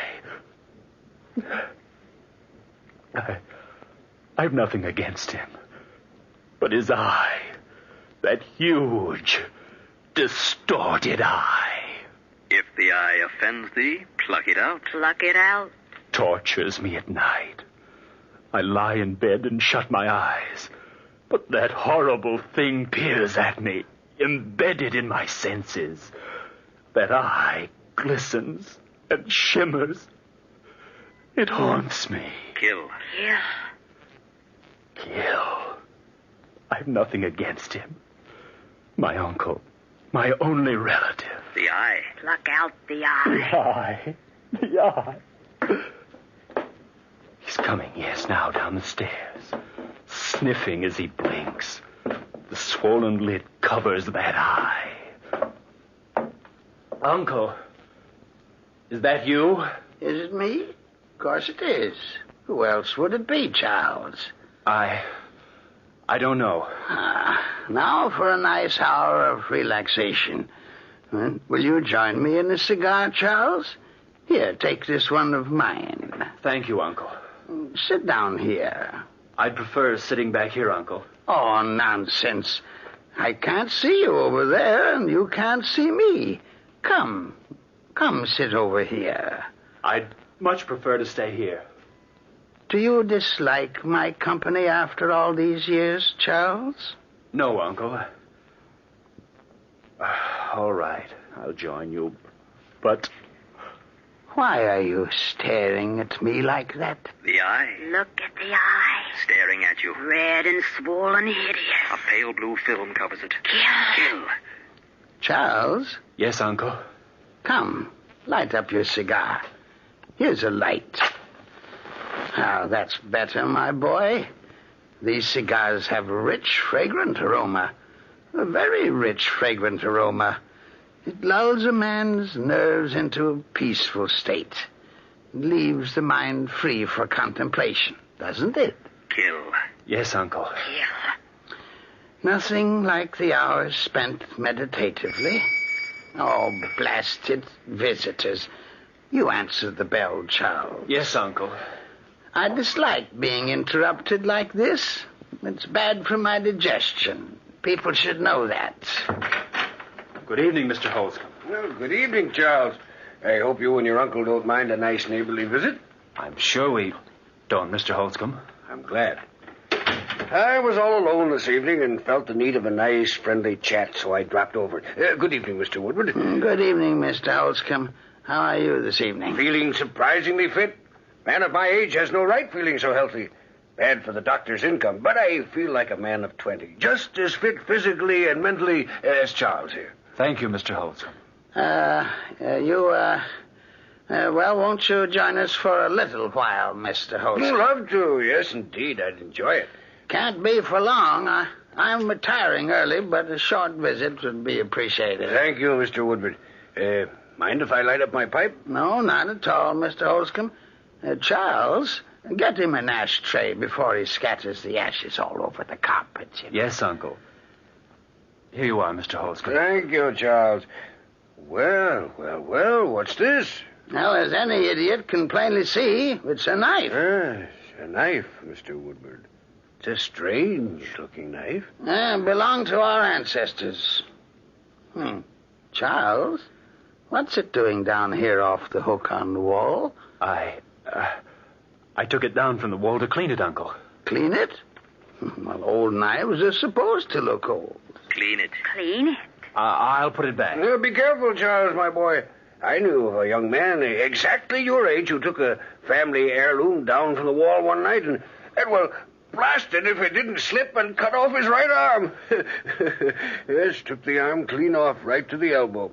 He was a mechanic by profession, and it ruined his career. Be careful, Charles, in putting the knife back. You'd better stand on a chair, Charles. It's much wiser to take an ounce of prevention. Yes, your uncle's right. How's that, Uncle? Well, it's not hanging straight. I like things to hang straight. It annoys me to have something crooked on the wall. Yes, it means a death in the family. One of the pictures in my house was crooked on the wall the night of my wife's death. Now, I'm not a superstitious man, mind you, but that does it, Charles. All right. Now, put the chair back where you got it. I'm not a superstitious man, mind you, but I was confounded when she died. Confounded, I tell you. Yes, I imagined that you were confounded. Of course, that coincidence really doesn't compare with an event which occurred to a friend of mine. His name was, very common name. What was it? Smith. Peter Smith. Yeah, well, what about Peter Smith? He had a picture on the wall in his home. Well, this picture sidled over on its wire, refusing to stay upright. The picture refused? I swear it's true, Mr. Woodward. Well, I was there, if you don't believe me. Do you know what happened? No, I do not know what happened.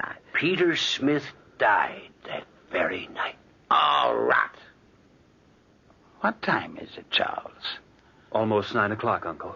3 more hours. 3 more hours. If thine eye offends thee, pluck it out. It's 9 o'clock.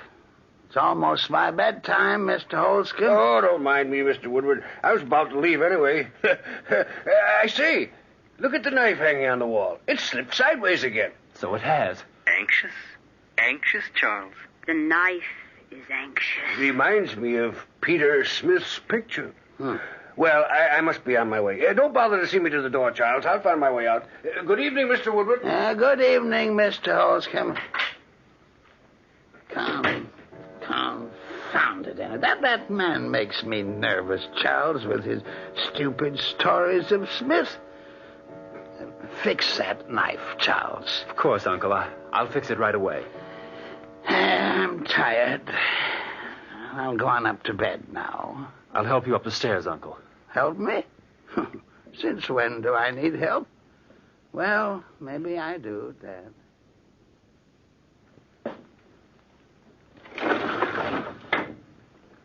Anything else you want of me besides opening this window, Uncle? No, nothing, Charles. I'd better take this chair out of your way. Oh, the chair isn't in my way. In case you should awake during the night and want to get out of bed.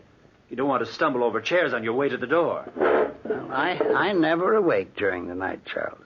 But you might. Or we might. Yes, we might. We might creep in here. I might, yes, I might. Oh, I might do anything, my boy. I also might not.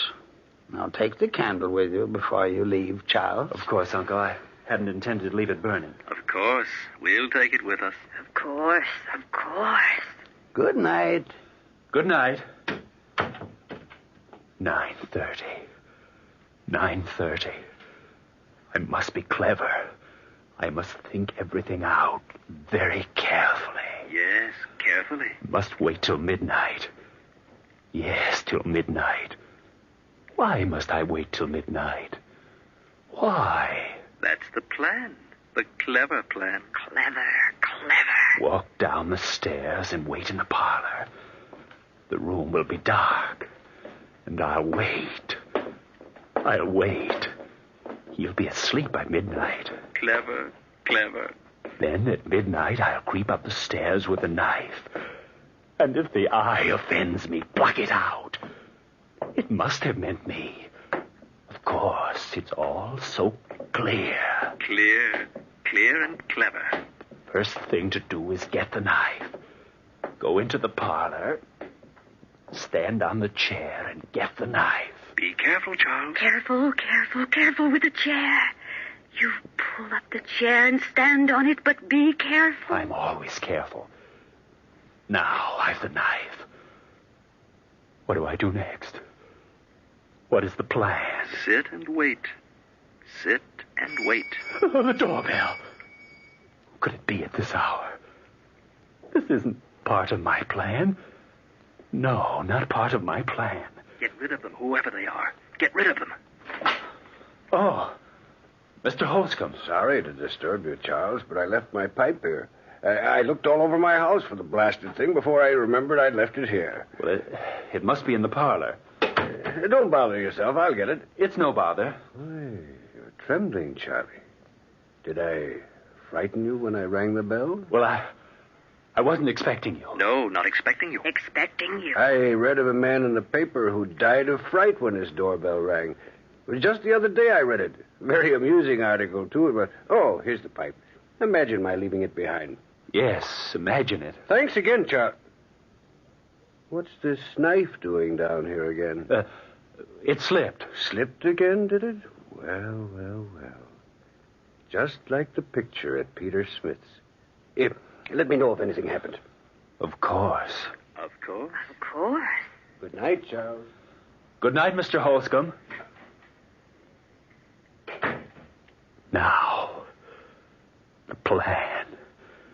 The plan to wait. Wait for midnight. For midnight. Yes, for midnight.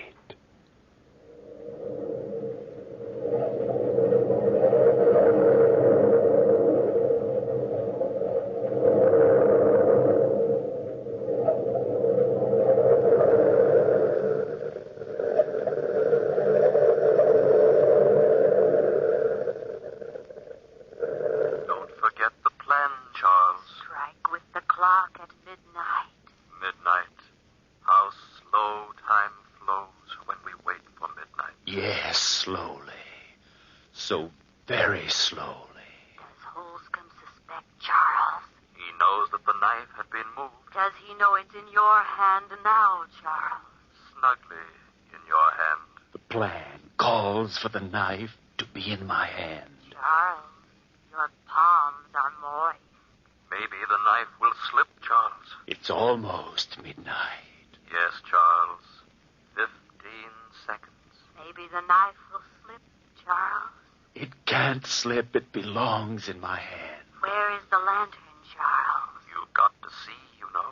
I have it. It's ready. Listen, Charles. Listen.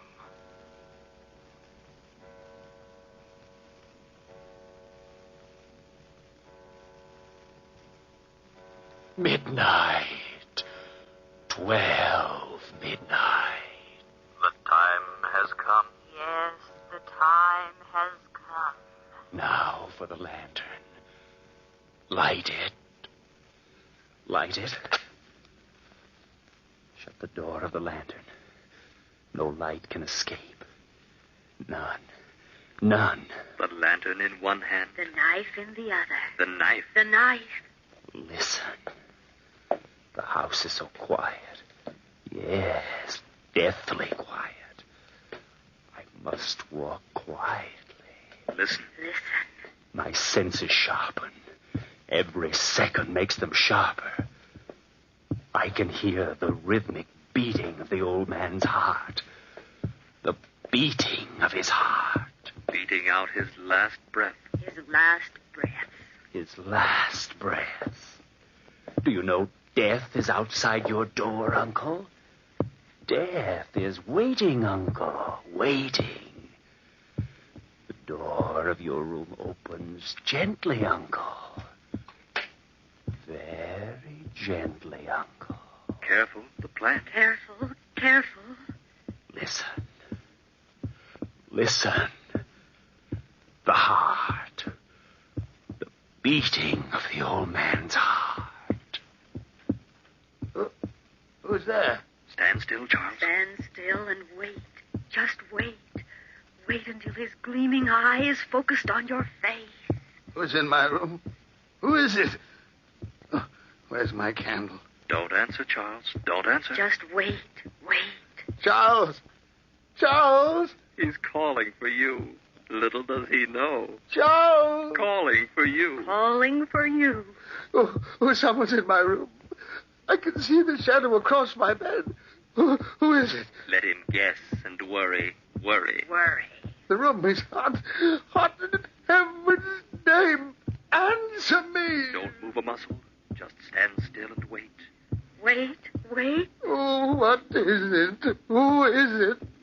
Where's Charles? Listen to his heart. His heart. Listen to his heart. Now it's panic. Later, it will be the forewarning of death. Oh, somebody help me. Now raise the lantern. Slowly, Charles. That's it. That's it. Focus it where the eyes should be. Then slowly open the door of the lantern and let the light shine in that eye. If the eye offends thee, pluck it out. The eye. No, not the knife. Not the knife. Listen to the heart beat its last beat. He's dead. He's dead. And I'm free of that horror. Free of the eye. Of the scorpion eye. The horrible scorpion eye.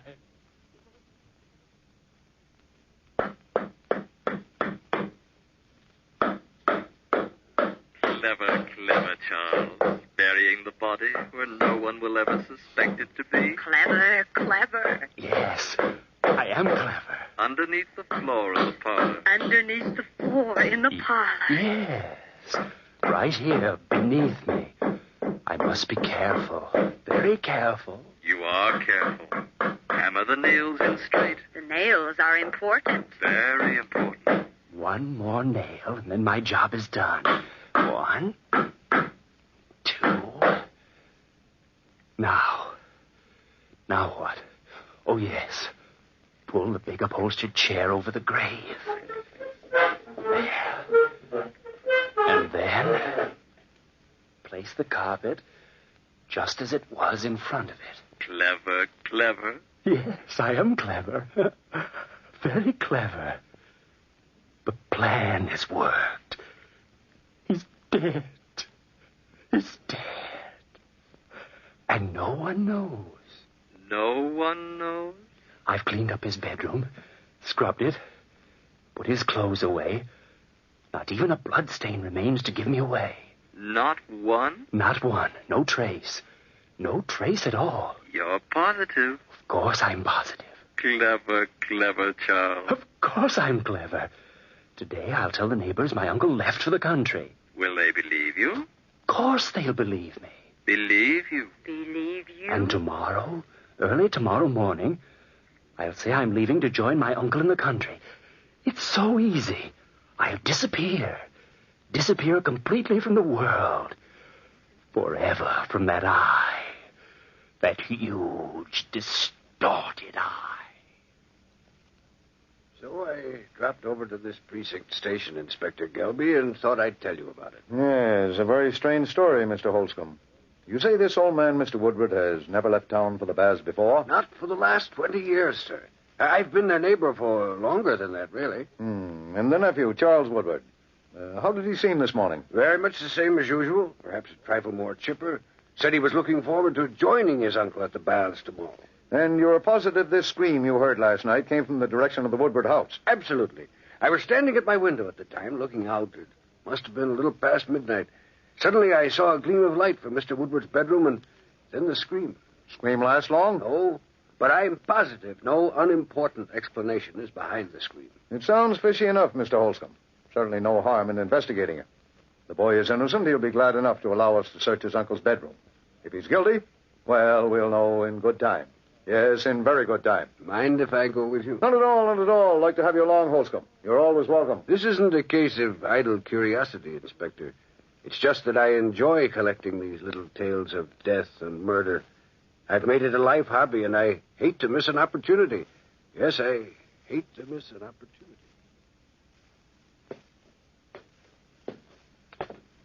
Search the house, Inspector, if you don't believe me. My uncle's room is right at the top of these stairs. Oh, thank you. Thank you very much. My uncle will be very amused by all this when I tell him. Oh, it's not that either. I nor Mr. Holscomb suspect anything, you know. No, certainly not, Charlie, my boy. Of course not. Yep. This is my uncle's room, as you no doubt know, Mr. Holscomb. Yes, of course it is. Search to your heart's content. Room's in perfect order. If I murdered my uncle mysteriously, there ought to be at least one blood stain on the bedclothes or on the floor. Mind if I undo the bed to look at the sheets? Well, not at all, Inspector. Careful. You are clever, but be careful. The bed sheets are used, but there's certainly no sign of violence here. Well, naturally, Inspector. And the floors? Spotless. Your uncle must be a very neat man. Exceedingly neat. Isn't he, Mr. Holscomb? Oh, absolutely, absolutely. Well, I'm sorry we bothered you like this, sir. But you know it's better to be on the safe side. Well, I understand perfectly, Inspector. I'm sorry, Charles. Perfectly all right, Mr. Holscomb. I would have done the same thing in your shoes. Won't you gentlemen join me in the parlor for a cup of tea before you leave? Well, now, we'd be too much trouble. No trouble at all, I guarantee you. No trouble at all. Here, I better close the door to Uncle's room before dust blows through from the hallway. You know my uncle's fetish.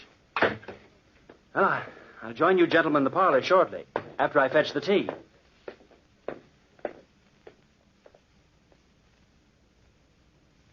A very amusing story. A very amusing story, Mr. Holscomb. I always thought so, Inspector Gilby. You collect stories of crime, don't you, Mr. Holscomb? Yes, indeed. I found some prize ones in my day. Yes, I imagine you have. He'd enjoy your story, Charles. Yes, he'd enjoy it. Enjoy it. Pass the sugar, Inspector, please. Huh? Oh, yes. Here you are. Listen, Charles. What is it? Listen. What'd you say, Charles? Nothing. I've a very amusing story about a woman in India. I read it in the paper the other morning just as I was eating some very fine orange marmalade. Listen. It's the heart, Charles. The old man's heart. The heart. You can hear it. No, it can't be. What can't be? He denies the truth of my story even before I tell it. What about the woman in India? Can it be the beating of the old man's heart? Well, she murdered a rich uncle of hers.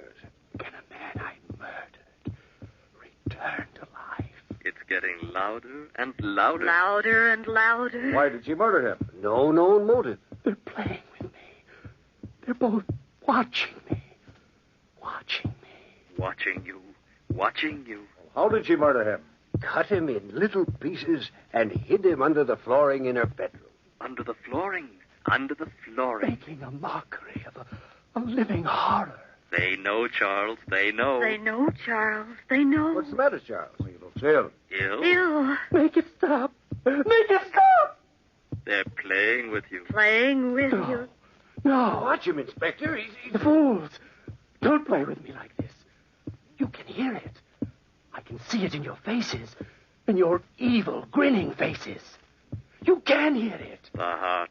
The telltale heart. Return from death. Admit you can hear it. It's becoming louder and louder. Louder and louder. Louder. Stop it. I admit the deed. I admit I murdered my uncle last night. Only for the love of God. Make his hideous heart stop beating. You murdered? Yes, I murdered him. Tear up the plank underneath his chair. Rescue the body. But stop the beating of the telltale heart. Telltale heart. Telltale heart.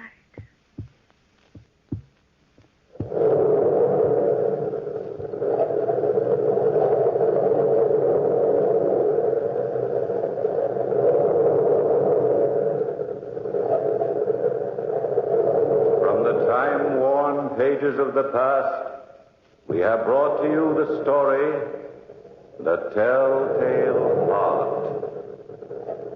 Bellkeeper, pull the bell.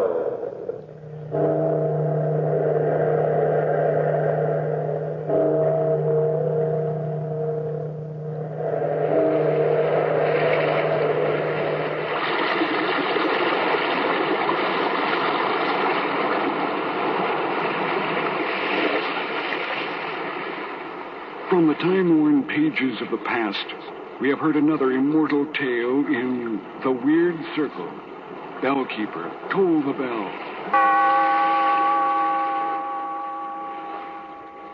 Be here in this lonely cave by the restless sea once again next time for another immortal tale in The Weird Circle.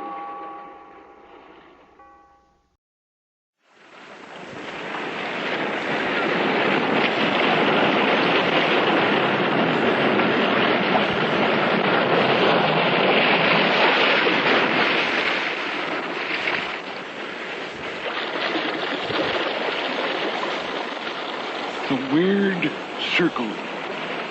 In this cave by the restless sea, we are met to call from out of the past stories, strange and weird. Bellkeeper, toll the bell, so that all may know we are gathered again in the Weird Circle.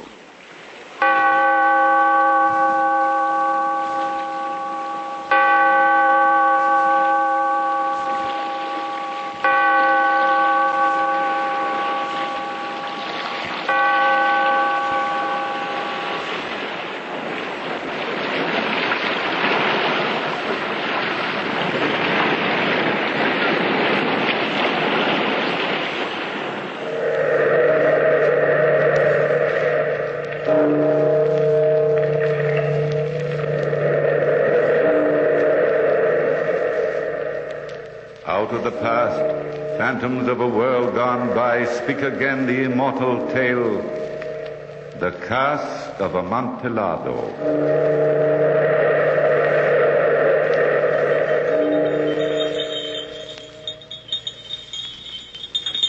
Bells. Jester's bells. For 40 years I've lived with the sound of those bells. Fool's bells. Jester's bells. They call me rich old Angelo Montresor. Envy me my palazzo and my well-stocked wine cellars, my vast estates and honored reputation. Little do they know that all I possess is dust and ashes, for I am a man who longs for death. But years ago, in this same lovely Italian town, I was the young Angelo, filled with dreams of the future, happy in the company of my good friend Fortunato. We were walking together one spring evening in the Piazza Santa Anna. Come, Angelo. Here's the cafe. They say Beppo keeps rare old wines. I should like to sample some. I know you fancy yourself a great connoisseur of vintages, Fortunato mio, but I shall not join you now, for I am meeting Lucia. You and your Lucia. Let's have a glass or two. Keep her waiting. That's good for any girl. Lucia isn't any girl. She's the bright star of my life. I love her very dearly. Love? You may love her, but what makes you think you can win her? What have you to offer as a son-in-law? A likely face and figure, granted. But wealth? I'm my uncle's heir. All you Montresors are long-lived. Have you business sense, brains, ambition? My ambition is to have Lucia for my wife, a small casa. Yes, and many sniveling bambinos. Yes. No. Now, my dear simpleton, you haven't a chance with her father. Now, suppose it were me. Lucia is beautiful, yes. I might even wish to marry her myself. And I could, yes. Merely by telling her father that I wish to. That would be a good business alliance. But love, nonsense. How can you say such things, Fortunato? Why do you brag so? I'm not bragging. I shall always get what I want. I am a leader of men, whilst you are a love-lorn loon. Born to be a sheep and a follower. Well, I'm not following you now. Go, sample your fine wine and talk of the great things you will do. I have something much more important to do. Angelo! Angelo! It's Lucia. Isn't she lovely? Very lovely. Caro mio. Lucia, darling. It's wonderful to see you. Greetings, my little pigeon. Good evening, Fortunato. But I am not your little pigeon. Good night, Angelo. Arrivederci, Fortunato. Lucia. Lucia, dear, you were almost rude to Fortunato. Why? I do not like him. I know he is your friend, but... He is. He's a great fellow and very fond of me. Is he? Of course. Man's man, perhaps, not a woman's ideal. He's cruel and hard. A girl can tell. But let's not talk of Fortunato. Are you going to speak to Father tonight? Yes. But I'm afraid he won't allow you to marry me. Why not, Angelo? I have no wealth, no business sense. Darling, do not belittle yourself so. You are all the world to me. Lucia, is this miracle true? You do really love me? With all my heart. Now and forever. Be brave, Angelo. Speak to my father. He will not deny me happiness.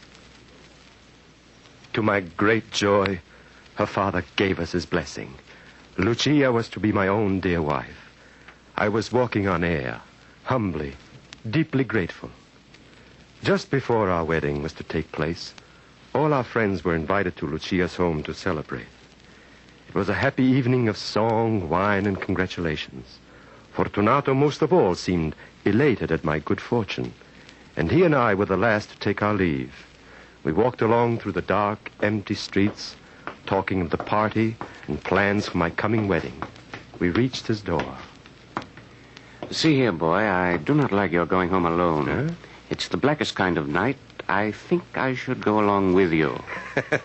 You mean you walk me to my door and then I escort you to yours and so back and forth till dawn, But huh? these streets are not safe so late at night. Oh, nonsense. I have my lantern. Well, don't say I didn't warn you. No, I'm not afraid. Buonanotte, my friend. Till tomorrow, Angelo.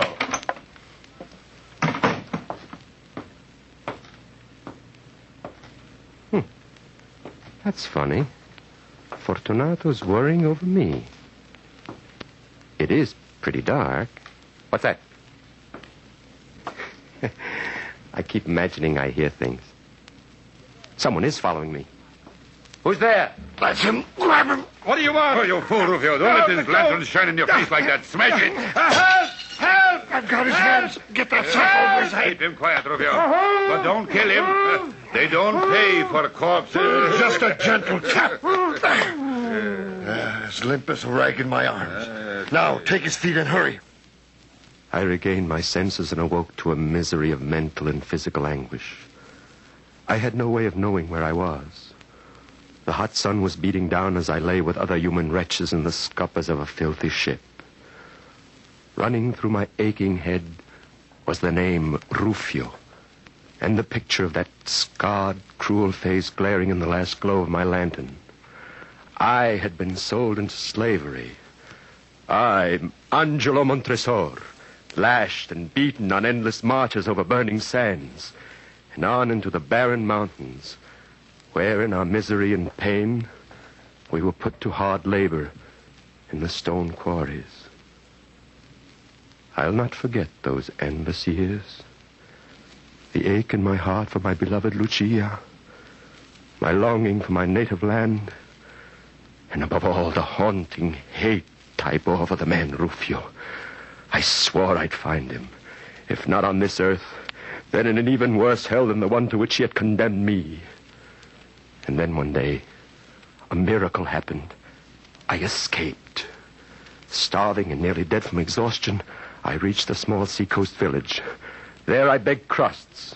Yes, begged in the streets for soldi to buy my passage on some vessel bound for Italy. See here, my son. Look up here. Allah, Allah! Arms!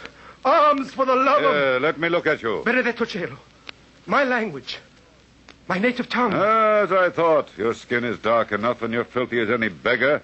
But those eyes of yours tell me that once you had another god than Allah. Come, man, speak. Are you not a countryman of mine? Si, signore. And I hope to return to my homeland as I as I hope for heaven. You are not fleeing justice.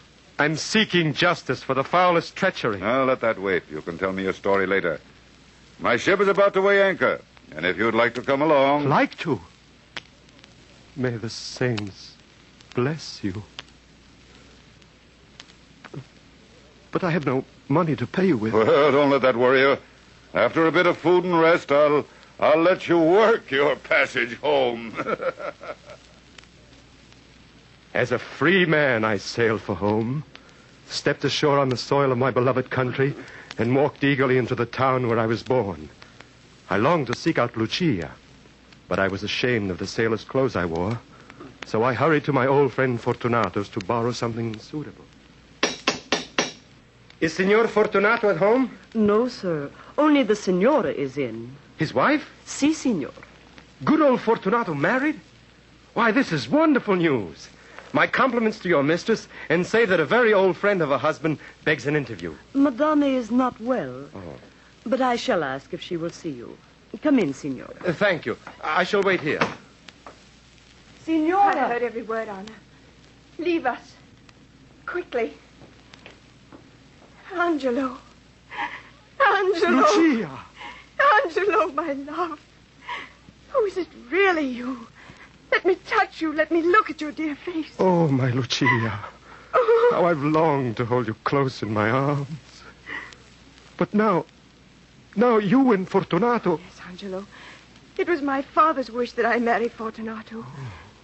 When they told me that you were dead, I died too. I became a thing with no heart, without any will. Oh, Lucia. Fortunato was your friend. I thought it would bring you nearer because we could talk of you. But he's never allowed me to mention your name. Oh, Angelo, he is so cruel. Fortunato? Cruel to you? Oh, my darling. What shall we do? I love you so. And I have loved only you. And always shall. But, Angelo, there's something I must beg of you. Implore you to do. Lucia, beloved, what is it? When Fortunato comes, if he seems rude to me, say nothing. Do nothing. It would only make him more cruel. Oh, there he is. He must not know that I have told you. Act, Angelo. Act for my sake. We must seem carefree and gay. Carefree and gay. Fortunato, come in here. A miracle has happened. Why, hurry, see. Here is a long-lost friend. What are you babbling about? Who is this? Dio Possenti, Angelo. But you were killed. No, old friend, not killed. Oh, well, heaven be praised. We mourned you all these years. What happened? Where have you been? Well, that night I left you at your house, I was followed and set upon by two ruffians. Santa Maria. And to think I let you go home alone. Oh, I blame myself. Have you any suspicion? Suspicion? Yes. Absolutely none. Through all the years of torture, I try to think, who did this to me? What hidden enemy? Or perhaps, Angelo, a false friend. Be still, Lucia. This is man's talk. You will serve us best by getting a bottle of my favorite Lacrima Christi from the cellars. This should be a celebration. Si, Fortunato. Though I do not know one bottle from another. She has a fear my wine cellars hates to go down there. Ah, what an escape you had, Angelo. From matrimony, I mean. Were you surprised to learn I had wed your Lucia? Why, I thought you scoffed at love. So I do. Marriage of convenience, uniting of two fortunes. Lucia's a very lucky woman. I'm a rich man. Yeah, yes. Lucia is very lucky. Here she comes. We'll see if we're lucky. Well, sweet pigeon, what have you brought us to drink? Ah, sapristi, I thought so. You've as much knowledge of wine as a donkey. Vino Rosso. Fortunato! Why, there's wine all over Lucia's dress. And it may make her more cheerful, even if it is only on the outside. Lucia, are you all right? Pay no attention to her clutching at her heart, Angelo. That's a gesture she's fond of. But she's not well. Lucia's always ailing, aren't you, my sweet? Shall I get another bottle? No, I'll fetch the wine myself. But wait. Perhaps I shouldn't leave you two childhood sweethearts alone together. In those rags, Angelo, you are no romantic hero. And as for Lucia... Lucia, what is he doing to you? Oh, my darling, I can't believe it. Fortunato, once so good a companion, a gentle friend. My dearest, in those lost happy hours so long ago, I warned you that Fortunato was cruel and hard, not to be trusted. And I believed you wrong. Oh, my Lucia, come away with me. We'll seek a new life together. Oh, no, Angelo. I am Fortunato's wife. What of our love? Our love that has sustained us during all these years. That love will never die, my darling. But there can be no happiness for us on this earth. Our love can be a love fulfilled only after death. Oh, Angelo. Angelo.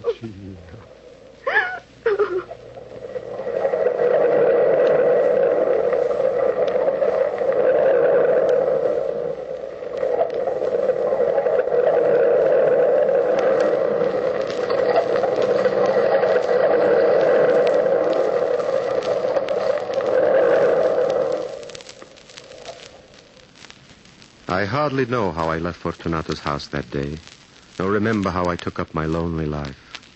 My uncle had died, and I was now the owner of the Montresor fortunes. Months passed. Fortunato and I met, of course. I was unable to understand his treatment of Lucia, but I didn't blame him for my tragedy. He had thought me dead. Seeking forgetfulness, I often wandered to the waterfront. The wretched hovels were usually silent and dark. But one night I saw a glimmer of light and heard angry voices. I was about to pass by when I heard a familiar voice. I paid you to kill him, Rufio, you dog, and in order to gain more money, you sold him into slavery. How dare you? Signor Fortunato, that meant death, a slow death. Well, he didn't die. Angelo Montresor is home and alive, and you must do your work again. Oh? Oh, so you have come to pay me more gold for a second killing? Yes. Signor Fortunato, I hate shedding blood, but I do love money. You are a rich man. Surely you don't wish Montresor to learn of your friendly efforts? Blackmail, eh? Persuasion. For my silence, 1,000 lire? 1,000... Deaths! Take that! For your silence. I couldn't move or cry out. I hardly breathed. I saw my old friend Fortunato sling from that wretched hovel, a liar, a murderer, a Judas. I had to think. I would have vengeance, that was certain. But I must run no risk of being found out. Above all, Lucia must not be involved. She must not learn of her husband's treachery. I began to lay my plans, but vowed that neither by word or deed would I cause Fortunato to doubt my goodwill. This resolve was soon put to the test. It was carnival time. I came to face with Fortunato. The man wore motley, and on his head a pointed jester's cap with bells. Gaily costumed girls followed him. La saluto, Angelo. Well met. My dear Fortunato, how remarkably well you look. Don't I? A connoisseur of beauty as well as of wine. But come along, let's have a bottle right now. I'd love to, but I'm not in costume. Well, get yourself one. This is carnival. Meet me at the cafe. We'll make a night of it. Perhaps I will. All right, see you later. Then I'll wait for you. Don't fail me. Signor Angelo, I thought I'd never find you in this crowd. Anna, what brings you? Madonna Lucia is dying. No. Oh, no. Father Luigi is with her. Hurry, Signor. She is calling for you. You have come in time, my son. She has not long to live. Where is she, Father? In here, my son. She awaits you. Angelo, beloved, you have come. My own dearest love. Yes, your own, forever. I've always belonged to you. Never to Fortunato. Oh, beware of him, Angelo mio. He taunted me cruelly today. Boasted that it was he who had paid to have you murdered. I know, Lucia mia. Don't try to talk. I know it all. Just lie here in my arms and remember our great love there. But Angelo, I beg you, do nothing against Fortunato. It would only bring harm to you. Beloved, nothing matters but you. Angelo, kiss me. Our last. Addio, my love. Lucia. Lucia.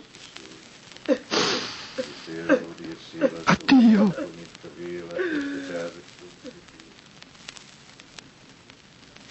Lucia died in my arms, and my heart died with her. But my mind was keen. At last I was determined that the plan I had made would be carried out. Now, tonight. The carnival was at the height of its madness, and I knew where to find Fortunato. Providing myself with a mask and domino to avoid recognition, I pushed my way through the revelers. Fortunato! Fortunato! Who called? It is I, Angelo. I didn't know you in that gay disguise. What's the secret? Where can I find Lucchese? Lucchese, why? Well, some time ago I ordered a cask of Amontillado. Ah, that nectar of the gods. And when I got home just now, I found it had been delivered. You jest. In the middle of the carnival? Yes. And I was silly enough to pay the full Amontillado price. I was afraid of losing a bargain. Lucchese cannot tell Amontillado from Chianti. I am the man to tell you whether you've a bargain or not. Where is this precious cask? In the dungeons of my house. My secret cellar. To the secret cellars, then. Lead on. You're making me thirsty. Oh, no, my friend, no. I can't impose on you. Now, Lucchese... Nonsense, come. No, Fortunato, be sensible. You have a severe cold, and remember, my vaults are damp. My cold?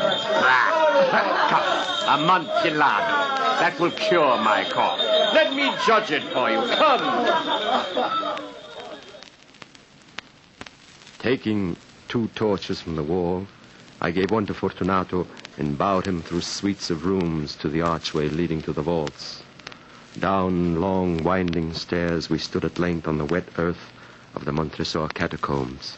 Fortunato's step was a bit unsteady, for he had tasted much wine, and his bells jingled as he walked. The cask. Oh, much further on, beyond these newer coffins. Oh, it's cold here. We'd best go back. Your health is precious, and you are a man of importance. I cannot be responsible for your illness. Enough. I shall not die of a cough. True. I do not mean that you should. But stop a moment. Here in these bins is wine. A drink of this Chateau Lafite will drive out the damp. Here you are. Break off the neck and warm yourself. Fair Bacco. A cheerful spot for a drink with all these coffins and bones, eh? I drink to the buried that repose around us. And I drink with you to your long life. These vaults of yours are enormous. Yes. We're below the riverbed now. Beyond these casks and coffins are the inmost recesses of the catacomb. I can wait no longer. Where is this Amontillado? In there. Through that grill door, an iron door. Looks like a dungeon. So it is. It's the dungeon where the old Montresors kept their precious captives, and where now I keep my most precious vintages. I can hardly see my torch burn so dimly. Oh, that's just because the air is foul in here. But look, there's the great cask. I'll hold your torch. There. Here's a flagon. Go in and sample it to your heart's content. At last, the Amontillado. I have not tasted it in years.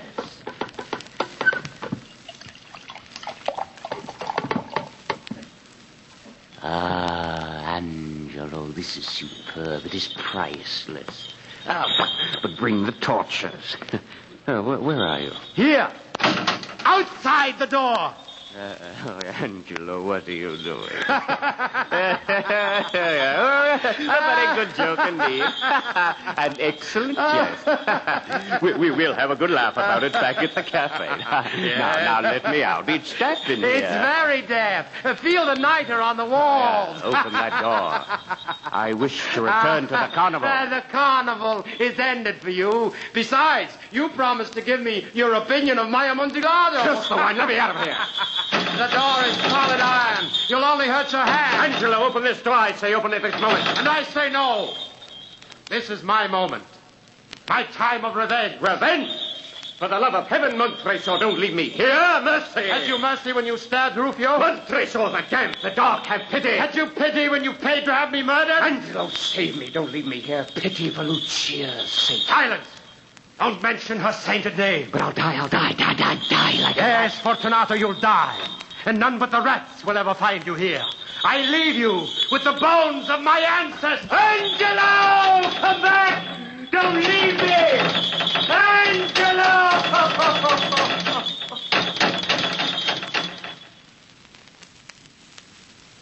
The hideous tinkle of those jester bells. 40 years I've lived with the sound of those bells. Fool's bells. Jester's bells.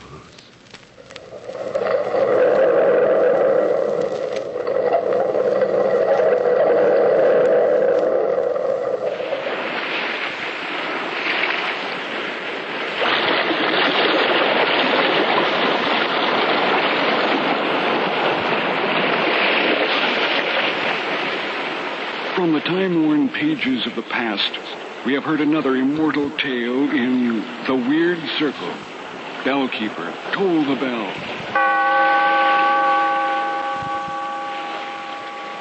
Be here in this lonely cave by the restless sea once again next time for another immortal tale in The Weird Circle.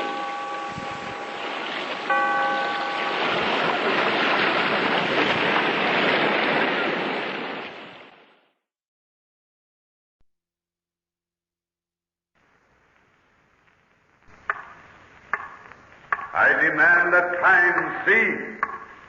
The past will return and the stories of yesterday unfold.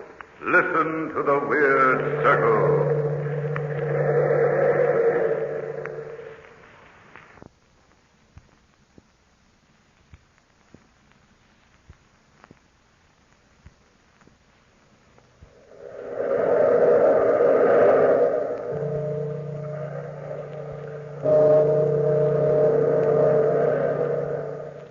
Out of the past, phantoms of a world gone by, speak again the immortal tale, the Niche of Doom.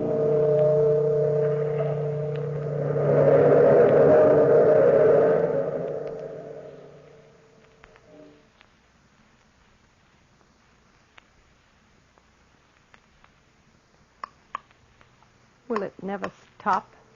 This constant tapping inside my mind. Yes, I've listened to that same hopeless tapping for days on end. I thought it would stop when I came to this rest home.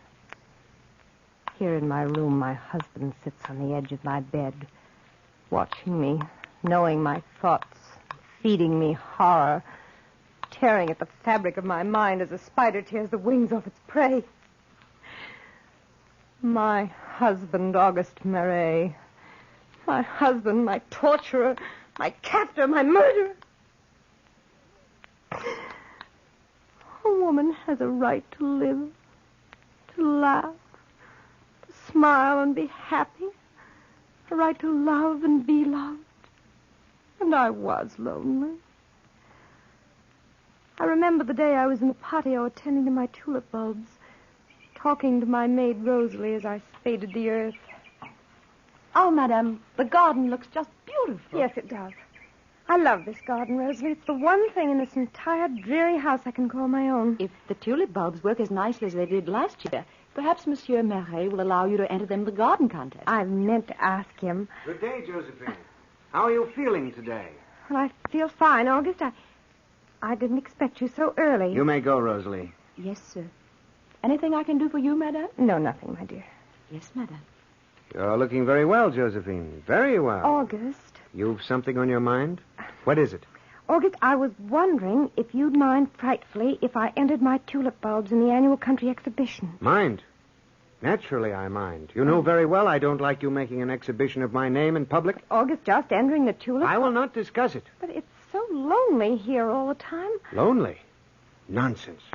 You've the maid for company? Yes, I've Rosalie. And I manage to spend one evening a week with you? Yes, I know you do. My dear, you should be very grateful that you have the position in life which marrying me has given you. I have everything but happiness, August. Happiness is relative.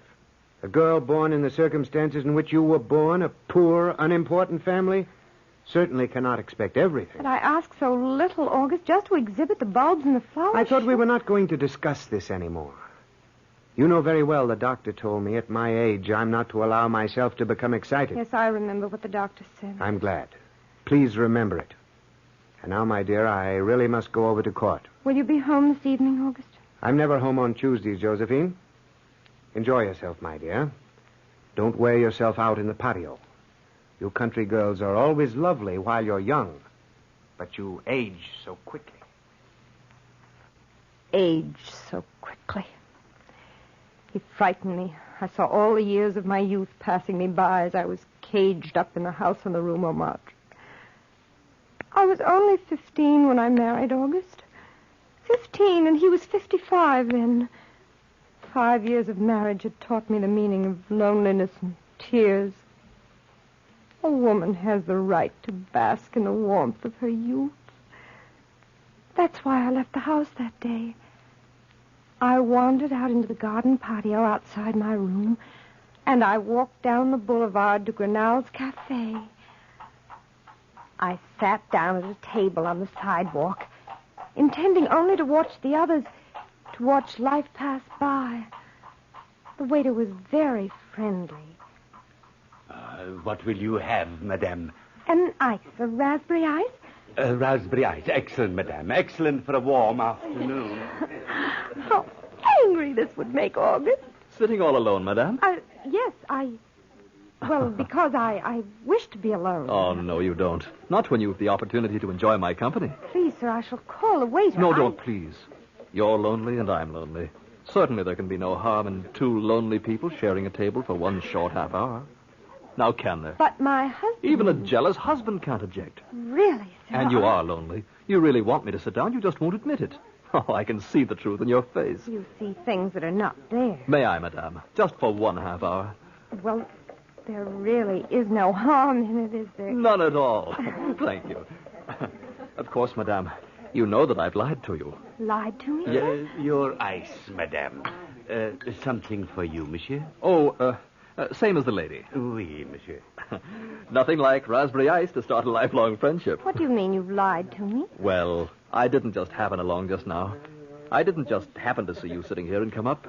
I planned everything very carefully in advance. Oh? You see, madame, I live across the way from you. I've watched you gardening in the patio of your home many times. But why, monsieur? Why? Why, because you're a beautiful woman.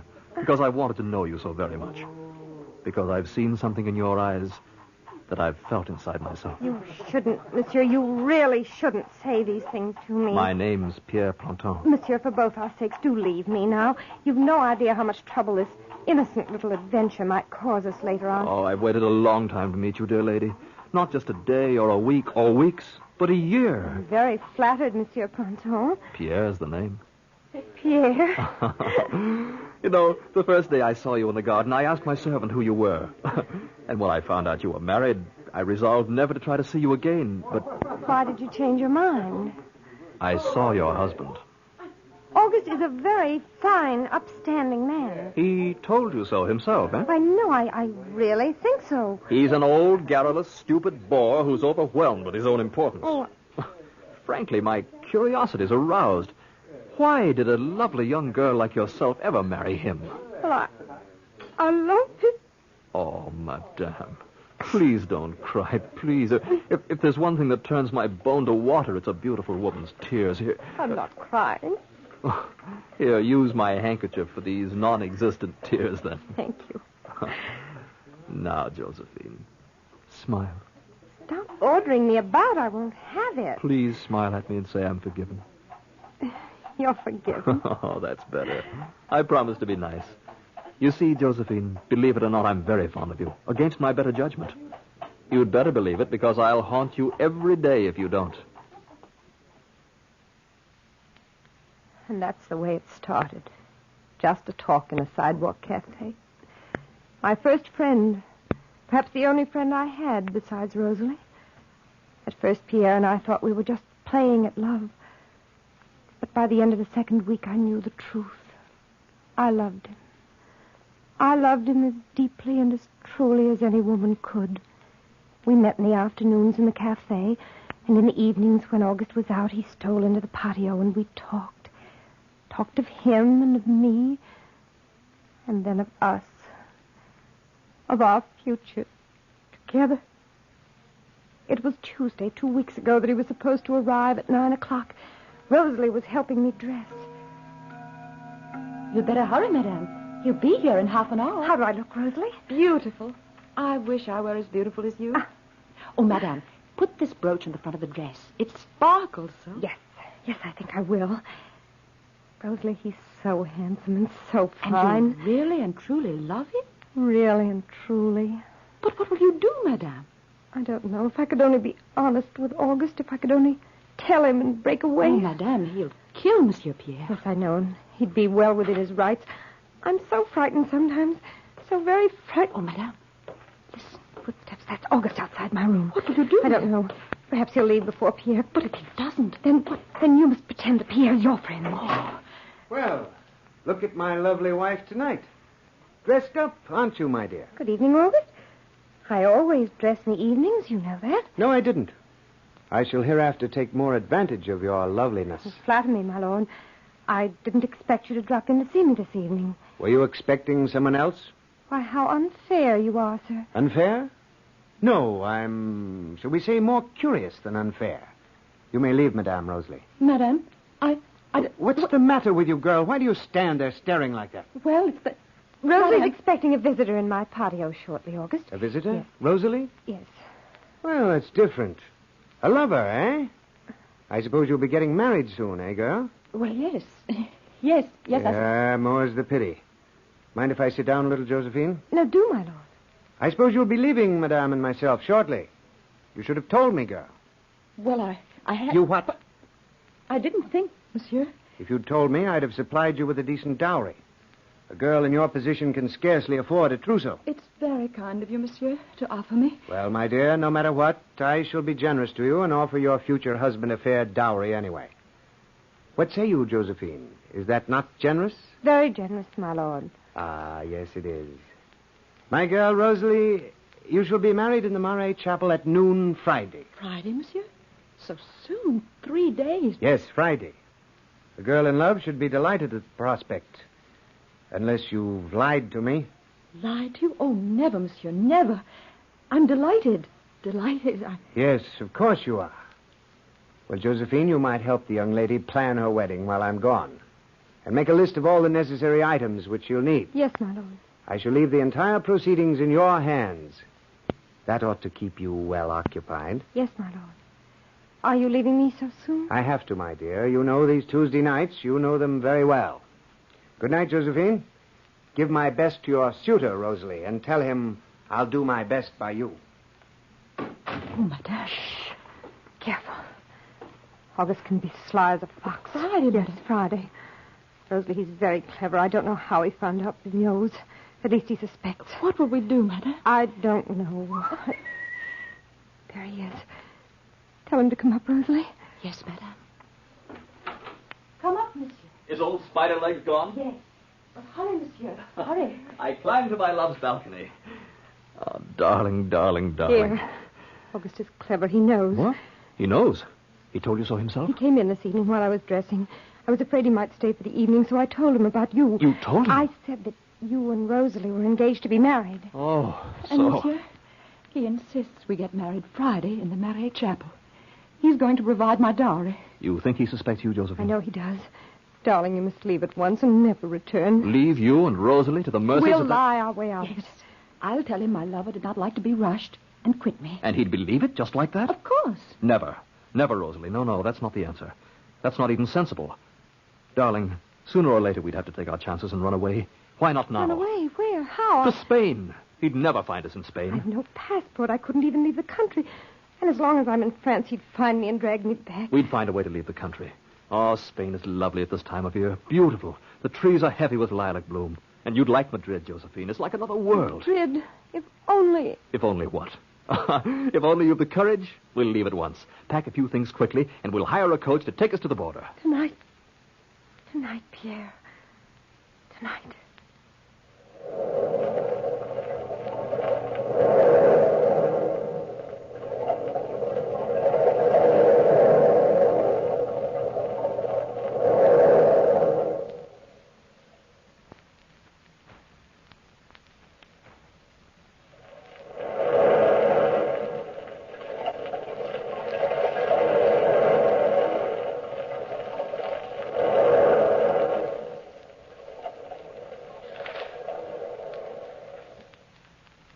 Now the suitcase is closed, my darling. Where's your coat? In this closet. Oh, let's do hurry. Lovely coat, isn't it? Everything looks lovely on you. Listen. What is it? My husband's footsteps in the hall.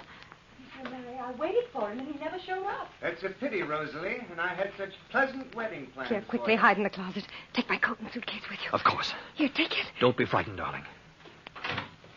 Madame hasn't been feeling well, and she lay down, monsieur. Well, she's probably lonely. I'll cheer her up.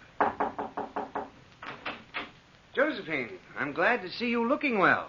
Rosalie told me you were ill. I had a bad headache. What's that? Nothing. August, I heard nothing. In your closet. I heard something drop. What could drop in a closet? I don't know. You're better acquainted with your wardrobe than I am. Of course, my lord. You've so many headaches lately. Come, my dear, you'd best lie down and rest. Of course, whatever you say, my lord. You may go, Rosalie. Yes, sir. Of course, sir.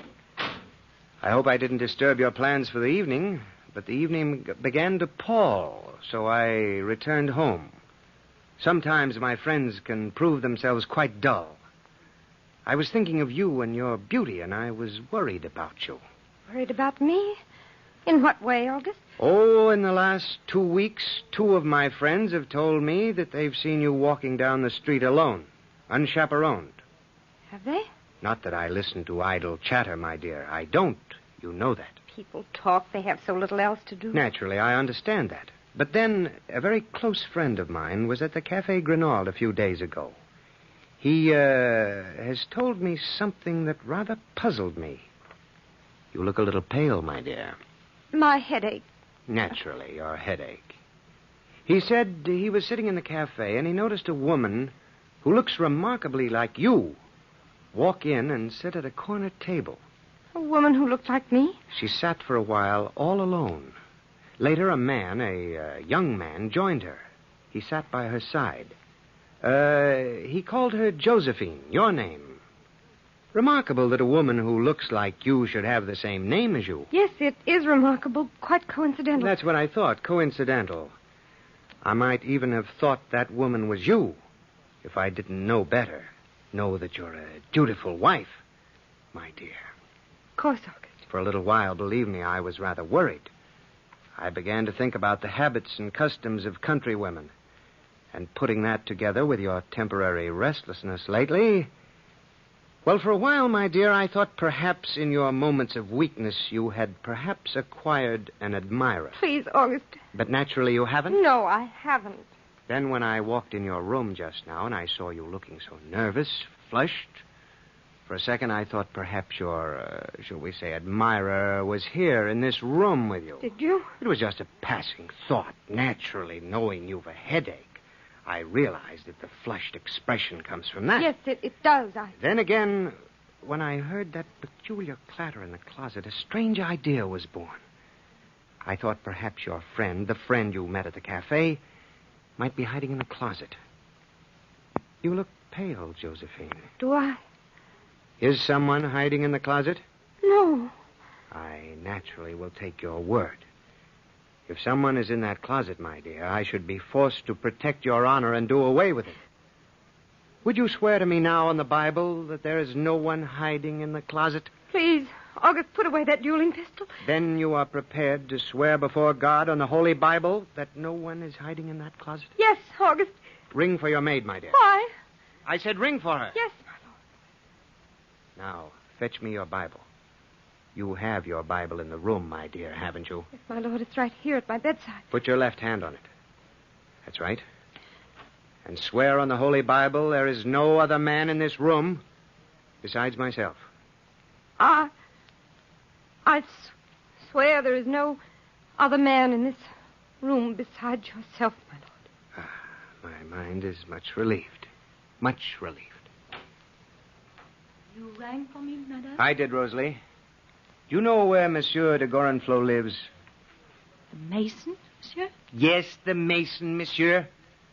I want to write a little note to him, and I want you to deliver it at once. Fetch me paper and a quill, Josephine. Yes, my lord, I have a quill right here. Here's paper. Ah, that's just the thing.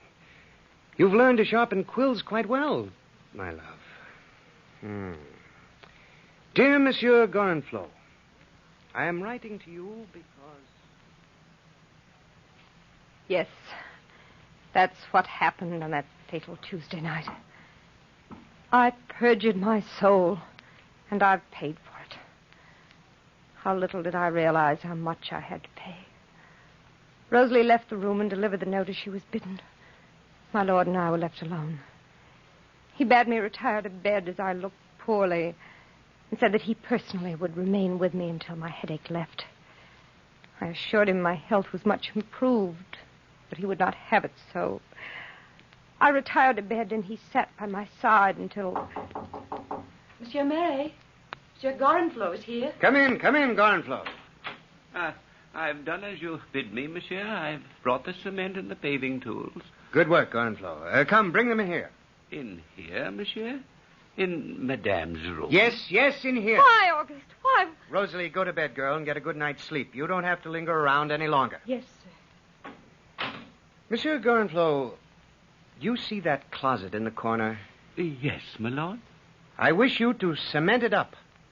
The sight of it affects my wife quite strangely. August! Please, my dear. But, August! You swore to me there was no one in it, my dear beloved wife. And I believe you. Surely there's no harm in sealing up such an offensive, ugly closet. I'll have another one built for you. But my clothes... I shall buy you new ones. What are you waiting for, Monsieur Gorenflot? My lord, at this hour of the night... You are sure you want me to do this now, monsieur? Wait till morning, my lord. I am positive, absolutely positive, my poor Gorenflot. Go to work at once. I will not wait. I am a man of whims. Strange, interesting whim. August knew that my lover hid in there. I didn't think he'd have the heart to go through with what he had intended. So at first I just sat quietly by and watched. Gorenflot laid first one row of bricks, and then another, and then a third, and then a fourth. Pierre was afraid by now. He preferred quick, certain death to slow starvation, and he began knocking on the door and calling out. Please, let me out. Gorenflot, petrified, stopped, and he said... Monsieur Marais. Go ahead, Monsieur Gorenflot. There's no one in that closet. My wife has assured me there's no one there. August! And I'm within my rights, Monsieur Gorenflot. Proceed at once. Proceed. As you say, Monsieur Marais. Please, open. Yes, as he says, he was within his rights to do exactly as he pleased. The fifth row slowly fell in place, and the sixth. And then I knew that August meant to see that night's work finished. The seventh. I cried, I wept, I tore at his coat, I pleaded, I entreated. It was all no use at all. Small beads of perspiration shone on Gorenflot's forehead as he worked, and the rows kept going up, one by one, until morning, when the entire job was done. Thank you, Monsieur Gorenflot. Here is 2,000 francs for your work and your silence. My wife's good name must not be bantered about in public. Thank you, monsieur. Thank you.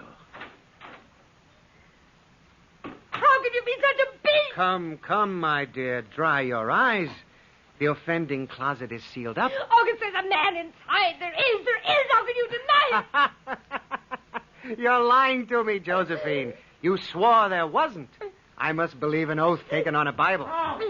Listen, don't you hear him? Yes, but my ears deceive me. He's calling out. August, please take my life. But don't let him die in there like that. Ah, my dear, there's no one in that closet. Remember what you said? Ring for your maid, Josephine. My maid? Rosalie! I said ring for her, not cry out for her. Of course I'll ring for her. August, be human. Please be human. I've been more than human, Josephine. I've been godly. I've accepted your word as absolute truth. Don't come in, Rosalie. I shall see you at the doorway. Stay right out here, my dear. That's right. Instruct the butler and all the servants that Madame and I will remain in her room for at least a month. And our meals are to be served by my private valet. Yes, monsieur. And otherwise, we're not to be disturbed by anyone. Yes, monsieur. For 30 days, 30 nights. For 30 days and 30 nights, I heard that tapping on the wall. His cries, his moans, his words, his pleas, I heard them there. August was stone, completely stone. He didn't care. He just sat and watched me. Watched my face. Enjoyed my terror. Fed me horror, waiting daily for the cries that issued out. August, how can you? How can you be like this? He's there, Pierre is there. He's behind the wall. My dear, you must be ill. Listen to him. He's dying there. Each day his strength grows less. And as he dies, I must die too. August, please, in heaven's name, be kind, be merciful. Forgive me, let him go. There's no one there. I'll call the maid. You'll need her care. No one there. Listen. The tapping stopped. It stopped. Murderer! You pig! You beast! You killed him! You're ill, my dear. So ill, poor girl.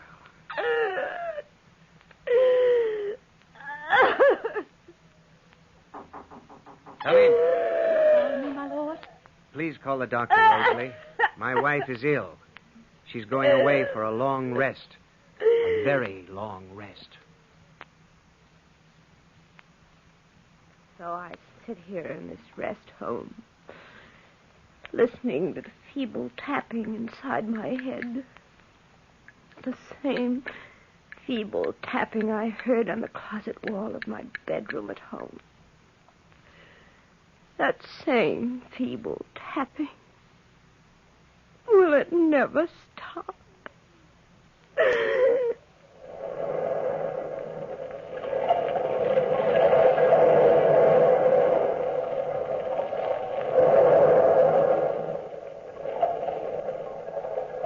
From the time-worn pages of the past, we have brought to you the story of the Niche of Doom.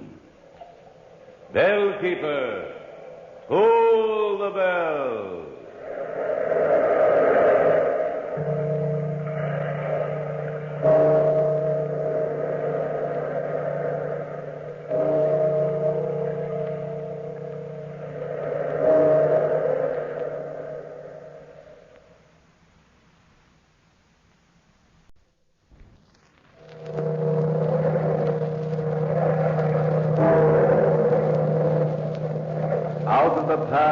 Phantoms of a world gone by speak again their immortal tale, the Horla.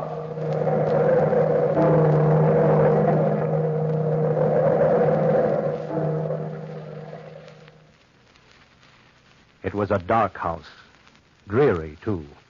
Shadows crept down the walls like loathsome vermin.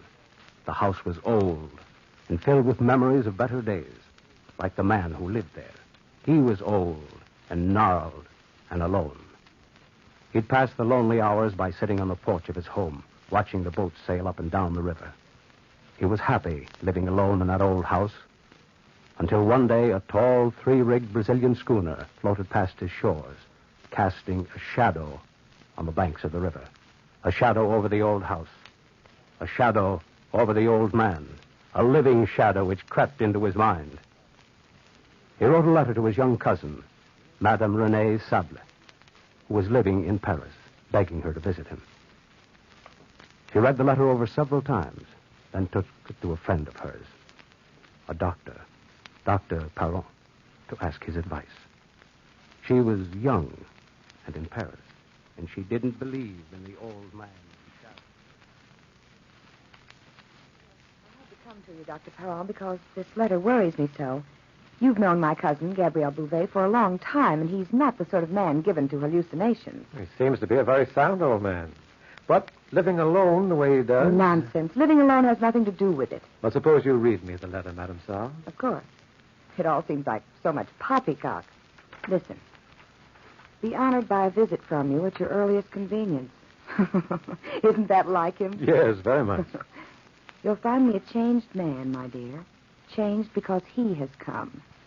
You don't know what I'm talking about, and so I must explain.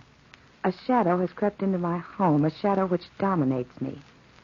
You see what I mean, Doctor. Well, read on, Renee. Right. He is a creature from a land of shadows, but I tell you he does live. He lives here with me, and I'm afraid of him. Oh, Renee, he will dominate all of mankind, just as mankind has dominated the animal kingdom. We will become his chattel, his food and his slave, as the animals become ours. You see, Doctor? Yes, indeed I do. I wonder... Renee, how soon can you pack and be ready to leave? In about 2 hours. Well, fine. I'll have the horse and buggy hitched and call for you then. I think we'd better go down to him as soon as possible. Doctor, surely you don't believe in this invisible creature. Well, surely, Renee, I don't doubt the wind just because I can't see it. We'll be able to judge better after we have a talk with him. You better hurry home. I'm going right down to the stables now.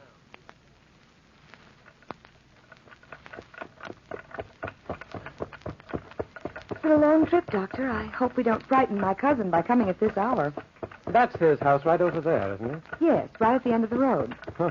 Gloomy-looking old place. Very gloomy. It's so dark and so very old. Tell me, how long has Bouvet's wife been dead? For about 6 years now.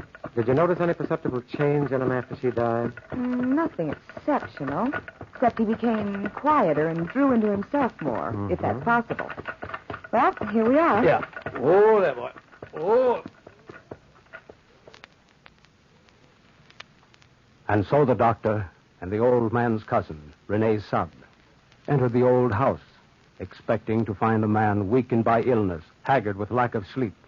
But instead, Gabriel Bouvet was in high spirits as he conducted his guests into the house.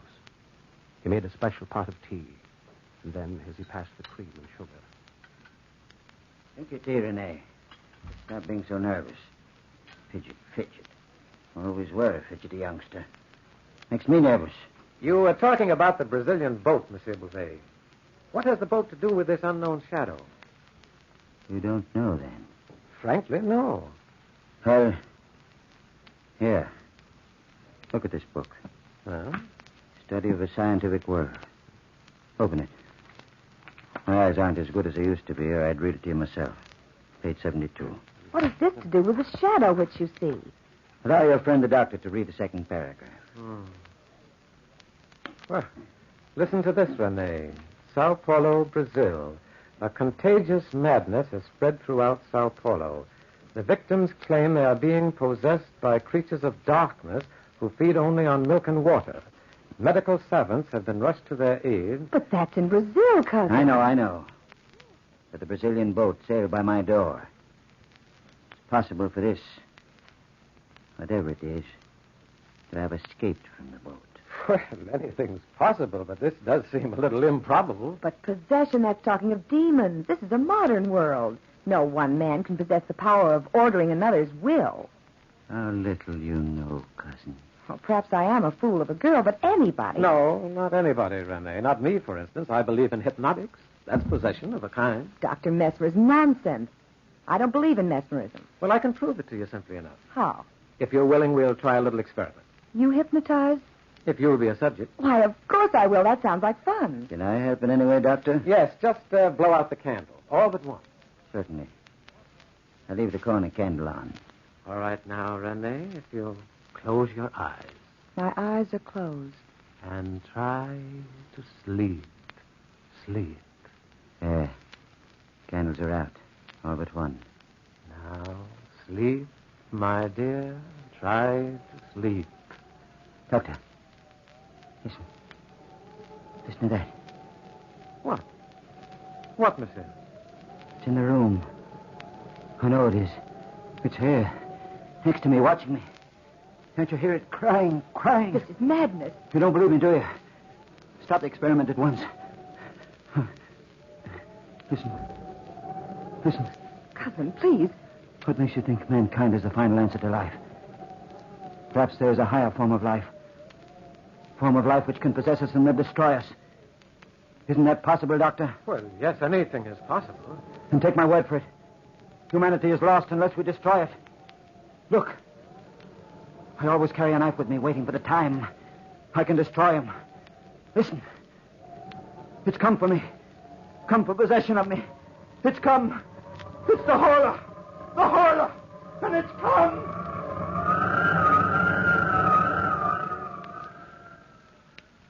Doctor, won't he ever wake up? He's been unconscious for over an hour. Well, it's best to let him sleep right now, my dear. This is an exhausting emotional strain for a man of his years. But what can we do? As soon as his heartbeat is normal, I'll take him back to the Paris hospital. You'll have to stay here for a few days and close the house. Just pack his belongings and bring them on to Paris as soon as you can. Anything you say, Dr. Perron. Well, come, Renee. We must let him sleep. I'll prepare the coach for the return journey. And so they left him, lying on the old bed in his room. And the shadows on the walls cast purple shadows on his gnarled hands, and the hands clutched the air and thrashed the sheets as if the old man were fighting. Fighting a being, fighting a presence, fighting for possession of his own will. The old man's face was a mask of horror. And then the wind, that strange, unholy wind, started to sneak in the room. It oozed through the door, the keyhole, and the window. It slid to the bedside.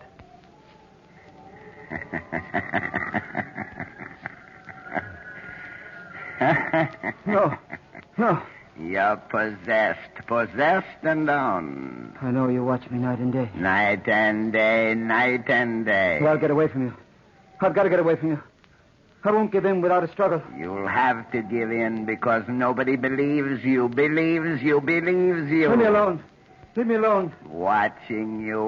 Leave me alone. I'll never leave you alone. Never. But I shall be free of you. You can't be free of me. I'm part of you. If I stay here. They'll call you mad. But if I leave the house. You'll die.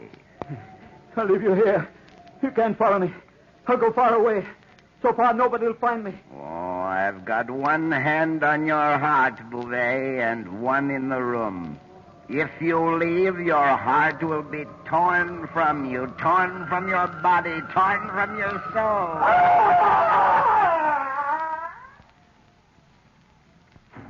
Monsieur Bouvet, is anything the matter? I heard him scream, too. Doctor, look at him. Oh. His face is dead white. Yes, Renee, you're quite right. I'll have to risk moving him now. I don't think we ought to leave him in this house any longer. But how can you travel alone with him? Well, I'll manage somehow. I'll carry him to the buggy.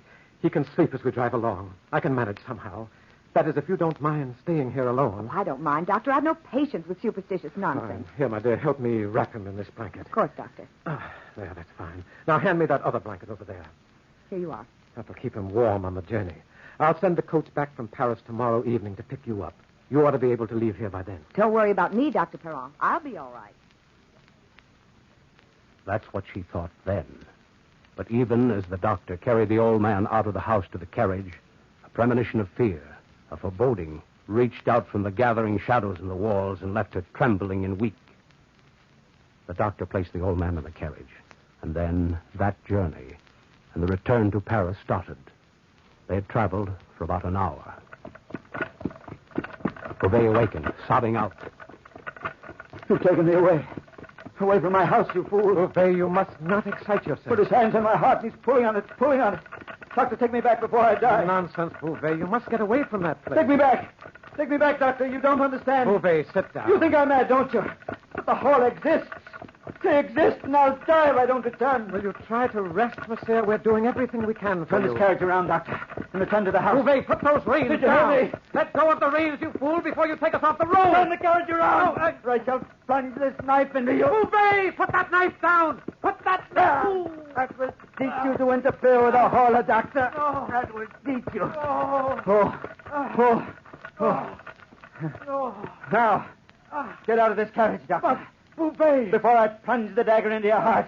Bouvet, you can't leave me here like this. I must leave you here. I must return to the house at once to destroy him. But he doesn't exist except in your own mind, Bouvet. He exists, and I'm going to him. Bouvet. Doctor.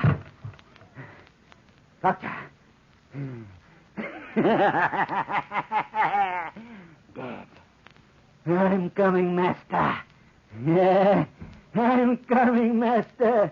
I'm coming to destroy you, just as I destroyed him.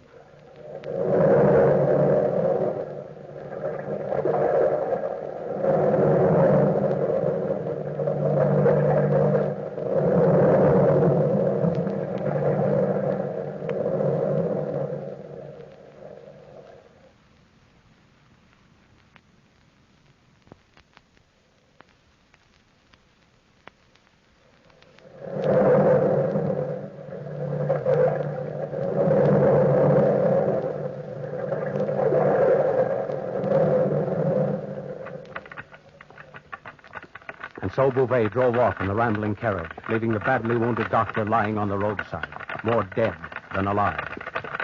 Bouvet drove furiously through the night to a little shack about a half-mile from his home. There was a sign on the shack, a sign reading, Litau's expert lockmakers and ironworkers. Bouvet pulled the carriage up in front of the door. He walked to the entrance of the shack. Monsieur Litau! Monsieur Litau! Who's calling at this? Oh, Monsieur Bouvet. What are you doing at this hour of the night? Doing? Oh, yes, doing, of course. I need your help, that's what. My help? What can a poor man like me do for a wealthy man like you? You can make a lock for me. I've got to lock the doors of my house securely. The front and back doors and the windows. All the windows in my house.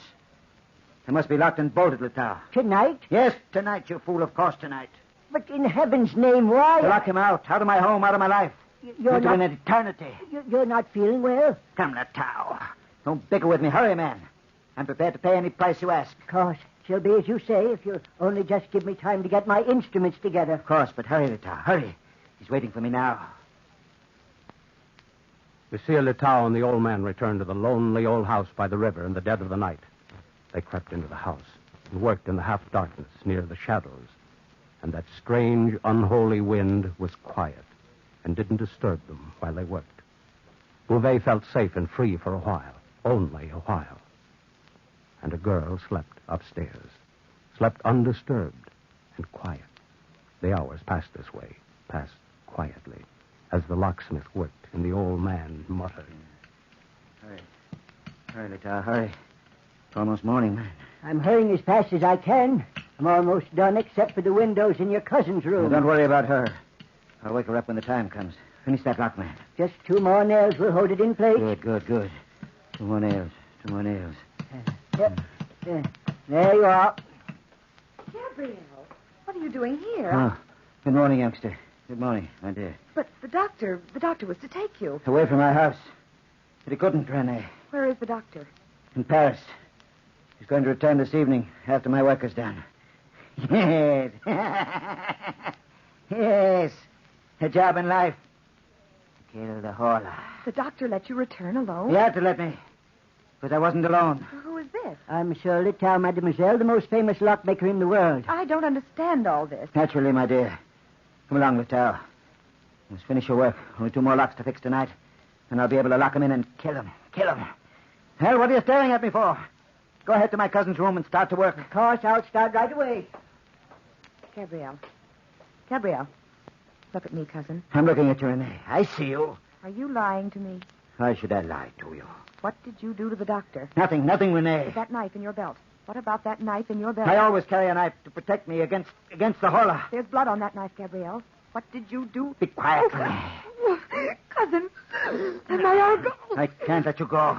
What are you going to do to me? I have to bind you up. Tie you to a chair until I've killed him. Don't you understand? Yes, I'm old, but I'm strong, cousin. Stronger than you. Oh, no, don't struggle against me. Monsieur Bouvet, you in trouble? I thought I heard you. You heard nothing. Nothing, monsieur. Go back to work. All right, I'm almost done. Now, come along, cousin. I'll have to tie you in the kitchen where you'll be out of harm's way until he's dead.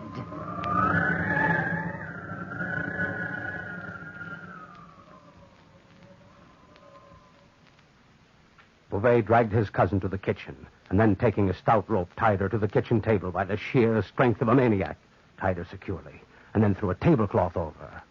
Smiling to himself, he left the kitchen and went to the upstairs room to watch Letao finish the work of the night. Are you finished, Monsieur Letao? Yes, of course. Yes, I'm finished. Here you are, Letao. 200 francs for one night's work. Good pay, isn't it? Very good pay, Monsieur Bouvet. Very good pay. Anything more I can do, sir? Have you locked the locks? All locked securely, Monsieur. I'm glad. Hey, Letao, what are you waiting for? Why don't you go home? I thought I ought to say good night to the There's young no lady. need to. I'll say good night for you. Listen. You hear that? I hear nothing. Naturally. You hear nothing. Good night, Monsieur Bouvet. Letao, may I caution you against one thing? Of course. Don't tell anybody of this work tonight. Do you understand? Don't tell anybody. Of course I understand. Good night. See you in the morning. Your locks can't lock me out. You again. I've been watching you and your lockmaker, watching you, and your locks are useless. Locks are useless. But I can lock you in when I escape. Impossible, because I am with you constantly. And I'll destroy you, Horla. With a knife? No, with fire and flame. I'll set the entire house on fire and leave you here. Leave you here and I'll escape. You can't escape. You're part of this house. You said so yourself. Did I now? How interesting. How interesting. How very interesting. And you'll burn to death. You'll burn to death. And the world will be free of the Horla. Are you so sure, Bouvet? Are you so sure? I'll pour oil on the walls and on the rugs and on the floor. Where's the oil? In the kitchen closet. Yes, in the kitchen closet. That's where it is. Don't forget I'm part of No. you. You'll be destroyed by fire.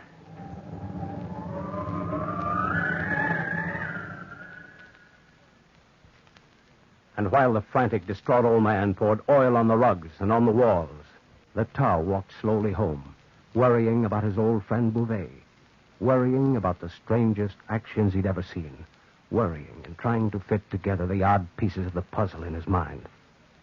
Halfway home, he heard a voice cry out, Somebody help! Help before it's too late. Who is it? Oh, but it's the doctor. In heaven's name, what has happened to you? Help me. Oh, you're badly wounded. Here, allow me to help you stand on your feet. There now.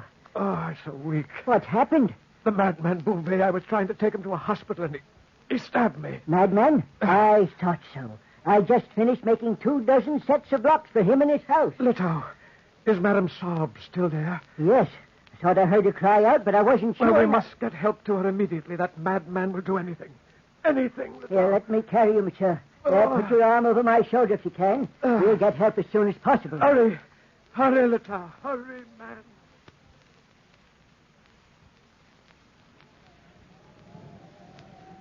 Yeah. Now I've poured oil over the entire house. Yes. The entire house. The curtains, the ceiling. Even the beds and walls and the chairs. Now for a match. Yes, one match. One match in the house will go up in flames. Flames. And you will be dead. Will I be dead? Will I? I need a match. I need a match. Must be a match in the kitchen. And the house will all be flames. Flames. And you will burn. Burn and die. Yes, the kitchen. Yeah. Don't be nervous, cousin. Don't be nervous. Work is almost done. Almost done. We'll be dead. The hall will be dead. Dead, yes. Yes, here's the match. I'm going to start my flames on the top floor. The top floor? Don't follow me. I don't want you following me. I like to watch you. Up those stairs. Yes, up the steps to the landing. Will you enjoy watching your own funeral pyre? Fire and flames. Fire and flames. I'm almost to the top now. And then I'll strike my match, and the flames will start. How do you intend to escape? Don't forget your own escape. Yes, my escape. I must escape. I'll unlock the front door and run out. Just in time. And you'll be trapped. Trapped. Here we are. Now, light the match. Light the match. No, Beauvais. Hey, Horla. You'll die here. Be careful of yourself. Be careful of yourself. I don't want any harm to come to you, Beauvais. Look, the fire has started. Look at the flames. Look at the walls and the shadows. Look at the flames. Now for the downstairs. I'm right beside you. Where you go, I go. No. You must stay here and die. Don't you understand? Then you will die. You will. Shout for the flames. Watch out for the flames. I must strike the match down here now. Light the canopy. Like that. Now, how do you like those flames, Horla? How do you like those flames? Be careful of yourself, Beauvais. Be careful of yourself. Now one last light here, and the job is done. And I'll wait and escape. At the last minute, and you'll be left. They've come to rescue me. You see, Beauvais, they've come to rescue me. No. I won't open up. Hurry, flames. Hurry. Don't let them beat you to the job. I tell you, the girl's in the back of the house. Break the door down. Get the girl. Where is she? She's in the back of the house. Hurry, men. You're all fools. You're allowing the Horla to live. You're allowing the Horla to escape. Watch out, Beauvais. I've got the girl. Fools. She would have died in here. And I would have been free. I'll never leave you, old friend. And I would have been free. Never fear me. Don't you see him? He's standing next to me. Always next to you. Always next to and you. He should die in the flames. Only if you die in the flames. Watch out, the house is trouble. Leave the place. Everybody watch out. If I die in the flames. Yes, of course. I must die in the flames. Yes, I must die in the flames. And then the Horla will be dead.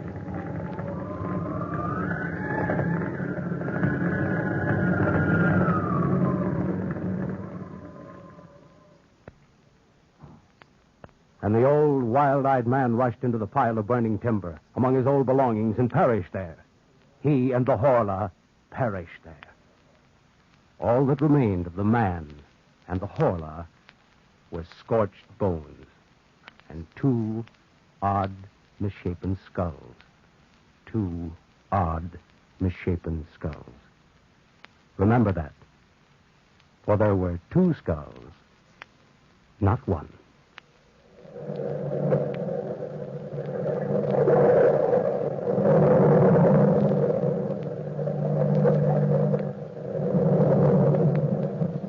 From the time-worn pages of the past, we have heard the famous story, the Horla. Bellkeeper, hold the bell.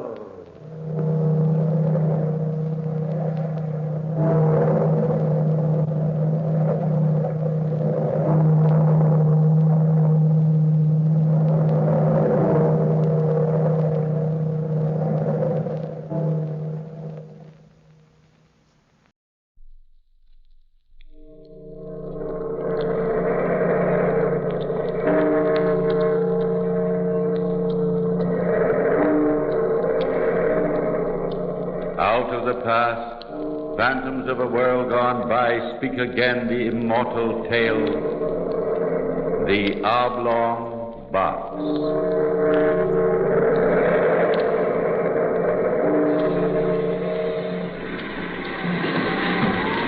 There, Captain. There she is. Hand me your glass. Aye. 5 aboard. Very well, turn about. We'll drop line and take them on. Aye, sir. Stand by the mainsail! Longboat sighted northeast. Life lines are up. You make out what ship she's from? Too far, Captain. She's American, though. Aye. Now, we'll soon be on 'em. Mate, if the captain's with them, send him up to my cabin. Aye, sir. Take in the mainsail. Easy now, don't run him under. Heave to!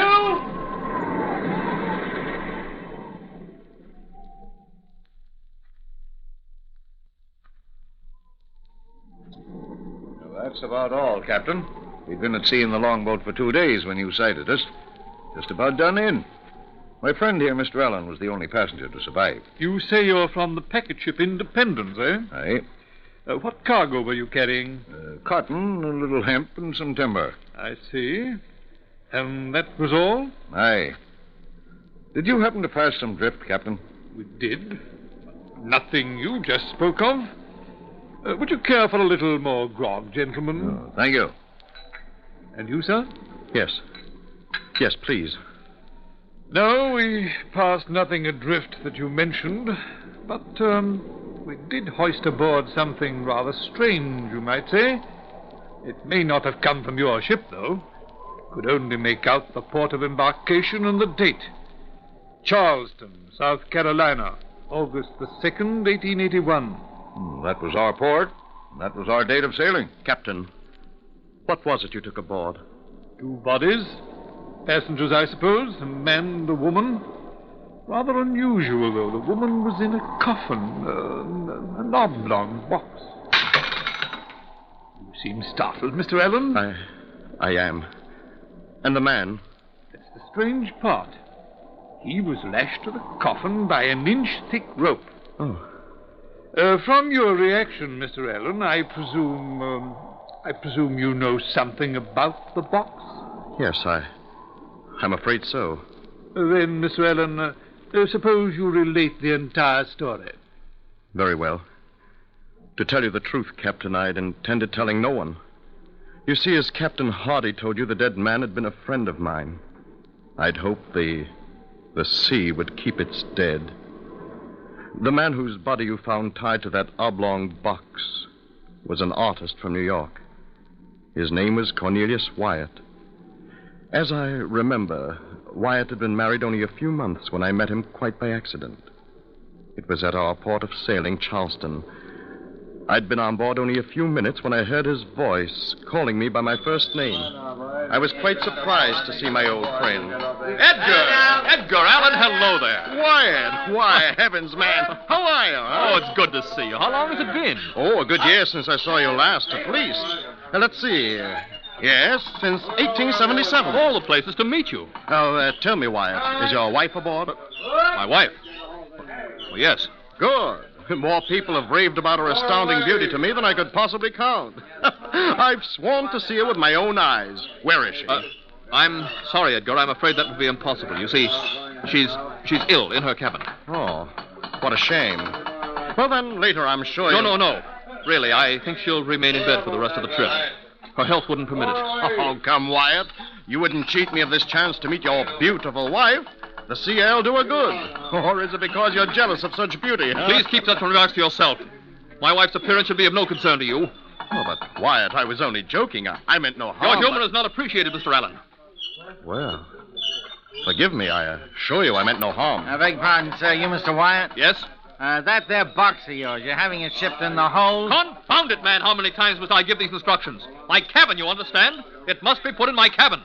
Must I tell the captain himself? Sorry, sir, but there's hardly any room for such a large box in your I don't care how little room there is. That box will go into my cabin if I have to move it there myself. Well, sir. Sorry, sir.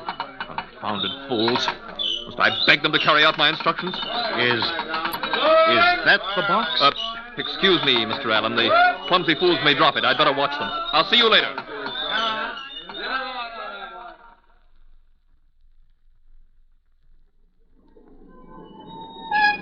Although at the time I was surprised by my friend's sudden outburst, I passed it off to temperament. After all, he was an artist. At the moment, I was more concerned over the oblong box than over my friend. It bothered me quite a bit. I couldn't find a reason for his being so overwrought over the placement of a cumbersome large wooden box. And furthermore, I couldn't find a reason for his use of one that shape. It was about 6 feet long and 2.5 feet wide. To me, its contents were a mystery. At first, I excused it as containing a number of his precious paintings. About 3 days out of Charleston, I met Wyatt again. He was walking about the deck. As I approached him, he cordially offered me his hand. Hello there. Hello, Wyatt. Edgar, I believe I owe you an apology. Apology? Yes, you must forgive the way I acted the day before we sailed. I'm not as well as I should be. Oh, think nothing of it. Here, let's sit here. That's it. I'm under a severe strain, Edgar. Perhaps I should tell you. You are my friend. I should tell someone. Why, of course. What others have told you about my wife is true. She is beautiful. Very beautiful. I'm afraid too beautiful. Yes? I was one of many, many suitors. I was the fortunate one. Why, I don't know. She doesn't love me, Edgar. Are you sure she doesn't love you? Yes, I'm sure, very sure. Since I've been married, she's done her utmost to make me jealous. She knows how I worship her beauty. She knows her power. Men have always loved her for it. They still do. I know, Edgar. I'm suffering because of it. There are men today who would give anything for my wife's hand. Anything. She knows it. She taunts me with it continuously. The way she looks at me, laughs at me. You're in love with her? Desperately. You'd never give her up? Never. And she knows this? Of course. That's why she taunts me. Well, perhaps if I could see her... No. She's still ill. Oh, I'm sorry. This trip. You know why I'm going to Canada? Do you know why? Paintings? I'm taking her away. Away from all those men. She'll learn to love me. I'll make her. I'll keep her beauty for myself. Well, perhaps this is an extreme. Extreme? No, it's the only thing to do. You don't know the torture I've suffered. Well, let's talk no more about it. I feel better now. As you wish. You will keep my confidence? Oh, without question. Now, how's your painting coming, Wyatt? I haven't touched a brush in months. But the canvases you brought aboard, weren't they yours? Canvases? I suppose they were in the large box you have in your cabin. Why do you suppose that? Well, because of its unusual size. That box doesn't concern you. It's none of your business. I didn't say that I... Don't ever mention that box again. I forbid you. You hear? Don't ever mention that box again.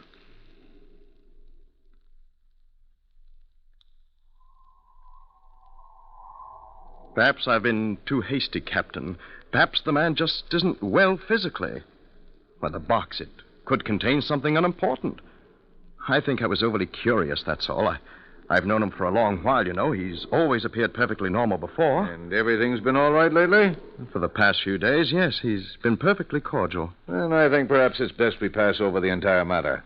There's probably some some simple story behind what's happened. Here, more port? No, thanks. I think it's best I be getting back to my cabin. Looks as though there's an unhealthy storm brewing along the coast. I'd best get back. Oh, I noticed it getting a little rough. Will it hit us? I can't tell yet. Well, good night, Mr. Allen. Perhaps you'll join me at dinner tomorrow night, eh? Thank you, Captain. I'd be... Listen. What? Shh. I thought I heard... Listen. Again. Nothing. I hear nothing. The wind, that's all. The events have made you a little nervous, I suppose. No, wait. I'm sure I heard something strange. Groaning or something from out there. Open the door. It's probably the ship's cat. Captain, here, quickly! The passageway's black. The steward probably took the lantern to... Listen. Again. Hear it? Oh, yes. Yes, I do. It came from the darkness down there to the end of the passageway. Somebody's in trouble. Who has the stateroom at the end of the passageway? I think Wyatt. The first two are empty. Well, come along. Pull your cabin door closed. I'll get a lamp. The darkness... No, I know my way. We may need the darkness. Very well. Now, stay close. The first two, you say, are empty? Yes. And this one, you believe, is Wyatt's? It should be. I'll stand here a moment. I'll listen again. A knocking. Tapping. I'll try this latch. I'll open it as quietly as possible. There's no light under the door. Stand back. Easy now. What? Blast it. It's locked from the inside. Well, someone is definitely in there. I'm going to knock. Now listen closely. Someone is in there. You heard it? Hello in there. Is that you, Wyatt? This is Ellen. Anything wrong? Hello there. No answer. I don't like this. Open the door, Wyatt. It's the ship's captain. I'll be forced to break in. Here, help me.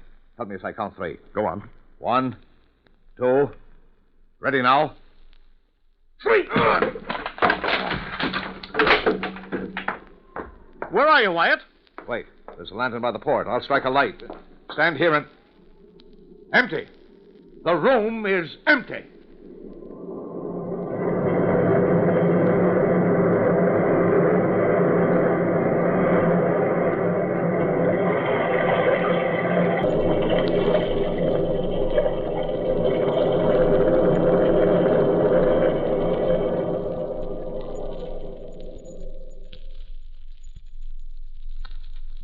For a moment, both of us stood there, in the gloom of Wyatt's cabin.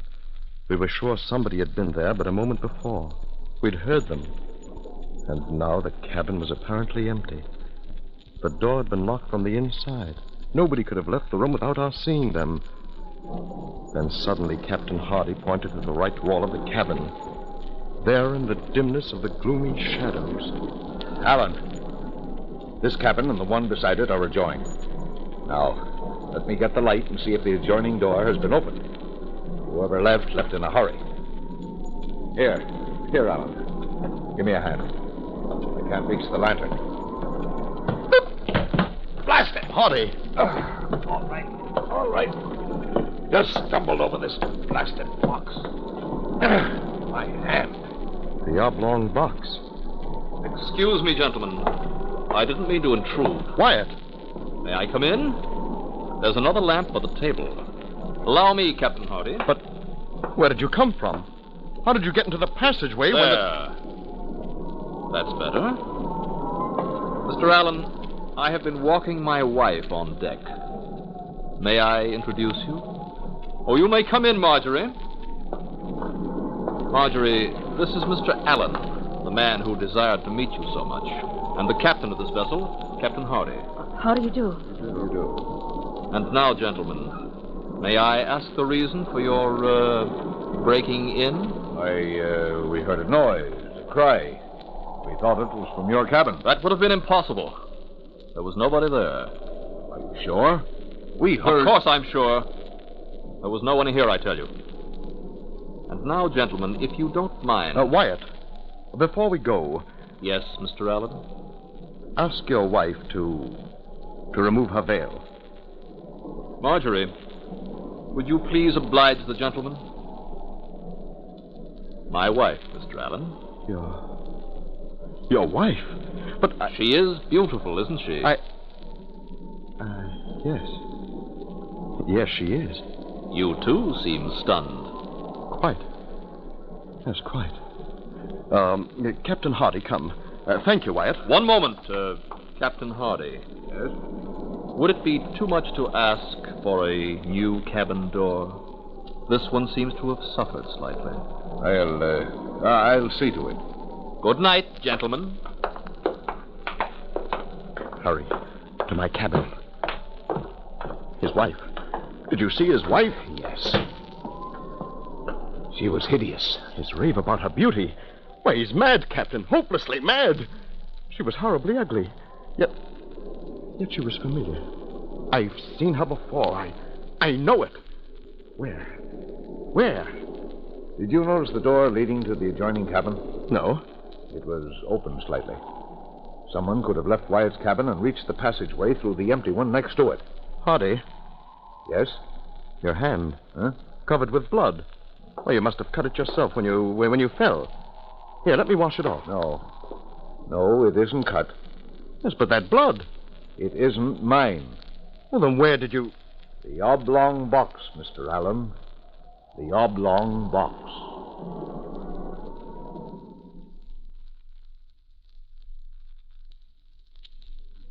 What was behind this terrible mystery, neither of us knew. We would inform the police as soon as we put to port. From then on, I saw nothing of Wyatt. 2 days passed since the incident in his cabin. Now, on the second day, Captain Hardy warned all the passengers of what was in store for us. We were forbidden on deck, confined to our cabins. We were being blown out to sea by a furious hurricane wind. On the fateful night, I was lying fully clothed on my bed. The sea was sickening. The ship was yawing terribly with each plunge. I was expecting the worst at any moment. Then suddenly, above the roar of the terrible gale, I heard a strange sound coming from the passageway before my cabin. I was a little bewildered at first. For a few moments I sat there on my bed wondering, and then... Edgar! Mrs. Wyatt! Do you hear me? What is it? I need your help, Edgar! I need your help! Go back to your cabin, Wyatt. You hear? Get out of the passageway. It's dangerous. The ship may... Please open the door. You must. You must help me. You're my friend, Edgar. Please. Very well. What? Good heavens. My box. I've got to get it on deck. I've got to. The ship may break in two at any moment. Please help me. I can't manage it alone. Please. Well, you must be completely insane. The storm is too high. It's suicide, I tell you. You'll be blown overboard. Just to the door. You don't have to go on deck. I have some rope. I'll lash myself to the stays. I'll be safe. Please. Yes, but your wife. You can't leave your wife alone now. Go back to her. Snap out of it. Just up the stairs. Please, Edgar. You're my friend. Please, Edgar, please. Very well. To the top of the stairs. The other end. Take the other end. That's it. Go on. I have it. Hurry, it's heavy. All right. Here. This way. Up these stairs. I've got it. Here. Don't drop it, Edgar. Don't drop it. All right. A little further, Edgar. Just a little further. Now. There. This is as far as I go. Oh, thank you, Edgar. Thank you. You don't know what this means. Now, go back to your cabin. I can't. I must get my box on deck. Then I leave. No, please. One other favor. Hold this hatch while I push the box out. I beg you, Wyatt, use your head. The water will swamp us. Listen to it. Please, Edgar, please. Well, then, stand back. I'll open the hatch. I'm not responsible for you, you fool. Hurry, confound you, hurry. We'll be swamped. For heaven's sake, Wyatt, you'll never make it. Wyatt, watch out. Come back, you fool, come back. I've got to close it. Come back.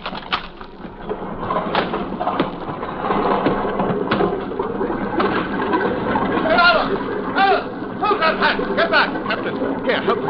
Help me close it quickly. In the heavens' name, hurry! Now, push! What in thunderation were you doing? Wyatt, he's out there. He took the box. Good heavens, he's done for. No, it's too late to help him now. I'm afraid we're going to have to abandon ship. She's breaking. The starboard lifeboard, they make for it. Yes, but Mrs. Wyatt, she's below. She'll be killed. I'll get her first. The starboard boat, Edgar. The starboard boat. Mrs. Wyatt, to the boats. Mrs. Wyatt, we're sinking. Come on.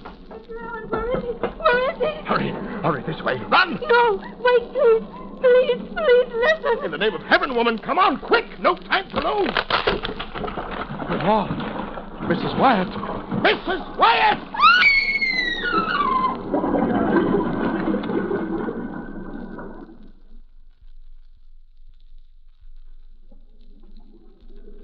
Then suddenly she disappeared before me. Water gushed down the passageway. She was swallowed by it. I struggled forward and made my way to the starboard boat. I jumped for the swinging davit and lowered myself as speedily as possible into the longboat.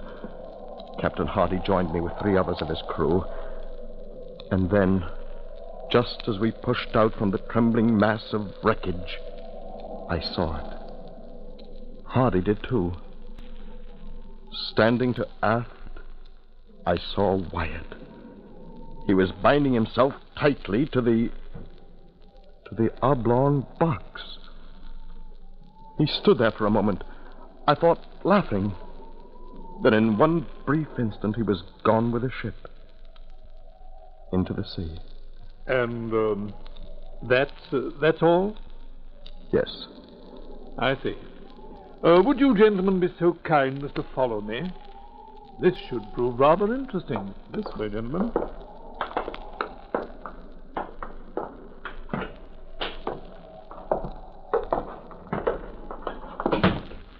Captain, when did you find this box?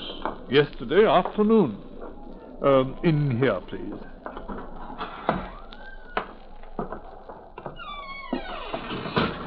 Mr. Allen, hand me that lantern. And watch the stairs, please. They're rather sharp here. Lead on. Ordinarily, we would not have bothered with a floating body. It's generally some poor wretch from a wrecked vessel. However, due to the box and the peculiar circumstances, I thought it best to hoist it on board. Yes, but the decomposition. Oh, the salt water helped preserve them for a while. I thought we could reach New London safely with them. However, since we were blown off our course by that wind, it will be a good day and a half before we reach land. I'm afraid I shall have to commit them both back to the sea. Mr. Allen, swing that door open, please, will you? Over there, in that corner. Yes. Yes, that's the box. Captain Hoddy, would you kindly hold the lantern while I lift this blanket? Certainly. Is this the man you call Wyatt? Poor devil. Hardly recognizable. Yes, that's Wyatt. And now, Mr. Allen, if you would give me a hand with the top of this box. It had been firmly nailed. However, we pried it loose when we took it aboard. Just pull at that end carefully.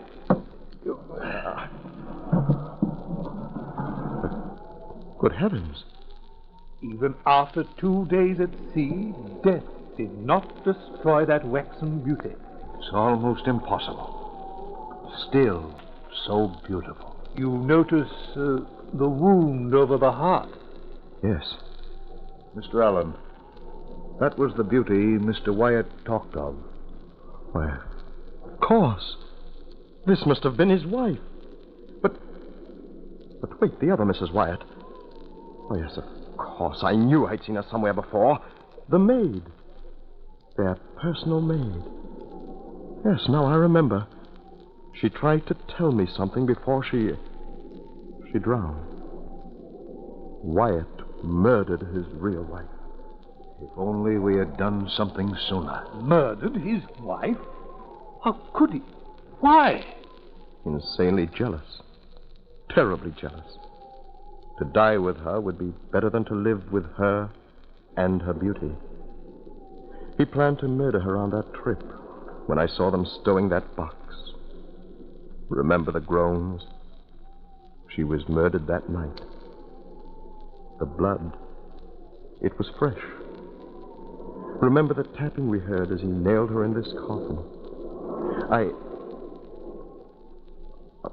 Hardy, I think we'd better leave.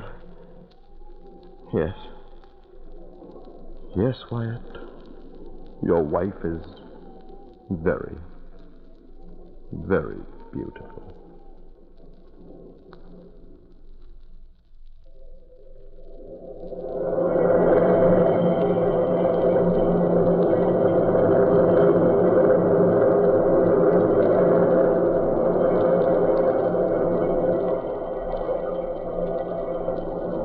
From the time-worn pages of the past, we have brought you the story, The Oblong Box. Bellkeeper, toll the bell.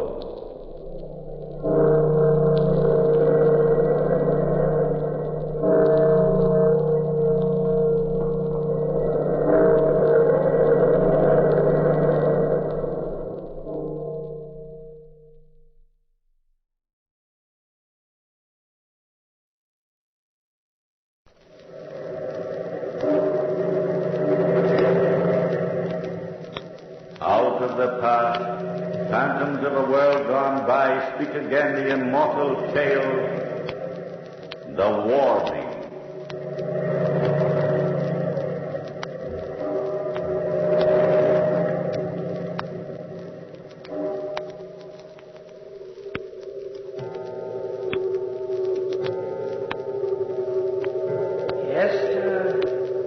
Hester, this is a warning.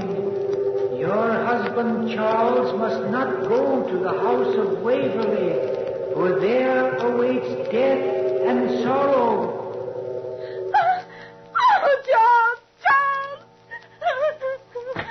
Hester, what on Oh, earth? Charles, thank heaven you're still here. But what's the matter? What happened? I don't know. It was a voice.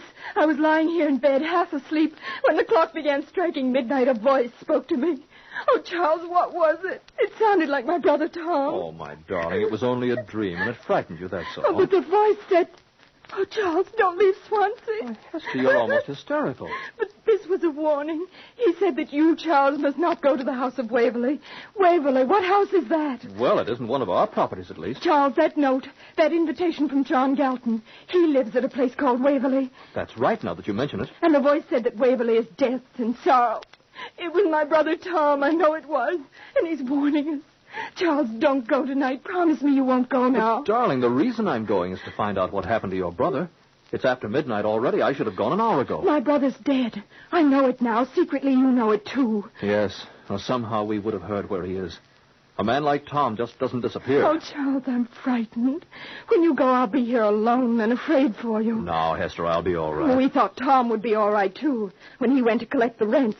It's so far away, Charles. Oh, 50 miles? That isn't far. Then promise me. Promise me you won't go to John Galton's, to this Waverley. Promise.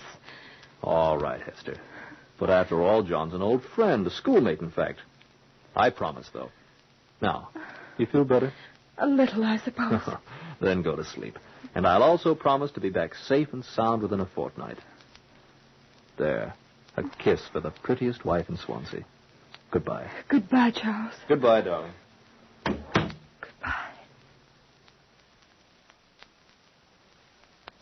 Aye, sir. I remember him well, Mr. Hargreaves. Thomas Shawcott, he said his name was. You say he's your wife's brother. Aye. He came to the forum here about a year ago, asked after all of us, and then went on to the manor house to collect the rent monies. You say he never returned to Swansea? I'm afraid not, my man. You see, my wife and I were away on a long honeymoon, and we didn't know of her brother's disappearance until we came back. Highwayman, most probably. I'm sorry to hear of it. Well, thanks for your help anyhow. I'll be on my way. I want to get to the manor house by nightfall. Get up there. See you about this time next year. Aye, sir. Thank you, Mr. Hargreaves. Good luck to you.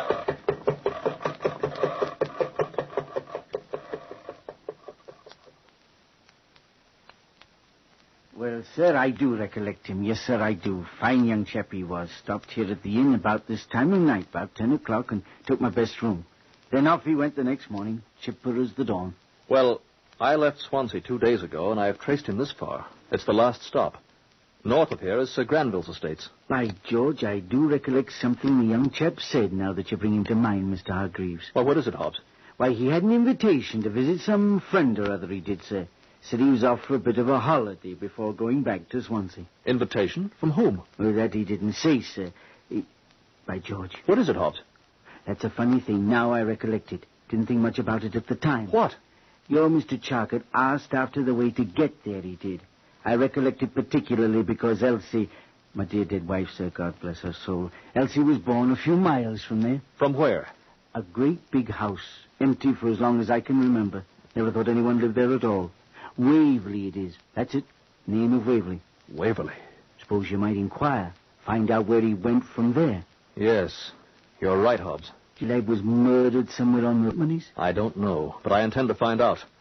Thanks for all you've said. It's been of great help. Now, I think I'll go to bed. Oh, of course. The first floor room's quite ready. I'll take your portmanteau. This way, Mr. Hargreaves.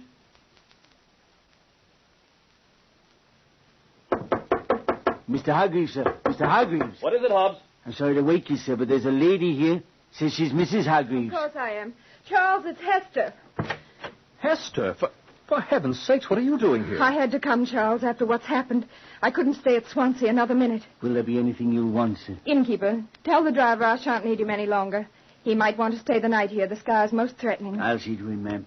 Good night. Whatever happened to make you come all the way from Swansea? Oh, Charles, I was so worried. You are all right? Of course. Hester, what's the matter, my darling? You look pale and tired. Here, let me light another candle. Charles, last night at midnight, the voice spoke to me again. Is that all? Is that all? Charles, how can I make you understand? I've been most frightened to death. It's not what you think. It's not a dream. Well, what did the voice say? It gave another warning. It said it could only appear to me while the clock struck midnight. And then it said that you were in danger. And that if you went to that place, Waverley, the name is, you'd surely die. Oh, Charles, please, please, for my sake, heed the warning. Is that why you came, then? To tell me this? I had to. Last night I lay awake for hours, wondering if you'd kept your promise not to go to John Galton's. And then suddenly I couldn't bear it any longer. I hired a carriage and followed you. Hester, this is mad. I don't understand it. You say this voice... Tom, Charles. His ghost. Don't you think I'd recognize my own brother's voice? Oh, my darling. I don't understand it either. All I know is... Hester, Tom had an invitation to visit John Galton. Oh? He left the inn here at dawn, I'm told, and went on, presumably, to Waverley. I made inquiries on the road. The place is somewhere beyond the White Forest. It can't be far. Charles. I'm going there, Hester. If Tom's a prisoner, if he's been murdered... Charles, no, you mustn't. I won't hear of it. I won't let you go. Nevertheless, I'm going. But Tom is dead. I know he is. You can't help him now. And twice he's warned us, don't you see? For my sake, leave this thing alone. It's beyond our understanding, and no good can come of it. Listen. It's midnight. Charles! Charles, the terrace windows. It's the wind. Blown out the candles. Wait, I'll close it. No! Oh! Charles, look. Hester, what is it? It's the ghost of Tom, taking form in the mist, there in the wind.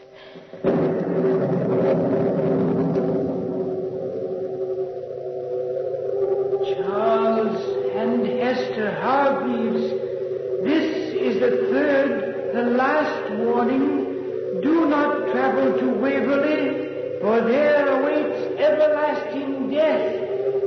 Beware of John Galton. Go back to Swansea. Go back. Go back tonight.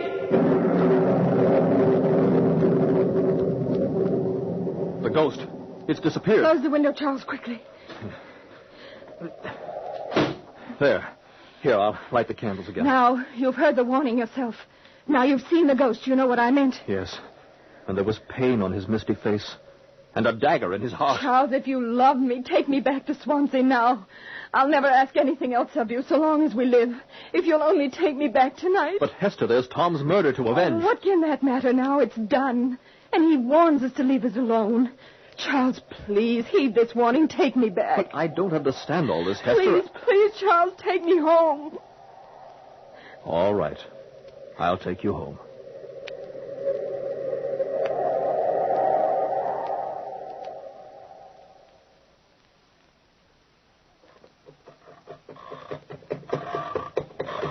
Hester, this is a crazy thing to do, going out in the night like this. I can barely see the road. But we're on our way, Charles. That's all that matters. If we aren't drowned in a deluge before we get there, we'll be lucky. I've hidden the gold in a box under the baggage, Hester. Charles, there's something I want to tell you. Something you never knew. What's that? It's John Galton I'm afraid of. I never told you before, but I've always been afraid of him. Oh, Hester, why? Because long before we were married, he was terribly in love with me. I didn't know it myself until one day he asked me to marry him. Oh, what's frightening about that? It was his manner when I said no. He turned pale and there were tears in his eyes, and he said, "I'll find a way, Hester. Someday you will be Mrs. Galton." What happened then? Nothing, except that for months I suspected him of watching me. Now and again I'd catch a glimpse of him in a crowd, and once I saw him waiting near my father's house. After that, I never saw him again. Nor have I, since we left school. Hester, do you suppose... Oh, it's impossible that he could... Charles, look. There's someone on the road. He's hailing us to stop. Charles, no, don't. Get off the road there, man. Move to one side. Look out, we'll hit him. Charles, stop. What's the idea, man? You want to be run over? He's coming toward... Oh! By George. Hester, there's a dagger in his heart. He's dead. He's a dead man. Charles, drive on. Come on, get up there. Get up.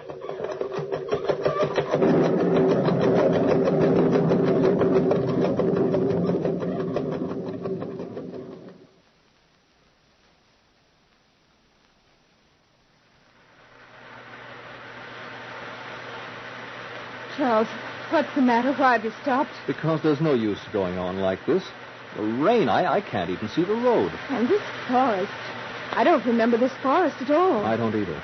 I've never been here before, Hester. You mean you don't know where we are, Charles? Oh, we'll find our way out. We'd better stay here till daybreak. No, let's go on. There must be a farmhouse nearby, somebody to tell us the right road. Charles, let's go on. I suppose you're right. The road leads somewhere. Get up.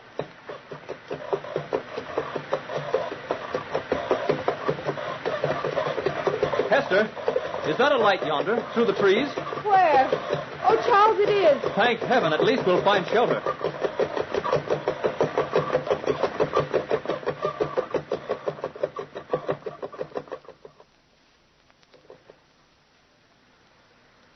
Here, Hester. Stand under the eaves out of the rain. Oh, I'm all right.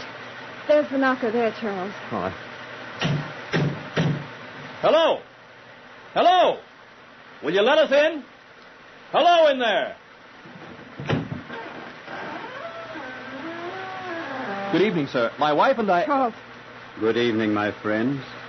John Galton. I've been expecting you. Welcome to the house of Waverley.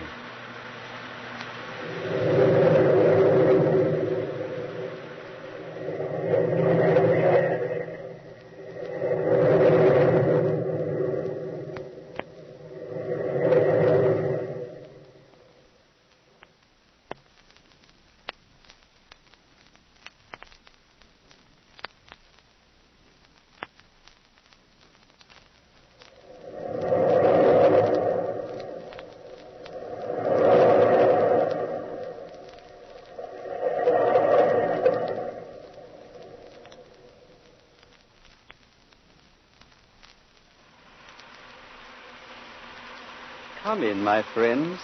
In here before the fire.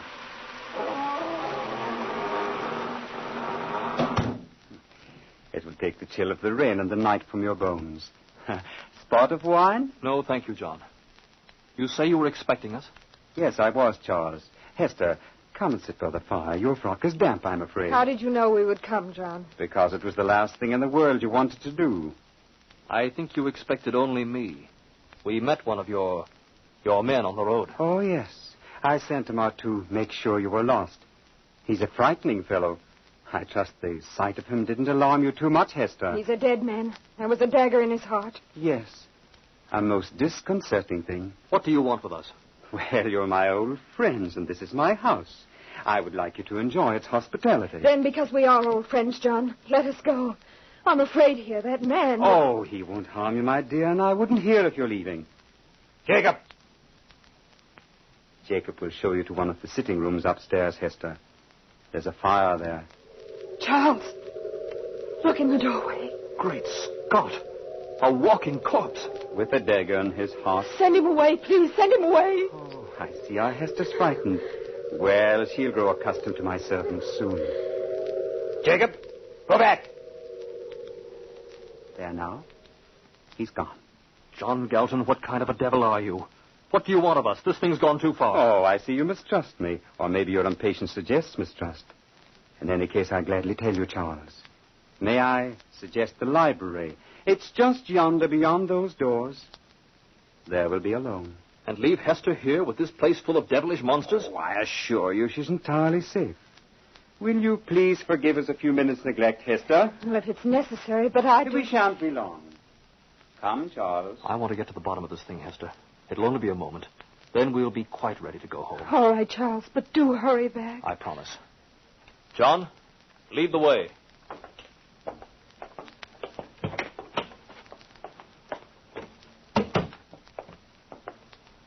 Here. Come and sit in the light of the fire, Charles. There's some excellent wine on the table. No, thank you.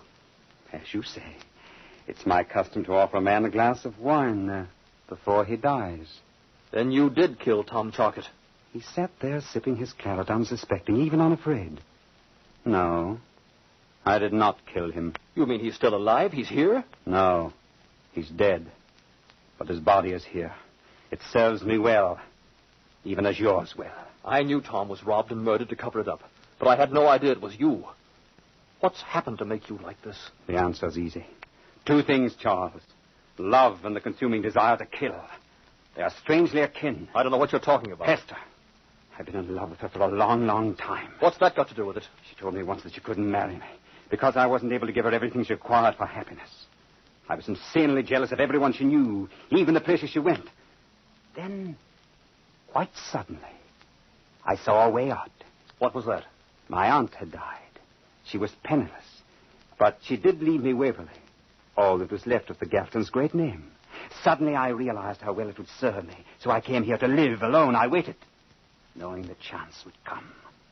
And it did. One night in a blinding storm. I am beginning to see what you mean. Yes. A merchant traveling through the forest road lost his way in the storm. He came to Waverley, and I invited him in. He drank too much wine. A knife was handy. I couldn't resist the simple thrust at his heart, and then the gold he carried was mine. Do you know, before he died, the most extraordinary thing of all happened. Well, what was it? He rose up stiffly from his chair and clung to the mantel. Somehow his fingers touched the stone that moved, and then he fell heavily upon the earth. But the compartment was open, and inside it I could see the silver ring shining in the candlelight. Ring? Yes. A large ring, almost as large as a bracelet. I took it out, and lettered in silver about it was a rhyme. Listen. These magic words at midnight read make murdered men the living dead. You know, even as I spoke, the dead man moved. Slowly he got to his feet, and he stood there waiting. I was shaken and cold with fear until I began to know what it meant. The ring, you mean? Yes, the magic ring. For centuries it had lain hidden in the chimney piece. Legend said it was given to one of the first Galtons nearly 5 centuries ago by a gypsy in return for her life. With it, Charles Hargreaves, I'm the most powerful man in the world. With it, the dead are at my command, and the living fear me. It gives me everything in the world I want. It does not give you the right to kill. It gives me the power to control even death itself. Jacob! William! What are you going to do?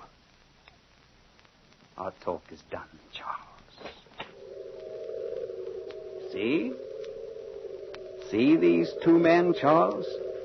They are my slaves. 2 men who are dead and yet alive. Jacob! William! Seize this man! Stay back from me. Stay back. Strong, Charles. It will be useless to resist. Let go of me. Let go. Useless, my friend, to struggle. The hands are like iron. Now you see how powerful the magic ring is. Only once have I killed a man, the first. And since then, the murdered have murdered at my bidding. I'll give you my gold if that's what you want, John. I'll give it to you gladly. But the gold is useless stuff, my friend. Don't you see? I have enough. It is your death I want, Charles. And then your body to serve me, even as these do. You're a devil. Once you are gone, the thought that you will creep from Hester's heart and she'll forget. She'll not forget. Your magic is lost in the living. Do you think she can love you just for the asking? The power of my love is strong enough to win her to me. But I'll grant you this grace, Charles. A last grace. I'll allow you to see her again before you die. Jacob! William! Hold him here. Till the time comes. Where are you going?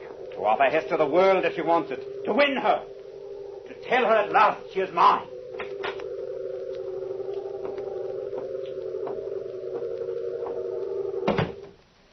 John!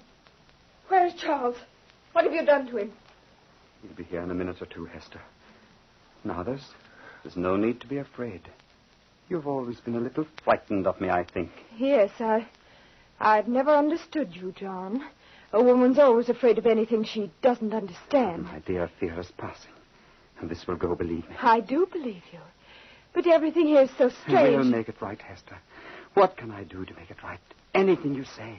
I'll do it gladly. Why, thank you, John. Really, I should be ashamed of myself. After all, what is there to be afraid of? You see, already I'm beginning to feel at home. You're still as beautiful as ever. Still the Hester I knew years ago. Why, do any of us ever change very much? I've changed. But the change was for you. All for you.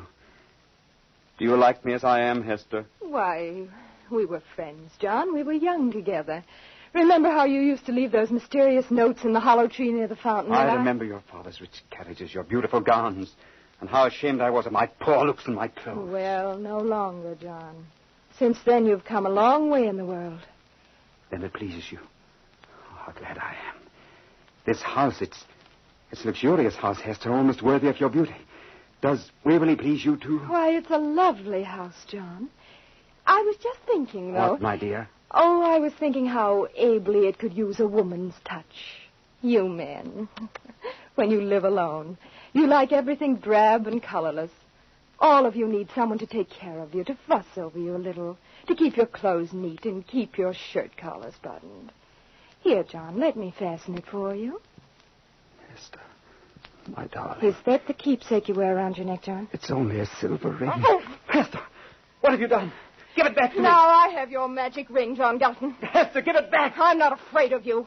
Now your powers are gone, and your murdered men will have to answer to my command. You listened. You heard everything I told Do you think I'd sit meekly by the fire while you arranged to kill my husband?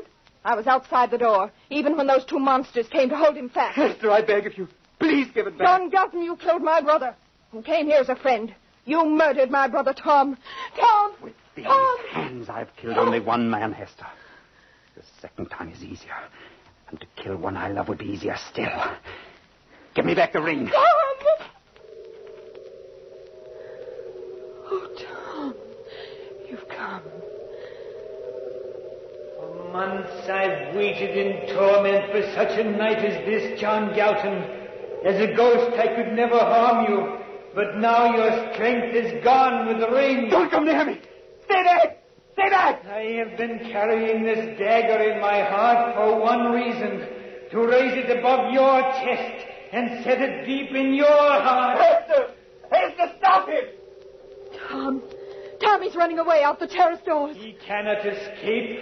The magic of the ring you hold is too great. The ring, for my sake, Hester, study the ring. It has more power than you know.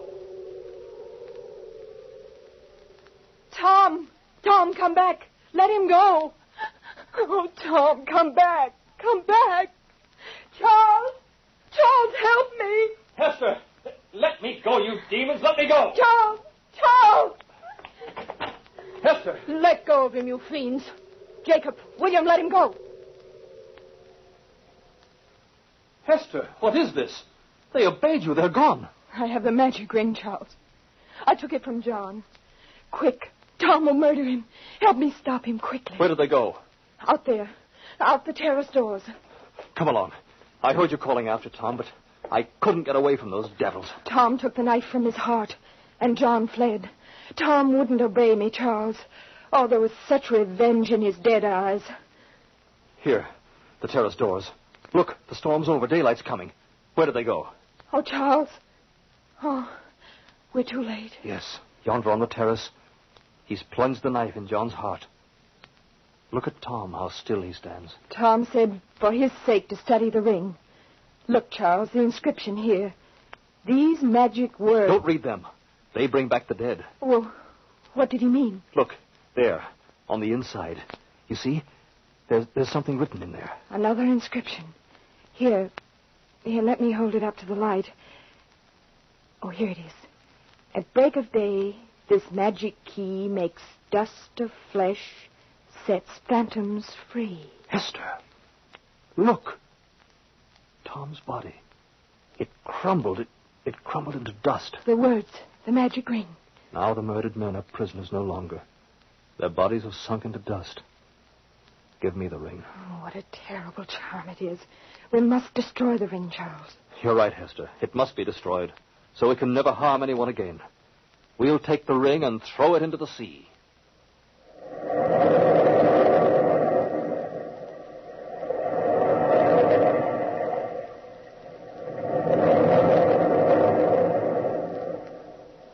From the time-worn pages of the past, we have brought you the story, The Warning.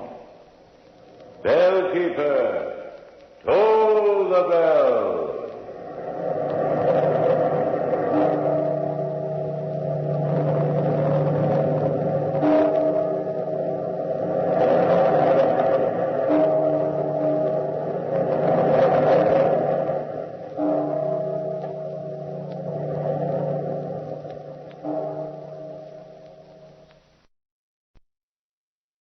Can the dead return to life? Listen to the weird circle.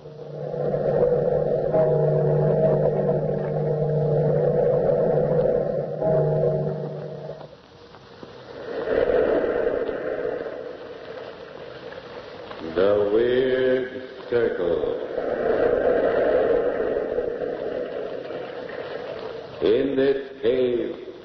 the restless sea. We are met to call from out the past stories strange and weird. Bellkeeper, toll the bell, so all may know we are gathered again in the Weird Circle. This is Weird Circle time at the Ogden's Playhouse. Tonight we are to hear a radio adaptation of the Frederick Marriott story, The Werewolf. There's an eerie and unusual atmosphere to this story which makes it a good choice for this Weird Circle series. It's a story that recommends itself for good listening. In its own field, Ogden's Fine Cut Tobacco is the recommended choice for good smoking when rolling your own cigarettes. There's no substitute for quality. That's why Ogden's wins consistent top preference. Ogden's is the choice of smokers who demand the best. Try a package. You'll find Ogden's easy to roll, delightful to smoke. Yes, easy to roll, delightful to smoke. And now our story, The Werewolf, by Frederick Marriott.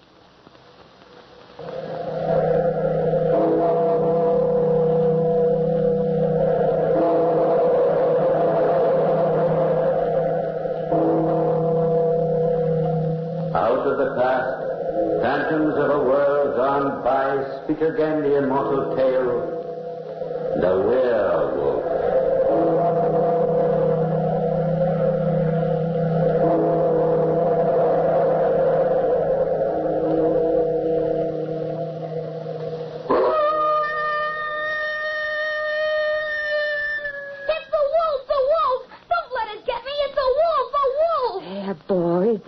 Don't be frightened. It's only our neighbor's dog baying at the moon. Go to sleep. You are safe here with my husband and me. Where are you, good wife? Here. Shh. The boy's trying to sleep. What news of his father? Peace to his soul. He was raving mad by the time I got him to the hospital. It was brain fever. How's the boy? Poor little lad. He says they walked all the way from the Harz Mountains. And he's only 11. He was starved. Ate his supper as if he'd never seen food. There's tragedy back of all this, good wife. When the boy stopped me on the road and asked for help, there was terror in his eyes. The wolf! Help me! Oh, help me! Oh, quiet, boy, quiet. Nothing to fear. You're safe here by the sea. There are no wolves here. Just lie quietly, boy. I want to talk to you. Yes, sir. By what name are you called? Herman. Herman Kearns. Well, Herman, I'm afraid I have sad news for you. My father is dead? Yes. That is not sad news. I thank heaven. What? Why? Because my father is free of the evil one and his curse. Now there's only me. But I must go. I must hurry. I must get far away from the forests and the mountains. Oh, lie back, child. Wait a bit. There are no mountains or forests here. Only the calm sea. What do you fear, Herman? Let me sit beside you. Don't be afraid. You kissed me. Is that so strange? Well, it is very strange. You're kind and good, and yet you are a woman. Poor motherless little one. It might help you lose some of your fears, boy, if you told us something about yourself. You were born in the Harz Mountains? No, mynheer. We lived in Hungary on the estate of a great noble. My father was steward. And what about your mother? She ran away from us when we were very small. My brother Caesar said it was because of her that my father killed his noble lord. Oh, I see. Now go on with your tale. Father took all the money we owned and put us in the sleigh. We drove fast and far until we were out of Hungary. Then he bought a cottage among the tall firs deep in the Harz Mountains. And there we grew up. Your brother and you. And our little sister, Marcella. We loved her very much. Weren't you very lonely? The winters were long and dark. Father went hunting every day, but shut us indoors for safety from the wolves. He also forbade us to light the fire, so we used to creep under heaps of bear skins to keep warm. We'd talk of that happy time when the snow would melt, the leaves burst out, the birds sing again, and we could go outdoors and play in our garden. A sad life for children. No, not sad. We were happy with each other, we three. Until... Yes, Herman, until... the howl of wolf. Father had come from his hunting and had kindled a fire, and we were sitting around it when suddenly a wolf howled close under the window. My father seized his gun, looked to the priming, and ran out, shutting the door behind him. We waited hours, and it was nearly midnight when my brother Caesar went to the door. I've heard no report of a gun. Father must have chased the wolf a long way. Or else... Oh, no. Father's all right, Marcella. I will look out and see if he's coming. Take care, Caesar. The wolves may be close, and we cannot kill them. I'll be careful. I see nothing but moonlight and snow. Come in, Caesar. Father will come when he can. I'm hungry. We've had no supper, but we'll be punished if we do not wait. Father will be glad to have food ready. Let's cook it for him and for ourselves. Very well, I'll get down some venison. But, Marcella, can you dress it? Surely. Haven't I often helped Father? Get the iron pot, Herman. There. I've cut off lots of slices. Now, put the fat in the pot. Oh, be careful of the fire, little sister. Look out the window, Herman. Someone's coming. It's Father. And there's a man with him leading a horse. Yes, and there's a lady in the saddle.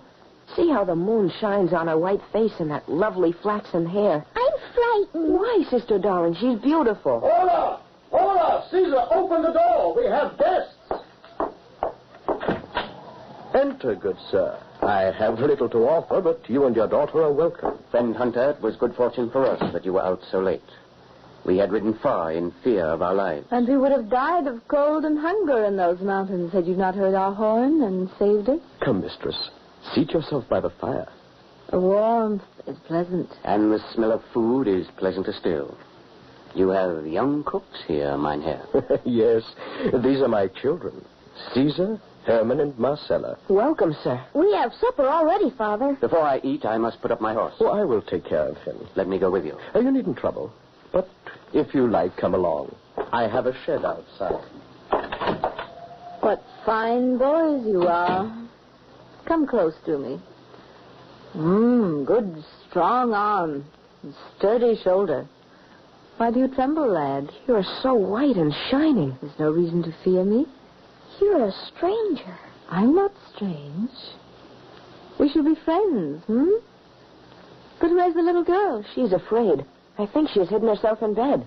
Gone to bed without any supper? She must have been a bad little girl. She is not bad, lady. No, she's good.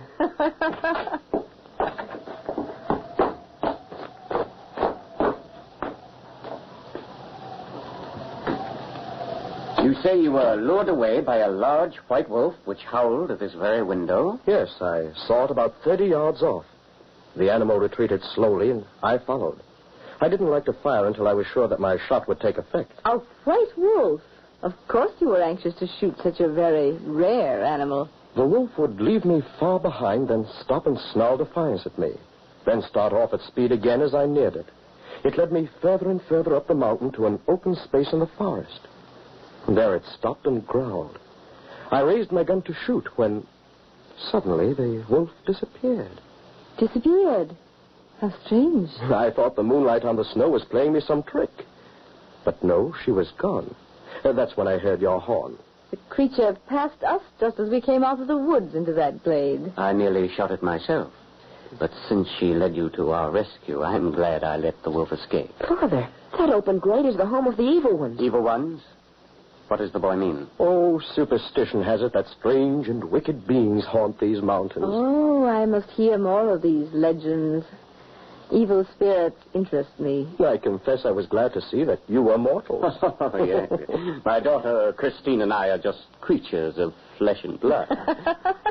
Yes, I assure you, I'm only a woman with very human appetites.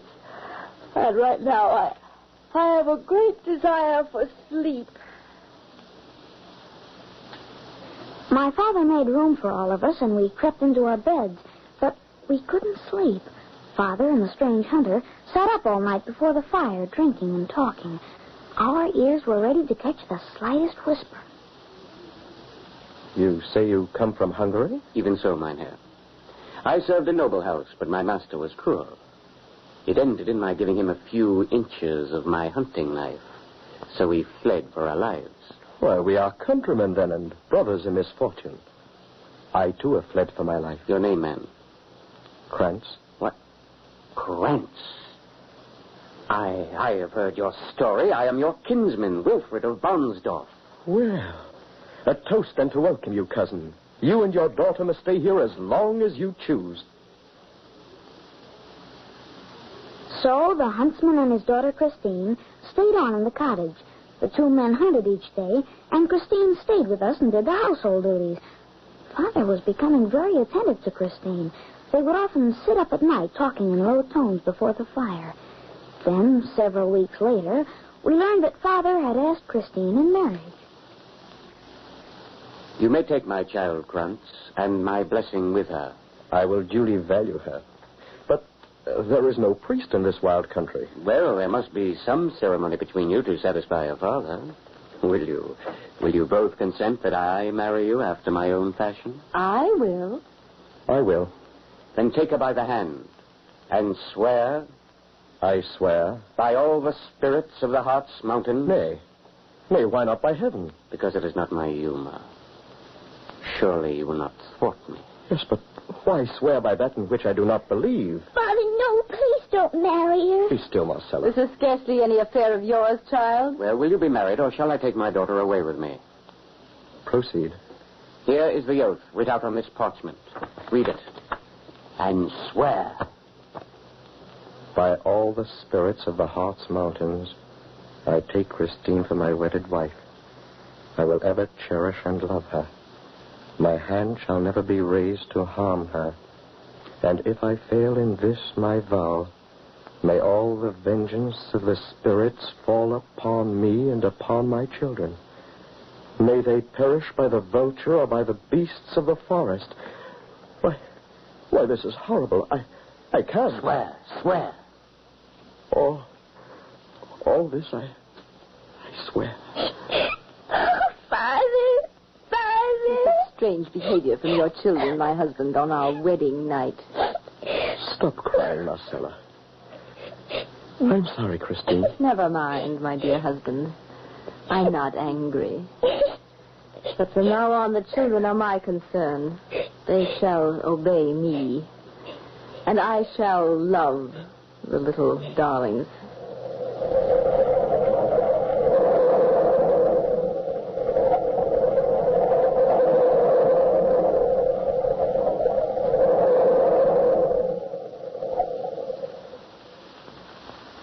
Friends, the legend of the werewolf is one that has lived a long time in the pages of classical folklore.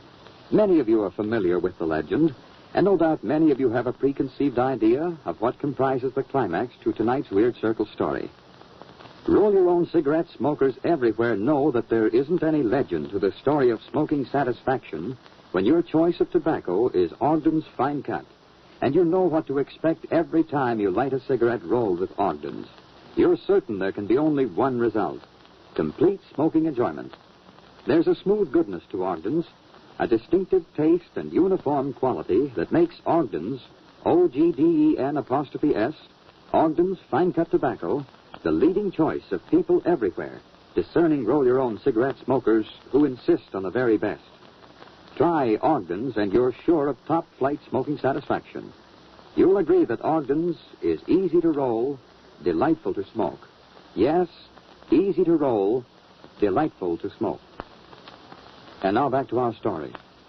Krantz, a fugitive from Hungarian cruelty, had fled with his small children, Caesar, Herman, and Marcella, to a rude hut deep in the Hartz Mountains. One winter night, while pursuing a white wolf, Krantz is hailed by a stranger and his beautiful daughter, Christine, who were lost in the mountains. He invites them to his humble home, and being glad for the good company he thinks they will be, he begs them to stay on as his guests for as long as they choose. In the days that follow, Krantz falls in love with the beautiful Christine. And though his little daughter cries out in fearful premonition of things to come, he marries her in a strange pagan ceremony.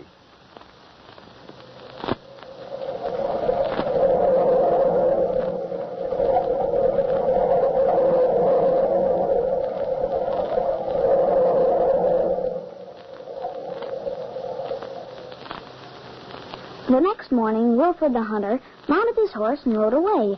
Things went on much as before the marriage, except that Christine showed us no kindness now. She often struck us and took special pleasure in ill-treating Marcella. One night, my little sister shook us as we slept. Wake up, brother. Wake up, Herman. What's the matter, Marcella? She's gone out. Gone out? Yes, in her night clothes. I saw her get out of bed. Then she looked at Father to make sure he still was asleep. Then she went out the door. A wolf. She'll be torn to pieces. Oh, no. Much as I hate her, that would be too horrible. Well, what can have made her go out all undressed in the deep snow? She's strange. She's dreadful. Her eyes flash fire when they look at me. Her teeth are like an animal's. She certainly eats queerly. Have you noticed she doesn't like to sit at the table? While getting supper, I've seen her tear at a piece of meat that wasn't even cooked. There she is in the firelight. She's in her white nightdress. Washing her face and hands in the water pail. Father hasn't even waked up. She's going back to bed. We might as well go to sleep now, but we'll watch again tomorrow night. The next night and every night, our stepmother rose from bed and left the cottage. And every night the wolf howled under our windows. And always on her return, Christine washed herself, then crept back to bed, and always my father slept soundly. Well, the time came when my brother could stand it no longer. Caesar, why have you come to bed all fully dressed? I'm going to find out about these midnight walks. You'll tell Father? Not until I know where she goes and what she does. Caesar, you don't mean that you... Yes, tonight I'm going to follow her. No, Caesar, please don't. Please don't. I'm afraid. I know you're brave, but I wish you wouldn't go, brother. I'm going now. There's no use talking. She's getting up now. Quiet, you two. There she goes to the door.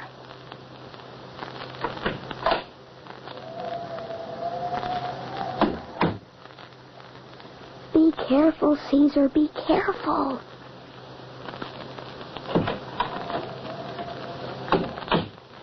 Took Father's gun. Oh, I'm so frightened. So am I. I'm shaking all over. I wonder how long we'll have to wait. A shot. Father was sure he'd wait now and find out about her. No. Listen. He's still asleep. Someone's coming. Oh, I hope. It's not Caesar. It's Christine. Shh. Look at her. Marcella, her dress is all covered with blood. Now, what's she doing? Huh? Who's there? Lie still, dearest. It's only me. Oh.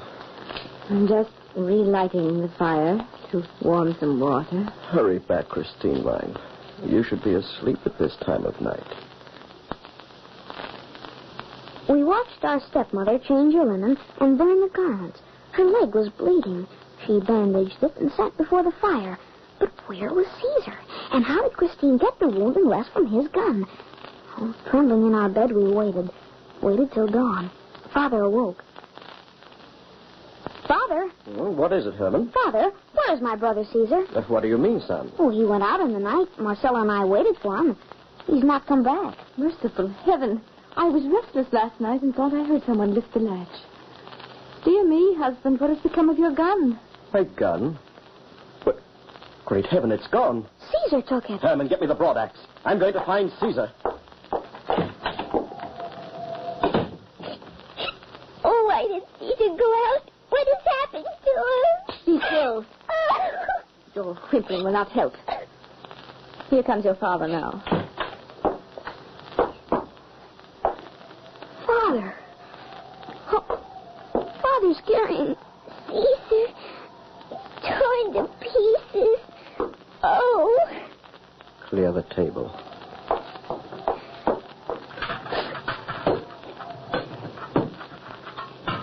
There. The body of my oldest son. Quiet, children. Herman.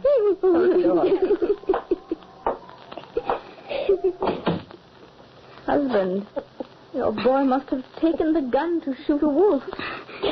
The animal must have been too powerful for him. Poor boy. At that terrible moment, I wanted to tell Father all we knew, but Marcella held my arm and looked so imploringly at me that I kept silent. She and I were sure that Christine had some connection with our brother's death. Father dug a grave and piled stones on it. And for days he just sat and stared at the fire, mourning for Caesar. Our stepmother's wanderings continued. One day, Father again took down his gun to go hunting, but soon returned. Would you believe it, Christine? The wolves, perdition to the whole breed, have dug up the body of my poor boy, and there's nothing left of him but bones. Indeed. Then you must build a new grave. Father, a wolf howls under our window every night. Well, why didn't you tell me? Wake me the next time you hear it. I'll get that wolf. Have you not yet learned that it is safest to leave wolves alone? Why, Christine, your eyes are wild and you're almost snarling at me. But I'm so afraid for you, dear husband. We never heard the wolf howl under our window again. Well, when at last spring came, and I helped my father with our small farm, Marcella was always with us, for we couldn't bear to have her out of our sight. Our stepmother stopped going out on her nightly rambles. One day, she came out to us and said she was going to collect some herbs Father wanted, and that Marcella must go to the cottage to watch the dinner. Well, Marcella obeyed, and we saw my stepmother disappear into the forest in the opposite direction, so felt no danger for my little sister. But about an hour later... Marcella! She's by herself! Run, Herman, run! Great heaven. Look, the white wolf. Slinking out of our cottage. Kill her, Father! I have no gun. We're too late. It's gone. Oh, my little Marcella. The wolf has hurt her terribly. She's bleeding, Father. She's dying.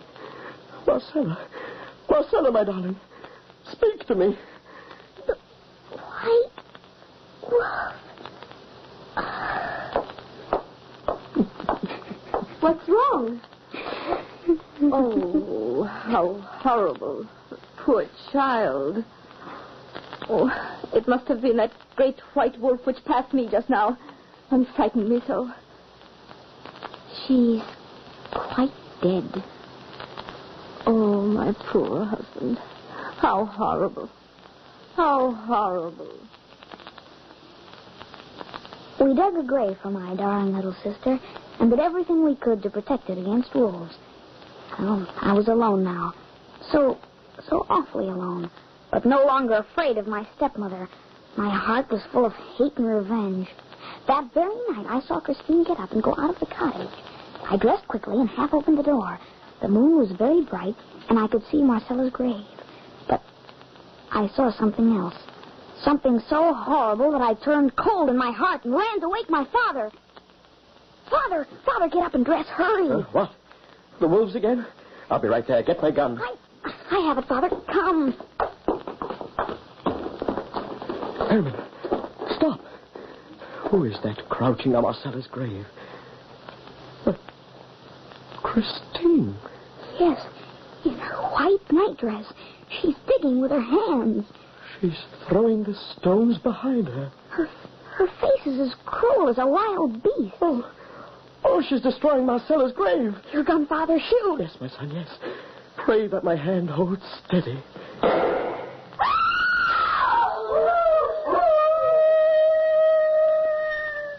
Heaven forgive me. I have killed my beautiful Christine. No, look, Father. The body on Marcella's grave. The body you've killed is not my stepmother. It's not Christine. No, it's the white wolf. The white wolf which lured me into the forest. The white wolf that killed my children. Oh, I see it all now. My oath. My oath to the spirits of the Heart's Mountain. Spirits of the Heart's Mountain. I take Christine for my wedded wife. I will ever cherish and love her. My hand shall never be raised to harm her. And if I fail in this my vow, may all the vengeance of the spirits fall upon me and upon my children. May they perish by the vulture or by the beasts of the forest. Poor fool mortal who had a werewolf. Your beautiful Christine, a werewolf. A werewolf. Stop, demon, stop! I shall go mad. Come, my son, my little Herman. You at least may escape this awful curse. We must flee for our lives, away from these evil forests, to the sea. There you'll be safe, my son. There you will be safe.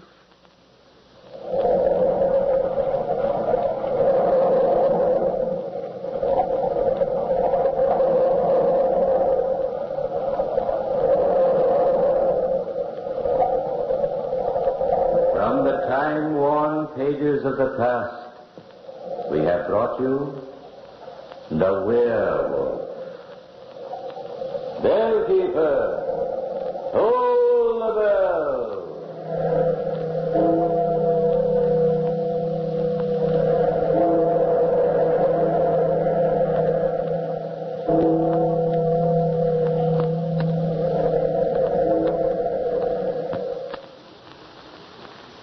There will be another Weird Circle presentation at the Ogden's Playhouse next week at this same time. This is your invitation to join our story circle for a half hour of unusual radio entertainment. Meanwhile, remember the name Ogden's when in need of a cigarette tobacco. It's a name you won't forget after trying a cigarette rolled with this choice tobacco. Men who know a quality smoke prefer Ogden's. You, too, will prefer Ogden's after tasting its unequaled goodness. You'll find Ogden's easy to roll, delightful to smoke. Yes, easy to roll, delightful to smoke. Next week at this time, another Weird Circle story, The Old Nurse's Tale, by Elizabeth Gaskell. Be sure to listen.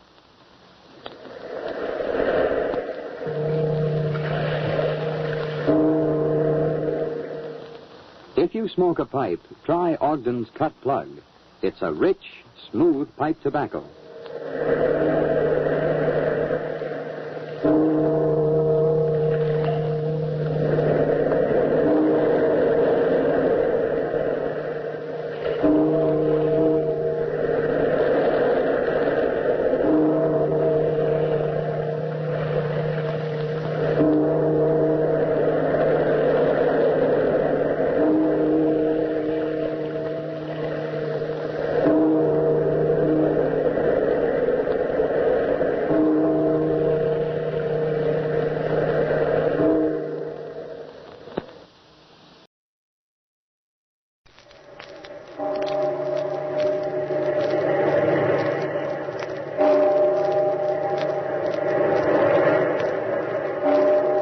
Out of the past, phantoms of a world gone by speak again their immortal tale. The Doll.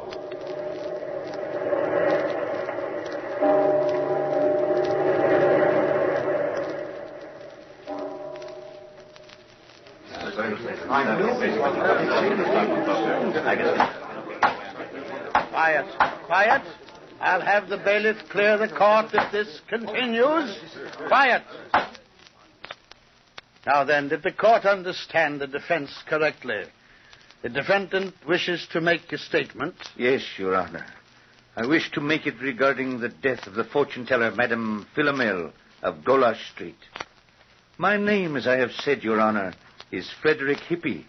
I am an inventor, and have fashioned many strange things. In Golash Street I was, and still am, called the Wondersmith. And what I wish to say now is not merely a change in testimony. No, Your Honor, it is more than that. It is a confession. I am only a man who hated his stepdaughter with a burning passion.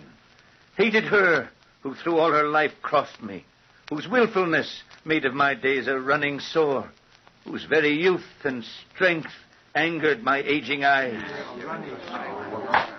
Yes, hated her, and to make her life suffer was my one consuming ambition.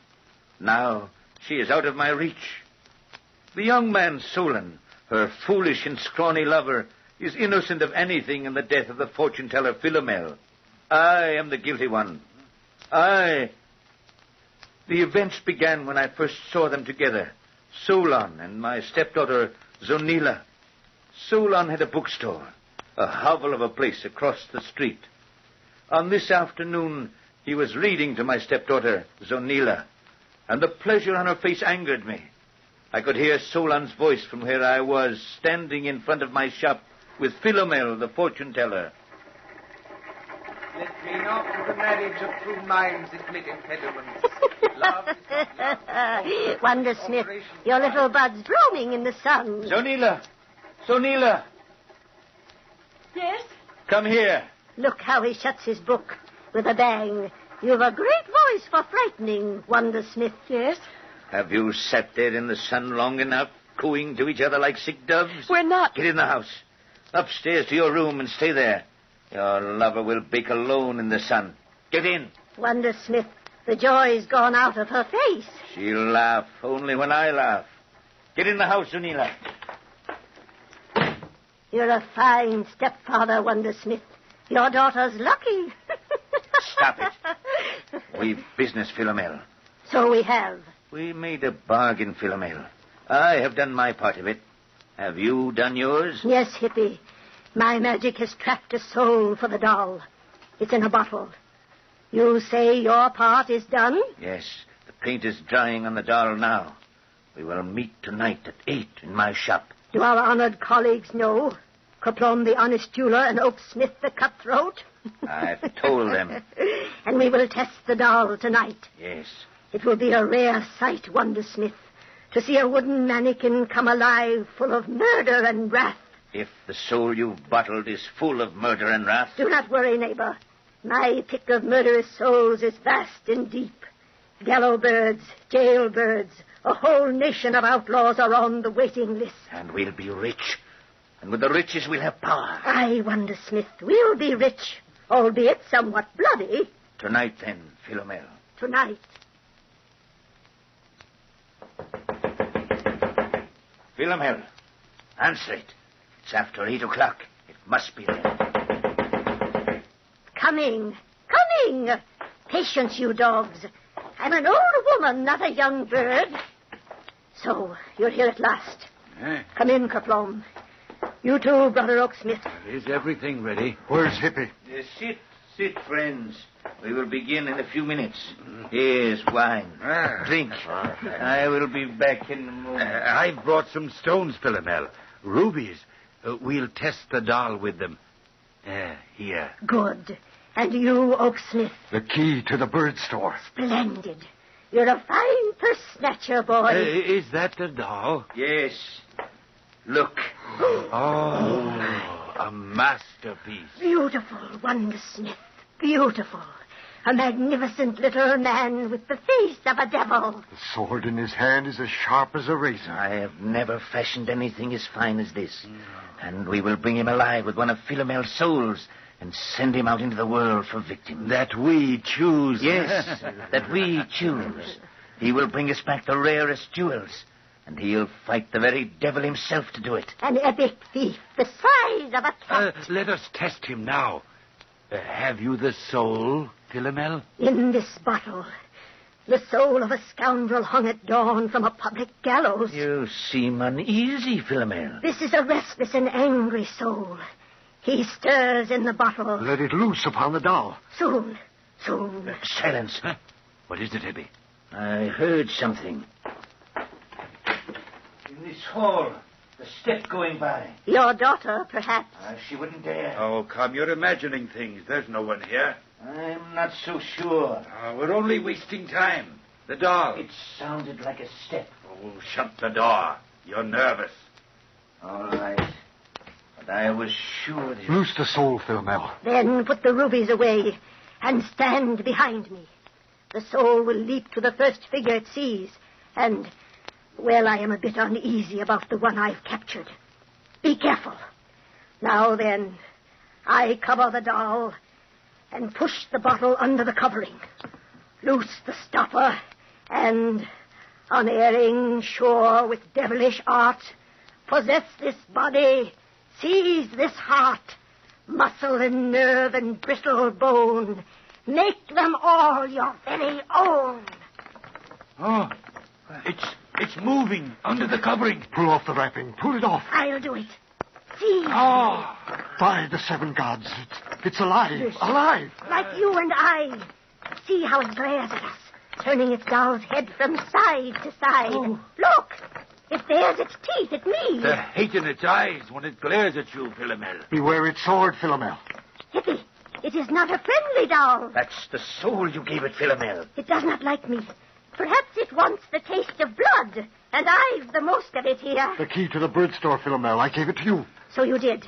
Well, my bitter little foe, you shall have your taste of blood. Oh, you'd better call back that soul, Philomel, until we get to the bird shop. I think I'd better, too. Come, my friend. It's home for you. Better call back the soul. Relax the muscle. Release the bone. Give up this palace. Leave this home.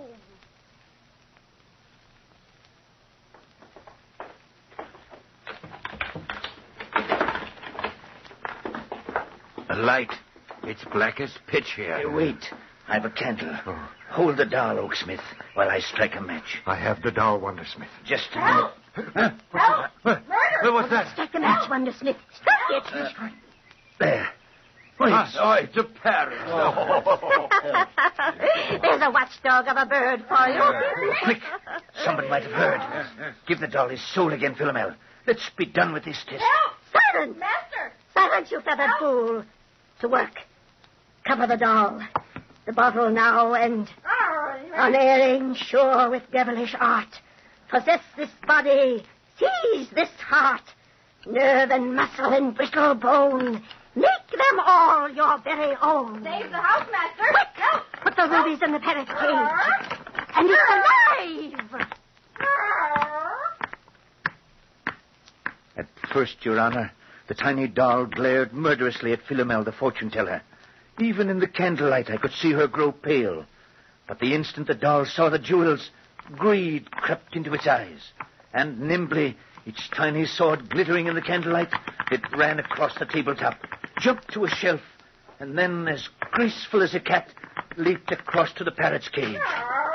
For a moment he hung there, the cage swinging back and forth, silently, back and forth. The parrot shouted at him, but the doll showed no signs of fear. He stared coldly, and with a thin, amused smile at the bird behind the bars. What happened then, Your Honor, happened in a twinkling. The doll flung the cage door back, and in he leaped, his sword flashing with a rapier speed. The parrot's wings frantically beat the air, and it screamed. Blood peered upon the bird's breast. The doll, like an Italian fencing master, danced about the frenzied bird, plunging his sword into it time and time again. All of us stood there, staring, open-mouthed, at the struggle in the cage, unaware that it was only the parrot screaming. It seemed to each of us that we could hear the din of some titanic battle, that we could see the dust of some distant armies locked in war.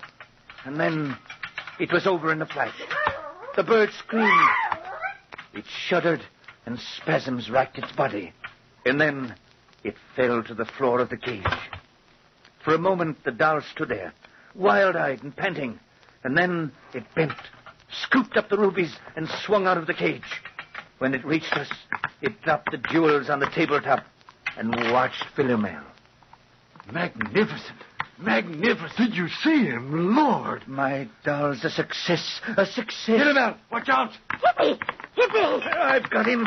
Draw the soul out quick. Did you see? He lunged at her. The doll lunged at Philomel. Draw out the soul. Draw out the soul. Relax the muscles. Release the bone. Give up this palace. Leave this home. The doll lunged at Philomel, the fortune teller? Yes, Your Honor. The doll had lunged at Philomel, the fortune-teller. There was no question about it. The doll, or the soul that was in it, considered Philomel as his foe. At that time, Your Honor, the sword in the doll's hand was not poisoned. Ah, but later on, yes, later on.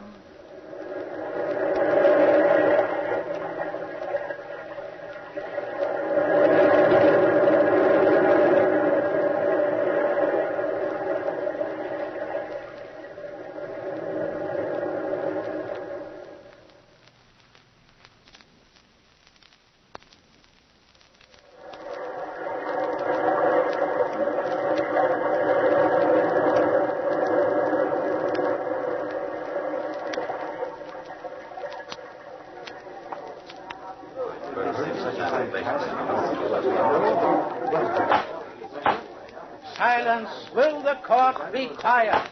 Must I clear it? Now you may go on, Mr. Hibby. Continue with your confession regarding the murder of the fortune teller, Philomel. When we were done there in the bird shop, and we'd drawn the soul out of the doll in time to save Philomel, we separated. I took my doll, now stiff and wooden, back to my shop, placed it on a shelf, and began walking upstairs to bed. I didn't hear the voices until after I'd reached the first landing. He left you here like this in the dark? He always leaves me like this, Solon. I sit for hours in darkness. I cannot open the window. He nailed it shut. I watched from the street many times, hoping you'd come to it. I couldn't. I know why now. What shall I do, Solon? My life here is a misery. He beats me, treats me like a slave, and hates me. Come away with me, Zonila. With you? Yes. Listen to me, Zonila. All that has been said between us are the words and books I've read to you. They were meant for others, those words. But when I said them, I knew. I felt that they were mine. What are books to me, Zonila, but sources to find my thoughts of you in words? Solon. Don't look at me with such wonder and surprise in your eyes, Zonila. Is it a wonder that I should love you? Is it an incredible event that your name should ring like a joyous bell in my brain? For months I've watched your window, hoping to see you appear in it. For months, torturous days, I've loved you, Zonila, loved you, and spoke to you the words of others because I was afraid. You love me, Solon? Me, a poor wretch? No poor wretch to me, Zonila, but the reality of my dream, the personification of my hopes. Me? Me? My love's as wide as the ocean's wide, Zonila, and as deep and as strong and firm as the iron mountains. Solon? Yes. It's so hard to say. So hard. Say it, Zonila. Say it. Dear Solon. You're crying. Because a miracle has happened. A miracle. Zonila. I've loved you from the first time I heard your voice. And I thought you were only kind, showing pity. And I needed even that. I never thought you'd love me in my misery. Zonila, come away with me. Something is happening here in this house. It's evil. I felt it. You must come away with me. Wherever you want to go, Solon. Will you come now? Yes. Father. And where will you take her? Mr. Hippy. In what volume is this chapter, Bookworm? Is the escape all planned out for you by some other writer? I don't need their help. Yet you used them to steal her affection from me. Affection? What affection? From her father's loving bosom you would steal her, his light of life. Leave us alone. I'm the brute, eh? The beast who treads on delicate feelings, is that it? We're leaving her together. Without my blessing? Without your curse. Come, Zonila. Stop. Leave the girl alone, cockerel, or I shall smash you even more than I planned. Do you think, fool, that I shall let her go? After all these years of crossing me, taunting me, do you think I shan't have my vengeance? Solon, Solon! Cry to your miserable lover. Get out of the doorway. I have plans for you, Zonila. You shall play nursemaid and mother to a doll I've fashioned. A more murderous child you'll never have. It's a gift I've carved for you to amuse you when you're lonely or to haunt your dreams. And I've a name for that doll. A fine name. One which will dry your tears when the real owner of it is no more. It shall be called Solon. Get away from the door. The comedy is over now, Bookworm. Solon, he's coming towards you. That's an alert girl you never wed, Bookworm. Come here. Don't, Solon, don't. No, cockerel, we'll test you. Solon! Solon! Solon!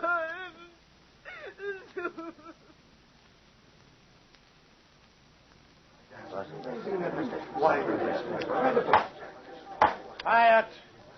You may proceed. I had to strike the girl to quiet her, Your Honor. And when she was still, I bound up Solon, slung him across my shoulder like a sack of meal, and carried him downstairs to the shop. A plan was already formed in my mind, but it needed the help of the fortune teller, Philomel. I made sure the shop was locked, and leaving Solon there, lying on the floor, I went out. The hour was 9:30. It took me only a few minutes to reach the fortune teller's door. Who is it? Open. It's I, Hippie the Wondersmith. Coming. I'm an old woman. You knock like the very devils behind you. Come in. What brings you here now? The doll's soul. I need it. Ah? And why? I've a task for him. Another test, and it must be done tonight. What test, Wondersmith? A human one. Solon, the bookworm. Will you bring the soul? No. What? Why? Why not? I am not anxious to be carved like roast pork, Wondersmith, by the little devil. He hates me. We were badly met, it seems. But I need the soul now. No. I'll give you half my share of what the doll brings us later. And if I've long been buried by then? Philomel. No. Hippie, I must trap another soul. I won't wait. I won't. Solon must die now. Hippie!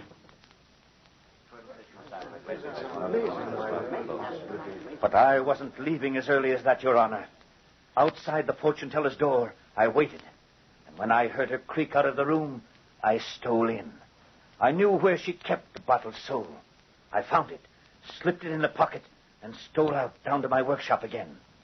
Solon was awake now, and as I came in, he watched me. I was pleased that he would be aware of what was going to occur. Who is it? Who's there? Awake, bookworm? Good. You shall be my audience. Look, do you see this bottle? Answer. I listen. Let me go, Hippie. Soon. You shan't be in this world much longer. This bottle. Let Zonila go then, if not me. It's Zonila I want. It's you I've no use for, bookworm. Look, there's a soul trapped in this bottle. The fit's a tight one. Listen how he stirs. Hippie. What? What do you want? I'll give you anything. The riches of books? The wealth of fool's wisdom? Have you any gold? No, but... Then we will go on. I have a doll, bookworm. Let me show you why I am called the Wondersmith. Look, isn't he a very devil of a fellow? Oh. And the sword, it's sharp. Small, but life, they say, hangs only by a thin thread. Yet, to make sure, bookworm, I shall poison the sword. You're mad, Hippie. Mad or not, I shall kill you. There. The sword's primed. Now watch me. Oh. I, too, can create life. I shall cover the doll. Now, if you please, I shall place this diamond ring upon your chest. My doll needs an incentive. No, don't move. Have you pity? Pity is a disease of fools. I've done without it. But no man... Stop. Take your ethics to the grave with you. Now, the moment's ready. Watch sharply. I put the bottle beneath the wrapping. Loose the stopper and... Spare me. Unerring, sure with devilish art, possess this body, seize this heart, nerve and muscle and brittle bone, make them all your very own. Look, it moves. Off with the covering, off.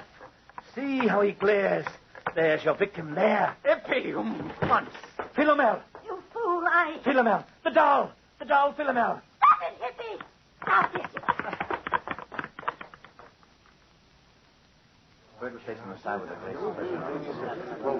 I can still see it all clearly, Your Honor. The shop, Solon on the floor, and the look on the doll's face when he caught sight of Philomel.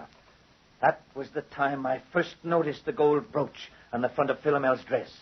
The doll raced across the floor with his sword held high. Philomel's face fell and then grew rigid with terror. She tried to back away, but the doll kept lunging and striking. And I could see the tiny sword sink in each time. Philomel gasped and shrieked with pain each time the sword struck. Suddenly, the fortune teller tottered, and her great body crashed to the floor. There was a sharp splintering of wood. I saw a tiny sword go skittering across the floor. And then I knew the doll I had fashioned, Your Honor, had been crushed, and the soul in it freed. I tried to raise Philomel. She was still alive. Oh, I'm sick, Wondersmith. Sick. The sword.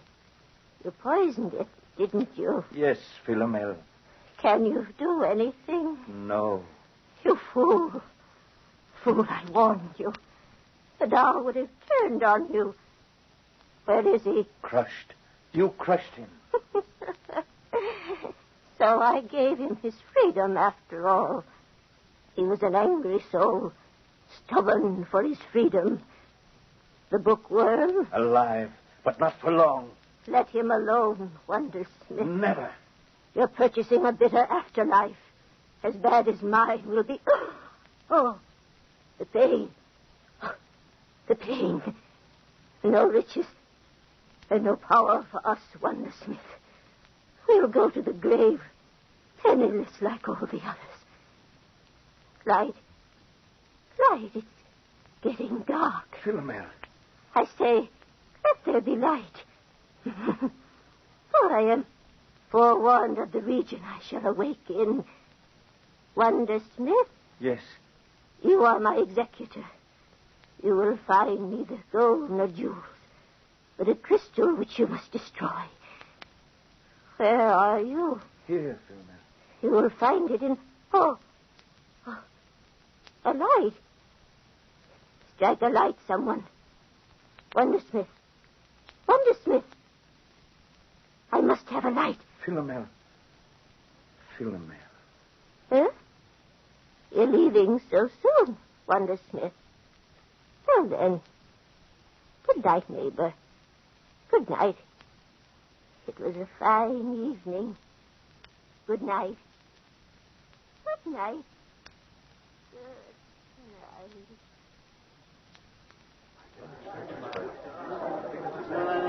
And she was dead, Your Honor. And for a little while, I sat there in the silence, holding her head in my arms.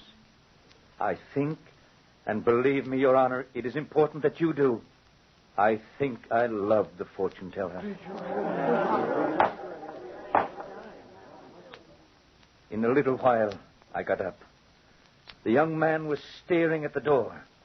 In it, pale, drawn, filled with terror, stood Zonila, a pistol shaking in her hand.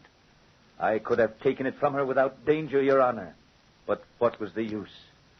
Philomel was dead, and I knew it was the end. How can I explain it?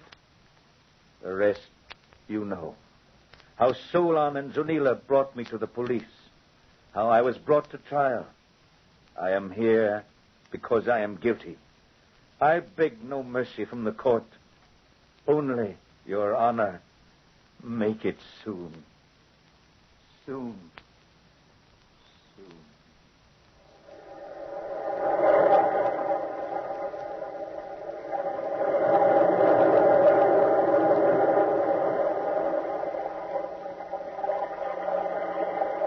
From the time-worn pages of the past, we have brought you the story, The Doll. Bellkeeper, toll the bell.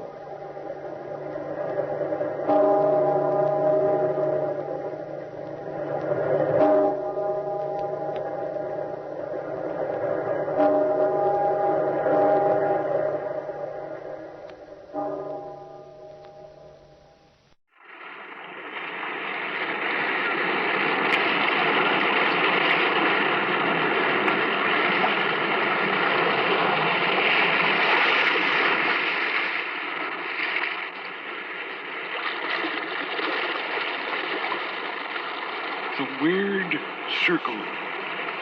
In this cave by the restless sea, we are met to call from out of the past stories, strange and weird.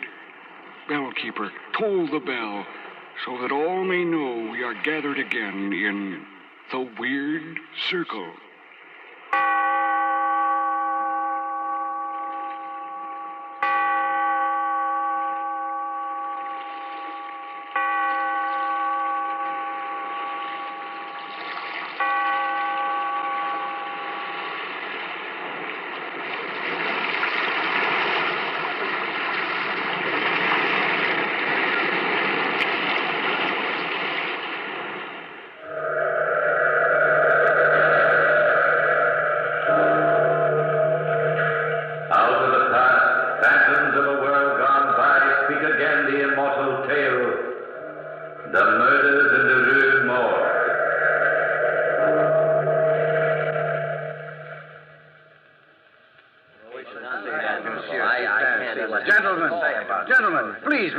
attention. Very well. I didn't ask you to come to my humble apartment tonight to endeavor to stun you with my superior knowledge of crime and criminals. I've asked you here only to prove to you that the murders in the Rue Morgue present no great insoluble mystery. Monsieur Dupin, if you think the case is so obvious, tell me, who is the murderer? He will be here shortly, Monsieur le Prefect of Police. Here? Who is it? The murderer here? Gentlemen, I give you my word as a man of honor that he will be here in my apartment at precisely 10 o'clock this evening. How can you be so sure? I have asked him to come. It is exactly 9 o'clock now, gentlemen. And in the hour remaining to us before we meet the murderer, I shall explain to you as simply as I can how I managed to arrive at my conclusion. Yes, do, Monsieur Dupin. I'm always interested in guesswork. Guesswork, my dear fellow? This is not guesswork. No? Now, gentlemen, let us retrace the case. The story begins, if I'm not mistaken, with Madame L'Espanaye and her daughter Camille on the afternoon of December 16th, 1841. Well, of course, you're correct so far anyway, Dupin. I bow, Monsieur le Prefect. Madame L'Espanaye and her daughter Camille entered the Bank of France at precisely 2:45 in the afternoon to transact important business. Ah, Madame L'Espanaye, I've been waiting for you. So good of you, Monsieur Le Bon. Have you met my daughter, Camille? I don't think I've had the pleasure. How do you do, mademoiselle? How do you do, Monsieur Le Bon? Are you quite sure, Madame L'Espanaye, that you wish to withdraw all this money at this time? Quite positive. But 4,000 francs is a great deal to keep about one's household, madame. I'm quite aware of the danger involved, Monsieur Le Bon. But if the bank keeps this withdrawal quiet, nobody else need know that I have a sum of money in the house. Well, things do get about, madame. There's no use inviting unnecessary danger. The danger is my problem, Monsieur Le Bon. I think we'd better let the matter drop at that. Have you, any protection against possible thievery at home, madame? Ah, no, monsieur, but Mama and I have protection enough. We bolt and lock our doors. It's absolutely impossible for anybody to enter the house unless he should break the door down. But does any male protector live in the house? My husband died many years ago. Madame misunderstands me. I'm only asking these questions for your own good. 2 unprotected women living alone in a large house can invite trouble. That is our problem. If Madame insists. And I do insist. Very well, Madame. I have the money here. I myself will see you both home to ensure safe delivery. But let me warn you now. The minute you arrive in your home on the Rue Morgue, the Bank of France resigns all future responsibility. We understand, Monsieur Le Bon. We understand perfectly. Interesting that as well. Very interesting. So, gentlemen, the first step in this little tragedy was completed. Madame L'Espanaye and her daughter insisted on taking the money home from the bank. Monsieur Le Bon drove them in his carriage to their house, the large, bleak house, number 12, Rue Morgue. When they arrived there, Monsieur Le Bon looked about for the gendarme who was in charge of that particular block.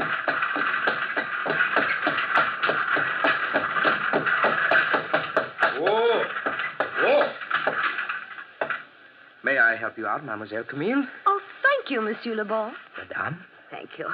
Thank you. Is that the gendarme on the corner, the gendarme usually on this block? Not having had any reason to talk to the gendarme, Monsieur Le Bon, I wouldn't know. Yes, I think it is, monsieur. Gendarme! Gendarme! All this fuss over a little money. Really, you'd think we were incapable of taking care of ourselves. Well, I think Monsieur Le Bon is very thoughtful, Maman. Gendarme! Coming, monsieur, coming. Do you live on the first floor, Madame L'Espanaye? On the 4th floor, in the back of the house.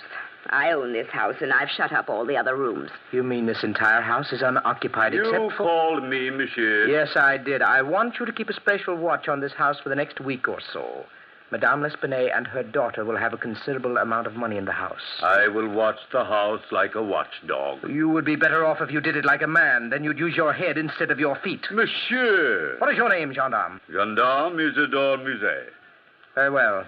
Gendarme Isidore Musée. I leave these ladies in your care. You needn't worry about a thing, mademoiselle. And madame. I'm sure we won't. That is, as long as you don't spread the news around the neighborhood that we've got 4,000 francs hidden here in the house. Who, me, madame? I am the law, and your secret is safe with me. Come along, Maman. I'm getting hungry. Yes, dear. Thank you so much for all you've done, Monsieur Le Bon. It is nothing, mademoiselle, nothing at all. Just a courtesy extended by the Bank of France. I'll keep good watch, be assured of that. I'll keep very good watch. Gentlemen, let us proceed to the next event. Gendarme Isidore Musée kept a very good watch on number 12 Rue Morgue. At 11 o'clock the evening of the tragedy, he strolled into the shop 2 doors away from number 12 to buy a pouch of tobacco and to chat with his very good friend Pierre Moreau, a tiny man known as the neighborhood gossip. Good evening, friend Isidore. Good evening. Evening. I've been waiting for you. Yes, I've been waiting for you. You usually drop in at 9 o'clock. And I said to myself, as I sat here waiting for you, I said, where's my good friend Isidore? It's been a busy evening this evening. That's what I said to myself. If Isidore doesn't drop in to buy his usual box of tobacco, he's busy. There must be big news abroad, but then how could there be big news abroad on this block? That's what I said. You were wrong, Pierre. Very wrong. Wrong, eh? There is big news? Thievery? No. Murder? No. Well, then, I give up. It's a secret. Secret? What could be a secret? Somebody got married. That's no secret. Somebody died. That's no secret either. A child is ill, a contagious disease, an epidemic, or Paris will be infected? No. Well, I can't guess. If you promise not to tell a soul... No, not a soul. Well, Madame L'Espinier... Yes? ...and her daughter Camille have withdrawn 4,000 francs from the bank today and have it hidden in the house somewhere. No. And I must stand on guard. Naturally. But don't tell a soul. No, not a soul. On my honor, not a single soul, Isidore. My word of honor. I swear it now. And so, by midnight, gentlemen, the entire neighborhood in the Rue Morgue was buzzing. 4,000 francs in the L'Espinay household. I hear it was 10,000. 2 women all alone. Imagine it, 20,000 francs. I wonder where... And all that jewelry must be a veritable fortune hidden away. Do you know that they say she's got money hidden in every corner of the house? Imagine almost 1 million francs in that house. I always knew there was something strange about those 2 women living all alone in a house like that. And in the rear... 4th floor. Yes, sitting in the bedroom of the 4th floor rear. But while the neighborhood was busy gossiping and chattering, Mademoiselle Camille and her mother were completely unaware of the commotion they had caused. It was almost 3 a.m. Camille had just finished undressing, and her mother was sitting in front of the mirror, brushing her hair, so that they didn't notice the window opening in back of them.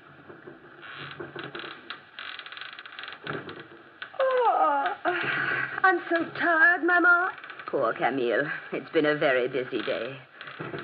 You know, I thought that Monsieur Le Bon was very nice. He seems fairly affable. Oh, Mama, fairly affable. I thought he was perfectly charming. So concerned over us. No man ever gets that concerned over me. Must have been you, darling. All men see... Mama, look in the mirror. Stay calm, Camille. Don't Mama, move. He's got a razor in his hand. Don't move, Camille. Mama, quick. Let's hide. He's coming closer. Where, Camille? Where shall we go? Into the closet, Mama. Quickly, Mama, into the closet. Close the door. Mama, he'll break the door down. He'll break the door down, Mama. Watch out, Camille. He's breaking it down. Help me, Mama. Help me.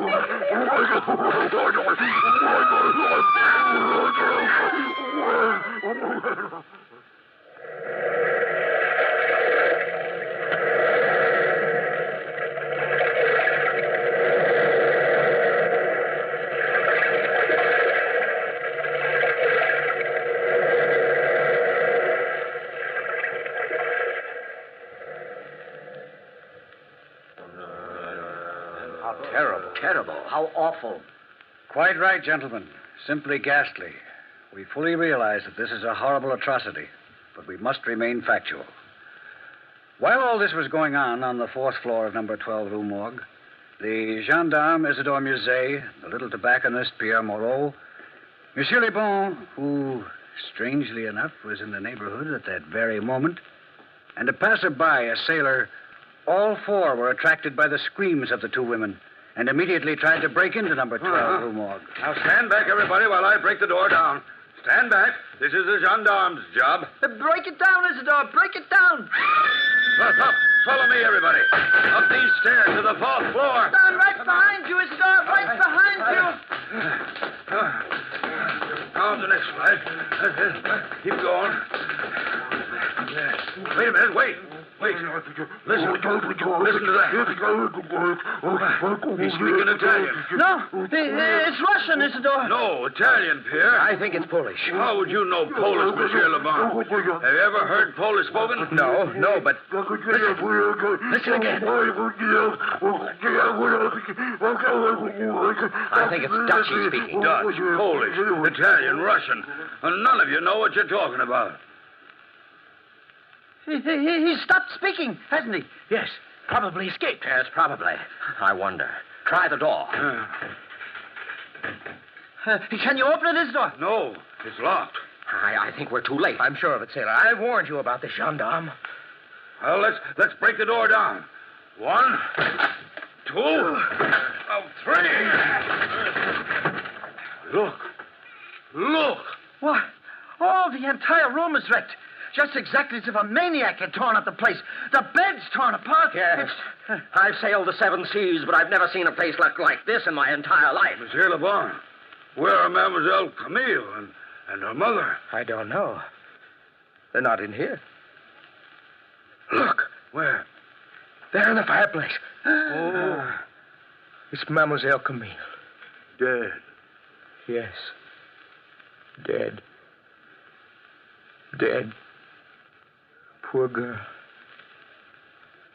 Here, help me, somebody. Help me lift her up. Look out this window. Huh? The old woman is lying in the courtyard below. The sailor's right. Absolutely right. She's lying in the courtyard below, dead as a dead fish. Oh, probably twice as dead. Somebody is guilty of this. Somebody. And as a member of the Paris police, I mean to find out who that guilty person is. Yes, gentlemen. Isidore Musée, gendarme, swore up and down that he would find the murderer. Well, at 4 o'clock that morning, I was awakened from a sound sleep and called to number 12 Rue Morgue to examine the evidence. Monsieur le Gendarme Musée was running around the room destroying the evidence, or at least what little evidence there was, as fast as he unearthed it. The 3 gentlemen who had been there with him were still waiting round out of a combined feeling of horror and curiosity. The sailor, whose name escaped me, was sitting on what was left of a bed, staring blankly around the room. Monsieur Pierre Moreau, the tobacconist, was watching Isidore Musée, the gendarme, play detective. He played it badly. And Monsieur Lebon was the picture of dejection. I entered the room and gazed about, while Isidore supplied me with all the facts in the case, at least from his point of view. And that is exactly what happened, Monsieur Dupin. Very interesting, Monsieur Isidore Musée. And now, gentlemen, I wish to ask just a few questions. Go ahead. Now, all of you seem to think you heard the voice of the murderer. Yes, indeed. Oh, we did definitely. No doubt about it. And you, Monsieur Isidore Musée, you are positive that the murderer is an Italian? Positive, Monsieur Dupin. Absolutely positive. I could tell by his intonation. Do you speak Italian? Oh, no. Definitely not. Have you ever heard Italian spoken? No, monsieur, never. But I imagine... Yes? You imagine what? Oh, I imagine it would sound like that. I see. And you, Monsieur Lebon, you said it was Polish? Definitely Polish, without a doubt. I judge you have lived in Poland a long time yet? No, but I heard Polish spoken once. Once? Yes. That makes you an excellent judge of the Polish language. How about you, Monsieur Pierre Moreau? What language did you say it was? Russian, I thought, but that's only a guess, since I admit, and I admit it very freely, I'm not a man to hedge. I've never heard a word of Russian in my life. I thought so. And how about you, sailor? I thought it was Dutch. I don't speak the Dutch language, but I've heard a considerable amount of Dutch spoken when I was in Holland 8 years ago. 8 years ago. I don't mean to make a suggestion, Monsieur Dupin, but Monsieur Lavant was the only man beside myself who knew about the money being kept in this house. What are you insinuating, Monsieur Musée? Insinuating? I'm an officer of the law, and I think it was very peculiar that you should just happen to be in this neighborhood at 3 o'clock in the morning. Don't you live in this neighborhood, Monsieur Le Bon? No, but I've good reason to be here. Oh, so? Suppose you tell us. Well, I was worried about Mademoiselle Camille. I was rather attracted to the young lady. And, well, I had a feeling that there would be trouble over the money. Well, I was in the corner cafe having some tea until about 10 minutes before the murder occurred. And then you strolled by the house on your way home, correct? Quite correct. My tobacco store is open all night. All tobacco stores are open all night, Monsieur Pierre Moreau. I was just walking by. I didn't steal the money. But naturally. Nobody stole the money. It's in the safe behind this wall. Huh? Are you positive, Monsieur Dupin? Perfectly obvious that the money hasn't been touched. These murders were far too cruel to be instigated by man's greedy desire for financial reward. Here, let me open the safe and show you. I happen to know an interesting combination that will open any safe. I should have been a thief. So, there. That ought to open it. Oh, it did. Naturally. Now, look. There's the 4,000 francs, safe and snug as a 4,000 franc group of notes should be. Well, perhaps Monsieur Le Bon was interrupted in the midst of his thievery. Perhaps he didn't have time to finish. Well, nonsense. Monsieur Le Bon was with you when you walked up the stairs. Well, an accomplice, perhaps. No, Monsieur Isidore Musée. Let me show you something. Look at the fingerprints on this girl's neck. Very strong, heavy prints. And very large, too. Why, yes. The murderer must have been a giant. His hand must have been twice as large as mine, and I have a large hand as hands. Yes. The murderer was a giant. A giant with extraordinary strength. Gentlemen, I think now I have sufficient clues. Look at this window. It's just a window. Yes, just a window with a cord on it. A broken piece of cord. Clue number 1. Clue number 2. Look at the dead girl's hand. Huh? Why? She has some hair clutched in her hand. Quite correct.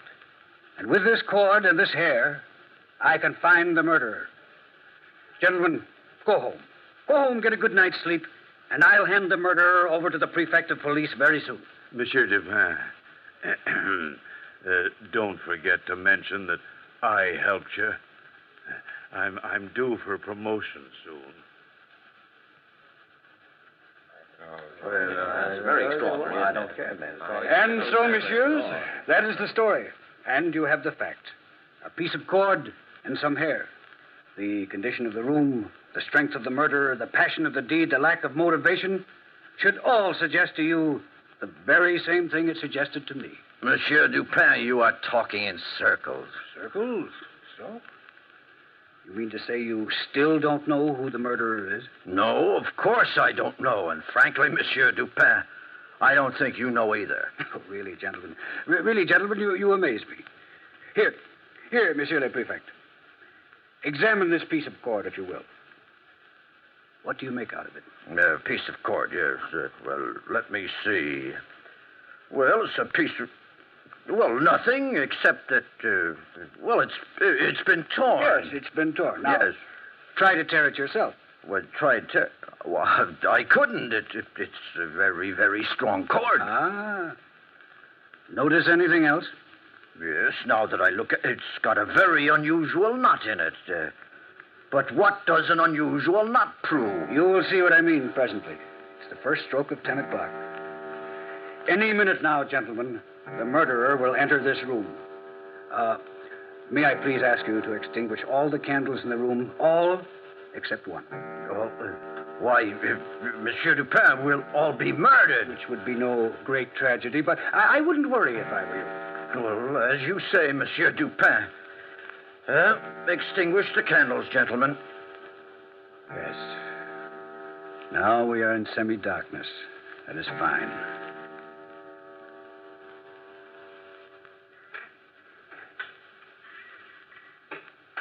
Listen, gentlemen. The downstairs door to my pension has opened and closed. The murderer is now downstairs.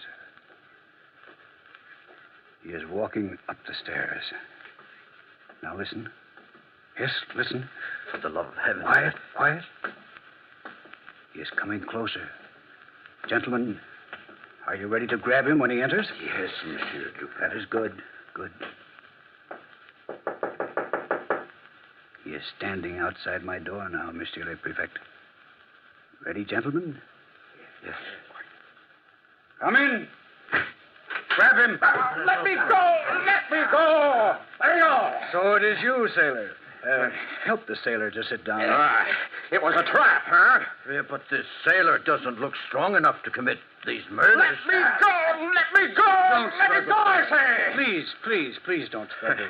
You see, sailor, Monsieur le Prefect cannot arrest you for the murder because, although you are responsible for the crimes, you are not guilty. I'm not guilty. I'm not. I couldn't help it. Of course you couldn't. Gentlemen, it must be obvious to you now that no man murdered these two women. The only creature able to do it would be a Bornese orangutan. Orangutan? I matched these hairs I found in the dead woman's hand, and of course they belong to just such a creature. An orangutan. Yes, Monsieur Dupin is right. But tell me, how is this sailor involved? I owned the animal. Dupin put an ad in the paper saying my orangutan was captured. Oh, that's why I'm here, to claim it. But didn't you realize that Monsieur Dupin knew that the murder was an orangutan? No, I didn't think anyone could solve the murders. But I did know that whoever put the ad in the paper knew that I was the owner of the animal and that he was keeping what he thought was a perfectly innocent animal. You see, I addressed my ad personally to this sailor. This piece of cord told me a sailor owned it. There was a sailor's knot in the cord, and the knot was peculiar to those tied on Maltese vessels. Therefore, when I put the ad in the paper, I asked the sailor from the Maltese vessel, I checked on the name of the vessel from the sailing data in the paper, to come and get the beast. Well, naturally, I came to pick him up. Now I see. One question I must ask, sailor. How did the orangutan get hold of a razor, and how did he manage to escape? I had the animal locked in my quarters.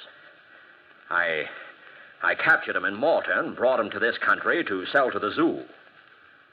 They're very smart, you know. For last night, when I entered my room, he was trying to shave with my razor. When I tried to chain him up, he escaped. He ran out into the streets, saw the light in number 12, Rue Morgue, climbed up the lightning rod to the ladies' apartments. Well, you know the rest. Indeed we do. Well, gentlemen, if you have any other problems you wish settled, call on me. Just call on Monsieur Auguste Dupin. Incidentally, if you'd like to see the orangutan, you'll find it safely locked up in the zoo.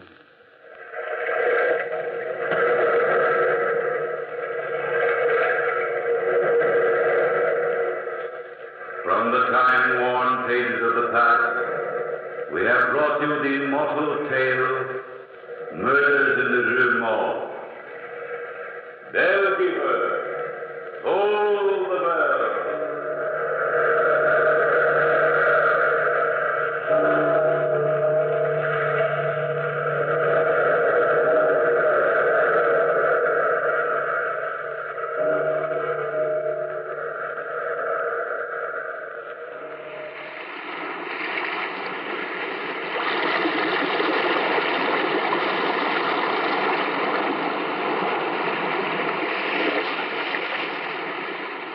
From the time-worn pages of the past, we have heard another immortal tale in The Weird Circle. Bellkeeper, toll the bell.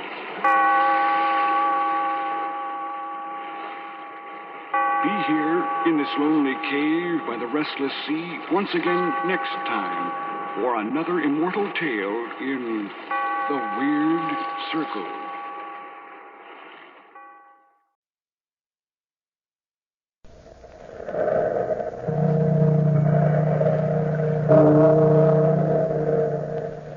Out of the past, phantoms of a world gone by, speak again the immortal tale, Expectations of an Heir.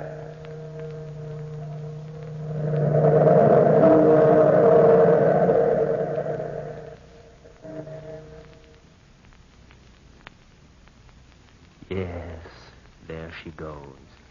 My beloved Aunt Mora, her skirts rustling as she waddles up the stairs to her room.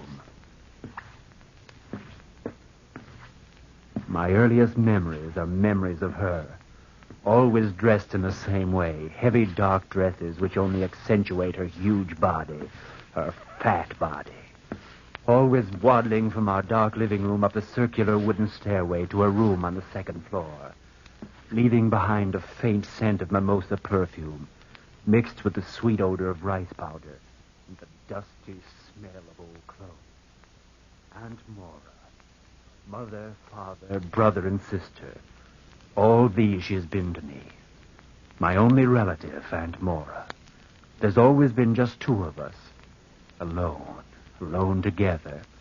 And the butler, Andrew, only he leaves us alone together, too. Everybody does. You see, we're so devoted to each other. They say a lot of things. Wealthy Aunt Mora and that sweet nephew of hers. So devoted, so devoted. So devoted a man he is. It's amazing the way those two are always together. I don't see anything amazing about it. She's devoted her life to him. After all, she's all he's got. And he's her favorite brother's child. But cooping a young man up like that, it isn't natural. Someday he'll find a woman and get married. Do mark my words. Ralph Weston marry? Nonsense. Maybe he might have a long time ago, that Alice Godwin, but not now. Not after what happened. Besides, you know what people say. There might not be a word of truth in it, but you know the way people talk. Yes, they talk.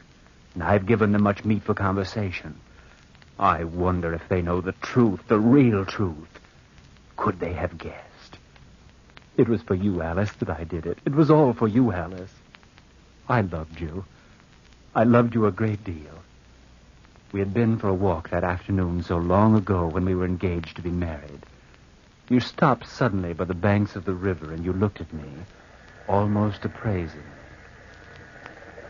You're a strange boy, Ralph. We've been engaged 5 months now, and I've never even met your family. I haven't got a family. Well, you've an aunt. Alice, when the time is ripe, you'll meet her. When the time is ripe.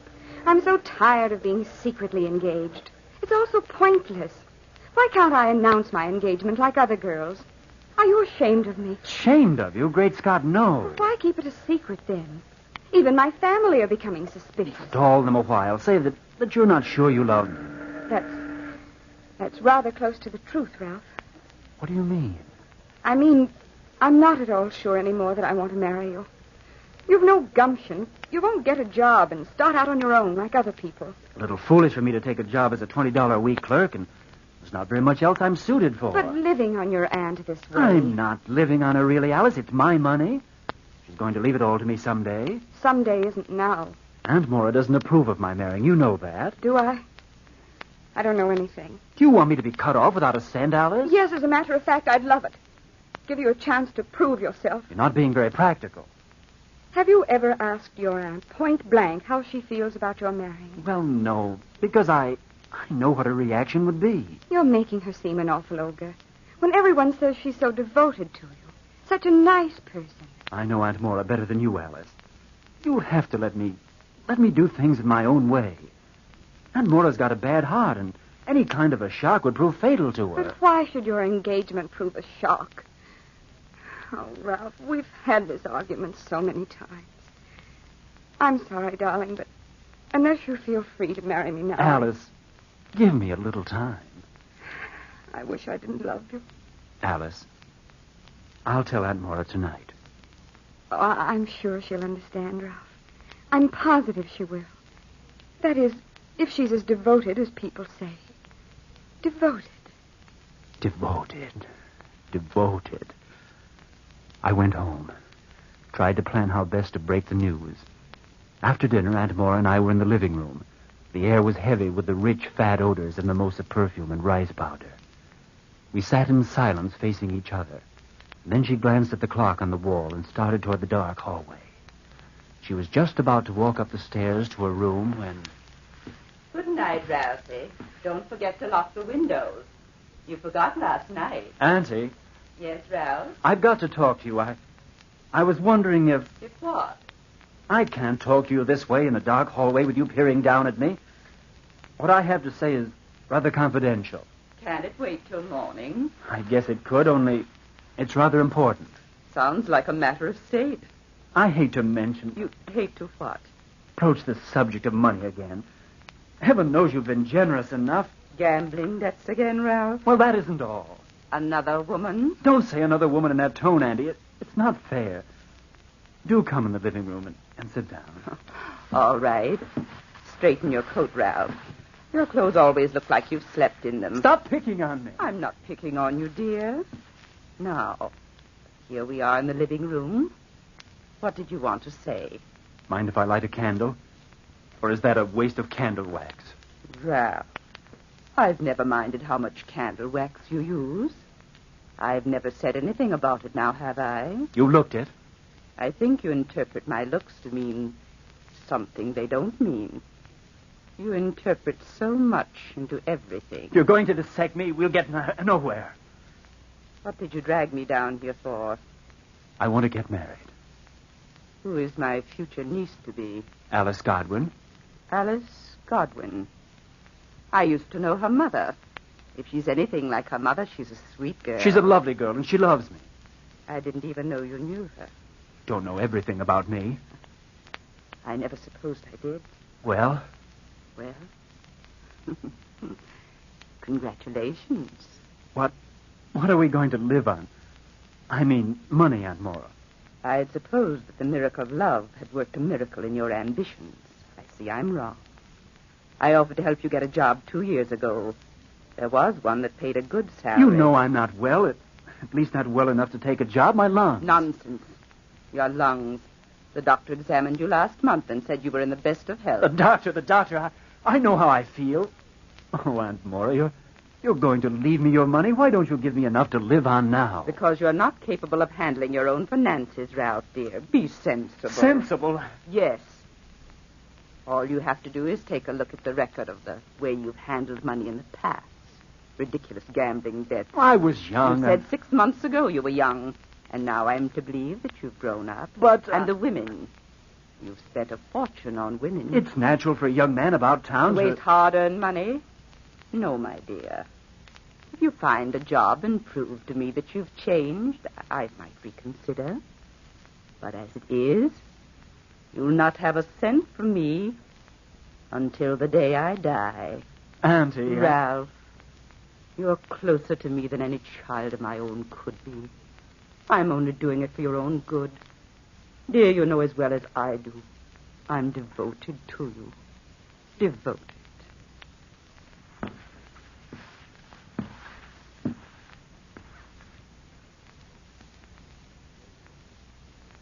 Devoted to me. Devoted in her own peculiar way. She climbed up the stairs to her room and left me alone in the sitting room with my thoughts. And my thoughts weren't pretty ones, not where she was concerned. She was determined to hang on to her money until she died. Death. Yes, perhaps her sudden death would be the answer. She'd lived her life. Obviously, what good was a rich, fat old woman? Death would put a stop to all this bickering over my extravagances. Then I could marry. The scent of mimosa perfume was heavy in the air, and the sweet odor of rice powder burned my nostrils, almost as if she were there. But she was upstairs, and I was alone. Alone with my thoughts of her death. But how? That was the problem. Accidental death, immediate, painless. The stairs. A bad fall from the stairs, a broken step, the second to the top. That was it. The shock of the fall was certain to bring on another heart attack. I knew I had the right idea, the second step. I had no sooner thought of it than I started to work to the kitchen for a chisel, a bit of wax. I had hoped Andrews, the butler, was in bed. But as I opened the door to the kitchen... Mr. Ralph, sir, are you still up? Why, yes, Andrews. Is there something I can do for you, sir? No, I just thought I'd rummage about the ice chest and get myself something to eat. I wasn't eavesdropping, Mr. Ralph, but I happened to hear you tell your auntie you were engaged. My congratulations, Mr. Ralph. Thank you, Andrews. Are you sure there's nothing I can get you? Positive. I I like to rummage an ice chest by myself. You're positive, sir? Yes, positive. Go up to bed, Andrews. If you won't be needing me, sir, I don't suppose you would mind if I took the rest of the evening off? No, Andrews, I don't mind at all. You don't have to come in till morning if you wish. Well, I was going to be a wee bit late, sir. That is, if you don't mind. I don't mind. If your auntie asks for me, you'll tell her a likely story, won't you? My aunt is sound asleep, Andrews, and she won't be needing you. Thank you, sir. Thank you so much. Well, good night to you, sir. Good night, Andrews. That was good luck. First part was good luck, Andrews taking the night off. I knew I wouldn't be disturbed. I went to the tool drawer beneath the sink, opened it, took out the chisel, the hammer, and the floor wax, carefully wrapped them in a towel. Grandfather's clock in the hall was chiming. Aunt Mora always fell asleep within 10 minutes after retiring. She was proud of that fact, talked about it a great deal. She usually went to bed at 9, but here it was 10 o'clock. I crept from the kitchen, then shut the door carefully behind me. Then I crept slowly, carefully up the stairs, one at a time, very slowly, very carefully, until I reached the second from the top of that long wooden stairway. I sat down on the steps, carefully removed the small nails which held the rug in place. Carefully, soundlessly, one by one, I removed the nails for her coffin. Perhaps I ought to save them. The thought amused me. I was so careful I had time to be amused, and anxious, too. Then, when the last nail was out, I pulled up the carpet and waxed the stair underneath, waxed it well, very well, until the carpet slid at the merest touch. Then, as I started to hammer just one nail to hold the carpet temporarily... Ralph? Ralph? Oh, yes, Andy. I thought I heard you out there. What are you doing on that stairway? Stairway? Why, nothing, Aunt Mora. I was just coming up to bed. Ralph, would you do something for me? I don't feel so well, darling. Your heart again, Aunt Mora? Yes, I'm afraid so. Would you get me my pills and a glass of water? Of course, Andy. I'd do anything for you. Anything. You're so devoted, aren't you, dear? So devoted.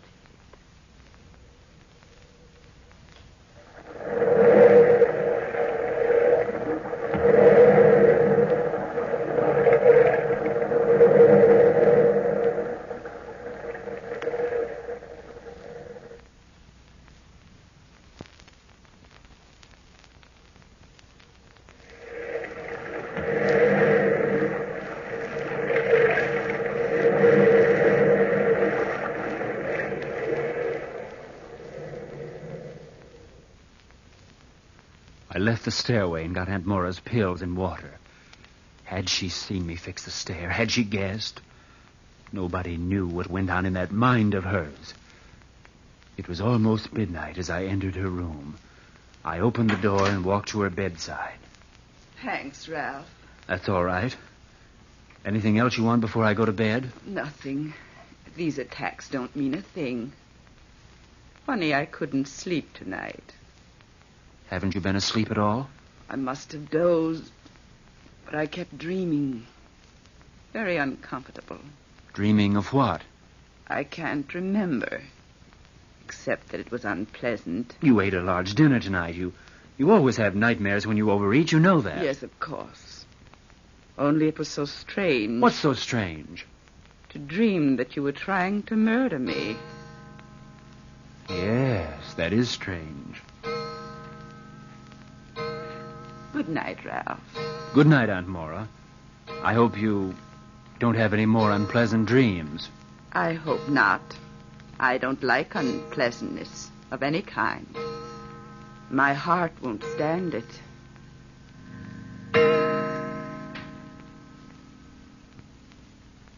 How much did she know then? That's what I keep thinking even now. How much had she guessed? I went to bed and tried to sleep, but my heart pounded with excitement. I laid awake a long time thinking of tomorrow. Tomorrow Aunt Mora must be dead. Tomorrow. Then morning came. Tomorrow finally came. I dressed hurriedly. My hands were trembling with excitement. I wanted to be downstairs before she awoke, and then I could wait down there and watch her fall. Watch her die. I could enjoy my freedom. My freedom. I walked down the stairs, careful not to step on the wax second step. Andrews, the butler, was in the dining room setting the table when I came in. Good morning, Mr. Ruff. Oh, good morning, Andrews. Where's the morning paper? Oh, sorry, sir. I'll get it for you. Will you have your eggs 3 or 4 minutes this morning? It doesn't matter. By the way, sir, I didn't know you were interested in carpentry work, sir. Who's interested in carpentry work? You were working with a hammer and a chisel last night. I only mentioned it because... Because of what? Because you've disarranged the carpentry drawer with all those old nails you threw in there. Nails? I haven't been near the drawer. You must have, sir. The drawer was in perfect order last night before I went out. Was it? And we haven't had a carpet nail in the house for months. That is until this morning. There's quite a little stack of them now. Oh, I'll get you your paper now, sir. And my eggs? Certainly, sir. I'll get it, Andrews. Yes, sir. Confounded, nothing but peddlers at this hour of the morning. Coming! Hello, Ralph. Alice. Alice, what are you doing here? I had to see you, darling. Well, come in. Thank you. Have you had breakfast yet? Yes, I have. Will you have a cup of coffee with me? Well, if you want me to, of course I... Why, you're as nervous as a cat, Alice. What in the world is the matter with you? I haven't slept all night. Sit down here. Thank you. I'm sorry to interrupt you in the middle of your breakfast. Here are your eggs, sir. Miss Godwin would like a cup of coffee, Andrews. Would you like some eggs, dear? No, thanks, Andrews. Yes, ma'am. Well, darling, what is it you wanted to tell me? Did you tell your Aunt Mora? About our engagement? Is that what you came here for? Yes. Did you tell her? Yes. Well, what did she say? Nothing. She went directly to bed. She didn't feel well. Then she doesn't approve. Evidently not. I'm glad, Ralph. Glad? That's a strange thing to say. All night last night, I couldn't sleep. I wanted to come over and give you this. That's why I came this morning. Take your ring, Ralph. You're joking. No, I'm quite serious. I've known for a long time. This is all a mistake. Alice, darling, Your coffee, miss. Thank you. That'll be all, Andrews. Yes, sir. Why have you changed your mind, Alice? I suppose you are entitled to an explanation. I certainly think I am. Well, mostly it's because I suddenly realized I don't love you. I must have known that all along. Love can only stand so much of being hurt. I hurt you? Without knowing it. Yes, you did. Oh, how can I explain to you? You don't need to. Not if you don't want to. Oh, Ralph, I suddenly realized I was waiting for somebody that didn't exist. I was waiting for a you that never lived. And the you that does exist doesn't think enough of me to fight for me. Knowing that, Ralph, I can't go on. Please, take this. All right. But you'll change your mind someday, Alice. You'll come back to me. Maybe. But I doubt it. No, don't see me at the door. I can go myself. Goodbye, Ralph. Andrews! Andrews! Yes, sir? Where's the morning paper? The young lady's left, sir. If she isn't here, it's normal to presume that she's left. Yes, sir. I'll get your paper for you, sir. And then you can take the day off, Andrews. Oh, thank you, sir, but your aunt has asked me to go on an errand for her. Well, then do your errand and then take the day off. Aren't you interested in the errand, sir? You usually take such interest in these things. Aren't you forgetting yourself a little, Andrews? I don't think so, sir. I don't think so at all. I mean, after finding all those carpet nails in the carpentry box. What are you hinting at? Your aunt has asked me to go to her lawyer this morning and ask him to drop over. Why? I don't know, sir. It's unfortunate about lawyers. They can never come right over, no matter how badly one needs them. Can't they? Oh, sir. It'll take at least 3 hours. Andrews. We'll be back at noon, sir. Andrews.